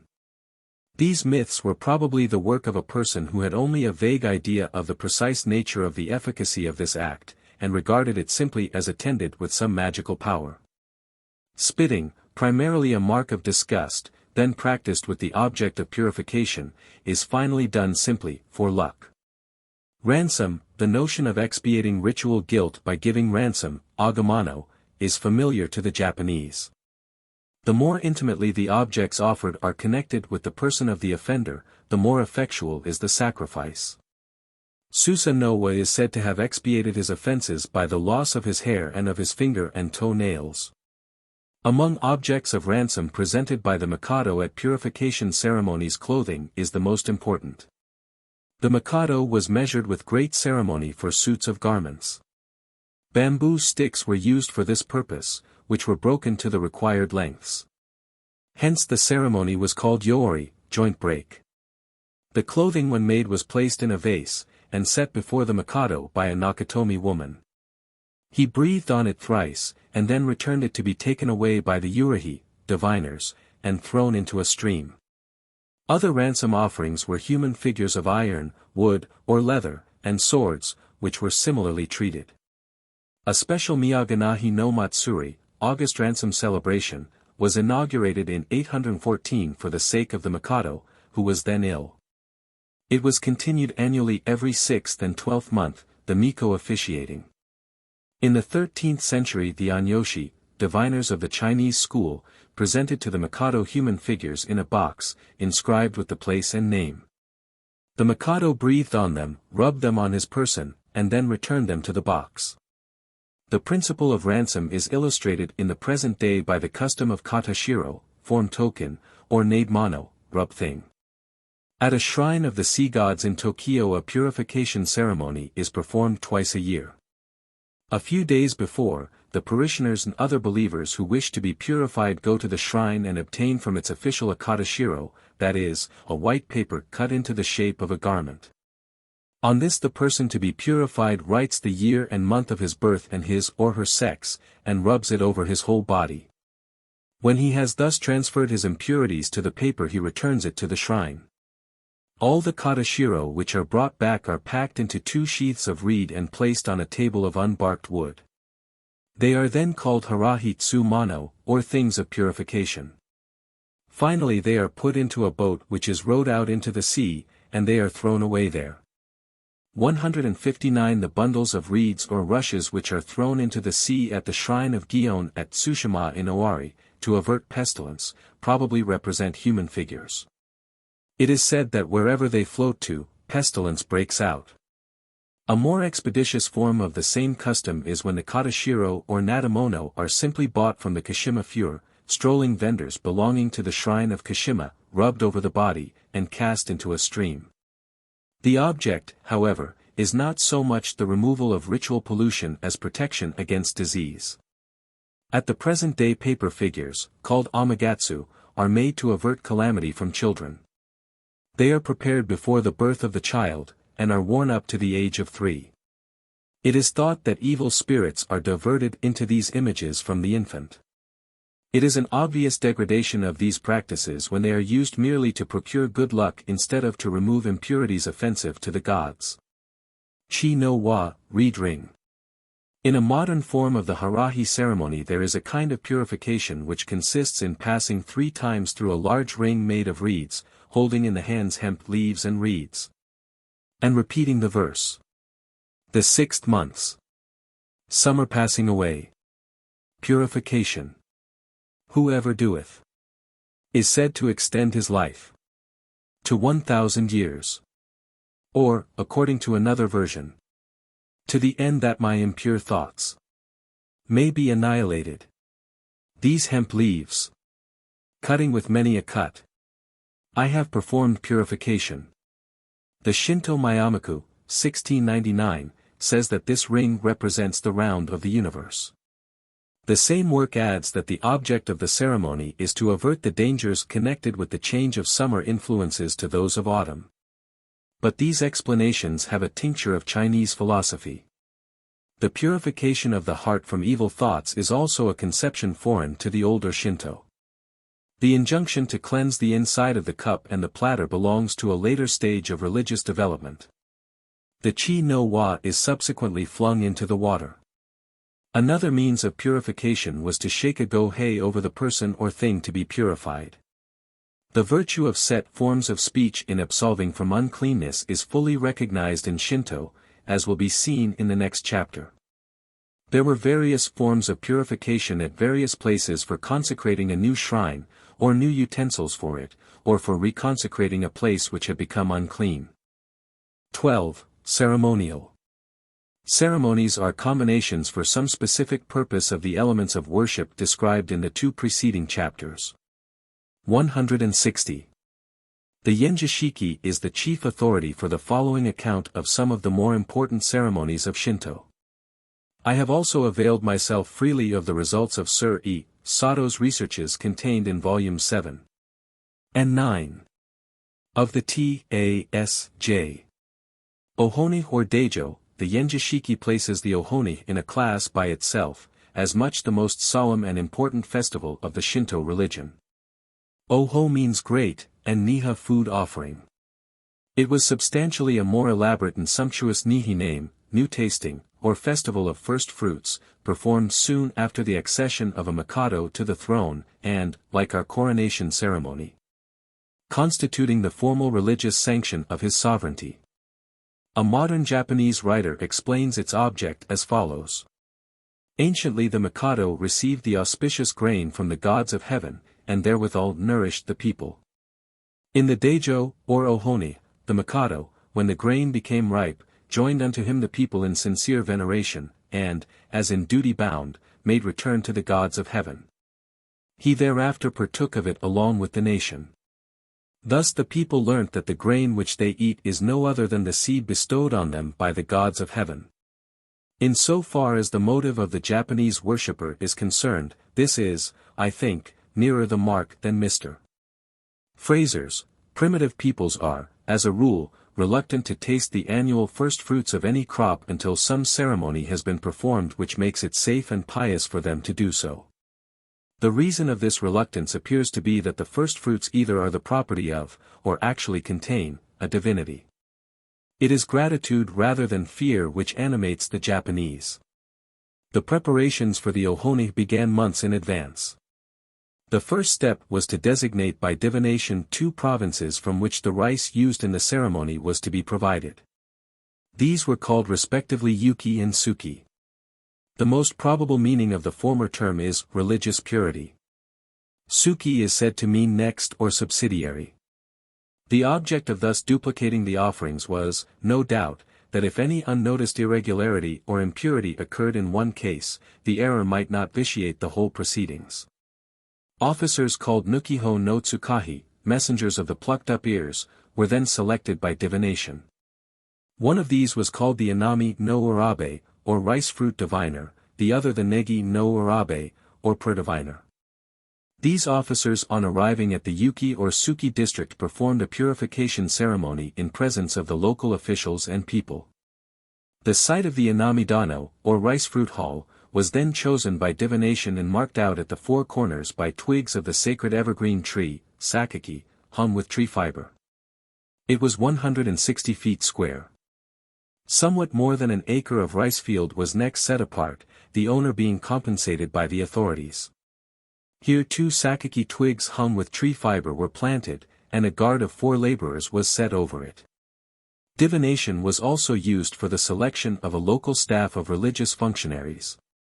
It consisted of one saketsukeo, that is, sake child or brewer maiden, an unmarried girl of good family, with several other girls as assistants, an inami no kimi, or rice fruit lord 161, a charcoal burner, woodcutters, and a choir of 20 male and female singers was also provided. Then the site of the inami dano was propitiated by prayer and offerings. A pure mattock and sickle were used in clearing the ground for the buildings, which comprised a shrine to the 8 gods Mitoshi no Kami, August harvest deity, Takami Musubi, Niyataka no Kami, courtyard Haisun deity. Miketsu no Kami, food goddess, Ohomian no Kami, Koto Shironushi, Asuha, and Hahigi. A rice fruit store, an office for the envoys from Kyoto, and lodgings for the rice fruit lord and for the brewer maiden and her assistants were built of unbarked wood and grass. The surrounding fence was made of brushwood and the gates consisted of hurdles. Offerings having been made to the 8 gods above mentioned, the diviners from Kyoto, accompanied by the local authorities and by the special staff of the inami dano, proceeded to the rice field. The brewer maiden plucked up the first ears. She was followed by the rice fruit lord and the people. Songs were sung during the operation. The first 4 sheaves were reserved for the offering of boiled rice to be made by the Mikado to the gods. When all the rice was pulled up, it was carried in procession to the capital, with the 4 reserved sheaves in the place of honor and the rice fruit lord acting as guide. It arrived at Kyoto in the last decade of the 9th month.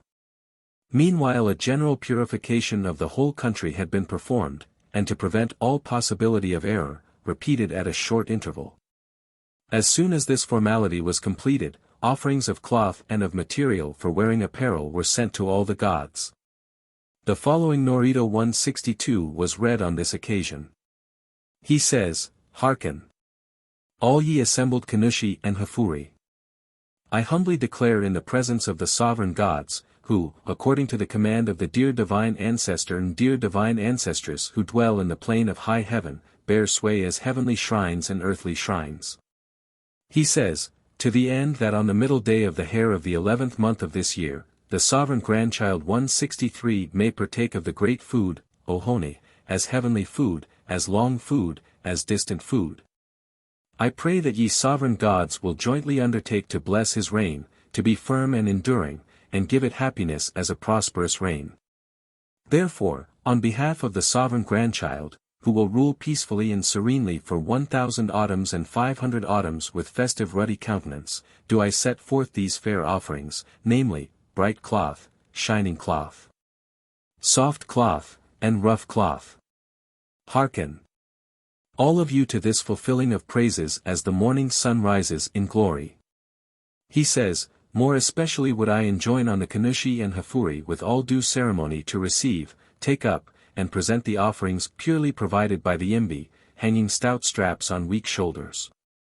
A special embassy was sent to Ise, consisting of 1 prince, 1 nakatomi, 1 imbi, and 1 urabe. In the 3rd decade of the 10th month the Mikado went in state to a river bank near Kyoto and performed a ceremonial ablution, misogi. For 1 month before the ohone lesser abstinence, eraimai, was enjoined, and for 3 days greater abstinence, ma'aimai. Buddhist ceremonies, and the eating of impure food, were interdicted throughout the 5 home provinces. Purity of language was also necessary. During the 3 days of ma'aimai, no official was allowed to do any work except that connected with the ceremony. Special buildings were erected for the ohone hat Kitano, a suburb of Kyoto. After a purification ceremony, a site 480 feet square was marked out by twigs of sakaki hung with tree fiber. On the arrival of the yuki and suki rice from the provinces, this site was propitiated. The brewer maidens then with a pure mattock turned the first sod and dug the holes for the 4 corner posts. The urabe went to the mountain where the timber was to be cut, and worshipped the god of the mountain. The brewer maiden struck the first blow with a pure axe, and woodcutters completed the work. Similar formalities were practiced in cutting the grass for thatch and in digging wells. The sacred enclosure, unia, was divided into 2 sections, an inner and an outer, and contained numerous buildings, such as shrines to the 8 gods already mentioned, storehouses for the rice and other necessaries, lodgings for the brewer maidens and their assistants, kitchens, and the site of the principal building, or Ohone no Miya, measured 214 feet by 150 feet. It was erected after the others and was in duplicate, one being for the Yuki, the other for the Suki. Each was 40 feet long by 16 feet wide. The roof tree ran north and south. Undressed wood was used for the erection, which was covered by a roof of thatch. The floor was strewn with bundles of grass over which bamboo mats were placed.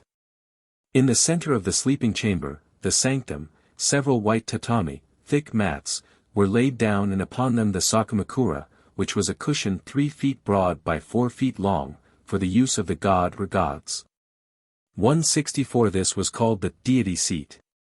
The Mikado's seat was placed to the south of it. The preparation of the sake for the ceremony was preceded by worship of the well god, the furnace god, and the sake god. The first fire was produced by a fire drill. The brewer maiden began to turn it and the rice fruit lord continued the work. A third official blew the fire and the attendants then kindled a torch with it. All the utensils had been provided by the imbi with great care, performing harahi and worship at every step. The Mikado himself practiced lesser abstinence for a month and greater abstinence for 3 days before the ceremony. The procedure at the Ohone is too elaborate to describe in detail.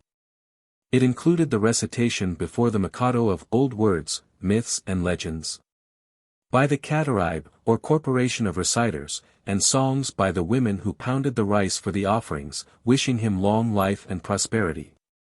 The rice was presented to him by the Nukiho no Tsukahi, with the words, "We bring 1,500 auspicious ears which we offer as divine food of 1,000,000 loaves." Old-fashioned music was performed and the regalia were delivered to him by the Urabe. The cardinal feature of the Ohone was the offering of food to the god, or gods, by the Mikado in person. With his own hands he sprinkled rice with sake which he then placed before the deity seat. No one else was present but the anim, or ladies-in-waiting, who repeated the formula, "Let that which ye should clip first be clipped afterwards." Moreover, whatever faults there be, receive these offerings with divine amendment, with great amendment. The Mikado then bowed his head slightly, clapped his hands, and said, "Oh, Amen," after which he joined the god in partaking of the food. When the Yuki ceremony was completed the Mikado went to his retiring room, washed and changed his clothes, after which he proceeded to the Suki chamber and repeated the same ceremonial. It is not quite certain what god or gods were worshipped. Some say that the offerings were to the sun goddess, others think that all the gods were included. The haziness on this point is highly characteristic of Shinto. The following Norido, no. 27 of the Yenjishiki, was pronounced by the Idzumo no Miyako on this occasion.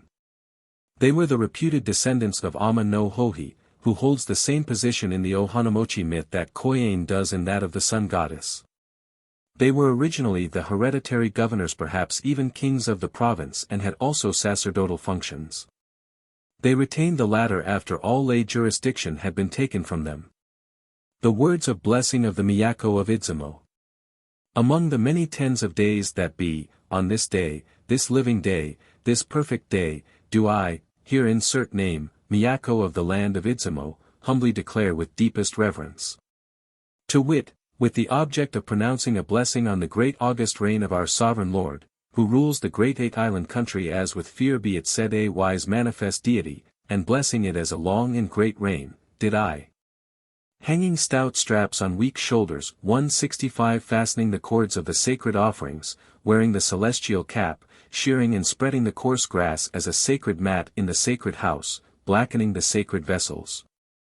Dwelling in pure retirement by the celestial sake jars, calming the deities in their calm shrines by the avoidance of impurity, did service first to the great god of Kumano, Kushi Mikinu 166 our divine ancestor, the great-grandchild of Izanagi.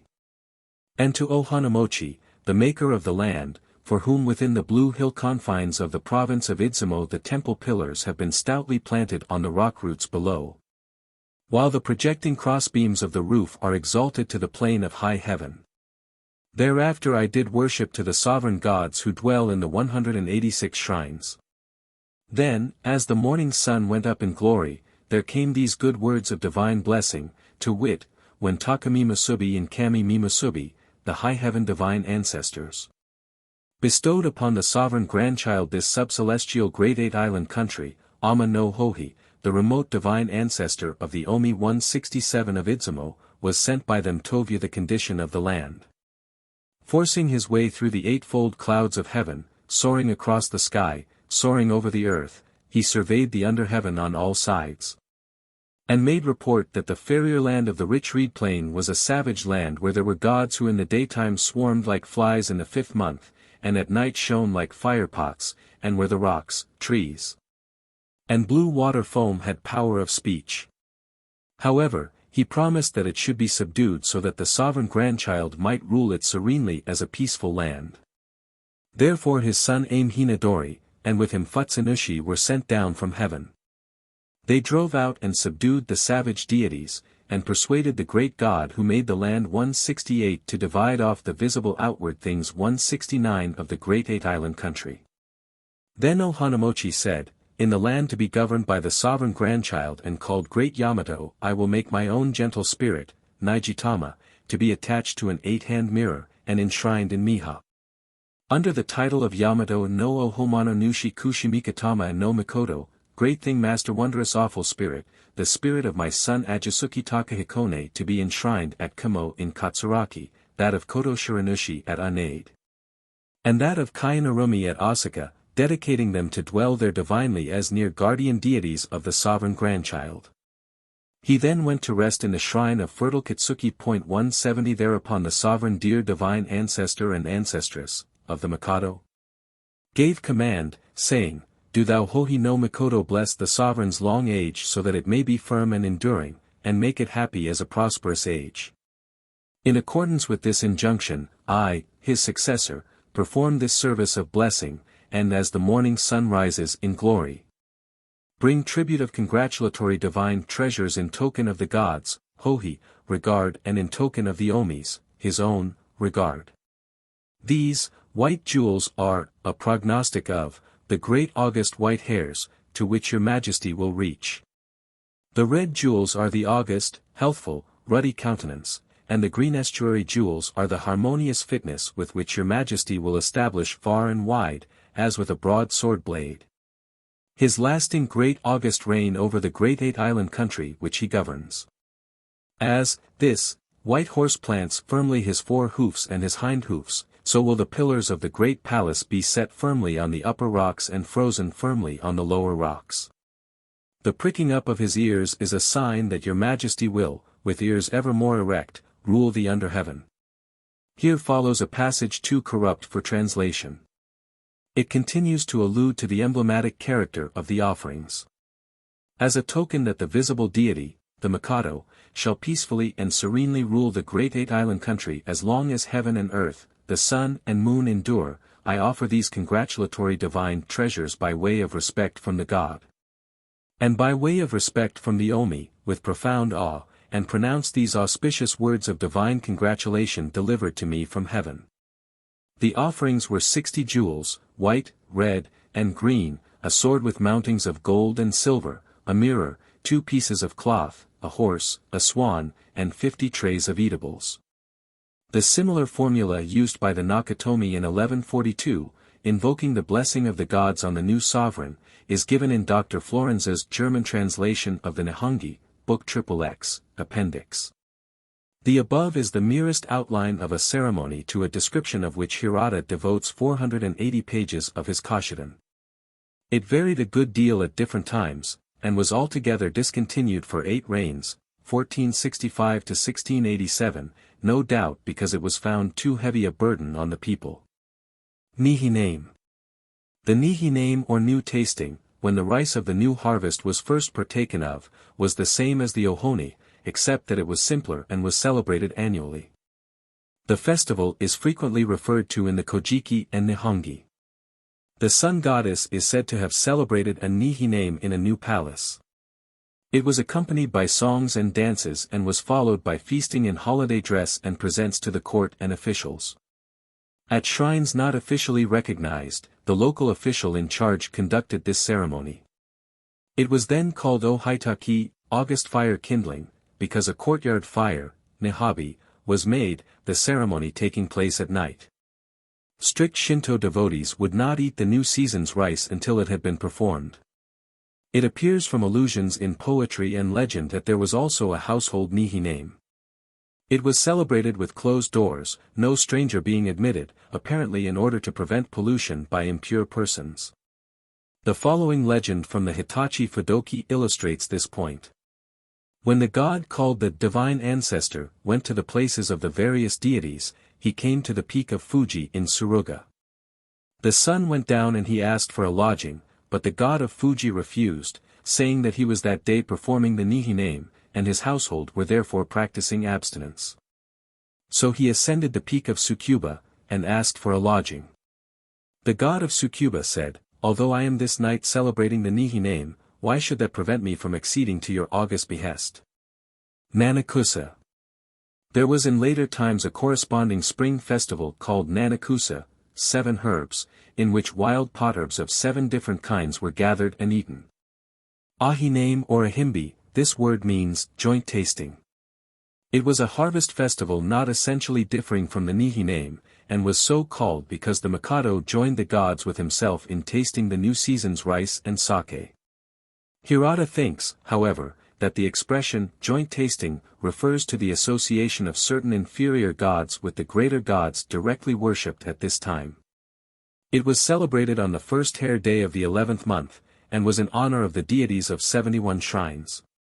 Kan name, divine tasting. This was another harvest festival, distinguished from the preceding by being celebrated in the 9th month, and being confined to the deities of the ISE shrines. An embassy of high officials was specially dispatched to ISE for the purpose, after an elaborate ceremonial in the palace, in which the Mikado himself took part. The Norito, Nos. 20, 21, and 22, used on this occasion are preserved in the Yenjishiki. They contain nothing of interest. When a princess was dedicated to the service of the shrines, the following formula, No. 23, was added. More especially do I humbly declare, the offering of a sacred princess of the blood imperial to serve as the deity's staff, having first, according to custom, observed the rules of religious purity for 3 years. Is to the end that thou mayst cause the sovereign grandchild to live peacefully and firmly as long as heaven and earth, the sun and moon, may last. I, the great Nakatomi, holding the dread spear by the middle 171 with deepest awe pronounce this dedication of her by the Mikado to the end that she may serve as an august staff. Kamuemagi or Shingenjiki. This festival was celebrated in the palace at night after the Tsukinami. The name means literally God knew food. It consisted in the Mikado in person or by deputy making an offering of food to the sun goddess. The forms resembled those in use for the Ohoni or Nihi name, and included laying down a cushion, Sakamakura, to represent the deity, the use of a fire drill, and Hirano no Matsuri, Festival of Hirano, a village in the province of Setsu. There is much doubt as to the deities in whose honor this service, number 5 of the Yenjishiki, was first instituted. It is believed that it was originally celebrated in honor of Image no Kami, the god of new food, and of Kudo no Kami and Kobi no Kami, the gods of the kitchen boiler and of the cooking pan. The image was probably, as explained by Sir E. Sato, freshly hulled rice offered monthly to the gods. After the Mikado Kwamo founded the shrine of Hirano, about the end of the 8th century, it became the custom for all the branches of the imperial family to be represented at the 2 annual celebrations. It was Kitabatake Chikafusa, 1293–1359, who first invented the popular account of the gods worshipped here. Knowing that they were in some manner family deities, he proceeded to allot as Ujigami to the Tahira, Minamoto, Ohoi and Takashina families, ancient members of the imperial line taken here and there at random, and comprising the sun goddess Yamato Dake, and the Mikados Chuai and Nintaku. This is an instructive example of the intrusion of ancestor worship so-called into the older Shinto. The Norito read at this festival affords no clue to the identity of the gods worshipped. It mentions the founding of the shrine at the behest of the sovereign great god, or gods, and makes offerings in acknowledgement of his, or their, preserving the Mikado's life and prospering his reign. 172. Kudo and Kobi no Matsuri, this service, no.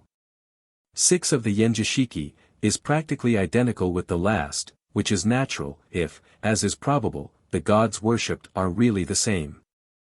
Tashigohi no Matsuri, harvest praying service, this festival, no. 1 of the Yenjishiki, was in honor of the deities of the 3,132 official shrines, in other words, the entire Shinto pantheon. It was celebrated on the 4th day of the 2nd month, when the seed rice is sown, in the Sai-in, or sacred precinct, a courtyard in the palace measuring 230 feet by 370 feet, with offices opening onto it on all sides. On the west were the shrines of the 8 deities in a row, surrounded by a fence to the interior of which 3 sacred archways gave access. In the center of the court a temporary shed was erected in which the altars were placed. Early on the morning of the festival day, the offerings, prepared by the imbi, were set out here. They are minutely described in the Yenjishiki, and consisted of silk and cloth of various kinds, some of the raw materials for the same, models of swords, shields, spearheads, bows, quivers, stag's horns, mattocks, sake, fish of various kinds. Edible seaweed, salt, and matting. In the case of the ISE temples, a horse was added. A white horse, cock, and boar were sent to Mitoshi no Kami, the special deity of harvest, and a horse to each of 19 others, including the god of growth and the water deities of Yamato.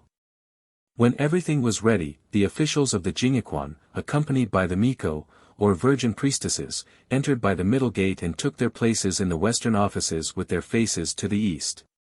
The north being the upper, or more honorable, end.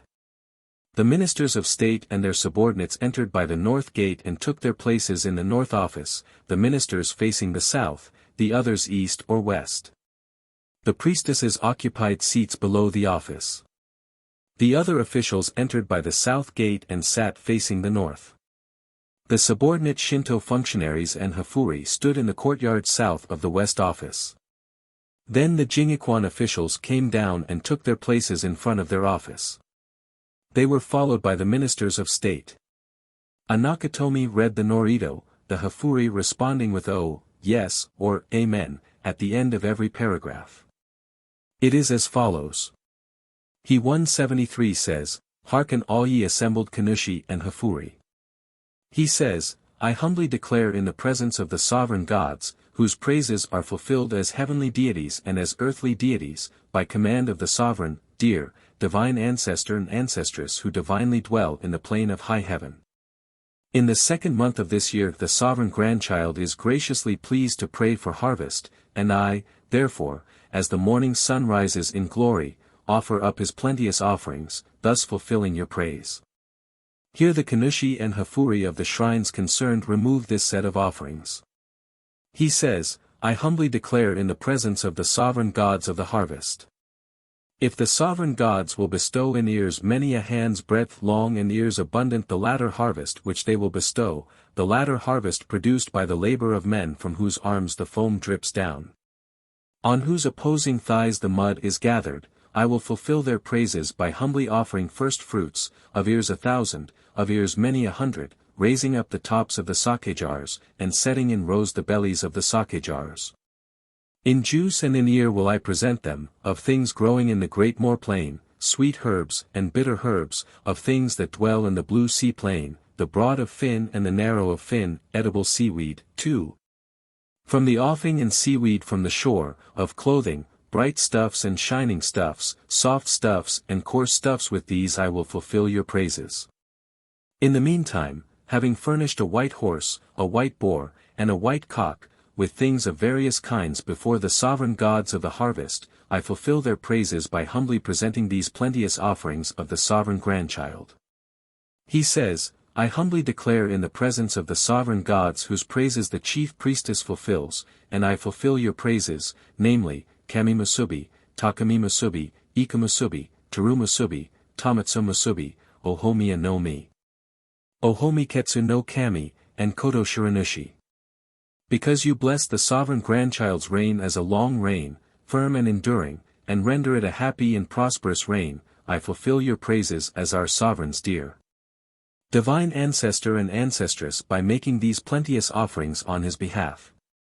He says, I humbly declare in the presence of the sovereign gods, whose praises the priestess of Wigasuri fulfills.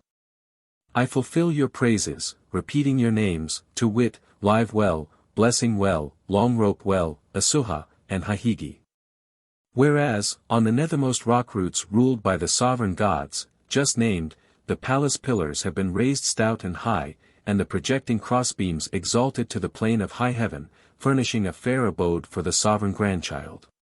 Wherein, finding shelter from the rain and shelter from the sun, he serenely governs in peace the world on all sides. I fulfill your praises by making these plenteous offerings on his behalf. He says, I humbly declare in the presence of the sovereign gods, whose praises are fulfilled by the priestess of the gate. Repeating your names, to wit, Kushi Ichimato, Wondrous Rock Gate, and Toyo Ichimato, Rich Rock Gate, I fulfill your praises. Whereas you guard the gates of the four quarters by night and day, obstructing the passage like manifold piles of rock, and whether you open them in the morning or close them in the evening, guard below against unfriendly things coming from below. And guard above against unfriendly things coming from above, I fulfill your praises by making these offerings on behalf of the sovereign grandchild. He says, I humbly declare in the presence of the sovereign gods, whose praises the priestess of Ikushima, Live Island or region, fulfills. Repeating your names, to wit, Ikukuni, Live Country, and Terukuni, Perfect Country, I fulfill your praises. Because you the sovereign gods, who rule the islands many tens in number wherever the frog of the valley finds his way, wherever the ocean foam extends, making wide the narrow regions and the steep regions level, have granted these many islands to him every one, I fulfill your praises by making these plenteous offerings on behalf of the sovereign grandchild. He says, more especially do I humbly declare in the mighty presence of the great heaven-shining deity who dwells in Ise. Because the great deity has bestowed on him the lands of the four quarters over which her glance extends as far as where the wall of heaven rises, as far as where the bounds of earth stand up, as far as the blue clouds are diffused, as far as where the white clouds settle down opposite, by the blue seaplain, as far as the prows of ships can go without letting dry their poles and oars.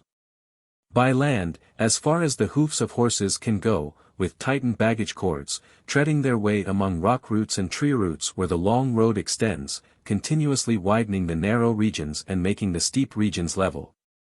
Drawing together, as it were, the distant regions by throwing over them, a net of many ropes, therefore will the first fruits for the sovereign great deity be piled up in her mighty presence like a range of hills, leaving the remainder for him tranquilly to partake of.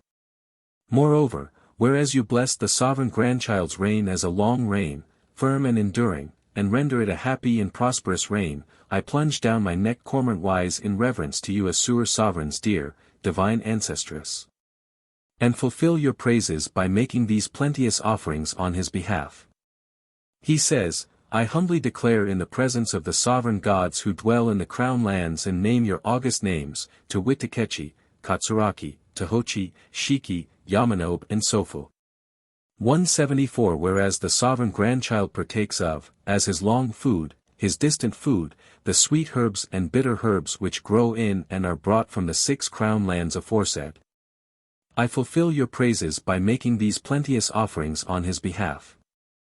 I humbly declare in the presence of the sovereign gods who dwell in the mountain mouths and name your august names, to wit Asaka, Ihare, Osaka, Hatsuuse, Anibi, and Mimanashi. 175 Whereas the great trees and the small trees which grow on the near mountains and on the far mountains are cut at the root and at the top, and brought to furnish a fair abode for the sovereign grandchild, wherein, sheltered from the rain and sun, he serenely governs in peace the lands of the four quarters, I fulfill your praises by making these plenteous offerings on his behalf. He says, I humbly declare in the presence of the gods who dwell in the water partings, and, naming your august names, to wit Yashinu, Yuta, Suj, and Katsuraki, fulfill your praises. If you, the sovereign gods, will bestow in ears many a hand's breadth long, and ears abundant the latter harvest which you will bestow, I will fulfill your praises by offering firstfruits in ear and in juice. Raising up the tops of the sake jars and filling and setting in a row the bellies of the sake jars. The sovereign grandchild will then partake with ruddy countenance of that which remains as the corn of his august morning meals and his august evening meals, for his long food, and for his distant food. Therefore do I now fulfill your praises by making these plenteous offerings on his behalf. Lend ear, all of you. He says, more especially, let the Kanushi and Hafuri, having received the offerings which the Imbi, hanging stout straps on weak shoulders, have prepared with purity, take them away and offer them in all due form. It will be observed that this Norito contains paragraphs possibly later accretions which have nothing to do with the harvest. In some of the petitions the Duyuti principle is very thinly disguised. Tsukinami no Matsuri.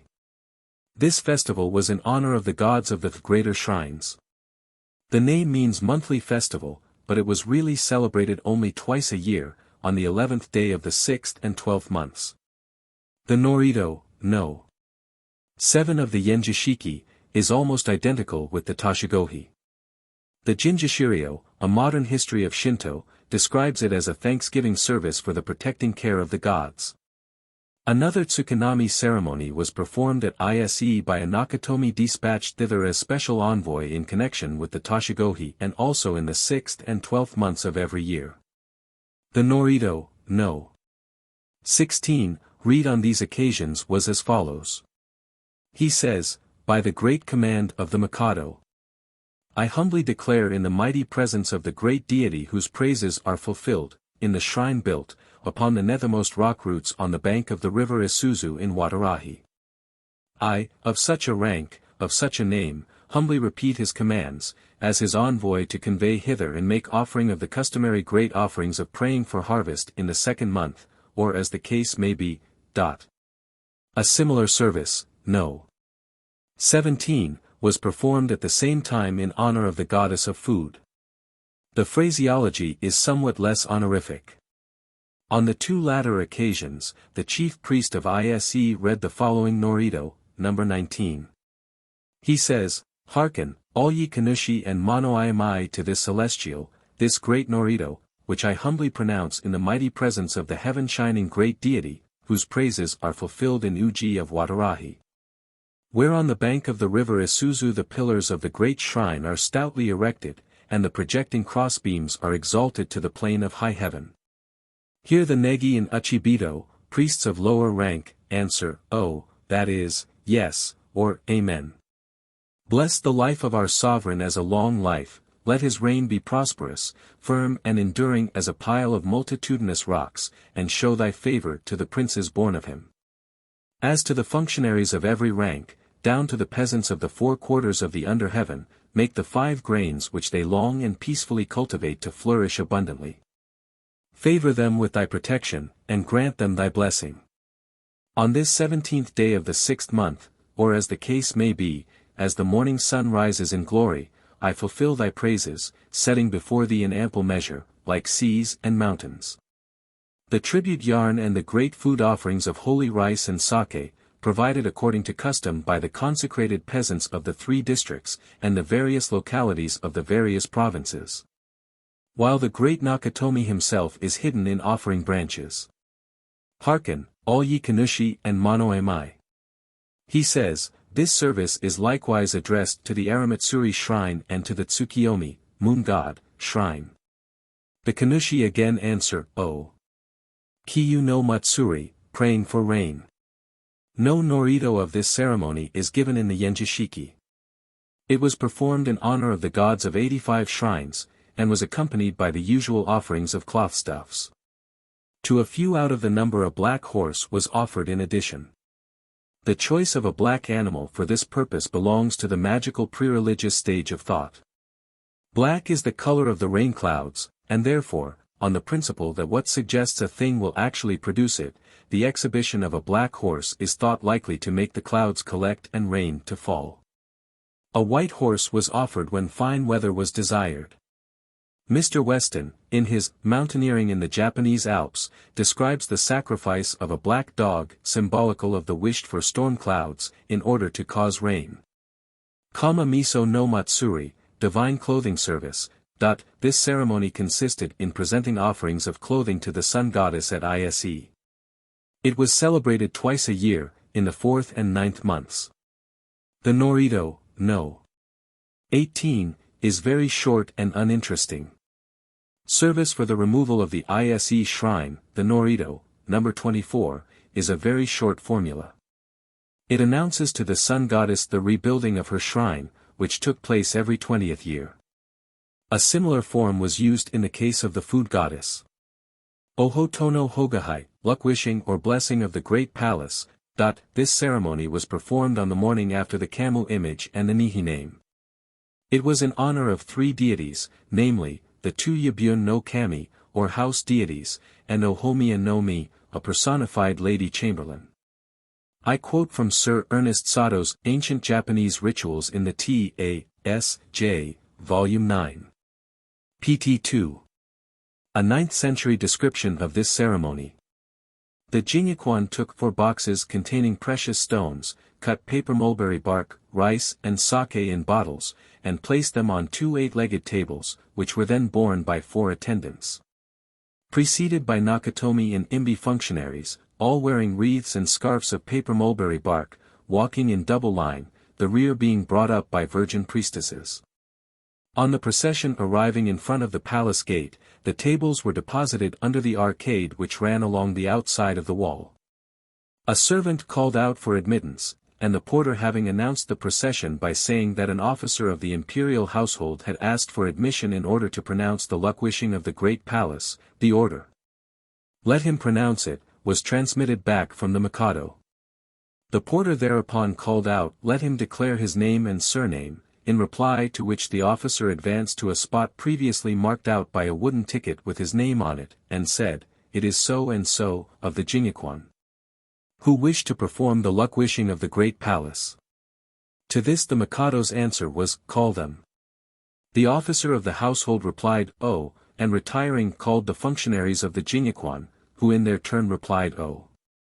The Nakatomi and Imbi then put on their wreaths of paper mulberry, to which the latter added straps of the same material, and advanced ahead of the tables up to the Hall of Benevolence and Long Life. The virgin priestesses had meanwhile entered by another gate, and were waiting in the palace enclosure. They now followed the tables, and came up to the veranda on the east side of the building, where they took charge of the boxes of offerings. The procession then entered the building. One virgin priestess went to the hall of audience and scattered rice about it, while another proceeded to the gate on its south side and performed the same ceremony there. The Imbi took out the precious stones and hung them at the 4 corners of the hall, and the priestesses withdrew, after sprinkling sake and scattering rice and cut paper mulberry fiber at the 4 corners of the interior. The Nakatomi stood on the south side of the building while the Imbi turned to the southeast, and in a low voice read the ritual. The whole company next went to the Mikado's bathroom, and hung precious stones at its 4 angles, and the same at his privy, while the priestesses scattered rice and sprinkled sake as before. The Norito, no. 8, of this ceremony, as appears from the archaic forms of language which it contains, is probably very ancient. It is quoted in the Kagajiwi, and the Nihongi describes as an ancient saying a sentence which forms part of it. The reader will note the confusion of a kind inherent in all mythologies between the house considered as a deity and the protecting deity of the house. When by command of the dear, divine ancestor and ancestress who divinely dwell in the plane of high heaven, the sovereign grandchild 176 was made to take his seat on the high august throne of heaven, and the heavenly emblems, namely, the mirror and the sword, were delivered to him, these words of blessing were pronounced, "Let our sovereign great offspring, the sovereign grandchild, receiving over the celestial sun succession on this high throne of heaven, rule tranquilly for myriads of thousands of autumns, for long autumns, over the great 8 islands, the rich reed plain, land of fair rice ears, as a peaceful country. With these words they delivered it unto him. Then, celestial council having been held, they put to silence the rock roots and tree roots, even to the smallest blades of grass, that previously had power of speech.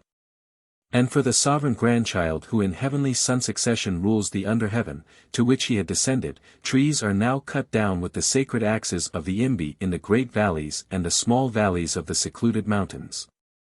And sacrifice having been made of their tops and bottoms to the god of the mountains.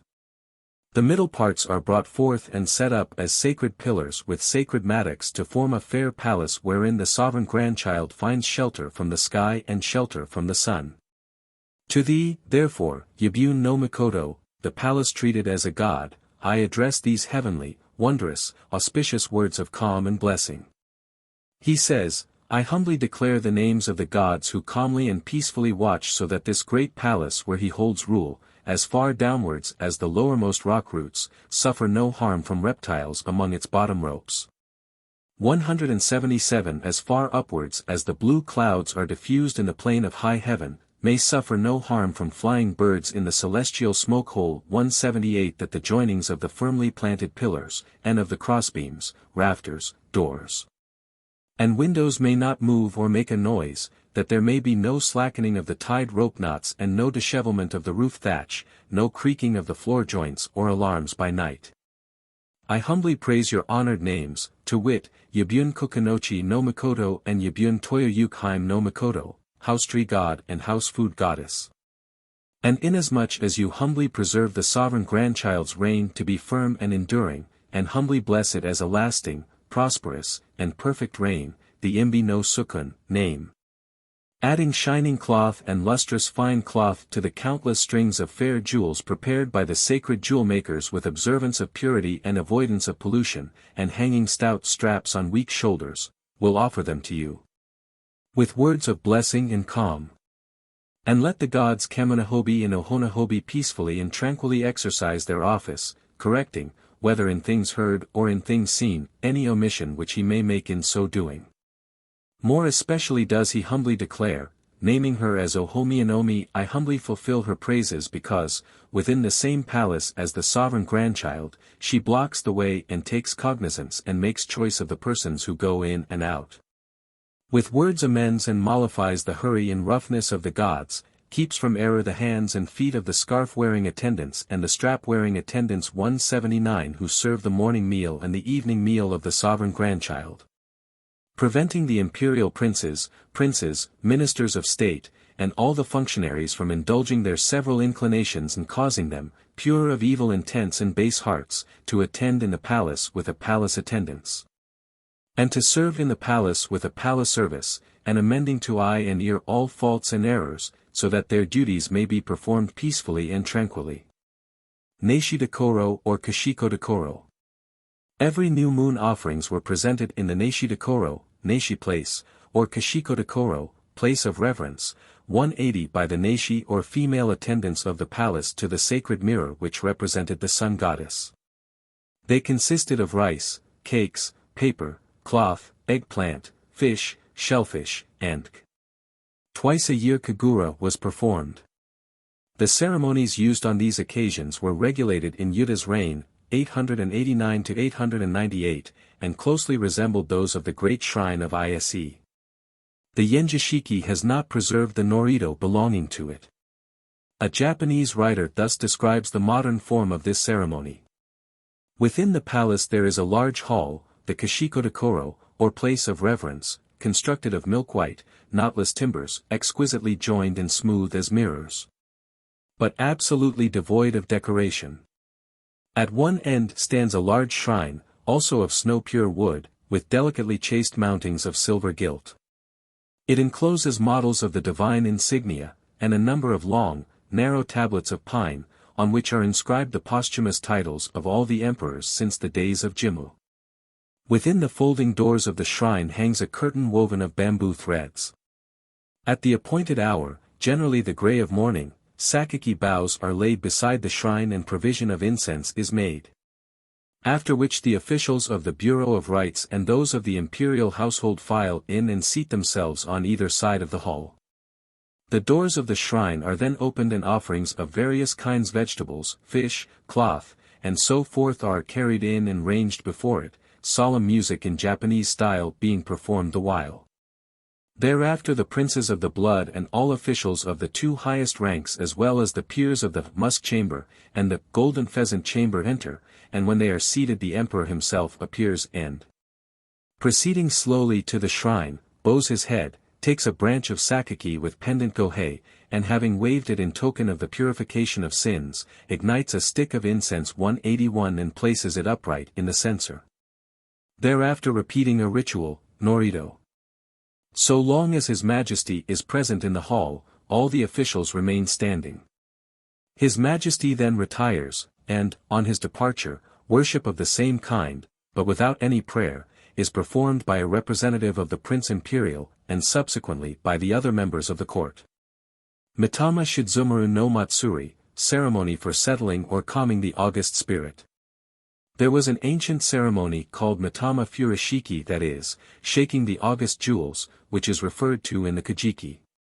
We are there told that when the sun goddess sent down Ninigi to rule the world, she gave him 10 auspicious treasures, namely, 1 mirror of the offing, 1 mirror of the shore, 1 8-hands-breadth sword, 1 jewel, Tama, of birth, 1 jewel of return from death, 1 perfect jewel, 1 road-returning jewel, that is, a jewel which has the property of making evil things return by the road they came, 1 serpent scarf, a scarf which has power when waved to keep away serpents, 1 bee scarf, and 1 scarf of various things, saying, in case of illness shake these treasures and repeat to them the words, 1, 2, 3, 4, 5, 6, 7, 8, 9, 10.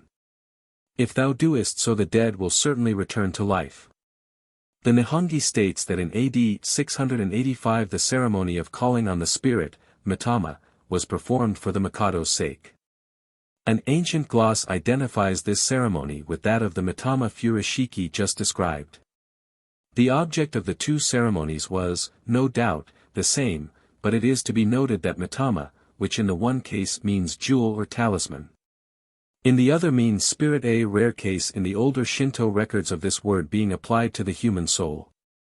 The phrases, calling on the spirit, and settling the spirit, are of Chinese origin, Mitama being in this connection simply a translation of the Chinese Han, pronounced Kan in Japanese. The same ceremony is known in China, and some features of its Japanese form were probably borrowed from that country. Its object, according to a modern writer, was to summon back to and settle in the body the volatile Kan. It was performed every year in the 11th month in the chapel of the Jingakwan, and also at one time in connection with the coronation ceremony. The Norito, no. 15 of the Yenjishiki, begins with a recital of the Mikado's divine claims to sovereignty. Then the offerings are enumerated. It concludes with a prayer to the 8 gods of the Jingakwan to grant the Mikado a long and prosperous reign, and that he may dwell peacefully in his palace during the ensuing year. It says nothing of the Mikado's spirit, an expression found only in the heading, which may be supposed to be a later addition.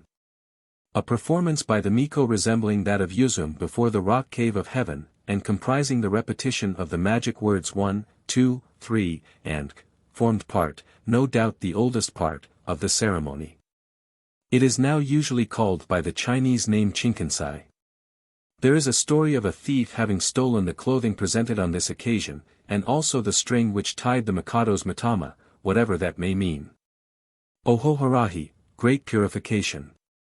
182. This ceremony includes a preliminary lustration, expiatory offerings, and the recital of a norito or formula nada prayer, as it is sometimes called, in which the Mikado, by virtue of the authority transmitted to him from the sun goddess, declares to his ministers and people the absolution of their sins and impurities. This formula is often referred to as if it constituted the whole ceremony. It is known as the Nakatomi no Ohoharahi, because in ancient times it was usually read by the Nakatomi as representatives of the Mikado.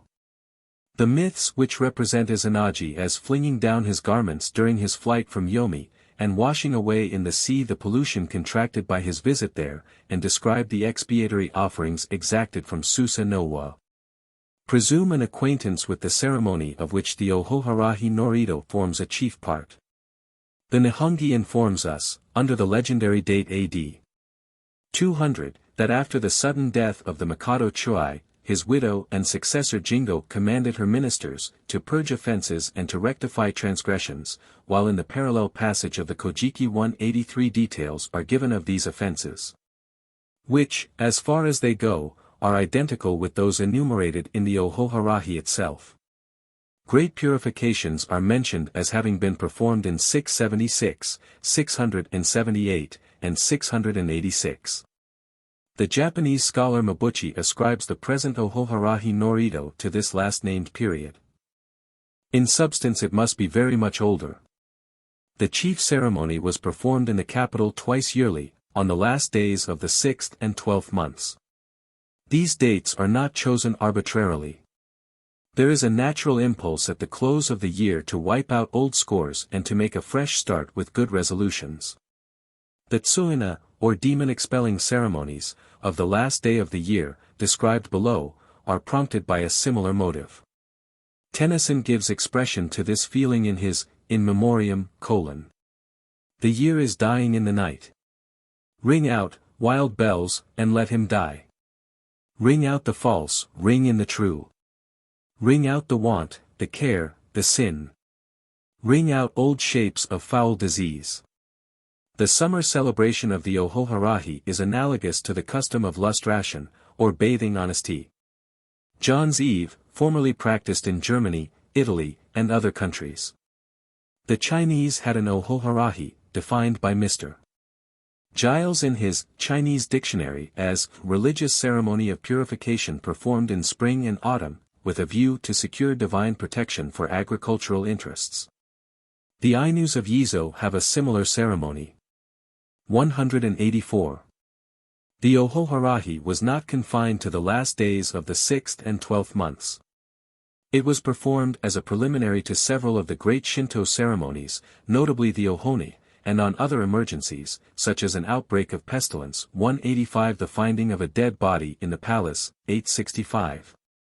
The officiating of a Nakatomi who had performed Buddhist rites. 816, and we learn from the regulations of the period Jogwan, 859 to 876, that at that time the ceremony was performed at the southern gate of the Kyoto Palace, in front of which there was a canal. The purification offerings were set out before this gate. The officials took their seats in due order, the women being separated off by a curtain. The officials of the Jingakwan then distributed kirinusa among the audience, upon which the Nakatomi took his place and recited the ritual, the officials responding "Oh" after every paragraph. When the purification was finished, the Ohonusa ceremony was performed. It had also a purifying influence, and consisted, according to Dr. Florence, in brandishing the Ohonusa over the assembly, first to left, then to right, and then again to left. The Norido, no. 10 of the Yenjishiki, is as follows. He 186 says, "Give ear, all ye imperial princes, ministers of state, and functionaries who are here assembled. And hearken every one to the great purification by which at this year's interlune of the 6th, or 12th, month he deigns to purge and absolve all manner of faults and transgressions which may have been committed by those who serve in the imperial court. Whether they wear the scarf or the shoulder strap, whether they bear on their back the quiver or gird on them the sword, the 80 attendants of the attendants, including, moreover, all those who do duty in the various offices of state." He says, "Hearken, all of you. The sovereign dear ancestors 187 who divinely dwell in the plain of high heaven, having summoned to an assembly the 800 myriads of deities, held divine council with them, and then gave command, saying, Let our august grandchild 188 hold serene rule over the fertile reed plain, the region of fair rice ears 189 as a land of peace. But in the realm thus assigned to him there were savage deities. These were called to a divine account and expelled with a divine expulsion. Moreover, the rocks, trees, and smallest leaves of grass which had power of speech were put to silence. Then they dispatched him downward from his celestial everlasting throne, cleaving as he went with an awful way, cleaving the many piled clouds of heaven, and delivered to him the land. At the middle point of the lands of the four quarters thus entrusted to him, Yamato, the high sunland, was established as a peaceful land, and there was built here for the sovereign grandchild a fair palace wherewithal to shelter him from sun and sky.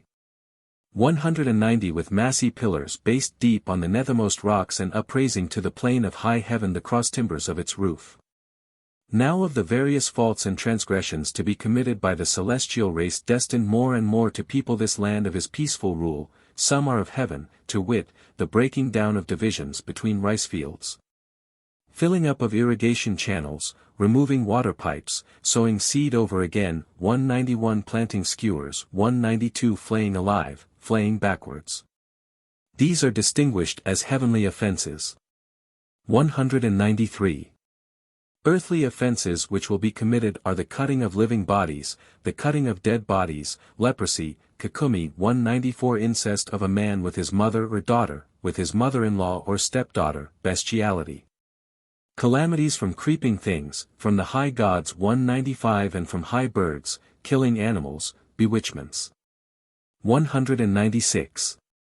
Whensoever they may be committed, let the great Nakatomi, in accordance with the custom of the heavenly palace, cut heavenly saplings at the top and cut them at the bottom, and make thereof a complete array of 1,000 stands for offerings. 197. Having trimmed rushes of heaven at the top and trimmed them at the bottom, let him split them into manifold slivers. 198. Then let him recite the mighty ritual words of the celestial ritual. 199. When he does so, the gods of heaven, thrusting open the adamantine door of heaven and cleaving the many piled clouds of heaven with an awful way, cleaving will lend ear. The gods of earth, climbing to the tops of the high mountains and to the tops of the low mountains, sweeping apart the mists of the high mountains and the mists of the low mountains, will lend ear. When they have thus lent ear, all offences whatsoever will be annulled, from the court of the sovereign grandchild to the provinces of the four quarters of the under heaven. As the many piled clouds of heaven are scattered by the breath of the wind gods, as the morning breezes and the evening breezes dissipate the dense morning vapors and the dense evening vapors. As a huge ship, moored in a great harbor, casting off its stern moorings, casting off its bow moorings, drives forth into the great seaplain. As yonder thick brushwood is smitten and cleared away by the sharp sickle forged in the fire, so shall all offences be utterly annulled. Therefore he, the Mikado, is graciously pleased to purify and cleanse them away. The god is called Saori Tsuhaime, who dwells in the rapids of the swift streams whose cataracts tumble headlong from the tops of the high mountains and from the tops of the low mountains will bear them out into the great seaplain. Thereupon the goddess called Heiaki Tsuhaime, who dwells in the myriad meetings of the tides of the myriad brine paths of the myriad ways of the currents of the boisterous sea will swallow them up. And the god Ibukidu Nushi, who dwells in the breath-blowing place, will puff them away to the root country, the bottom country.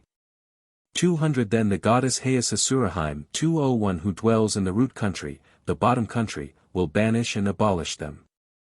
When they have been so destroyed, every one, from the servants of the imperial court to the four quarters of the under heaven, will remain void of all offences whatsoever. Attend, therefore, all of you to this great purification, by which he is graciously pleased at sunset on this interlunar day of the 6th, or 12th, month of this year to purify and cleanse you. Having led hither a horse as an animal that pricks up its ears to the plain of high heaven. 202. He says, Ye diviners, Barabe, of the four provinces, remove them to the great riverway and abolish them. 203. In addition to the Ohoharahi, or national purifications, there were local and individual celebrations.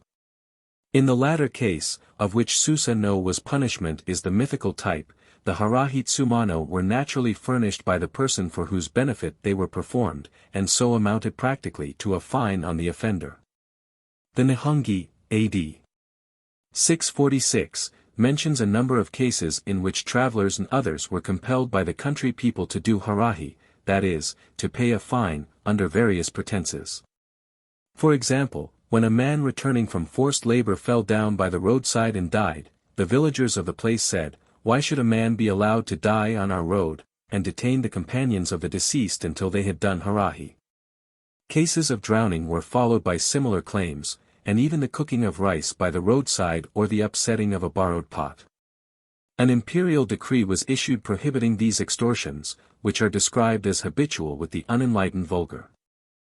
The application of the harahi to the purpose of a fine was regulated by an ordinance which was issued in 801.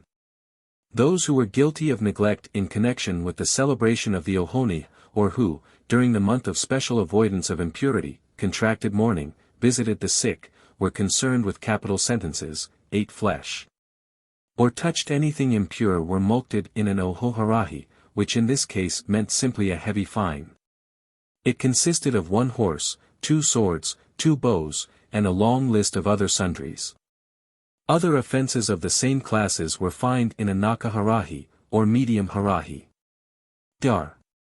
Florens describes a more modern form of harahi as follows. As a third species of harahi we may mention the purification preceding every greater festival of a Shinto shrine, through which the priests and others taking part in the matsuri are purified. This ceremony takes place in a hall or open place specially prepared for the purpose, called harahi dekoro, purification place. It consists in the kami-oroshi, bringing down the spirits of the purifying deities, into the himoroji, which stands on an 8-legged table in the middle of the harahi dekoro, the recitation of the purification prayer. Various subsequent symbolic ceremonies, and the kami-age, or sending back the gods to their abodes. Thereupon the priests are considered to be pure, and the matsuri proper can begin. The prayer addressed to the gods is as follows. In reverence and awe, the great gods of the purification place who came into existence when the great god Izanagi deigned to wash and purify himself on the plain of Ahagi, east, of Tachibana, near, the river Wodo in Himuka in Tsukushi, shall deign to purify and deign to cleanse whatever there may be of sins and pollutions committed inadvertently or deliberately by the officials serving here today. Listen ye to these my words. Thus I say reverentially. In later times there were many abuses and perversions of the harahi, due mainly to Buddhist influence. The formula was much modified, and is found in numerous versions. Some of these are wholly Buddhist, such as the well-known Rakan Shoujo, may the 6 senses be pure, so constantly in the mouths of pilgrims at this day. Others include a prayer for purity of heart, which is an idea quite foreign to the ancient Shinto. Harahi bako, harahi boxes, were sold at ISE with inscriptions half Buddhist and half Shinto.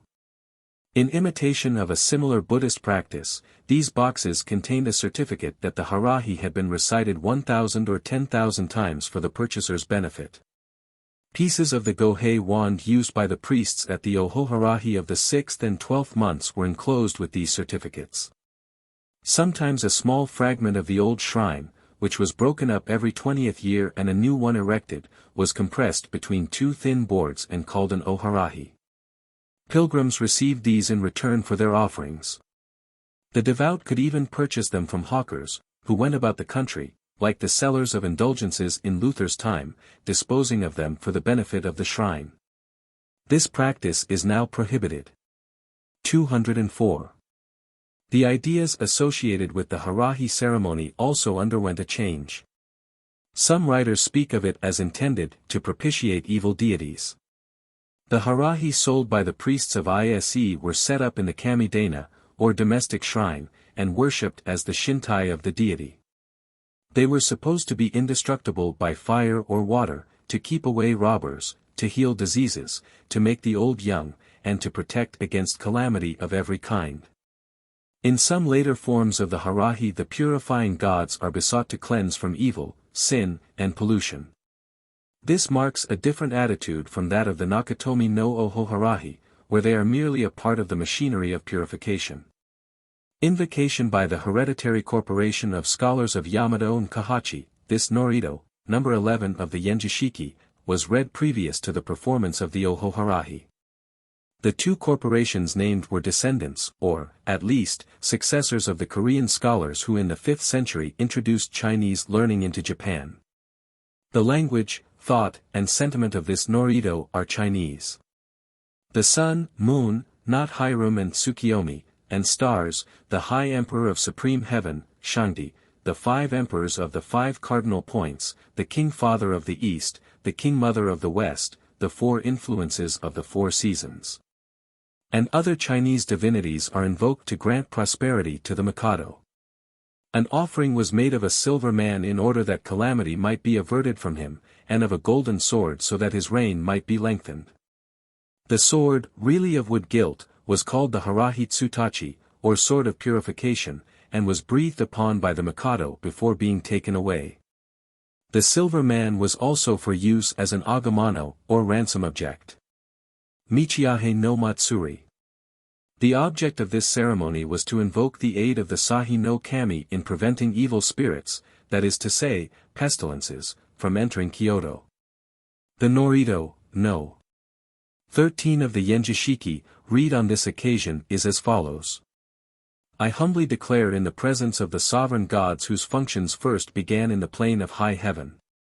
When they fulfilled the praises 205 of the sovereign grandchild by guarding the great 8 road forks like a multitudinous assemblage of rocks. 206. Naming your honored names, to wit, Yakimata Hiko, Yakimata Haim, and Kanado, I fulfill your praises. Whenever from the root country the bottom country there may come savage and unfriendly beings, consort not and parley not with them, but if they go below, keep watch below, if they go above, keep watch above. Protecting us against pollution with a night guarding and with a day guarding. The offerings I furnish in your honor are bright cloth, shining cloth, soft cloth, and rough cloth. Of sake I raise up the tops of the jars and fill and range in order the bellies of the jars. Grain, in juice and in ear I offer you.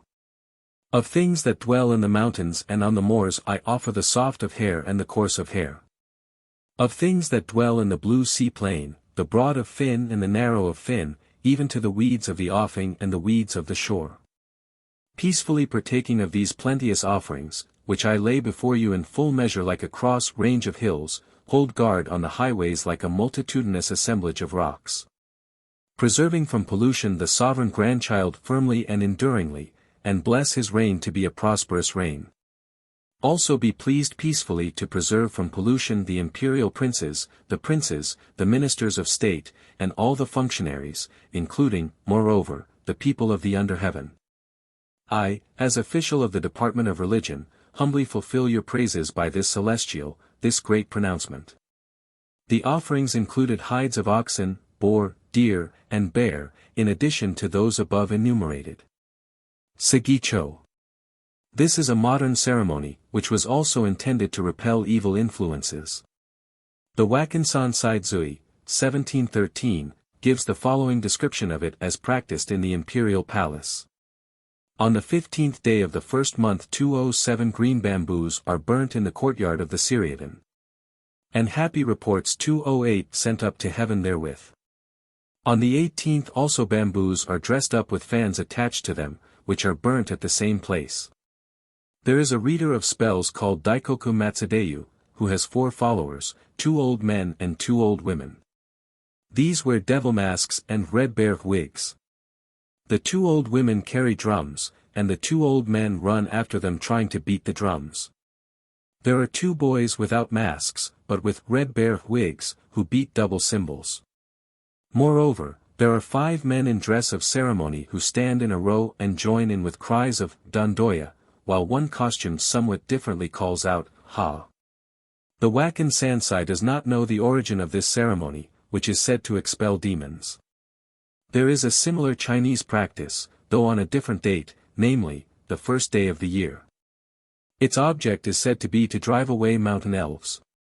Mikado Matsuri, this ceremony was in honor of 2 gate gods named Kushi Ichimato, Wondrous Rock Gate, and Toyo Ichimato, Rich Rock Gate. The Yenjishiki contains a Norito, no. 9, in which their praises are fulfilled, because they prevent the entrance to the palace of noxious things and exercise a superintendence over the persons who come in and go out. Tsuina or Oniyarahi, that is to say, demon expelling, is a sort of drama in which disease, or more generally ill luck, is personified, and driven away with threats and a show of violence.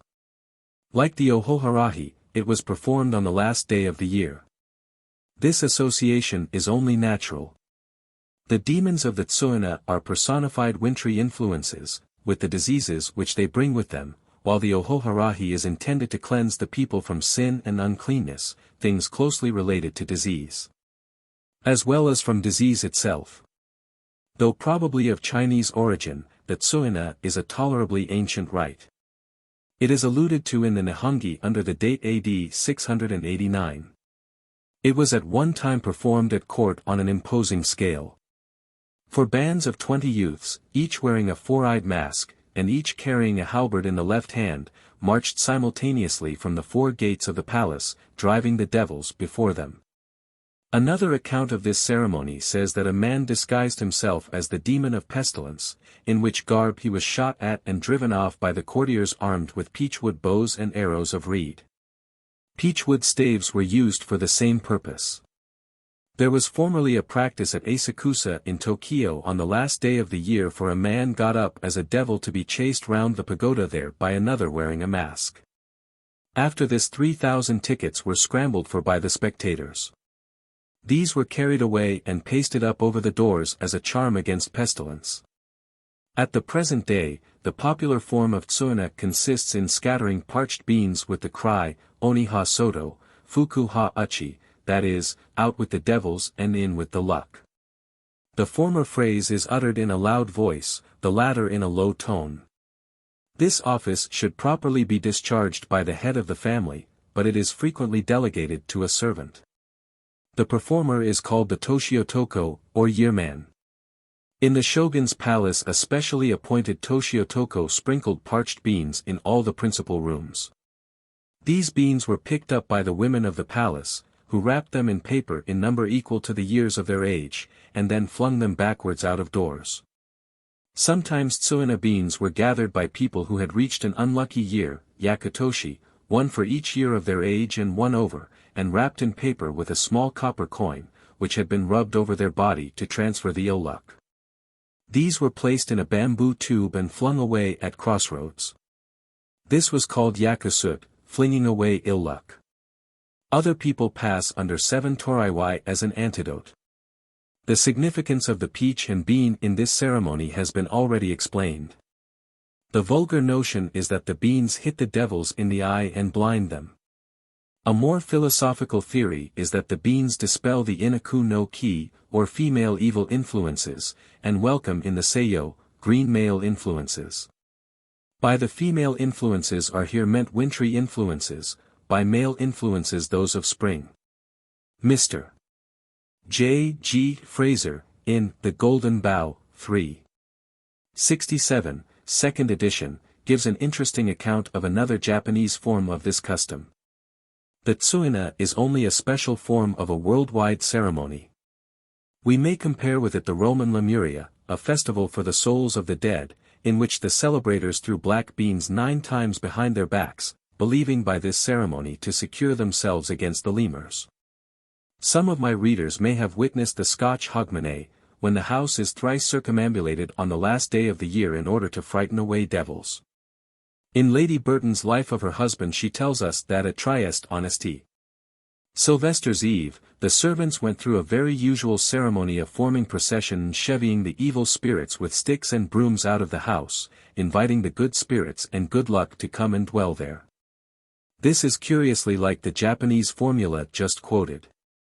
At Kyrenia, in Boeotia, the chief magistrate at the town hall and every householder in his own house, as we learn from Plutarch, had on a certain day to beat a slave with rods of Agnus Castus, and turn him out of doors, with the formula: out hunger, in health and wealth. The expulsion of winter, of Teutonic and Slavonic folklore belongs to the same class of customs. It should be remembered that the Japanese New Year was later than our own, and was recognized as the beginning of spring.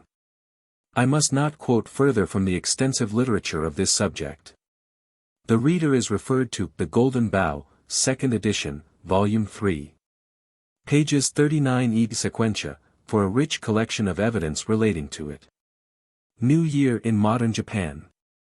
Although most of the New Year's observances in modern Japan belong to the province of popular magic rather than of Shinto, some general account of them may not be out of place here. The preparations begin on the 13th day of the last month, which is therefore called Koto Hajime, beginning of things. On this day people eat okotojiru, a kind of stew, whose ingredients are generally red beans, potatoes, mushrooms, sliced fish, and a root called konyaku. Presents of money are made to servants at this time.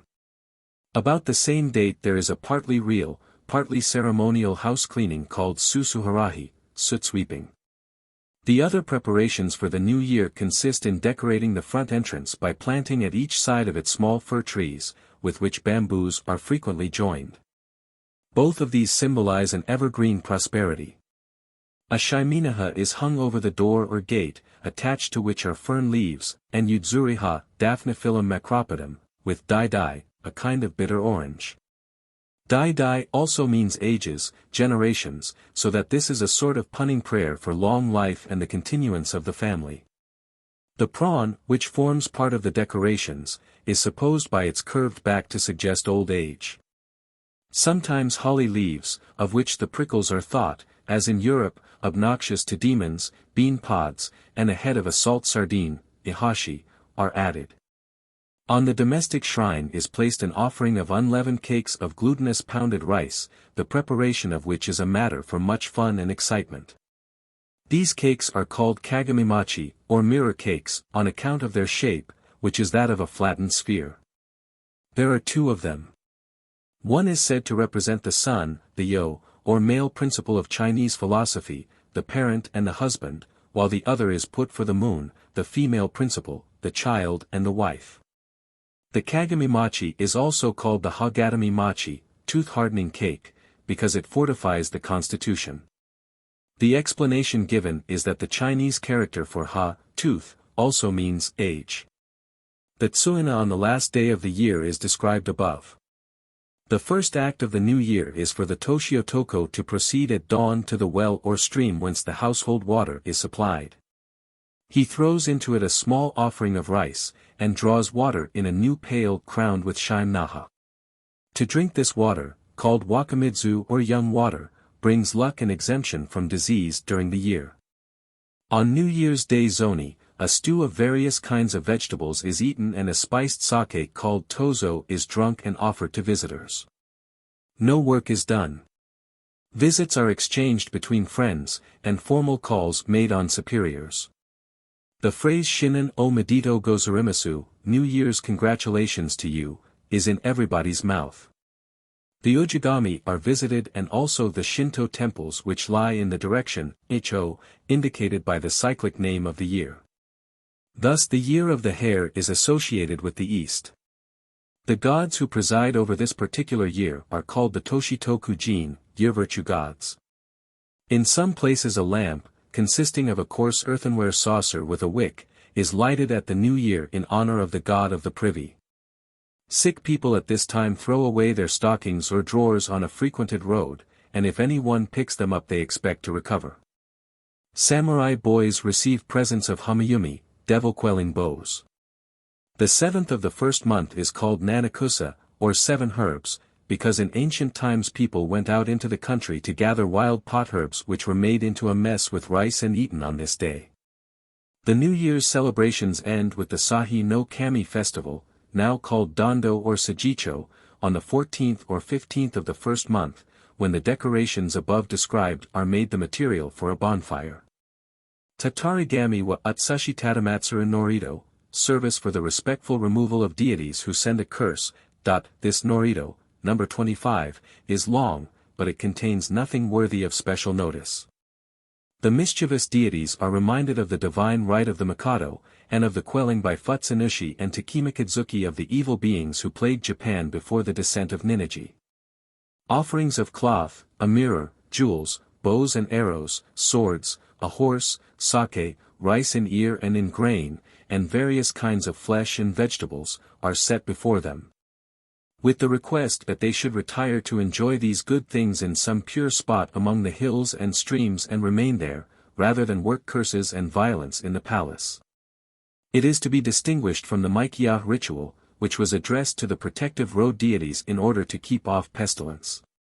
The present formula is a direct appeal to the evil deities themselves. It is not quite clear who they were.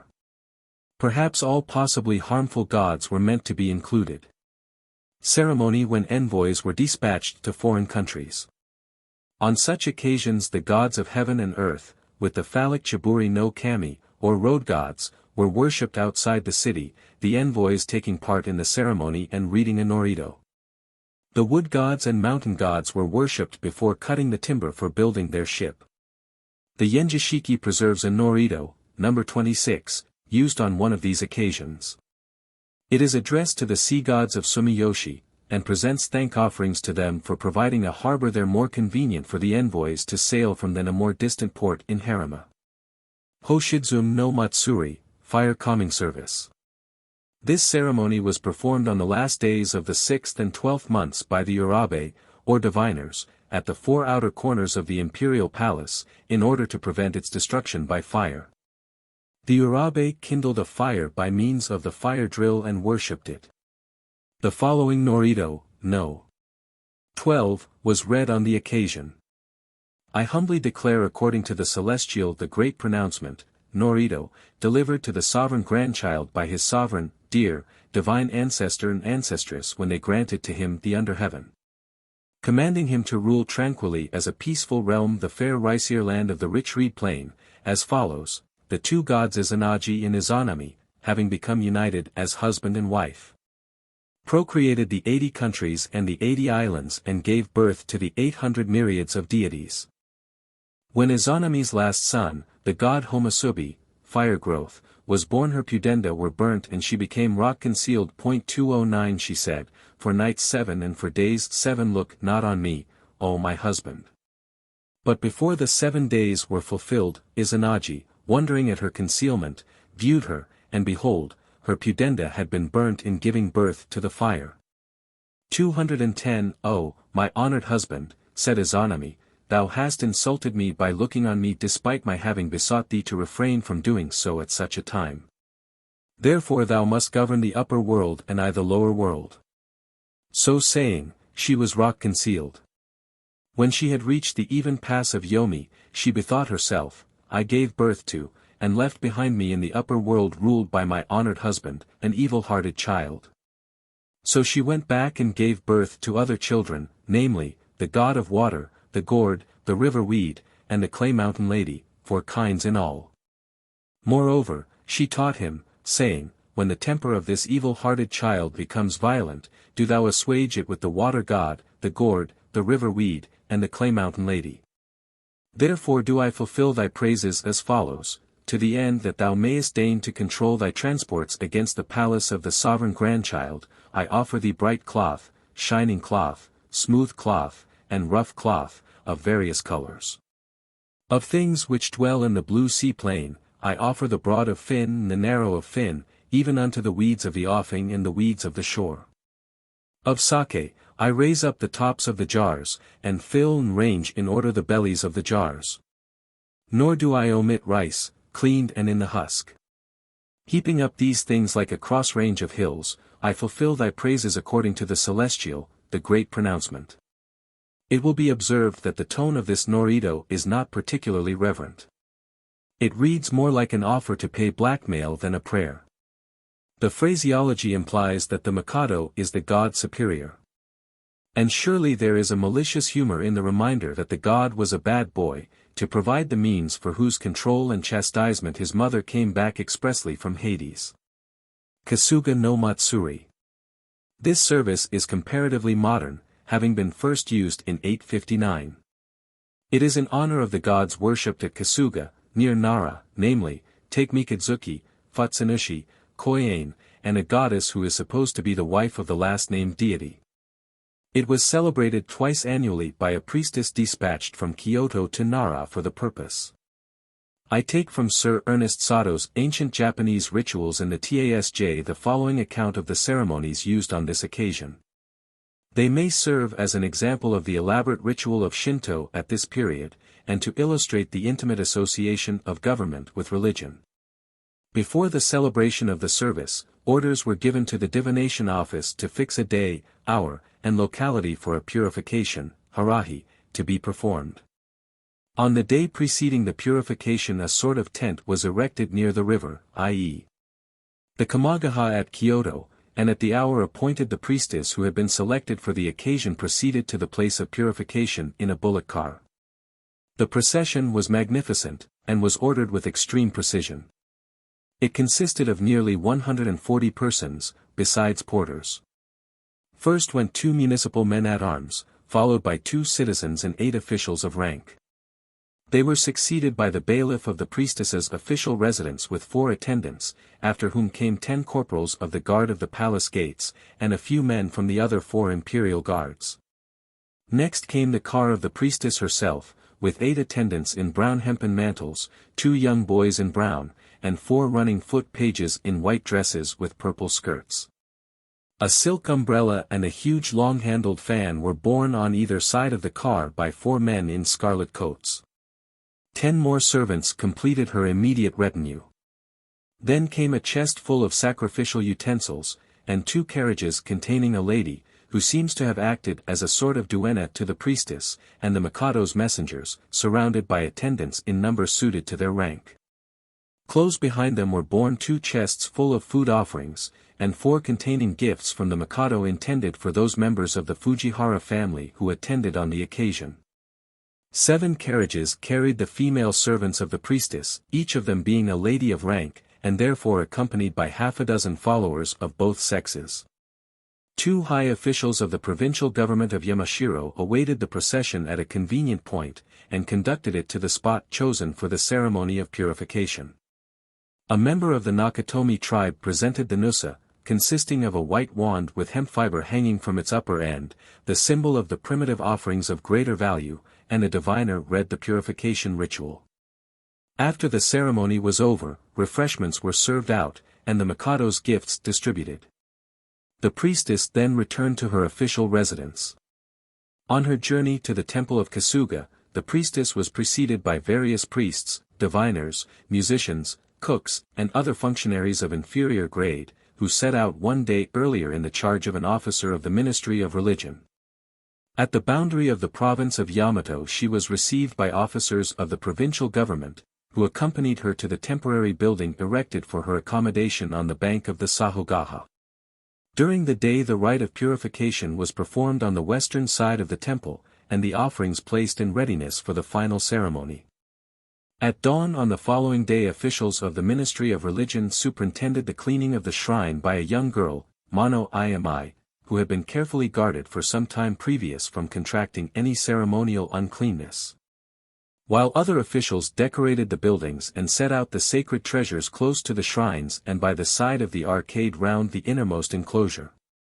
Everything being now in readiness, the high officers of state who had come down from the capital for the service entered by the gate assigned to them, and took their seats in the outer court. Followed by members of the Fujihara family of the 6th rank and under. The priestess now arrived in a palanquin, with a numerous retinue of local functionaries, infantry and cavalry soldiers, and followed by porters carrying the offerings of the Mikado, his consort, the heir apparent, and of the priestess herself. Next came racehorses sent by the Mikado's consort, by the heir apparent, and from the 6 guards of the palace, the rear of the procession being brought up by a crowd of lesser officials and men-at-arms. The palanquin of the priestess was surrounded by a large body of guards, torch-bearers, and running pages, umbrella and screen-bearers, and women and girls on horseback. After them came the chest of sacrificial vessels, a number of servants, 3 chests full of food offerings, 6 chests of clothing for the gods, with carriages containing some of the Mikado's female attendants, the priestess's duenna, and some young girls. On arriving at the north gate, on the west side of the temple enclosure, the men got off their horses and the women descended from their carriages. The priestess then alighted from her palanquin, and passing between curtains held by her attendants in such a way as to render her invisible to the crowd, entered the waiting room prepared for her inside the courtyard. Followed by the women of the Mikado's household. The Mikado's offerings were now brought forward by the keeper of the privy purse and laid on a table outside the gate, while the women of the household entered the inner enclosure, and took their places in readiness to inspect the offerings. In a few minutes they were joined by the priestess, who had changed her traveling dress for sacrificial robes. The keeper of the privy purse now brought the Mikado's presents in through the gate, and placing them on a table in front of the Mitsugaki, or inner fence, saluted the chapels by clapping his hands 4 times, alternately standing upright and bowing down to the ground. On his retiring, the same ceremony was performed by the persons charged with the offerings of the Mikado's consort and heir apparent, after which the offerings of the Fujihara and other noble families were deposited on lower tables. With similar ceremonies, the Kandomo, or subordinate officials of the Ministry of Religion, next carried up the Mikado's offerings and delivered them to the Monoimai, who carried them into the chapel. The Kandomo then spread matting on the ground in front of each of the 4 chapels, and members of the Fujihara clan 211 who held a sufficiently high rank carried in and arranged the tables destined to receive the food offerings. 2 barrels of sake were then brought in and placed between the first and second and third and fourth chapels, in a line with the tables, a jar of sake brewed by the priests being also placed in front of each chapel. This over, every one quitted the enclosure, making way for the women of the household, who uncovered the food offerings and poured out 2 cups of sake for each deity. The liquor appears to have been of the turbid sort called Nigori-sake. All the preparations being thus complete, the high officers of state and the messengers sent by the court entered the enclosure and took their seats. 4 saddle horses intended as offerings to the gods and 8 race horses were now led up in front of the temple, preceded by a major general of the guards and a master of the horse. A superior priest, with his brows bound with a fillet of paper mulberry fiber, Yufukadzura, then advanced and read the ritual, bowed twice, clapped his hands 4 times, and retired. The congregation afterwards withdrew to the refectory, where the food offerings were consumed by the participants in the solemn act of worship, and the sansai, or thanksgiving service, was conducted by the Kandomo of the Ministry of Religion. The sacred horses were then led 8 times round the temple by the grooms of the Mikado's stables, who received a draught of consecrated sake as their reward. The general of the bodyguard next directed some of his men to perform the dance called Adzumamahi, and when they had finished a meal of rice was served to them with much ceremony by the Mikado's cooks. At the command of the Vice Minister of Religion, the harpists and flute players were summoned to perform a piece of music, called Mikoto Fua Haze, the concert of harp and flute. The flutes played a short movement alone, and were then joined by the harps, whereupon the singers struck in. An officer of the Ministry of Religion sang the first few bars, and the official singers finished the piece. This was followed by one of the dances called Yamato Mahi, performed in turn by the principal priests of the temple, by members of the Fujihara family and by the Vice Minister of Religion himself. After the sake cup had been passed round 3 times, the company clapped their hands once and separated. Then everybody adjourned to the racecourse, and the day was wound up with galloping matches. The Norito, No. 2 of the Yenjishiki, read on this occasion has been translated by Sir Ernest Sato. It is of minor interest. Hirose Ohoaimai no Matsuri, service in honor of the food goddess of Hirose, the Norito of this ceremony, No. 3 of the Yenjishiki, announces offerings to the food goddess and makes promise of more if good harvests are granted by her. The gods of the ravines which supply water for irrigating the crown farms are joined with her in this service. Sir E. Sato has translated this Norito. It contains nothing of special interest. Tatsuda Kaze no Kami no Matsuri, service of the wind gods at Tatsuda, the Norito, number 4 of the Yenjishiki, of this service has been translated by Sir E. Sato. It contains a legend which professes to account for its first institution and for the founding of the shrine at which it was celebrated. For several years in succession violent storms had destroyed the crops. The diviners having in vain endeavored to discover the cause of this calamity, the wind gods revealed themselves to the Mikado in a dream and proposed to him a bargain, namely, that if he built them a shrine, and made them certain offerings, they would in future bless and ripen the grain and vegetables. The golden thread box, golden shuttle, and golden reel enumerated in this Norido as offerings to the goddess were in reality of painted wood, one of the numerous cases of cheaper substitutes in Shinto ritual. The Nihongi mentions very frequent embassies from the Mikado to this shrine in the 7th century. Princes were selected for the office of envoy.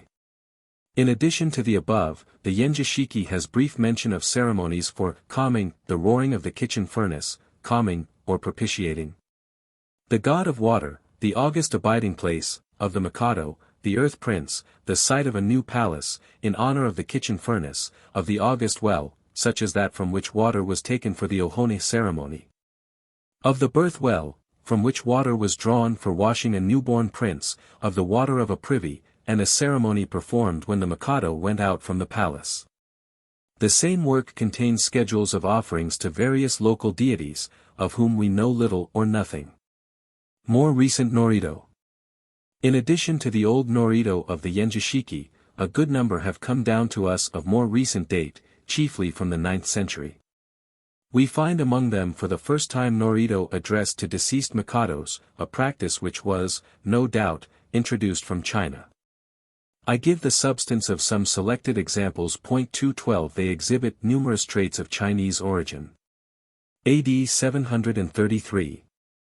The protection of the sea gods of Sumanoi was invoked for ships sailing to China.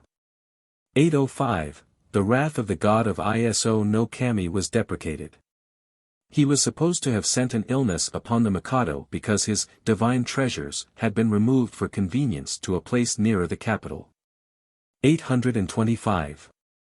Envoys were sent to the tomb of a deceased Mikado to promise that it should be removed elsewhere, the Urabe having discovered that he was dissatisfied with its site.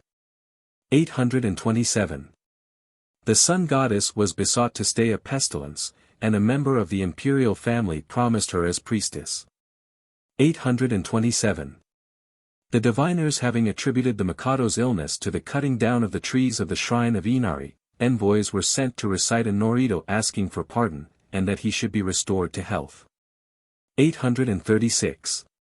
Degrees of rank were conferred on Futsunushi, lower third, Maikatsuchi, upper second, and Koien, upper third, with the lower fourth rank for the Himegami, lady deity. Prayer was made that the envoys should have a safe journey. 839. Trees on the Empress Jingo's tomb having been cut down, the Mikado feared that a drought might be the consequence, and sent envoys to deprecate her wrath. 840. The Mikado being affected by an evil influence, Mono no Ku, the diviners attributed it to a curse from the great abstinence, Oho Iamai, deity of Diha. 213 At the same time envoys to China were cast away among southern savages. The savages were many and they were few, but by the help of some god, they had the victory over them. A report was received from Diha that on the same date a noise of fighting was heard in the clouds of the great god and a rain of missile stones fell. The Mikado in a Norido expressed his gratitude and wonder at the far-reaching power of the god, and conferred on him the lower fourth rank with 2 households of peasants to serve him. 841. The Mikados Jimmu and Jingo were prayed to for rain, an apology made for previous neglect. 850. The Mikado Mondoku announced to his predecessor his accession to the throne in the following Norido, which was read at his tomb by a high official commissioned for the purpose. I humbly make representation, he, the Mikado, with profound reverence declares with respect be it spoken to your sovereign majesty. In accordance with the commands bequeathed by your majesty the court nobles repeatedly besought him to take over the celestial succession, but as the date, of his predecessor's death, was still fresh and his heart distracted by grief, he twice and 3 times humbly declared his inability to accede to this request. But when they strongly insisted, saying that it was the wish of your majesty, he felt that he ought not to indulge his own inclination.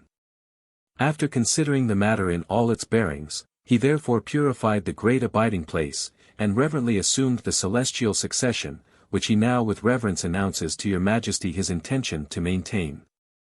Furthermore he says, with profoundest reverence, that he hopes your, with respect be it spoken, sovereign majesty will deign to bestow on him your gracious loving favor. so that he may continue peacefully to maintain the government of the celestial succession as long as heaven and earth, the sun and moon endure. 850, the wind gods of Tatsuda were thanked for their protection, awarded the lower fifth rank, and begged to continue their guardianship. 850, the Mikado Jimmu was prayed to on behalf of the reigning Mikado, who was dangerously ill. 851. Floods having been caused by pollution, prayer was made for fine weather to the gods of Ise, Kamo, Matsu no Wa, and Odakuni. 857. The Mikado Mondoku dispatched envoys to all the famous shrines to announce the change of the year name, Nengo, to Tenin, celestial tranquility, which had been made in consequence of the good omens of trees whose branches had grown together and of the appearance of a white deer. He sent offerings with prayers for abundance and immunity from storms and floods. He further petitioned the gods to guard him by day and by night and to grant him a long reign. 864. Envoys were sent to Yaada, Hachiman, Daibwa, Satsu 214 in Busan to give thanks for preservation from calamity. But as a boiling of the lake of Aso, a volcano in Kushyu, was held by the diviners to portend war and pestilence, and numerous other portents occurred. A lucky day had been chosen and offerings, which would have been sent sooner only for pollution, made. 866, envoys were sent to all the gods of Nankado asking their protection against rebellion, for a good harvest and apologizing for a delay caused by pollution. 866. An envoy was sent to Ihashimidzu with an offering of shields, spears, and saddles to the god Hachiman Bosatsu. It is explained that of 3 saddles 2 only have been sent, the third is to be dispatched by a later opportunity. He is asked to guard the Mikado by day and by night and to watch over the affairs of the empire.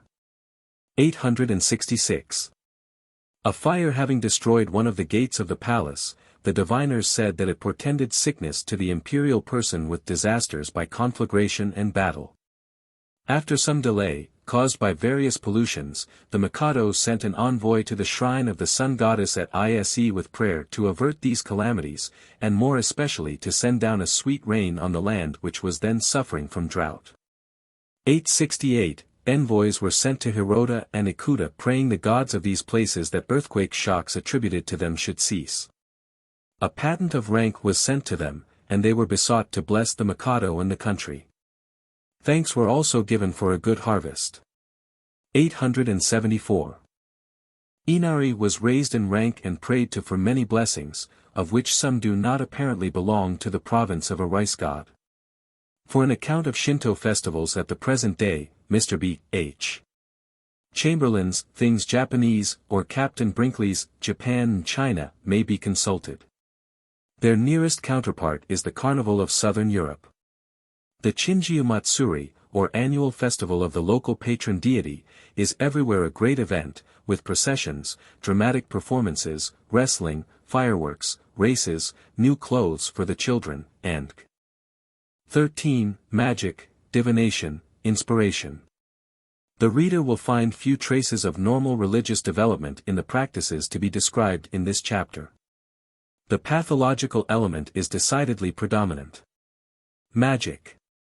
The older view of magic is that of Professor Zimmern, who defines it as the attempt on man's part to influence, persuade, or compel spiritual beings to comply with certain requests or demands. With this the view of the modern Japanese lexicographer Yamada, who calls magic, in Japanese maginahi, the keeping off of calamity by the aid of the supernatural power of kami in Buddhas, is in substantial agreement. Prof. Zimmern's definition is open to several objections. It is too wide, as it would include prayer and sacrifice. It assumes that all the sentient beings appeal to are spiritual, and it excludes the numerous cases of magic in which gods and spirits are in no wise concerned.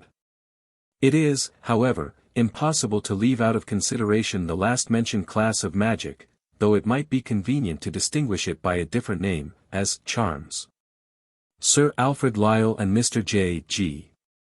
Fraser have shown that magic of this kind has preceded religion, and that it is in principle the same as science, although based on wrong premises.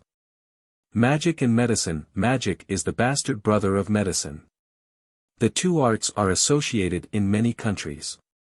Hirata says that in China medicine had its origin in magic.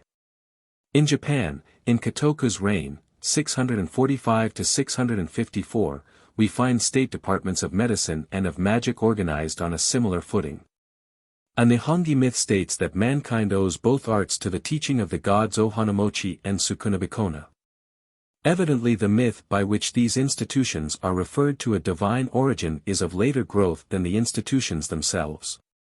The same is plainly the case with the deification of the phallic emblems used to repel disease, and with the various magical appliances described on page 196.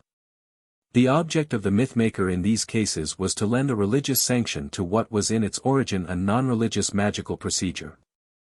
The same principle might be copiously illustrated from non-Japanese sources. On the other hand, there are cases in which a practice based on religion has its original character obliterated, so that it might easily be mistaken for a charm of no religious import. Bakine on magic. I have before me a collection of vulgar magical practices, maginahi, made early in the last century by the famous novelist Bakine. 215. It illustrates the confusion, even with highly educated men, between science and magic on the one hand, and between non-religious and religious magic on the other. A good many of Bakine's so-called maginahi turn out to be merely recipes, such as how to remove oil stains from books by an application of lime, to cure costiveness in fowls by doses of saltpetre, to kill the parasites of goldfish by means of a preparation of human excrement, to keep away bookworms by exposing the books in the sun. If a pot tree withers in the middle and seems likely to die, take it out, shake the earth from its roots, and expose it to the sun for 1 day. Then steep its roots in a drain for 1 night. When replanted it will thrive. The scrapings of a copper ladle mixed with fish will cure disease in cats. We approach true magic more nearly in the following: when stung by a wasp, take up a pebble which is half sunk in the ground, turn it over, and replace it, when the pain will at once leave you. The cure of illness from eating poisonous fish by swallowing the ashes of an old almanac seems also to belong rather to magic than to medicine. There are traces of a religious element in the following: to cure toothache, apply to the tooth the ashes of a sardine which has been set up over the door on the last day of the year. 216. Another plan is, inscribe on a slip of wood certain incantations, given, in the ordinary Chinese character, in the seal character, and in Sanskrit. Beside the inscription make 2 circles. If the toothache is in the upper jaw, knock a new nail with a purified hammer into the upper circle, if in the lower jaw, into the lower circle. If the pain does not go away, continue knocking the nail with the hammer. The slip of wood should be afterwards thrown away into a stream. 217. Bakine tried this plan and found it effectual. He attributes his immunity from conflagration to his respect for fire. He always avoided stamping it out with his foot, and enjoins on his descendants to follow his example. If the master of a house before going to bed goes round calling out, "Be careful of fire," fasten well the doors, the spirit, of his words, will fill the house, and it will be preserved against fire and robbery. On the last night of the year, and on other festival occasions, water should be drawn from the well at sunset, placed in a clean vessel, and offered without a drop being spilled to the god of the kitchen furnace. It should be returned to the well the next morning. This will prevent danger of fire. A Korean book of household recipes contains, along with instructions for making cakes, spiced wine, and such magical, but non-religious devices as the following: to make a runaway slave come back of his own accord. Take a garment which he has worn and put it down the well, or hang some of his hair on a wheel and turn it round. He will then not know where to go and will come back to you. Imitative or sympathetic magic. These Korean examples illustrate the principle of imitative or sympathetic magic thus described by Mr. J. G. Fraser. 218. Manifold as are the applications of this crude philosophy for a philosophy it is as well as an art, the fundamental principles on which it is based would seem to be reducible to 2. First, that like produces like, or that an effect resembles its cause, and second, that things which have once been in contact, but have ceased to be so, continue to act on each other as if the contact still persisted. From the first of these principles the savage infers that he can produce any desired effect merely by imitating it. From the second he concludes that he can influence at pleasure and at any distance any person of whom, or anything of which, he possesses a particle. Magic of the latter sort, resting as it does on the belief in a certain secret sympathy which unites indissolubly things that have once been connected with each other, may appropriately be termed sympathetic in the strict sense of the term. Magic of the former kind, in which the supposed cause resembles or simulates the supposed effect, may conveniently be described as imitative or mimetic. The sympathetic or imitative principle is not very conspicuous in the instances of vulgar, that is, non-professional, magic quoted by Bakin. It is, however, illustrated by other Japanese customs. There is a round stone in a shrine in Sagami which brings rain when water is poured over it. The stone is supposed to be the shintai of an Aburi no Kami, rainfall god, to whom the shrine is dedicated. Here we have a combination of religion with magic. 219 Whistling in order to raise the wind is a purely non-religious piece of imitative magic, but in the Nihongi myth it is associated with religion by being represented as taught by a god. We should probably regard as a form of sympathetic magic the modern practice of devout visitors to the shrine of Tenjin, near Kyoto, who, in order to obtain relief from their ailments, rub the corresponding part of a bronze bull which stands before the shrine. A characteristic example of non-religious imitative magic is the custom of casadori. When a marriage is unfruitful, the old women of the neighborhood come to the house and go through the form of delivering the wife of a child. The infant is represented by a doll. The date selected for this ceremony is not immaterial. It is that of the festival of Sahi no Kami.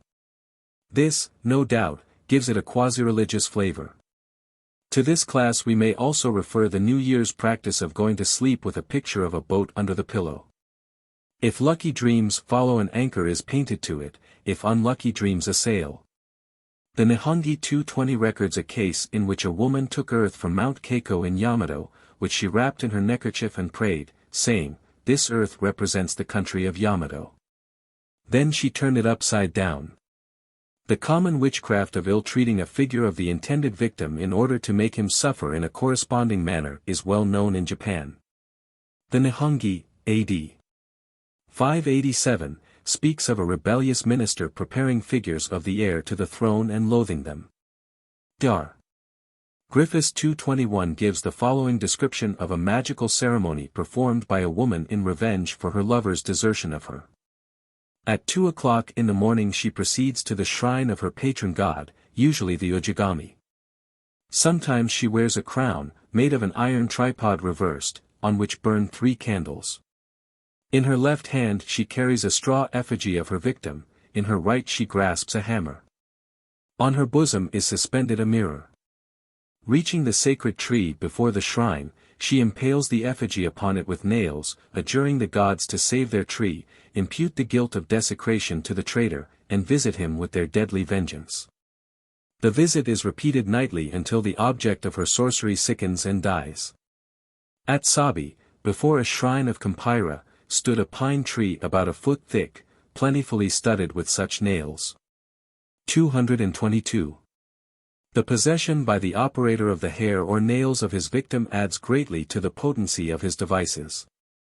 Hence they are carefully kept by the proper owners and thrown away together in the 12th month. Another form of witchcraft is represented by the later custom of Inugami, dog deity, thus described by Motori: a hungry dog is tied up in sight of food which he is not allowed to eat. When his desire is keenest, his head is cut off and at once flies to seize the food. This head is put into a vessel and worshipped. A serpent or a weasel will do as well. It constitutes a mighty charm, which evidently owes its power to the keenness of the animal's sufferings. 223 The Fuzoku Guaho tells a story which was probably invented in order to account for this custom. An old woman buried her pet dog, leaving only the head above ground. Then she cut him about with a bamboo saw, saying, "If thou hast a soul, kill such a one, and I will make thee a god." The man really did die afterwards in strange fashion. From that time the dog deity dwelt in the old woman's house and wrought many wonderful curses. In Tosa each village has several inagami-machi, dog deity owners. They are shunned by their neighbors. A matchmaker's very first inquiry is whether there is such a person in the family. Leprosy is the next subject of his questions, sudden death, supposed to be hereditary, riches or poverty, wisdom or foolishness, are of subsidiary importance. The same idea of a materialized emotion is illustrated by a practice common near Yamaguchi. In order to drive away certain destructive insects from the rice fields, a straw figure, made to resemble a cavalry soldier, is led round in stately procession, and finally flung into the sea. This figure represents the leader of some fugitives from a battle who hid in these fields, but were pursued and slain there. The noxious insects are their materialized resentment at this fate. The principles of sympathetic and imitative magic, so copiously illustrated in The Golden Bough, are not applicable to all magical procedures. Many defy specific explanation, and are possibly the result of some chance association of ideas no longer traceable, or of a mistaken empiricism. Post hoc, ergo propter hoc is responsible for much that is called magic. The description of magic in Hastings's Dictionary of the Bible, as a means of binding superhuman powers, either to restrain them from injuring oneself, or to constrain them to injure others and put them under a spell, or to reveal what to mortal man was unknown, scarcely applies at all to Japanese magic. I have not met with any mention in the older literature of pacts with demons or the coercion of spirits. The symbol in magic in Japan, as in other countries, magic makes great use of the symbol, the talisman, and the formula, spoken or written. This seems to depend on the more general notion that things which are associated in thought must have also a direct physical influence on each other, of which a familiar example among ourselves is the objection to receive a knife as a present, because it might cut the friendship between the giver and receiver. Possibly this association of the subjective with the objective, in Dr. Tyler's words, mistaking an ideal for a real connection, 224 was in Hirata's mind when he used the somewhat cryptic phrase, magic, maginahi, or magic. Means etymologically mixture, is so called because it mixes the spirit, tama, of that which is here with the body of that which is there. We have seen that the phallus, as a symbol of robust animal life, was used to exorcise evil things, whether demons or diseases. Roof tiles impressed with a symbol, bubbles, which is indicative of water, are used at the present day as a charm to protect houses from fire. The deification of the gourd, the clay and the water plant, no doubt, points to a previous magical use as preventives of conflagration. Rice, perhaps as a representative of the ties, is used for several magical purposes. In one of the Fudoki, unhulled rice is scattered broadcast by Tsuchigumo 225 to disperse a strange darkness which turned day into night. The talisman, when the meaning of the symbol is altogether obliterated or unknown, we have the talisman. It is not clear what was meant by the tide-ebbing and tide-flowing jewels given by the sea god to Hohodemi, or even that they had any meaning at all. A sort of scarf, higher, was much used as a talisman. In the Kojiki we are told of a scarf, which, when waved thrice, quieted snakes. Another kind gave protection against wasps and centipedes. The Nihongi has the following account of magical practices, suggested apparently by some acquaintance with the art of acupuncture. Summer, 4th month, 1st day. The Koryo student priest said that their fellow student Karatsukuri no Takushi had made friends with a tiger, and had learnt from him his arts, such as to make a barren mountain change into a green mountain, or to cause yellow earth to become clear water, and all manner of wonderful arts too many to enumerate. Moreover, the tiger bestowed on him his needle, saying, "Be watchful. Be watchful, and let no one know." Treated with this, there is no disease which may not be cured.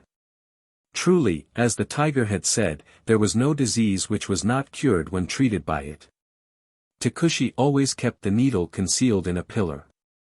Afterwards the tiger broke the pillar and ran away, taking the needle with him. Shaking or jingling talismans or other objects is supposed to have a magical virtue. Izanagi shakes the jewels which he takes from his neck to bestow on the sun goddess. The sun goddess and Susa know what shook the jewels from which their children were produced. Shaking a number of talismans was part of the ceremony of Mitama Furushiki, above described.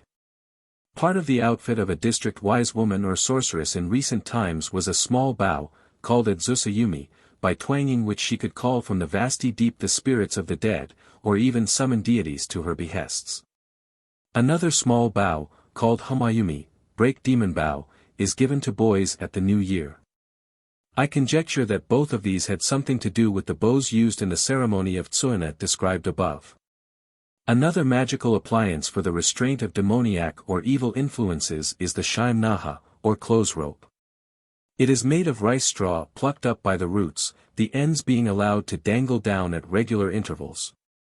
A rope of this kind was used to prevent the sun goddess from returning into the rock cave of heaven. At the present day it is hung in front of shrines, and at the new year before ordinary dwellings.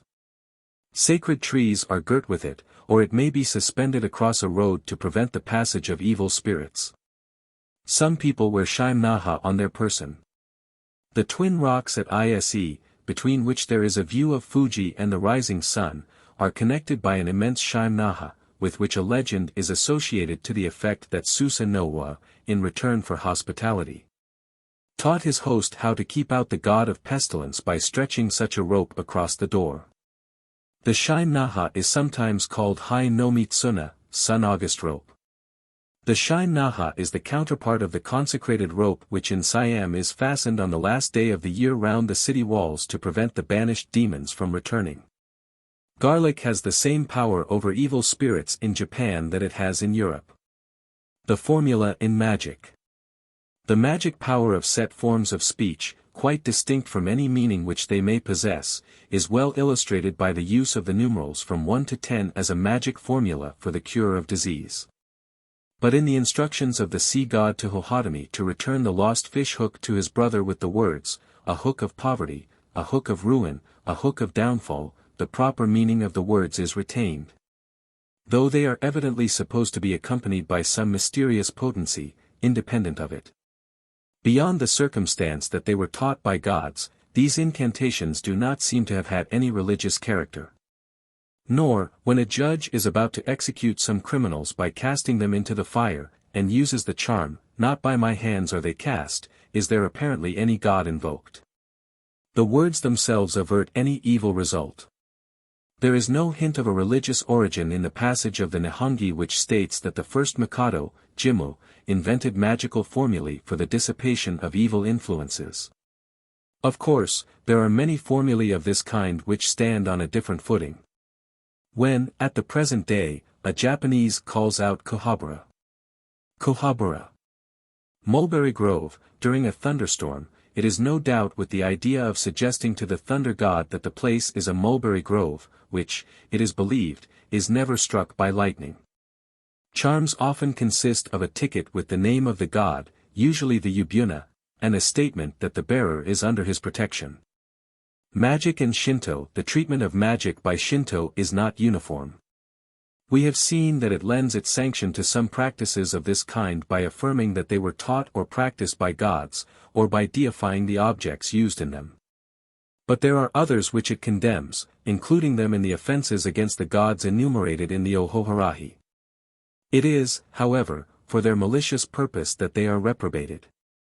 There is no trace in the old records of any skepticism as to their efficacy. A scientific knowledge sufficient to arouse doubts of the power of magic did not then exist, and would have been equally fatal to much in Shinto itself. Even in modern times such highly educated men as Bakin and Hirata had an implicit belief in the efficacy of this art. The latter complains that there is a tendency among physicians of the Chinese school to neglect it. Some diseases, he says, are caused by evil spirits and some by minute insects, microbes. Magic and medicine should therefore, in his opinion, be combined. The decay of magic in modern Japan is not owing to religious but to scientific progress. It is due to China, whose philosophy, imperfect as it is, taught far truer views of the limitations of man's powers than anything Japan was able to discover for herself. Divination. Divination, in Japanese uranihai, is magic which has a special object, namely, the revelation of the unknown. This is implied by the Japanese word, which is derived from ura, the rear, heart, lining, obverse, and hence that which is concealed. Ordinary experience, and, at a later stage of progress, science, enable us to reason with more or less certainty from the known to the unknown. But mankind, not satisfied with legitimate methods, have supplemented them by divination, which comprises various irregular and ineffective processes specially directed to discovering the will of the gods, ascertaining what will be lucky or unlucky, and predicting future events.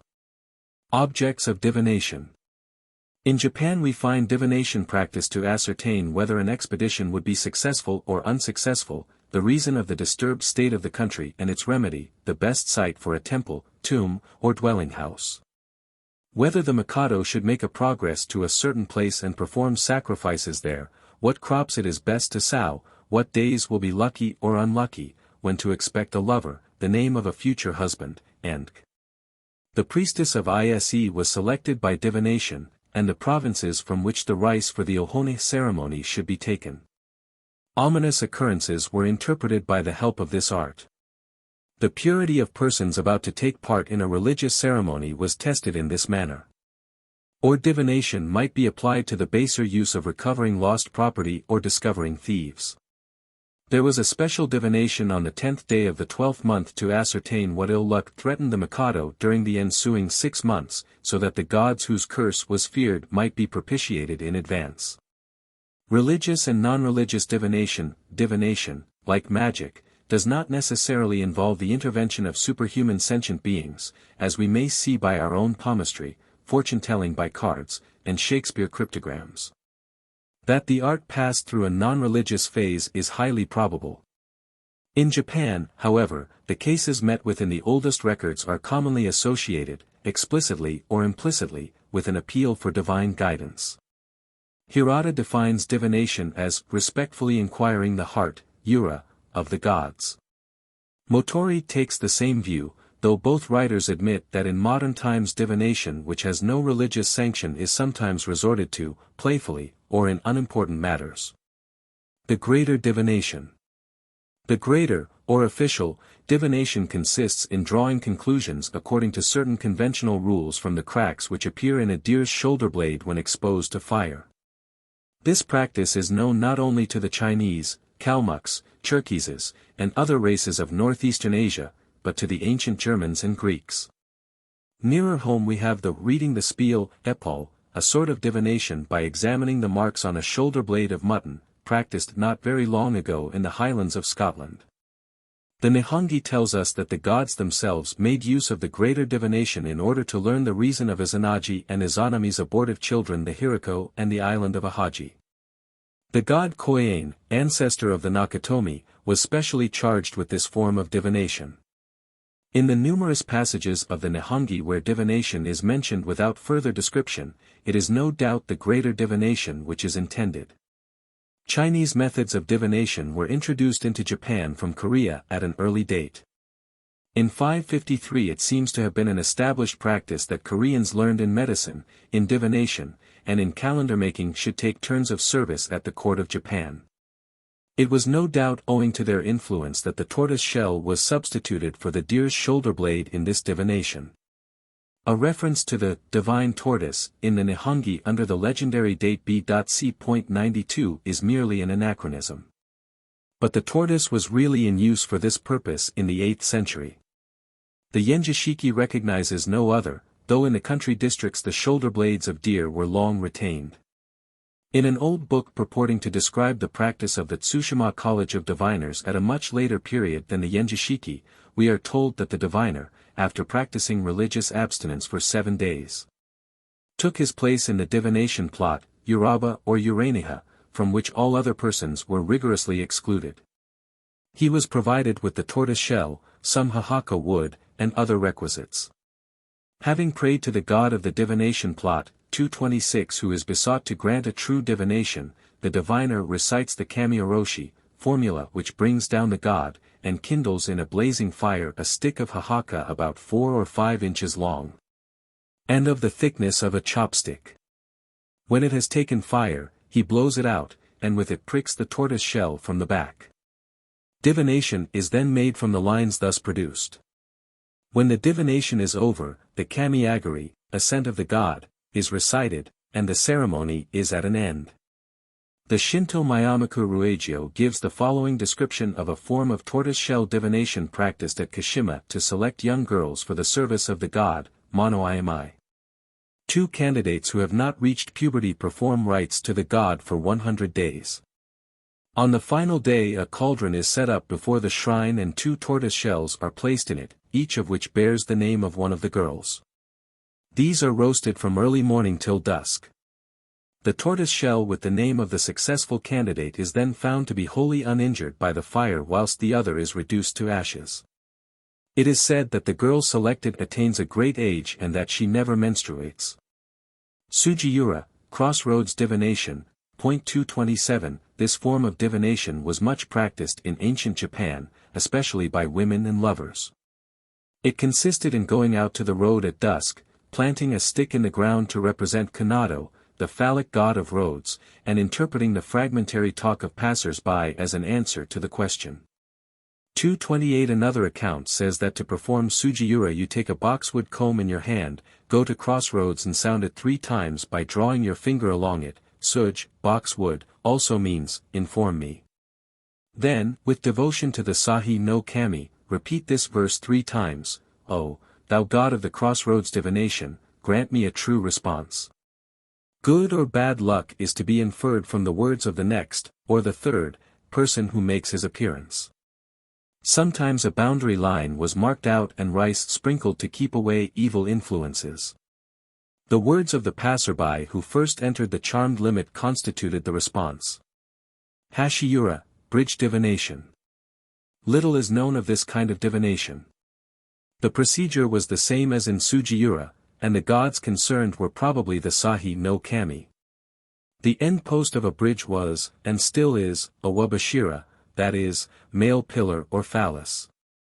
Ishiura, or stone divination, is mentioned in the Manyoshiu along with Sugiura. The stone is probably the stone emblem of Kanado or Sahi no Kami. It consisted in judging of future fortune by the apparent weight of the stone when lifted. Such stones were called Ishigami, stone deities, and were no doubt phallic. Mikayura, divination by gruel. This kind of divination is also associated with the Sahi no Kami. It was practiced in various forms at Kirawoka in Kahachi, Soha in Shinano, and other places, on the 15th day of the first month 229 in order to ascertain what crops it would be best to sow that year. A pot was set up before the god in which adzuki beans were boiled.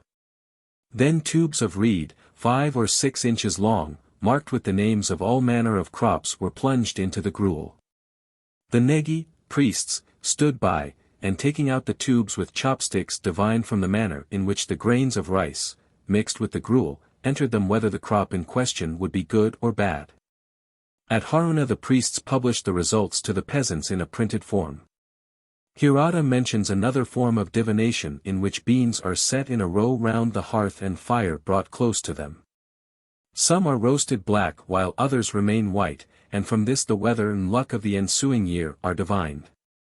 Koto-yura, harp divination, was formerly, 11th century, practiced at Ise with the object of ascertaining whether the priests who were to take part in the 3 great religious services of the year and the utensils employed were pure or not. Prayer having been made to the sun goddess, the officiating priest struck a harp 3 times, 230 uttering with each note a loud hush. He then recited the following kami-oroshi, bringing down the gods. Ah! We protest that we are in earnest. To your pure seat deign to descend. All ye gods of heaven and earth. Ah! We protest that we are in earnest. To thy pure seat deign to descend. Thou thunder god also. Ah! We protest that we are in earnest. To your pure seat deign to descend. O thou upper great brother and thou lower great brother. 231. The names of the priests were then called over and the question asked in the case of each, is he clean or unclean? The officiating priest then struck the harp and tried to whistle by drawing in his breath. If the whistle was audible it was a sign of purity, and vice versa. The same procedure was observed with regard to the persons who had prepared the offerings themselves, and the utensils required in the service. Cauldron divination. At the shrine of Kibitsu no Miya in Bichu there is a mode of divining good and ill luck from the sound made by a cauldron in boiling. The priests, on the application of a worshipper, recite Norito and kindle a fire of brushwood under a cauldron. If the sound produced resembles the bellowing of a bull, the prognostic is good, if otherwise, it is bad. Divination by lots, sticks with numbers inscribed on them, or slips of paper, were much used for divination. The succession to the imperial throne has been decided in this way. Prayer to the kami often preceded their use. The following is a form of divination by lot which is used by sailors when they have lost their reckoning. The names of the points of the compass are written on slips of paper, placed in a measure of rice, and the whole mixed up. A harahibako of the great deity of Ise is put on the top. Prayer is offered and the lot which is found to adhere to the harahibako is looked upon as the answer of the deity. Another form of divination by lots is thus described: you place 3 sticks, numbered 1, 2, 3, in a bamboo tube and inquire of the god as to good or ill luck, saying reverently, if the thing is lucky, let it be such a number, if unlucky, such another number. In what is called harahikuji, you write lucky or unlucky, or whatever your prayer may be, on papers which you fold up and roll into a ball. Then having offered reverent prayer to the god, rub the lots with harahi keonusa 232 when that which adheres to them is concluded to be the answer. This is common at all shrines. Lots were, and still are, used for all manner of non-religious purposes. If a solitary passenger appears at a jinricksha stand, he is often cast lots for by means of a set of cords of various lengths knotted together at one end which is kept for the purpose. The VIII, a Chinese book which sets forth a non-religious system of divination depending partly on drawing lots, is much used in Japan. Divination by means of the stars was first introduced in AD 675 by the Korean teachers of Chinese arts. Kitsuntsukahi, amongst the ordinary diviners is one called Kitsuntsukahi, i.e., a fox possessor. The divination is carried on by means of a small image of a fox, made in a very odd way. A fox is buried alive in a hole with its head left free.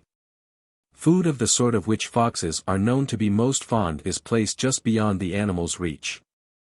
As days pass by, the poor beast in its dying agony of hunger makes frantic efforts to reach the food, but in vain. At the moment of death the spirit of the fox is supposed to pass into the food, which is then mixed with a quantity of clay, and shaped into the form of the animal. Armed with this extraordinary object, the Miko is supposed to become an infallible guide to foretelling future events of every kind. 233. Augury by various kinds of birds was known. The geomancy practice to some extent in Japan is of Chinese origin. The Nihongi mentions a number of isolated cases of divination invented on the spur of the moment. The following is an example. When the emperor was about to attack the enemy, he made a station on the great moor of Kashihawo.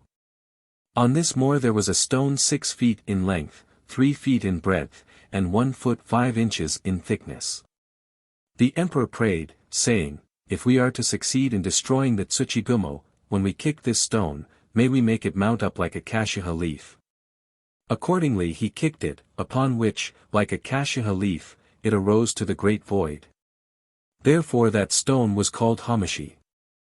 The gods whom he prayed to at this time were the god of Shiga, the god of the Mononobe of Nawari, and the god of the Nakatomi of Nawari. These 3 gods, 234.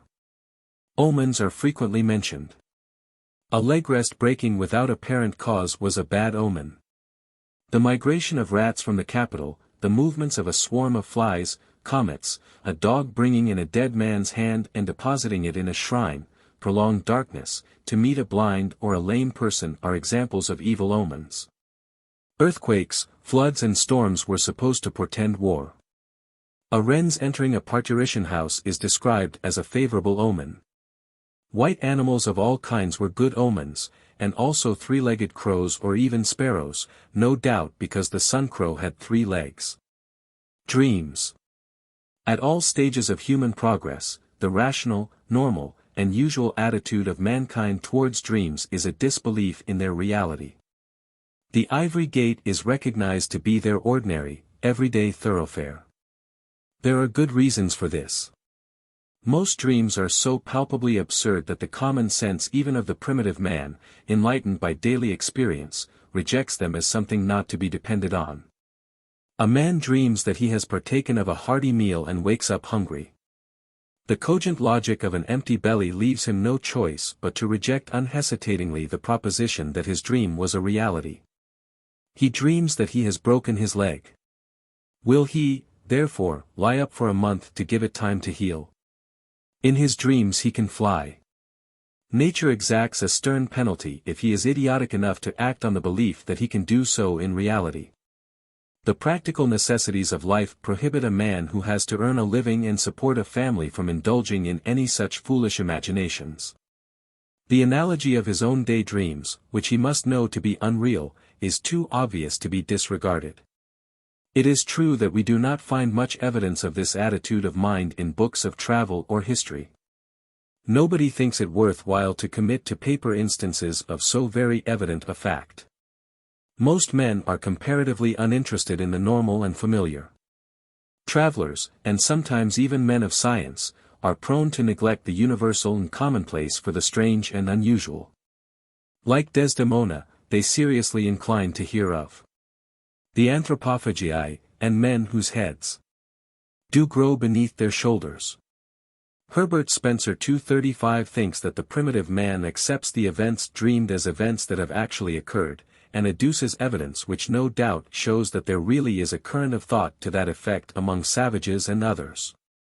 For the reasons above stated, I prefer to regard such cases as abnormal and exceptional.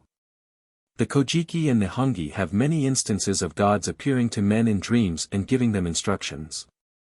These are doubtless inventions of some scribe, but they indicate a belief in the possibility of such occurrences.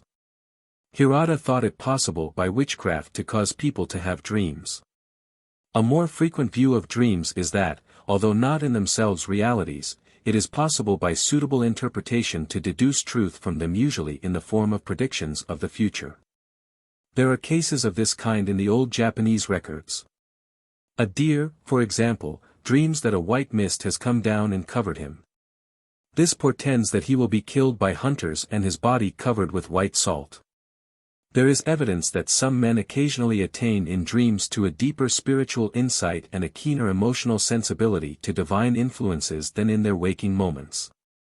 Those who have had such experiences do not speak lightly of them. At the present time, science is not in a position to deal adequately with this matter. Shinto helps us nothing. Ordeal is a species of divination. Under the date AD 277, the Nihongi has the following. The emperor forthwith questioned Takeshi no Sukun along with Umashir no Sukun, upon which these two men were each obstinate, and wrangled with one another, so that it was impossible to ascertain the right and the wrong. The emperor then gave orders to ask of the gods of heaven and earth the ordeal by boiling water.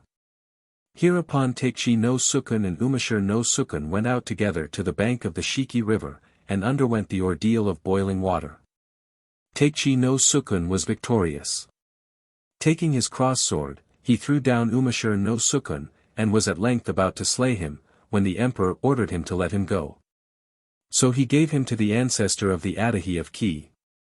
The same authority informs us that in AD 415 the Mikado, in consequence of the great confusion caused by the assumption of false names and titles, commanded the people of the various houses and surnames to wash themselves and practice abstinence. Then let them, each calling upon the gods to witness, plunge their hands in boiling water. Hereupon every one put on straps of tree fiber, and coming to the cauldrons, plunged their hands in the boiling water, when those who were true remained naturally uninjured, and all those who were false were harmed. Therefore those who had falsified their titles were afraid, and, slipping away beforehand, did not come forward. From this time forward the houses and surnames were spontaneously ordered, and there was no longer anyone who falsified them. A note adds. This is called kugadachi. Sometimes mud was put into a cauldron and made to boil up. Then the arms were bared and the boiling mud stirred with them. Sometimes an axe was heated red-hot and placed on the palm of the hand. In a case which occurred in AD 530, it is stated that a judge, in order to save himself trouble, was too ready to resort to the boiling water ordeal and that many persons were scalded to death in consequence. At the present day plunging the hand into boiling water, walking barefoot over a bed of live coals and climbing a ladder formed of sword blades set edge upwards are practiced, not by way of ordeal, but to excite the awe and stimulate the piety of the ignorant spectators. 236. Inspiration. Such knowledge as we possess of the divine will and nature comes in the first place to the nobler individuals of our race. Men in whom high intellectual powers are harmoniously allied to keen and healthy emotional susceptibilities and ripened by long years of experience and reflection. They it is the seers, inspired prophets, men of genius, or by whatever name we may call them who furnish the material out of which religion is developed, not the vulgar, with their superstitions which are only a product of its decay. Inspiration is not an isolated phenomenon. Like all our thoughts and doings, it is the resultant of three component factors, namely, our own ego and that of our fellow men, and the all-pervading influence of that divine environment in which we live, and move, and have our being. Each of these may predominate according to circumstances. In what we call inspiration, the two former are, as far as may be, in abeyance, and the mind is left free to be acted on by such higher influences as it is capable of receiving.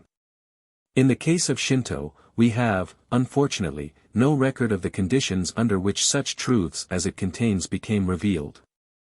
The deification of the sun and the recognition of the fact that there is love for mankind in the warmth and light which proceed from him was a truly magnificent idea in a world destitute of religion. The Izanagi myth, by which so many of the gods were assigned a common parentage, was a brilliant conception, paving the way towards monotheism. Musubi, the god of growth, marks a further stage of progress in this direction. To these may be added such few and vague glimpses as were caught of the truth that offenses against our neighbor are also displeasing to the gods. But we have no knowledge of the circumstances attending these discoveries or of the persons who made them. The only true seer of whom the old records tell us anything was an unfortunate man who in AD 644 taught his countrymen to worship, albeit in the form of a caterpillar, the god of the everlasting world, the god of gods, and suffered death in consequence. The seer is not equally clear-sighted at all times. He has temporary enhancements of lucidity due to conditions which are very imperfectly understood. Some are of a physical nature. The moderate use of certain drugs and stimulants is an acknowledged help towards producing such exalted states of mind. Music, quiet, sympathy, voluntary concentration of mind, lapsing sometimes into the hypnotic trance, or something resembling it, general abstemiousness, and occasional fasting, are all aids of recognized value which are not neglected by the individual, compact of common clay, who vainly aspires to fill the high office of interpreter between gods and men. The Japanese word for inspiration is kangakari, which means God attachment, and is nearly equivalent to our possession. It is indicative of the passive attitude claimed by the seer in all countries, with an earnestness which, however genuine, notoriously does not exclude the possibility of error. The most transparent bodies deflect or modify the light which passes through them. Other words for inspiration are takusan and shintaku. They are of Chinese origin, and involve the idea of a divine message or commission. In the notices of inspired communications recorded in the Shinto books we seldom or never recognize the true prophet. Instead of revelations of divine truth, we are given the fruits of hypnotism, imposture, and a credulous interpretation of meaningless things. The reader will discern few traces of genuine inspiration in the following examples, of which the earlier are taken from the Nihongi. The goddess Yuzum gave forth an inspired utterance as part of her performance before the rock cave of heaven into which the sun goddess had retired. It consisted of the numerals from 1 to 10. BC 5. The sun goddess instructed the princess priestess Yamatoheim that a shrine should be erected to her in the province of Ise. BC 38. A young child pronounced an unintelligible speech which sounded like the names of deities, and was thought to be inspired. Worship was offered in consequence. BC 91. A god inspired Yamato Totohi Momoso Haim, a princess, to say as follows: "Why is the emperor grieved at the disordered state of the country? If he duly did us reverence, it would assuredly become pacified of itself." AD 193. The Empress Jingo was inspired by a certain god to urge her husband the Mikado to invade Korea. 200, 3rd month, 1st day. The same empress, having selected a lucky day, entered the palace of worship, and discharged in person the office of priest. 237 She commanded Teichi no Sukun to play on the lute, and the Nakatomi, Egatsu no Omi, was designated as Saniha. 238 Then placing 1,000 pieces of cloth, high pieces of cloth, on the top and bottom of the lute, she prayed, saying, "Who is the god who on a former day instructed the emperor? I pray that I may know his name."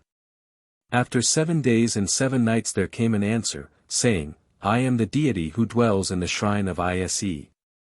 487, a certain man, inspired by the moon god, said, "My forefather Takamusubi had the merit of creating heaven and earth. Let him be honored by dedicating to him people and land. I am the moon god and I shall rejoice if this my desire is complied with." 555. Mention is made of a divine inspiration by which the Hafuri, a century before, had advised humble prayer to the founder of the land before going to the assistance of a Korean king. 672. Kom, Teichi no Agatanushi, governor of the district of Teichi, suddenly had his mouth closed so that he could not speak. After 3 days, a divine inspiration came upon him, and he said, "I am the god who dwells in the shrine of Teichi, and my name is Kodoshiro Nushi no Kami." Again, "I am the god who dwells in the shrine of Musa, and my name is Ikuikidzuchi no Kami." This was their revelation: "Let offerings of horses and weapons of all kinds be made at the Misasagi, tomb, of the Emperor Kamiyamato Herbiko." Further they said, "We stood in front and rear of the imperial descendant and escorted him to Fuha, whence we returned. We have now again taken our stand in the midst of the imperial army for its protection." Further they said, "An army is about to arrive by the western road. Be on your guard." When he had done speaking, he awoke from his trance. For this reason, therefore, Kom was sent to worship at the imperial Misasagi and to make offerings of horses and weapons. He also made offerings of cloth and worshipped the gods of the shrines of Teichi and Musa.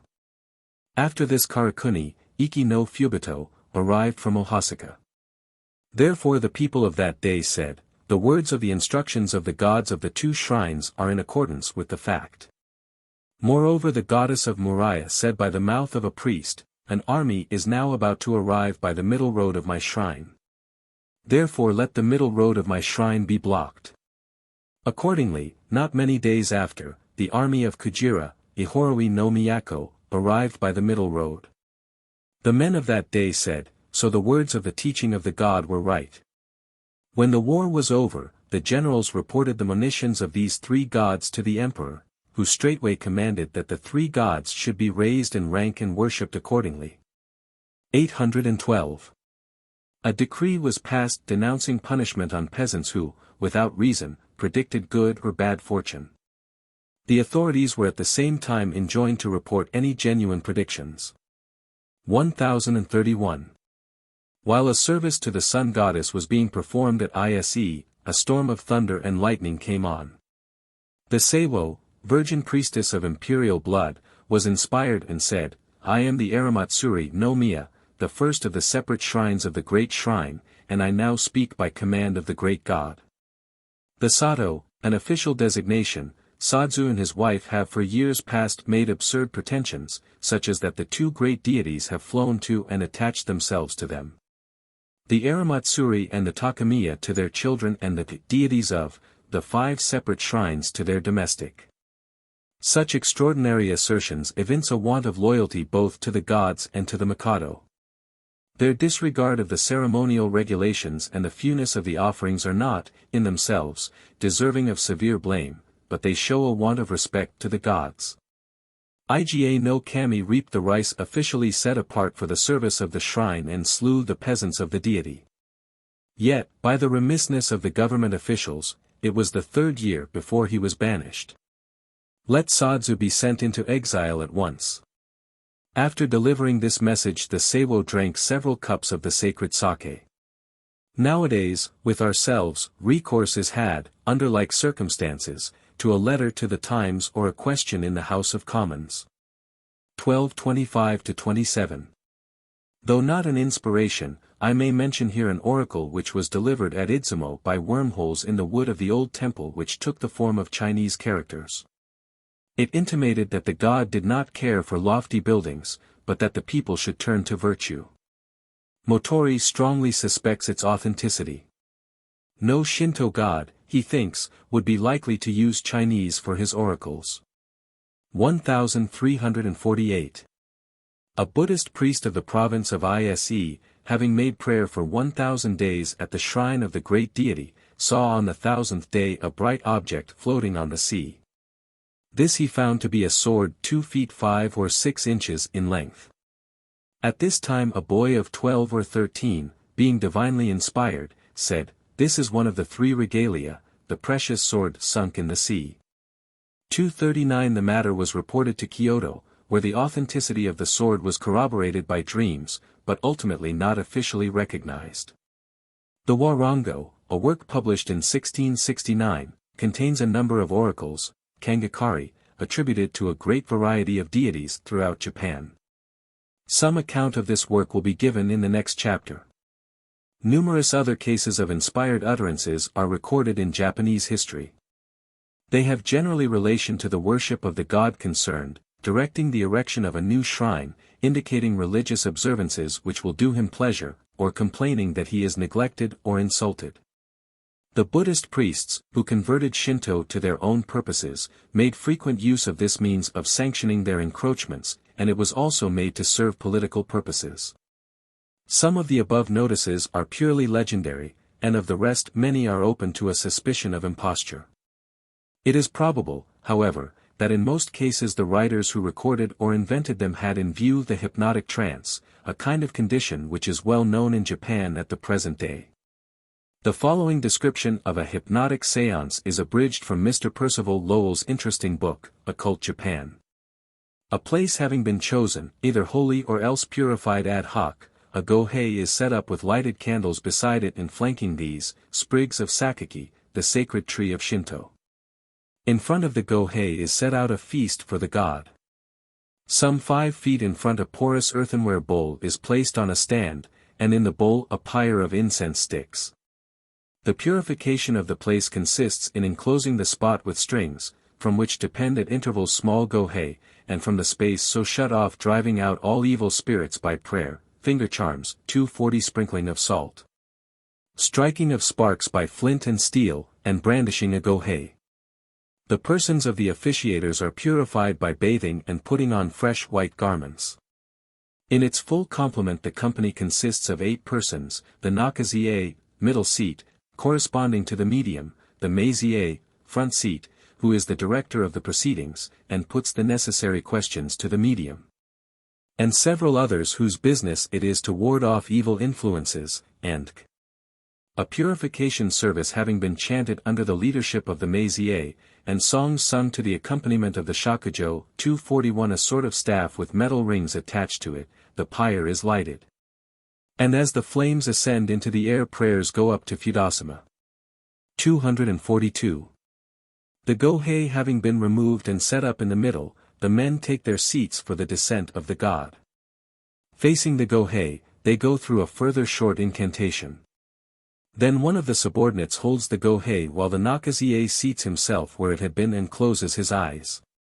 The Meizie takes the Gohei and places it between the hands of the Nakazie.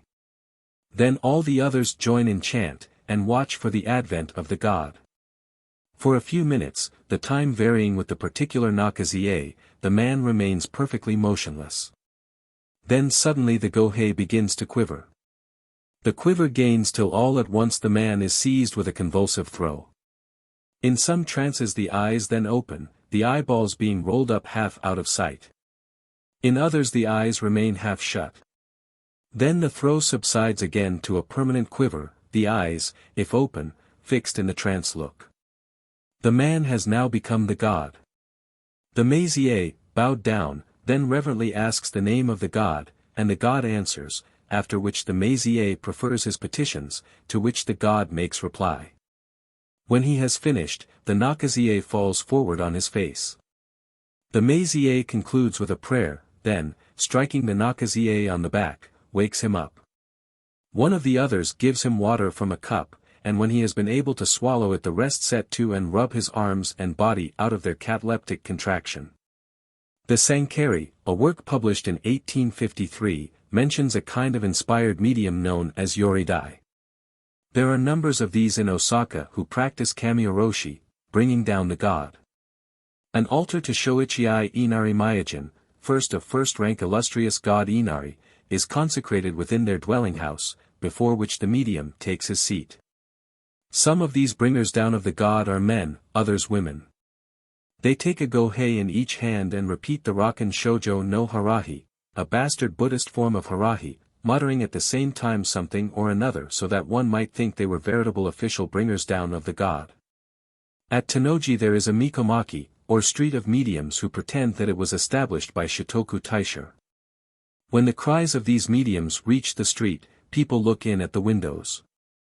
They differ, however, from the Inari Oroshi.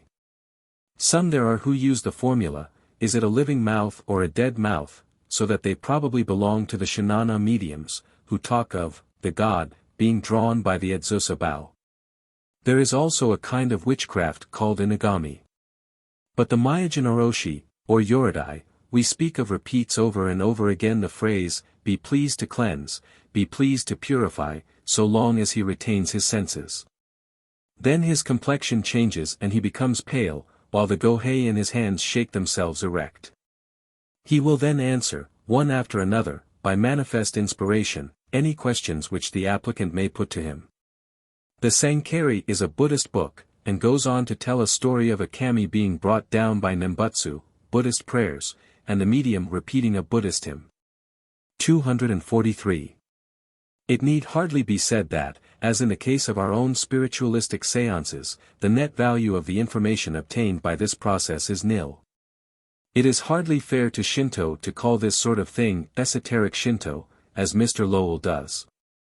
Spiritualism is not esoteric Christianity, but a diseased excrescence on it.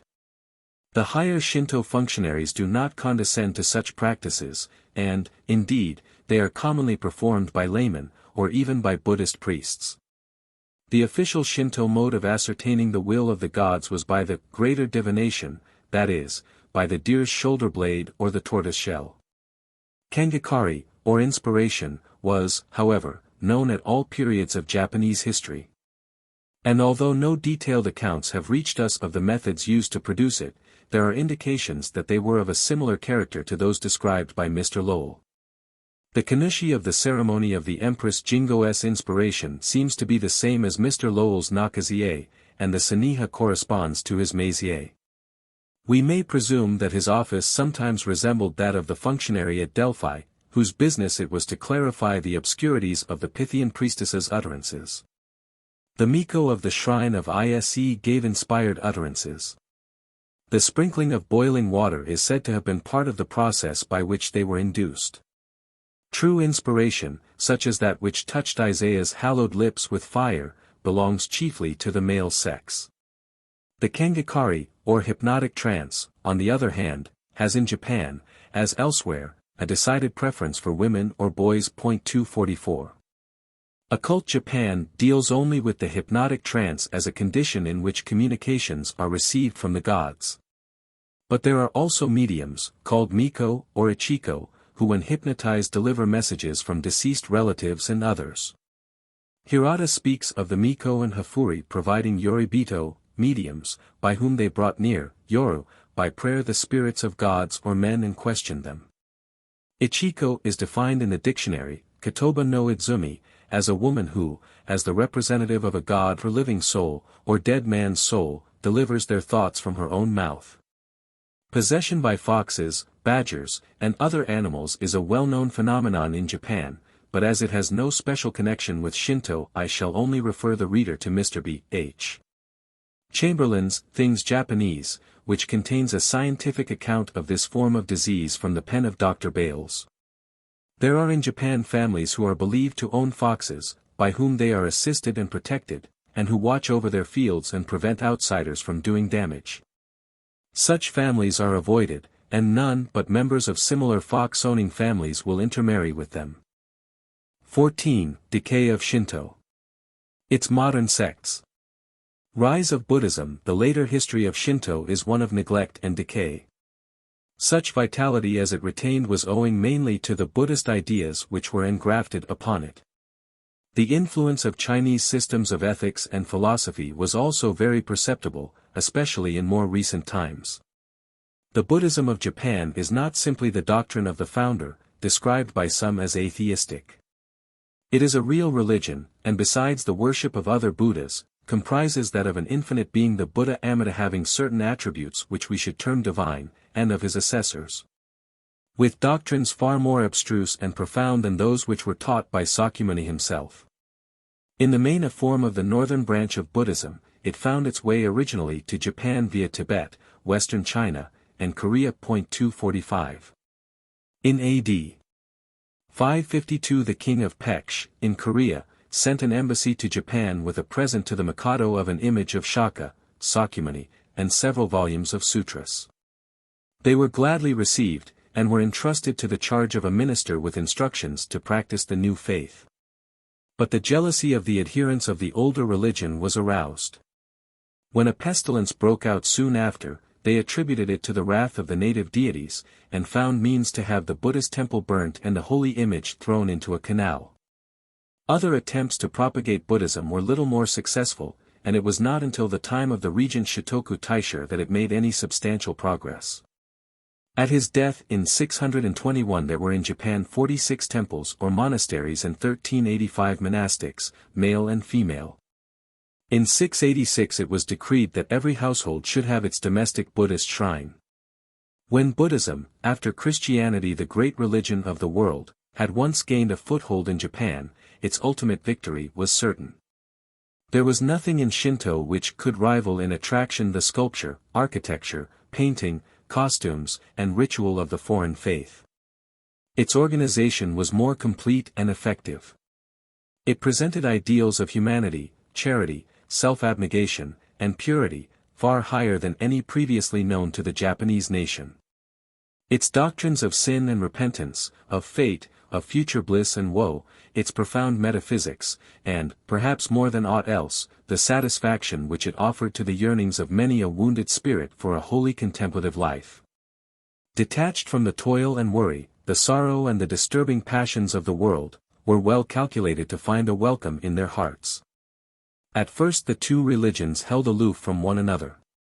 But while Buddhism flourished more and more, Shinto was gradually weakened by the diversion into another channel of material resources and religious thought which might otherwise have been bestowed upon itself. Ryobu Shinto. The two religions came into more direct contact in the 8th century, when there began a process of pacific penetration of the weaker by the stronger cult, which yielded some curious and important results. Buddhism is not a militant religion in the sense that Islam was. It owes little or nothing to the aid of the secular arm, and avoids rather than seeks open conflicts with other faiths. What the Japanese call haben, pious device, and to which we should often apply the harsher terms, pious fraud, or priestcraft, are more congenial to it.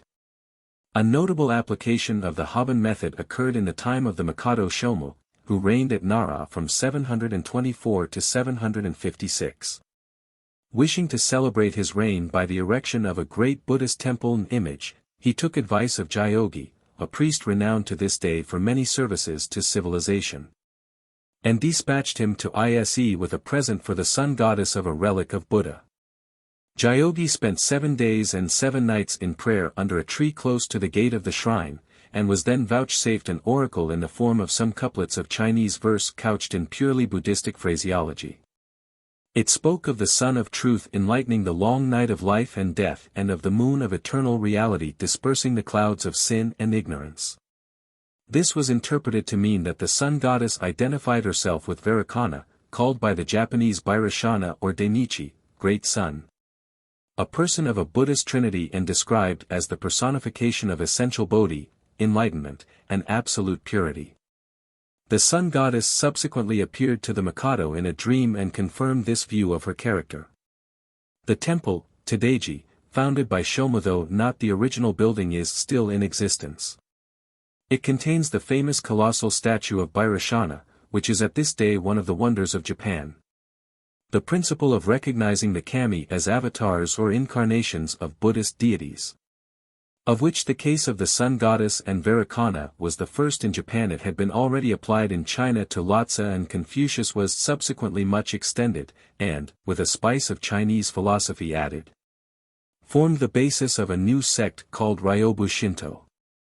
Its Buddhist character is indicated by its name, which means, 2 parts, the 2 parts being the 2 mystic worlds of Buddhism, namely, the Kongakai and the Taizokai.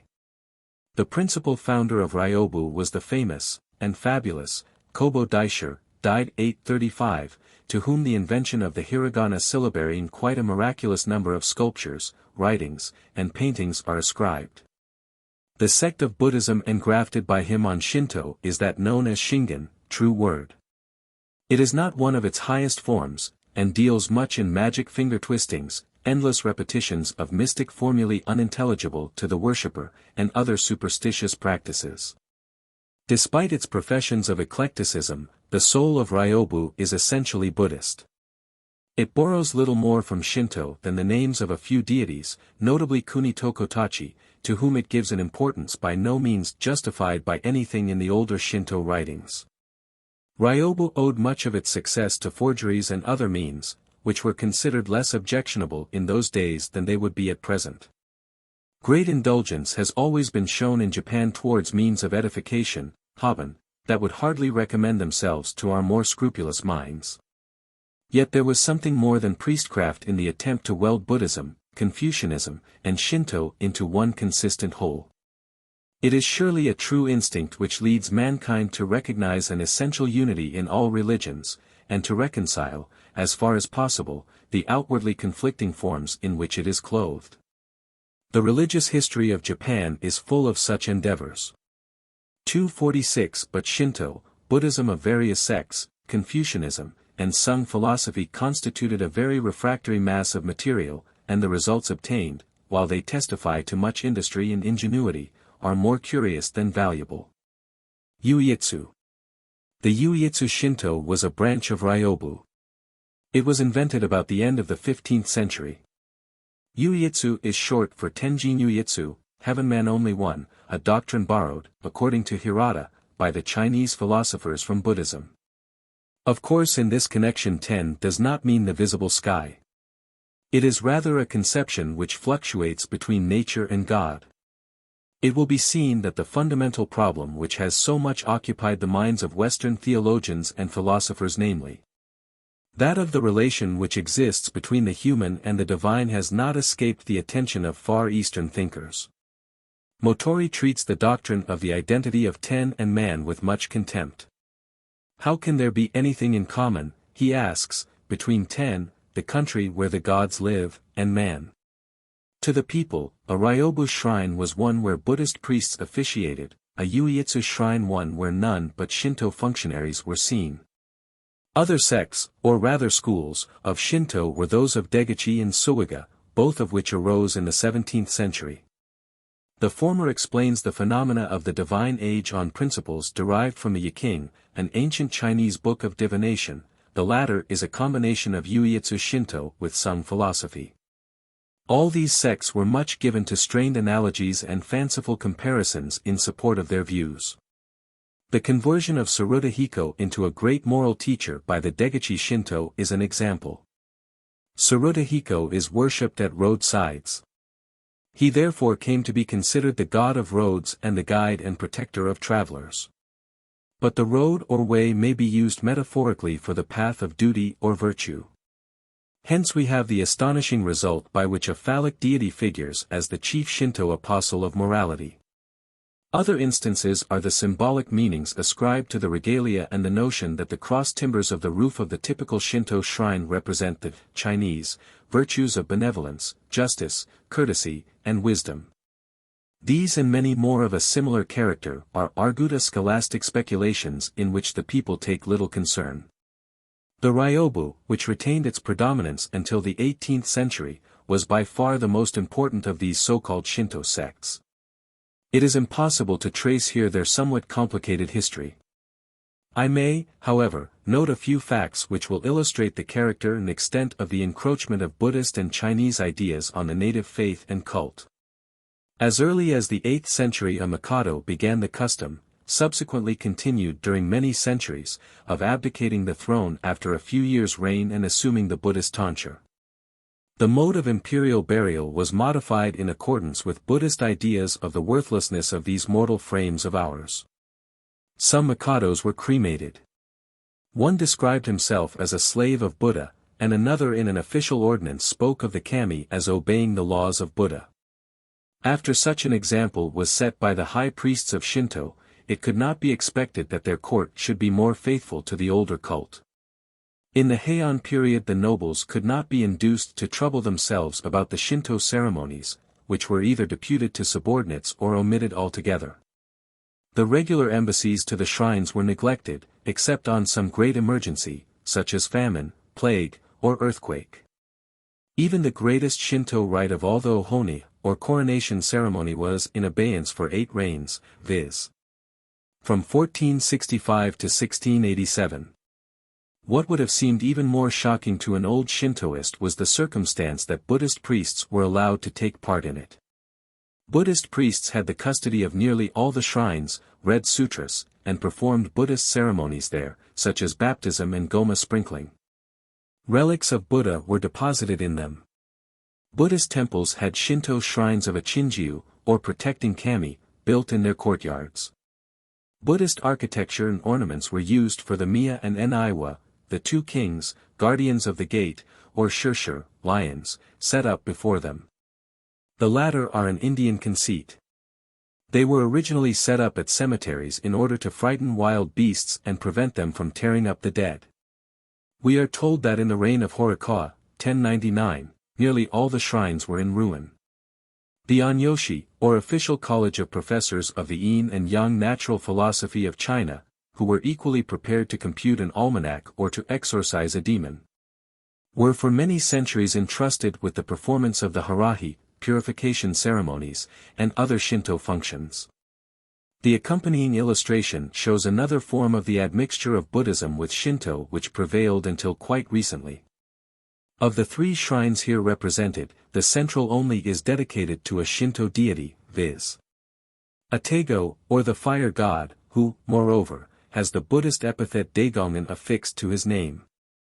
The other 2 are dedicated to the Buddhist deities Benzaiten and Bishamon.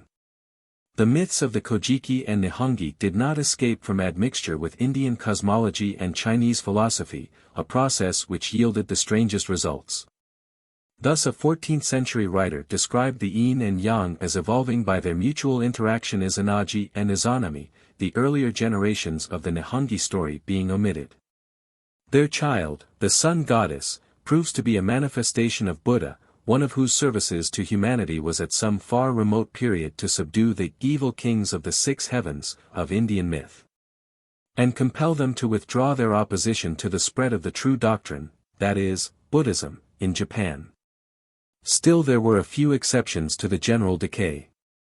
At the 2 great shrines of Ise and Idzumo, the old cult was maintained in tolerable purity, and doubtless many local shrines were preserved by their insignificance from Buddhist encroachment.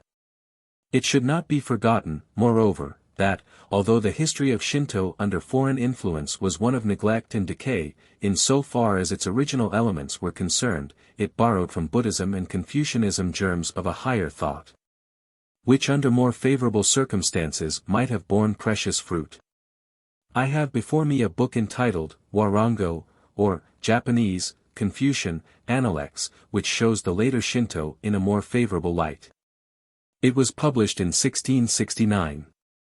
The preface states that the original work belongs to the reign of Gotoba no In, 1184 to 1198, and gives a list of successive editors or compilers from 1219 to 1628. It is a collection of oracles of Shinto gods and wise utterances of mikados, princes, and others, of a tolerably heterogeneous kind. Most of them, however, bear the stamp of the Ryobu Shinto. They are Buddhism, Confucianism, or Sung philosophy in a Shinto dress. The first volume contains 108, the number of beads in a Buddhist rosary, oracles attributed to the gods of various Shinto shrines throughout Japan. These oracles are by no means consistent with one another. Some are frankly Buddhist in character, others inculcate the doctrine of the identity of kami in Buddhas, while others, again, denounce the practice of alien religions. In some, heaven and earth is recognized as a sort of pantheistic deity, distinct from the physical universe. Here we have Chinese inspiration.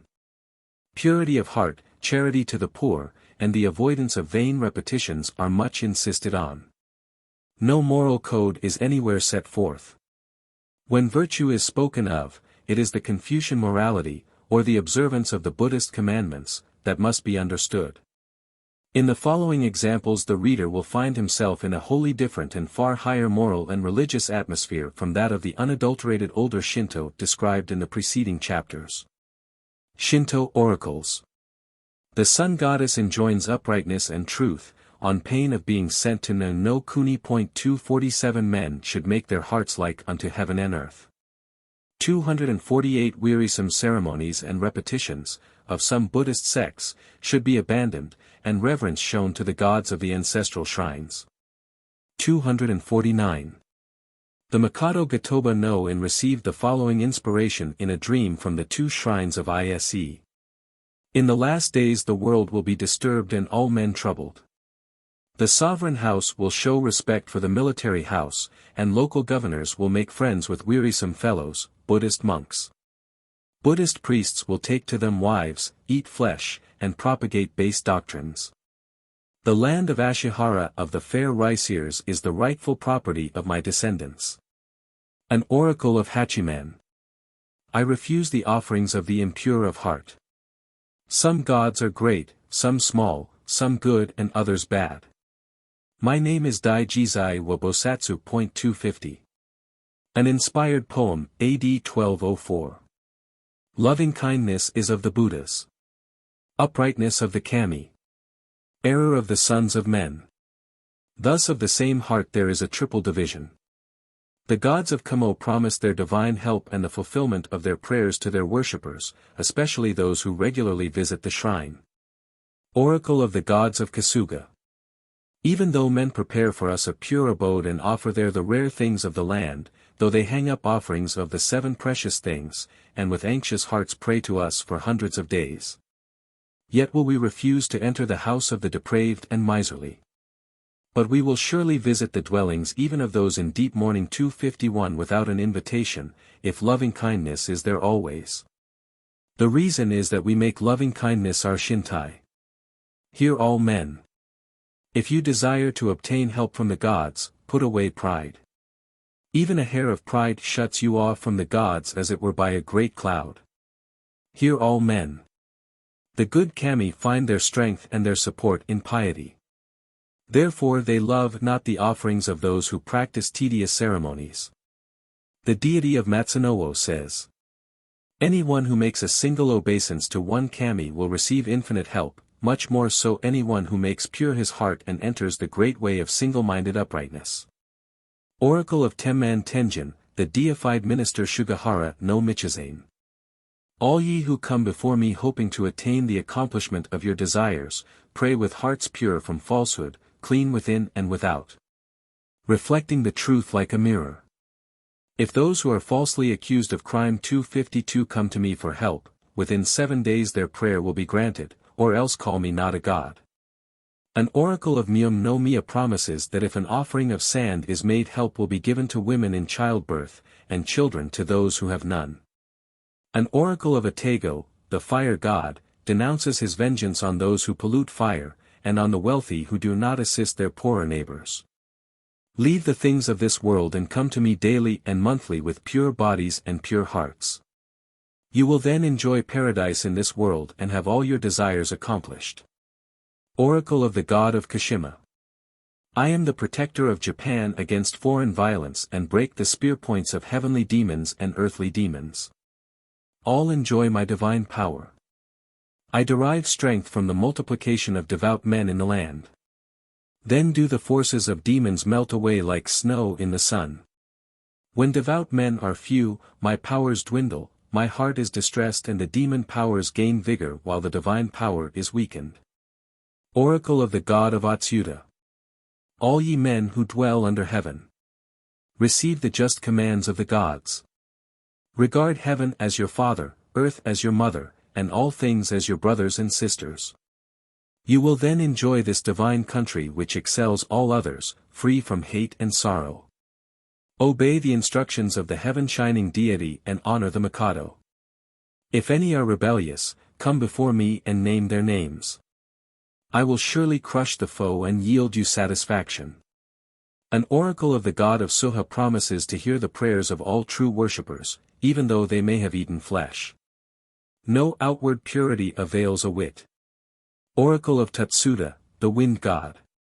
All ye of high and low degree, rather than pray to heaven and earth, rather than pray to all the kami, dutifully serve your parents. For your parents are the gods of without and within. 253 If that which is within is not bright, it is useless to pray only for that which is without.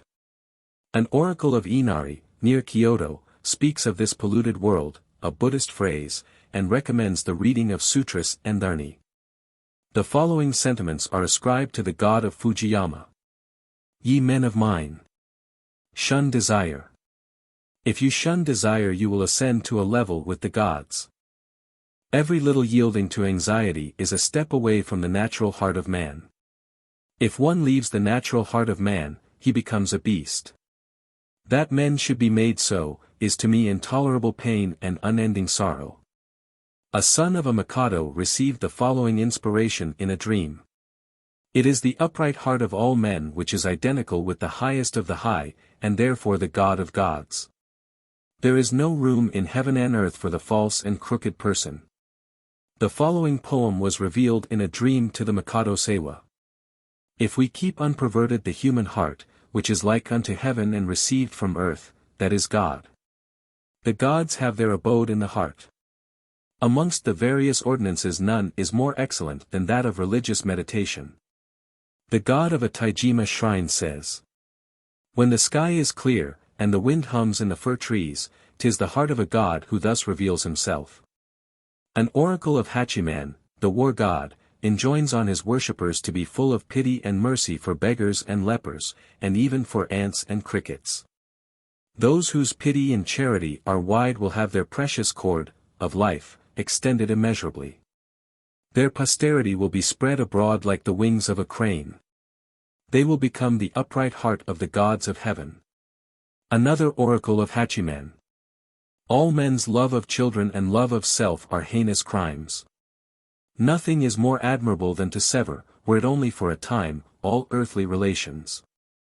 If men will have upright hearts, they must be neither foolish nor clever, they must indulge neither in grief nor in hate, but be as the flowers which unfold under the genial warmth of a vernal sun. If there be any who, having studied the books of China or practiced the teachings of India, despise the instructions of the gods of our own Japan, I will go to their houses and either slay their infant children or visit them with sore disease. Or turn away from them their followers, or by the god of fire destroy their dwellings. This is not because I hate the doctrines of China or India, but because it is rejecting the root for the branches. Oracle of Itsukushima in Aki. Of old the people of my country knew not my name. Therefore I was born into the visible world and endured a base existence. In highest heaven I am the deity of the sun, in the mid-sky I show my doings. I hide in the great earth and produce all things, in the midst of the ocean I am the 8 dragon kings, and my power pervades the 4 seas. If the poorest of mankind come here once for worship, show me their faces and declare their wishes, within 7 days, 14 days, 21 days, or it may be 3 years or 7 years, according to the person and the importance of his prayer. I will surely grant their heart's desire. But the wicked of heart must not apply to me. Those who do not abandon mercy will not be abandoned by me. Revival of pure Shinto. The 17th century witnessed a great revival of Chinese learning in Japan. It embraced not only the renewed study of the ancient classics of Confucius and Mencius, but the philosophical writings of Chu Hai and other skeptical writers of the Sung dynasty, 960-1278. The samurai, or governing caste of the nation, devoted themselves to these studies with amazing zeal and enthusiasm, to the great neglect of Buddhism, which from this time forward was left mainly to the common people. This movement reached a climax in the 18th century, when a reaction set in. Kada, Mabuchi, and other patriotic scholars, resenting the undue preponderance allowed to Chinese thought, did their utmost, by commentaries and exegetically treatises, to recall attention to the monuments of the ancient national literature. Such as the Kojiki, Nihongi, and Manyoshiu, which had been so long neglected that they were in great part unintelligible even to educated men. Under their pupil and successor Motori, 1730–1801, this movement assumed a religious character. His patriotic prejudices were offended by the foreign elements which he found in the Ryobu and other prevailing forms of Shinto, while the Sung doctrine of a great absolute was not only odious to him on account of its alien origin, but failed to satisfy his soul hunger for a more personal object of worship.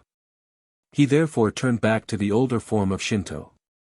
To its propagation by lectures and books he devoted many years of his life, and not without success. He had numerous followers among the more educated classes. Motori's principal work is the Kojiki Den, a commentary on the Kojiki, in which he loses no opportunity of attacking everything Chinese and of exalting the old Japanese customs, language, and religion in a spirit of ardent and undiscriminating patriotism. He seems to have been wholly blind to the fact that the exotic faiths and philosophies, whose intrusion into Shinto he so bitterly resented, contain elements far otherwise valuable to mankind than the ritual of the Yenjishiki and the old-world myths of the Kojiki. His pupil Hirata, 1776–1843, was less of a literary man and more of a theologian than his master. In a long life he wrote numbers of books, amounting to hundreds of volumes, and delivered innumerable lectures urging the claims of the old Shinto. His teaching was so successful that it at last drew upon him the attention of the shogun's government, who, finding that their own authority was being undermined by the prominence given to the de jure sovereign rights of the sun goddess's descendants, forbade his lectures and banished him to his native province of Dua. Hirata's anti-foreign prejudices did not prevent him from believing in the immortality of the Soleil doctrine of Buddhist origin or from borrowing from China a worship of ancestors quite different from anything in the old Shinto. He adopts the Chinese duty of filial piety, and makes strenuous but unavailing efforts to find countenance for it in the Kojiki and Nihongi. Though he says that the kami detest Buddhism because it teaches us to abandon lord and parent, wife and child, and is therefore destructive of morality, and because its adherents are filthy beggars, who boast of wearing cast-off rags and eating food given in charity, in another place he goes so far as to admit Buddha to his Shinto pantheon, on condition that he shall be content with an inferior position. He tacitly accepts the moral code of China, while protesting that such things are unnecessary, as we are endowed by nature with an intuitive knowledge of right and wrong. The agitation for the revival of pure Shinto was a retrograde movement, which could only end in failure. It contributed substantially, however, to the success of the political revolution which in 1868 brought about the restoration of the Mikado to the sovereign position which was the logical outcome of Motori's and Hirata's teachings. The Shinto Reformation of the same date, when the Buddhist priests were removed from the Ryobu shrines, and a certain purification of ritual and ornaments was effected, was also due to their influence. 254. Shingaku. A school of preachers who called their doctrine Shingaku or heart learning, and professed to combine Shinto with Buddhism and Confucianism, had some vogue in the first half of the 19th century. These men were in reality rationalists, who took the maxims of Confucius and Mencius as the basis of their doctrines. Any Shinto element which they may contain is quite inappreciable. Their sermons, of which a good number have been printed, are in the colloquial dialect. They are very entertaining and, despite an occasional bit of indecency, not unedifying. Tenrikyo 255 or the Teaching of the Heavenly Reason, is a modern sect. The founder was a woman named Omiki, who was born in the province of Yamato in 1798, and died in 1887. Her religion owes much to the Shingaku and Ryobu doctrines. While professing to worship Kunitokotachi, Izanagi, Izanami, and 7 other Shinto deities, practically Izanagi and Izanami are her only gods. The former, identified with the sun, is taken to represent the male, and the latter the female principle, corresponding in nature to heaven and earth, and in human society to husband and wife. These gods are spiritual beings, chiefly revealed in the heart of man, and are endowed with personal attributes. Tenrikyo has high moral aims, and has made rapid progress. In 1894 there were claimed for it 10,000 priests and preachers, and 1,400,000 adherents. Remankyo. 256. The name of this sect implies that, like the spotless lotus flower, which has its roots in the mud, it attains to purity in the midst of a wicked world. It is stated to have originated with a certain Yanagita Ichibiman, but its real founder was his disciple, a woman named Shimamura Mitsuko, who was still alive and preaching in 1901. The Remankyo professes to be a reformed Shinto, but in reality it owes little to this source beyond the names of the gods Aim no Manaka Nushi, Takamusubi, and Kami Musubi, who are termed the 3 creator deities. They are considered, however, to be only manifestations of the Ji no Myoho, or wonderful law of things, and the real god of the sect is the personified Myoho, wonderful law, a conception borrowed from the Buddhist Nichiren sect. The followers of Shimamura call her an Ikigami, live god, and regard her as identical with the Myoho. How often in Japanese religious history do we meet with this idea of the incarnation of the god in his priest or prophet? The Shintai, or material representative of the Myoho, is a slip of paper bearing the words, Ji no Myoho, written by the founder herself. It is sold as a charm against disease and danger. Faith healing is a practice of this sect, as it is of the Tenrikyo. Their moral code is of the ordinary Confucian type. The last-named 2 sects are not likely to play an important part in religious history. The founders of both were ignorant women, and their doctrines are a mere jumble of conflicting ideas borrowed from various sources, and inspired by no great central thought. We may, perhaps, compare their position in Japan to that of the Salvation Army or the Plymouth Brethren in this country. Official Shinto, the official cult of the present day, is substantially the pure Shinto of Motori and Hirata. But it has little vitality. A rudimentary religion of this kind is quite inadequate for the spiritual sustenance of a nation which in these latter days has raised itself to so high a pitch of enlightenment and civilization. No doubt some religious enthusiasm is excited by the great festivals of Ise, Idzumo, and a few other shrines, and by the annual pilgrimages which, however, have other raisons d'etre. The reverence paid to the Mikado is not devoid of a religious quality which has its source in Shinto. But the mainstream of Japanese piety has cut out for itself new channels.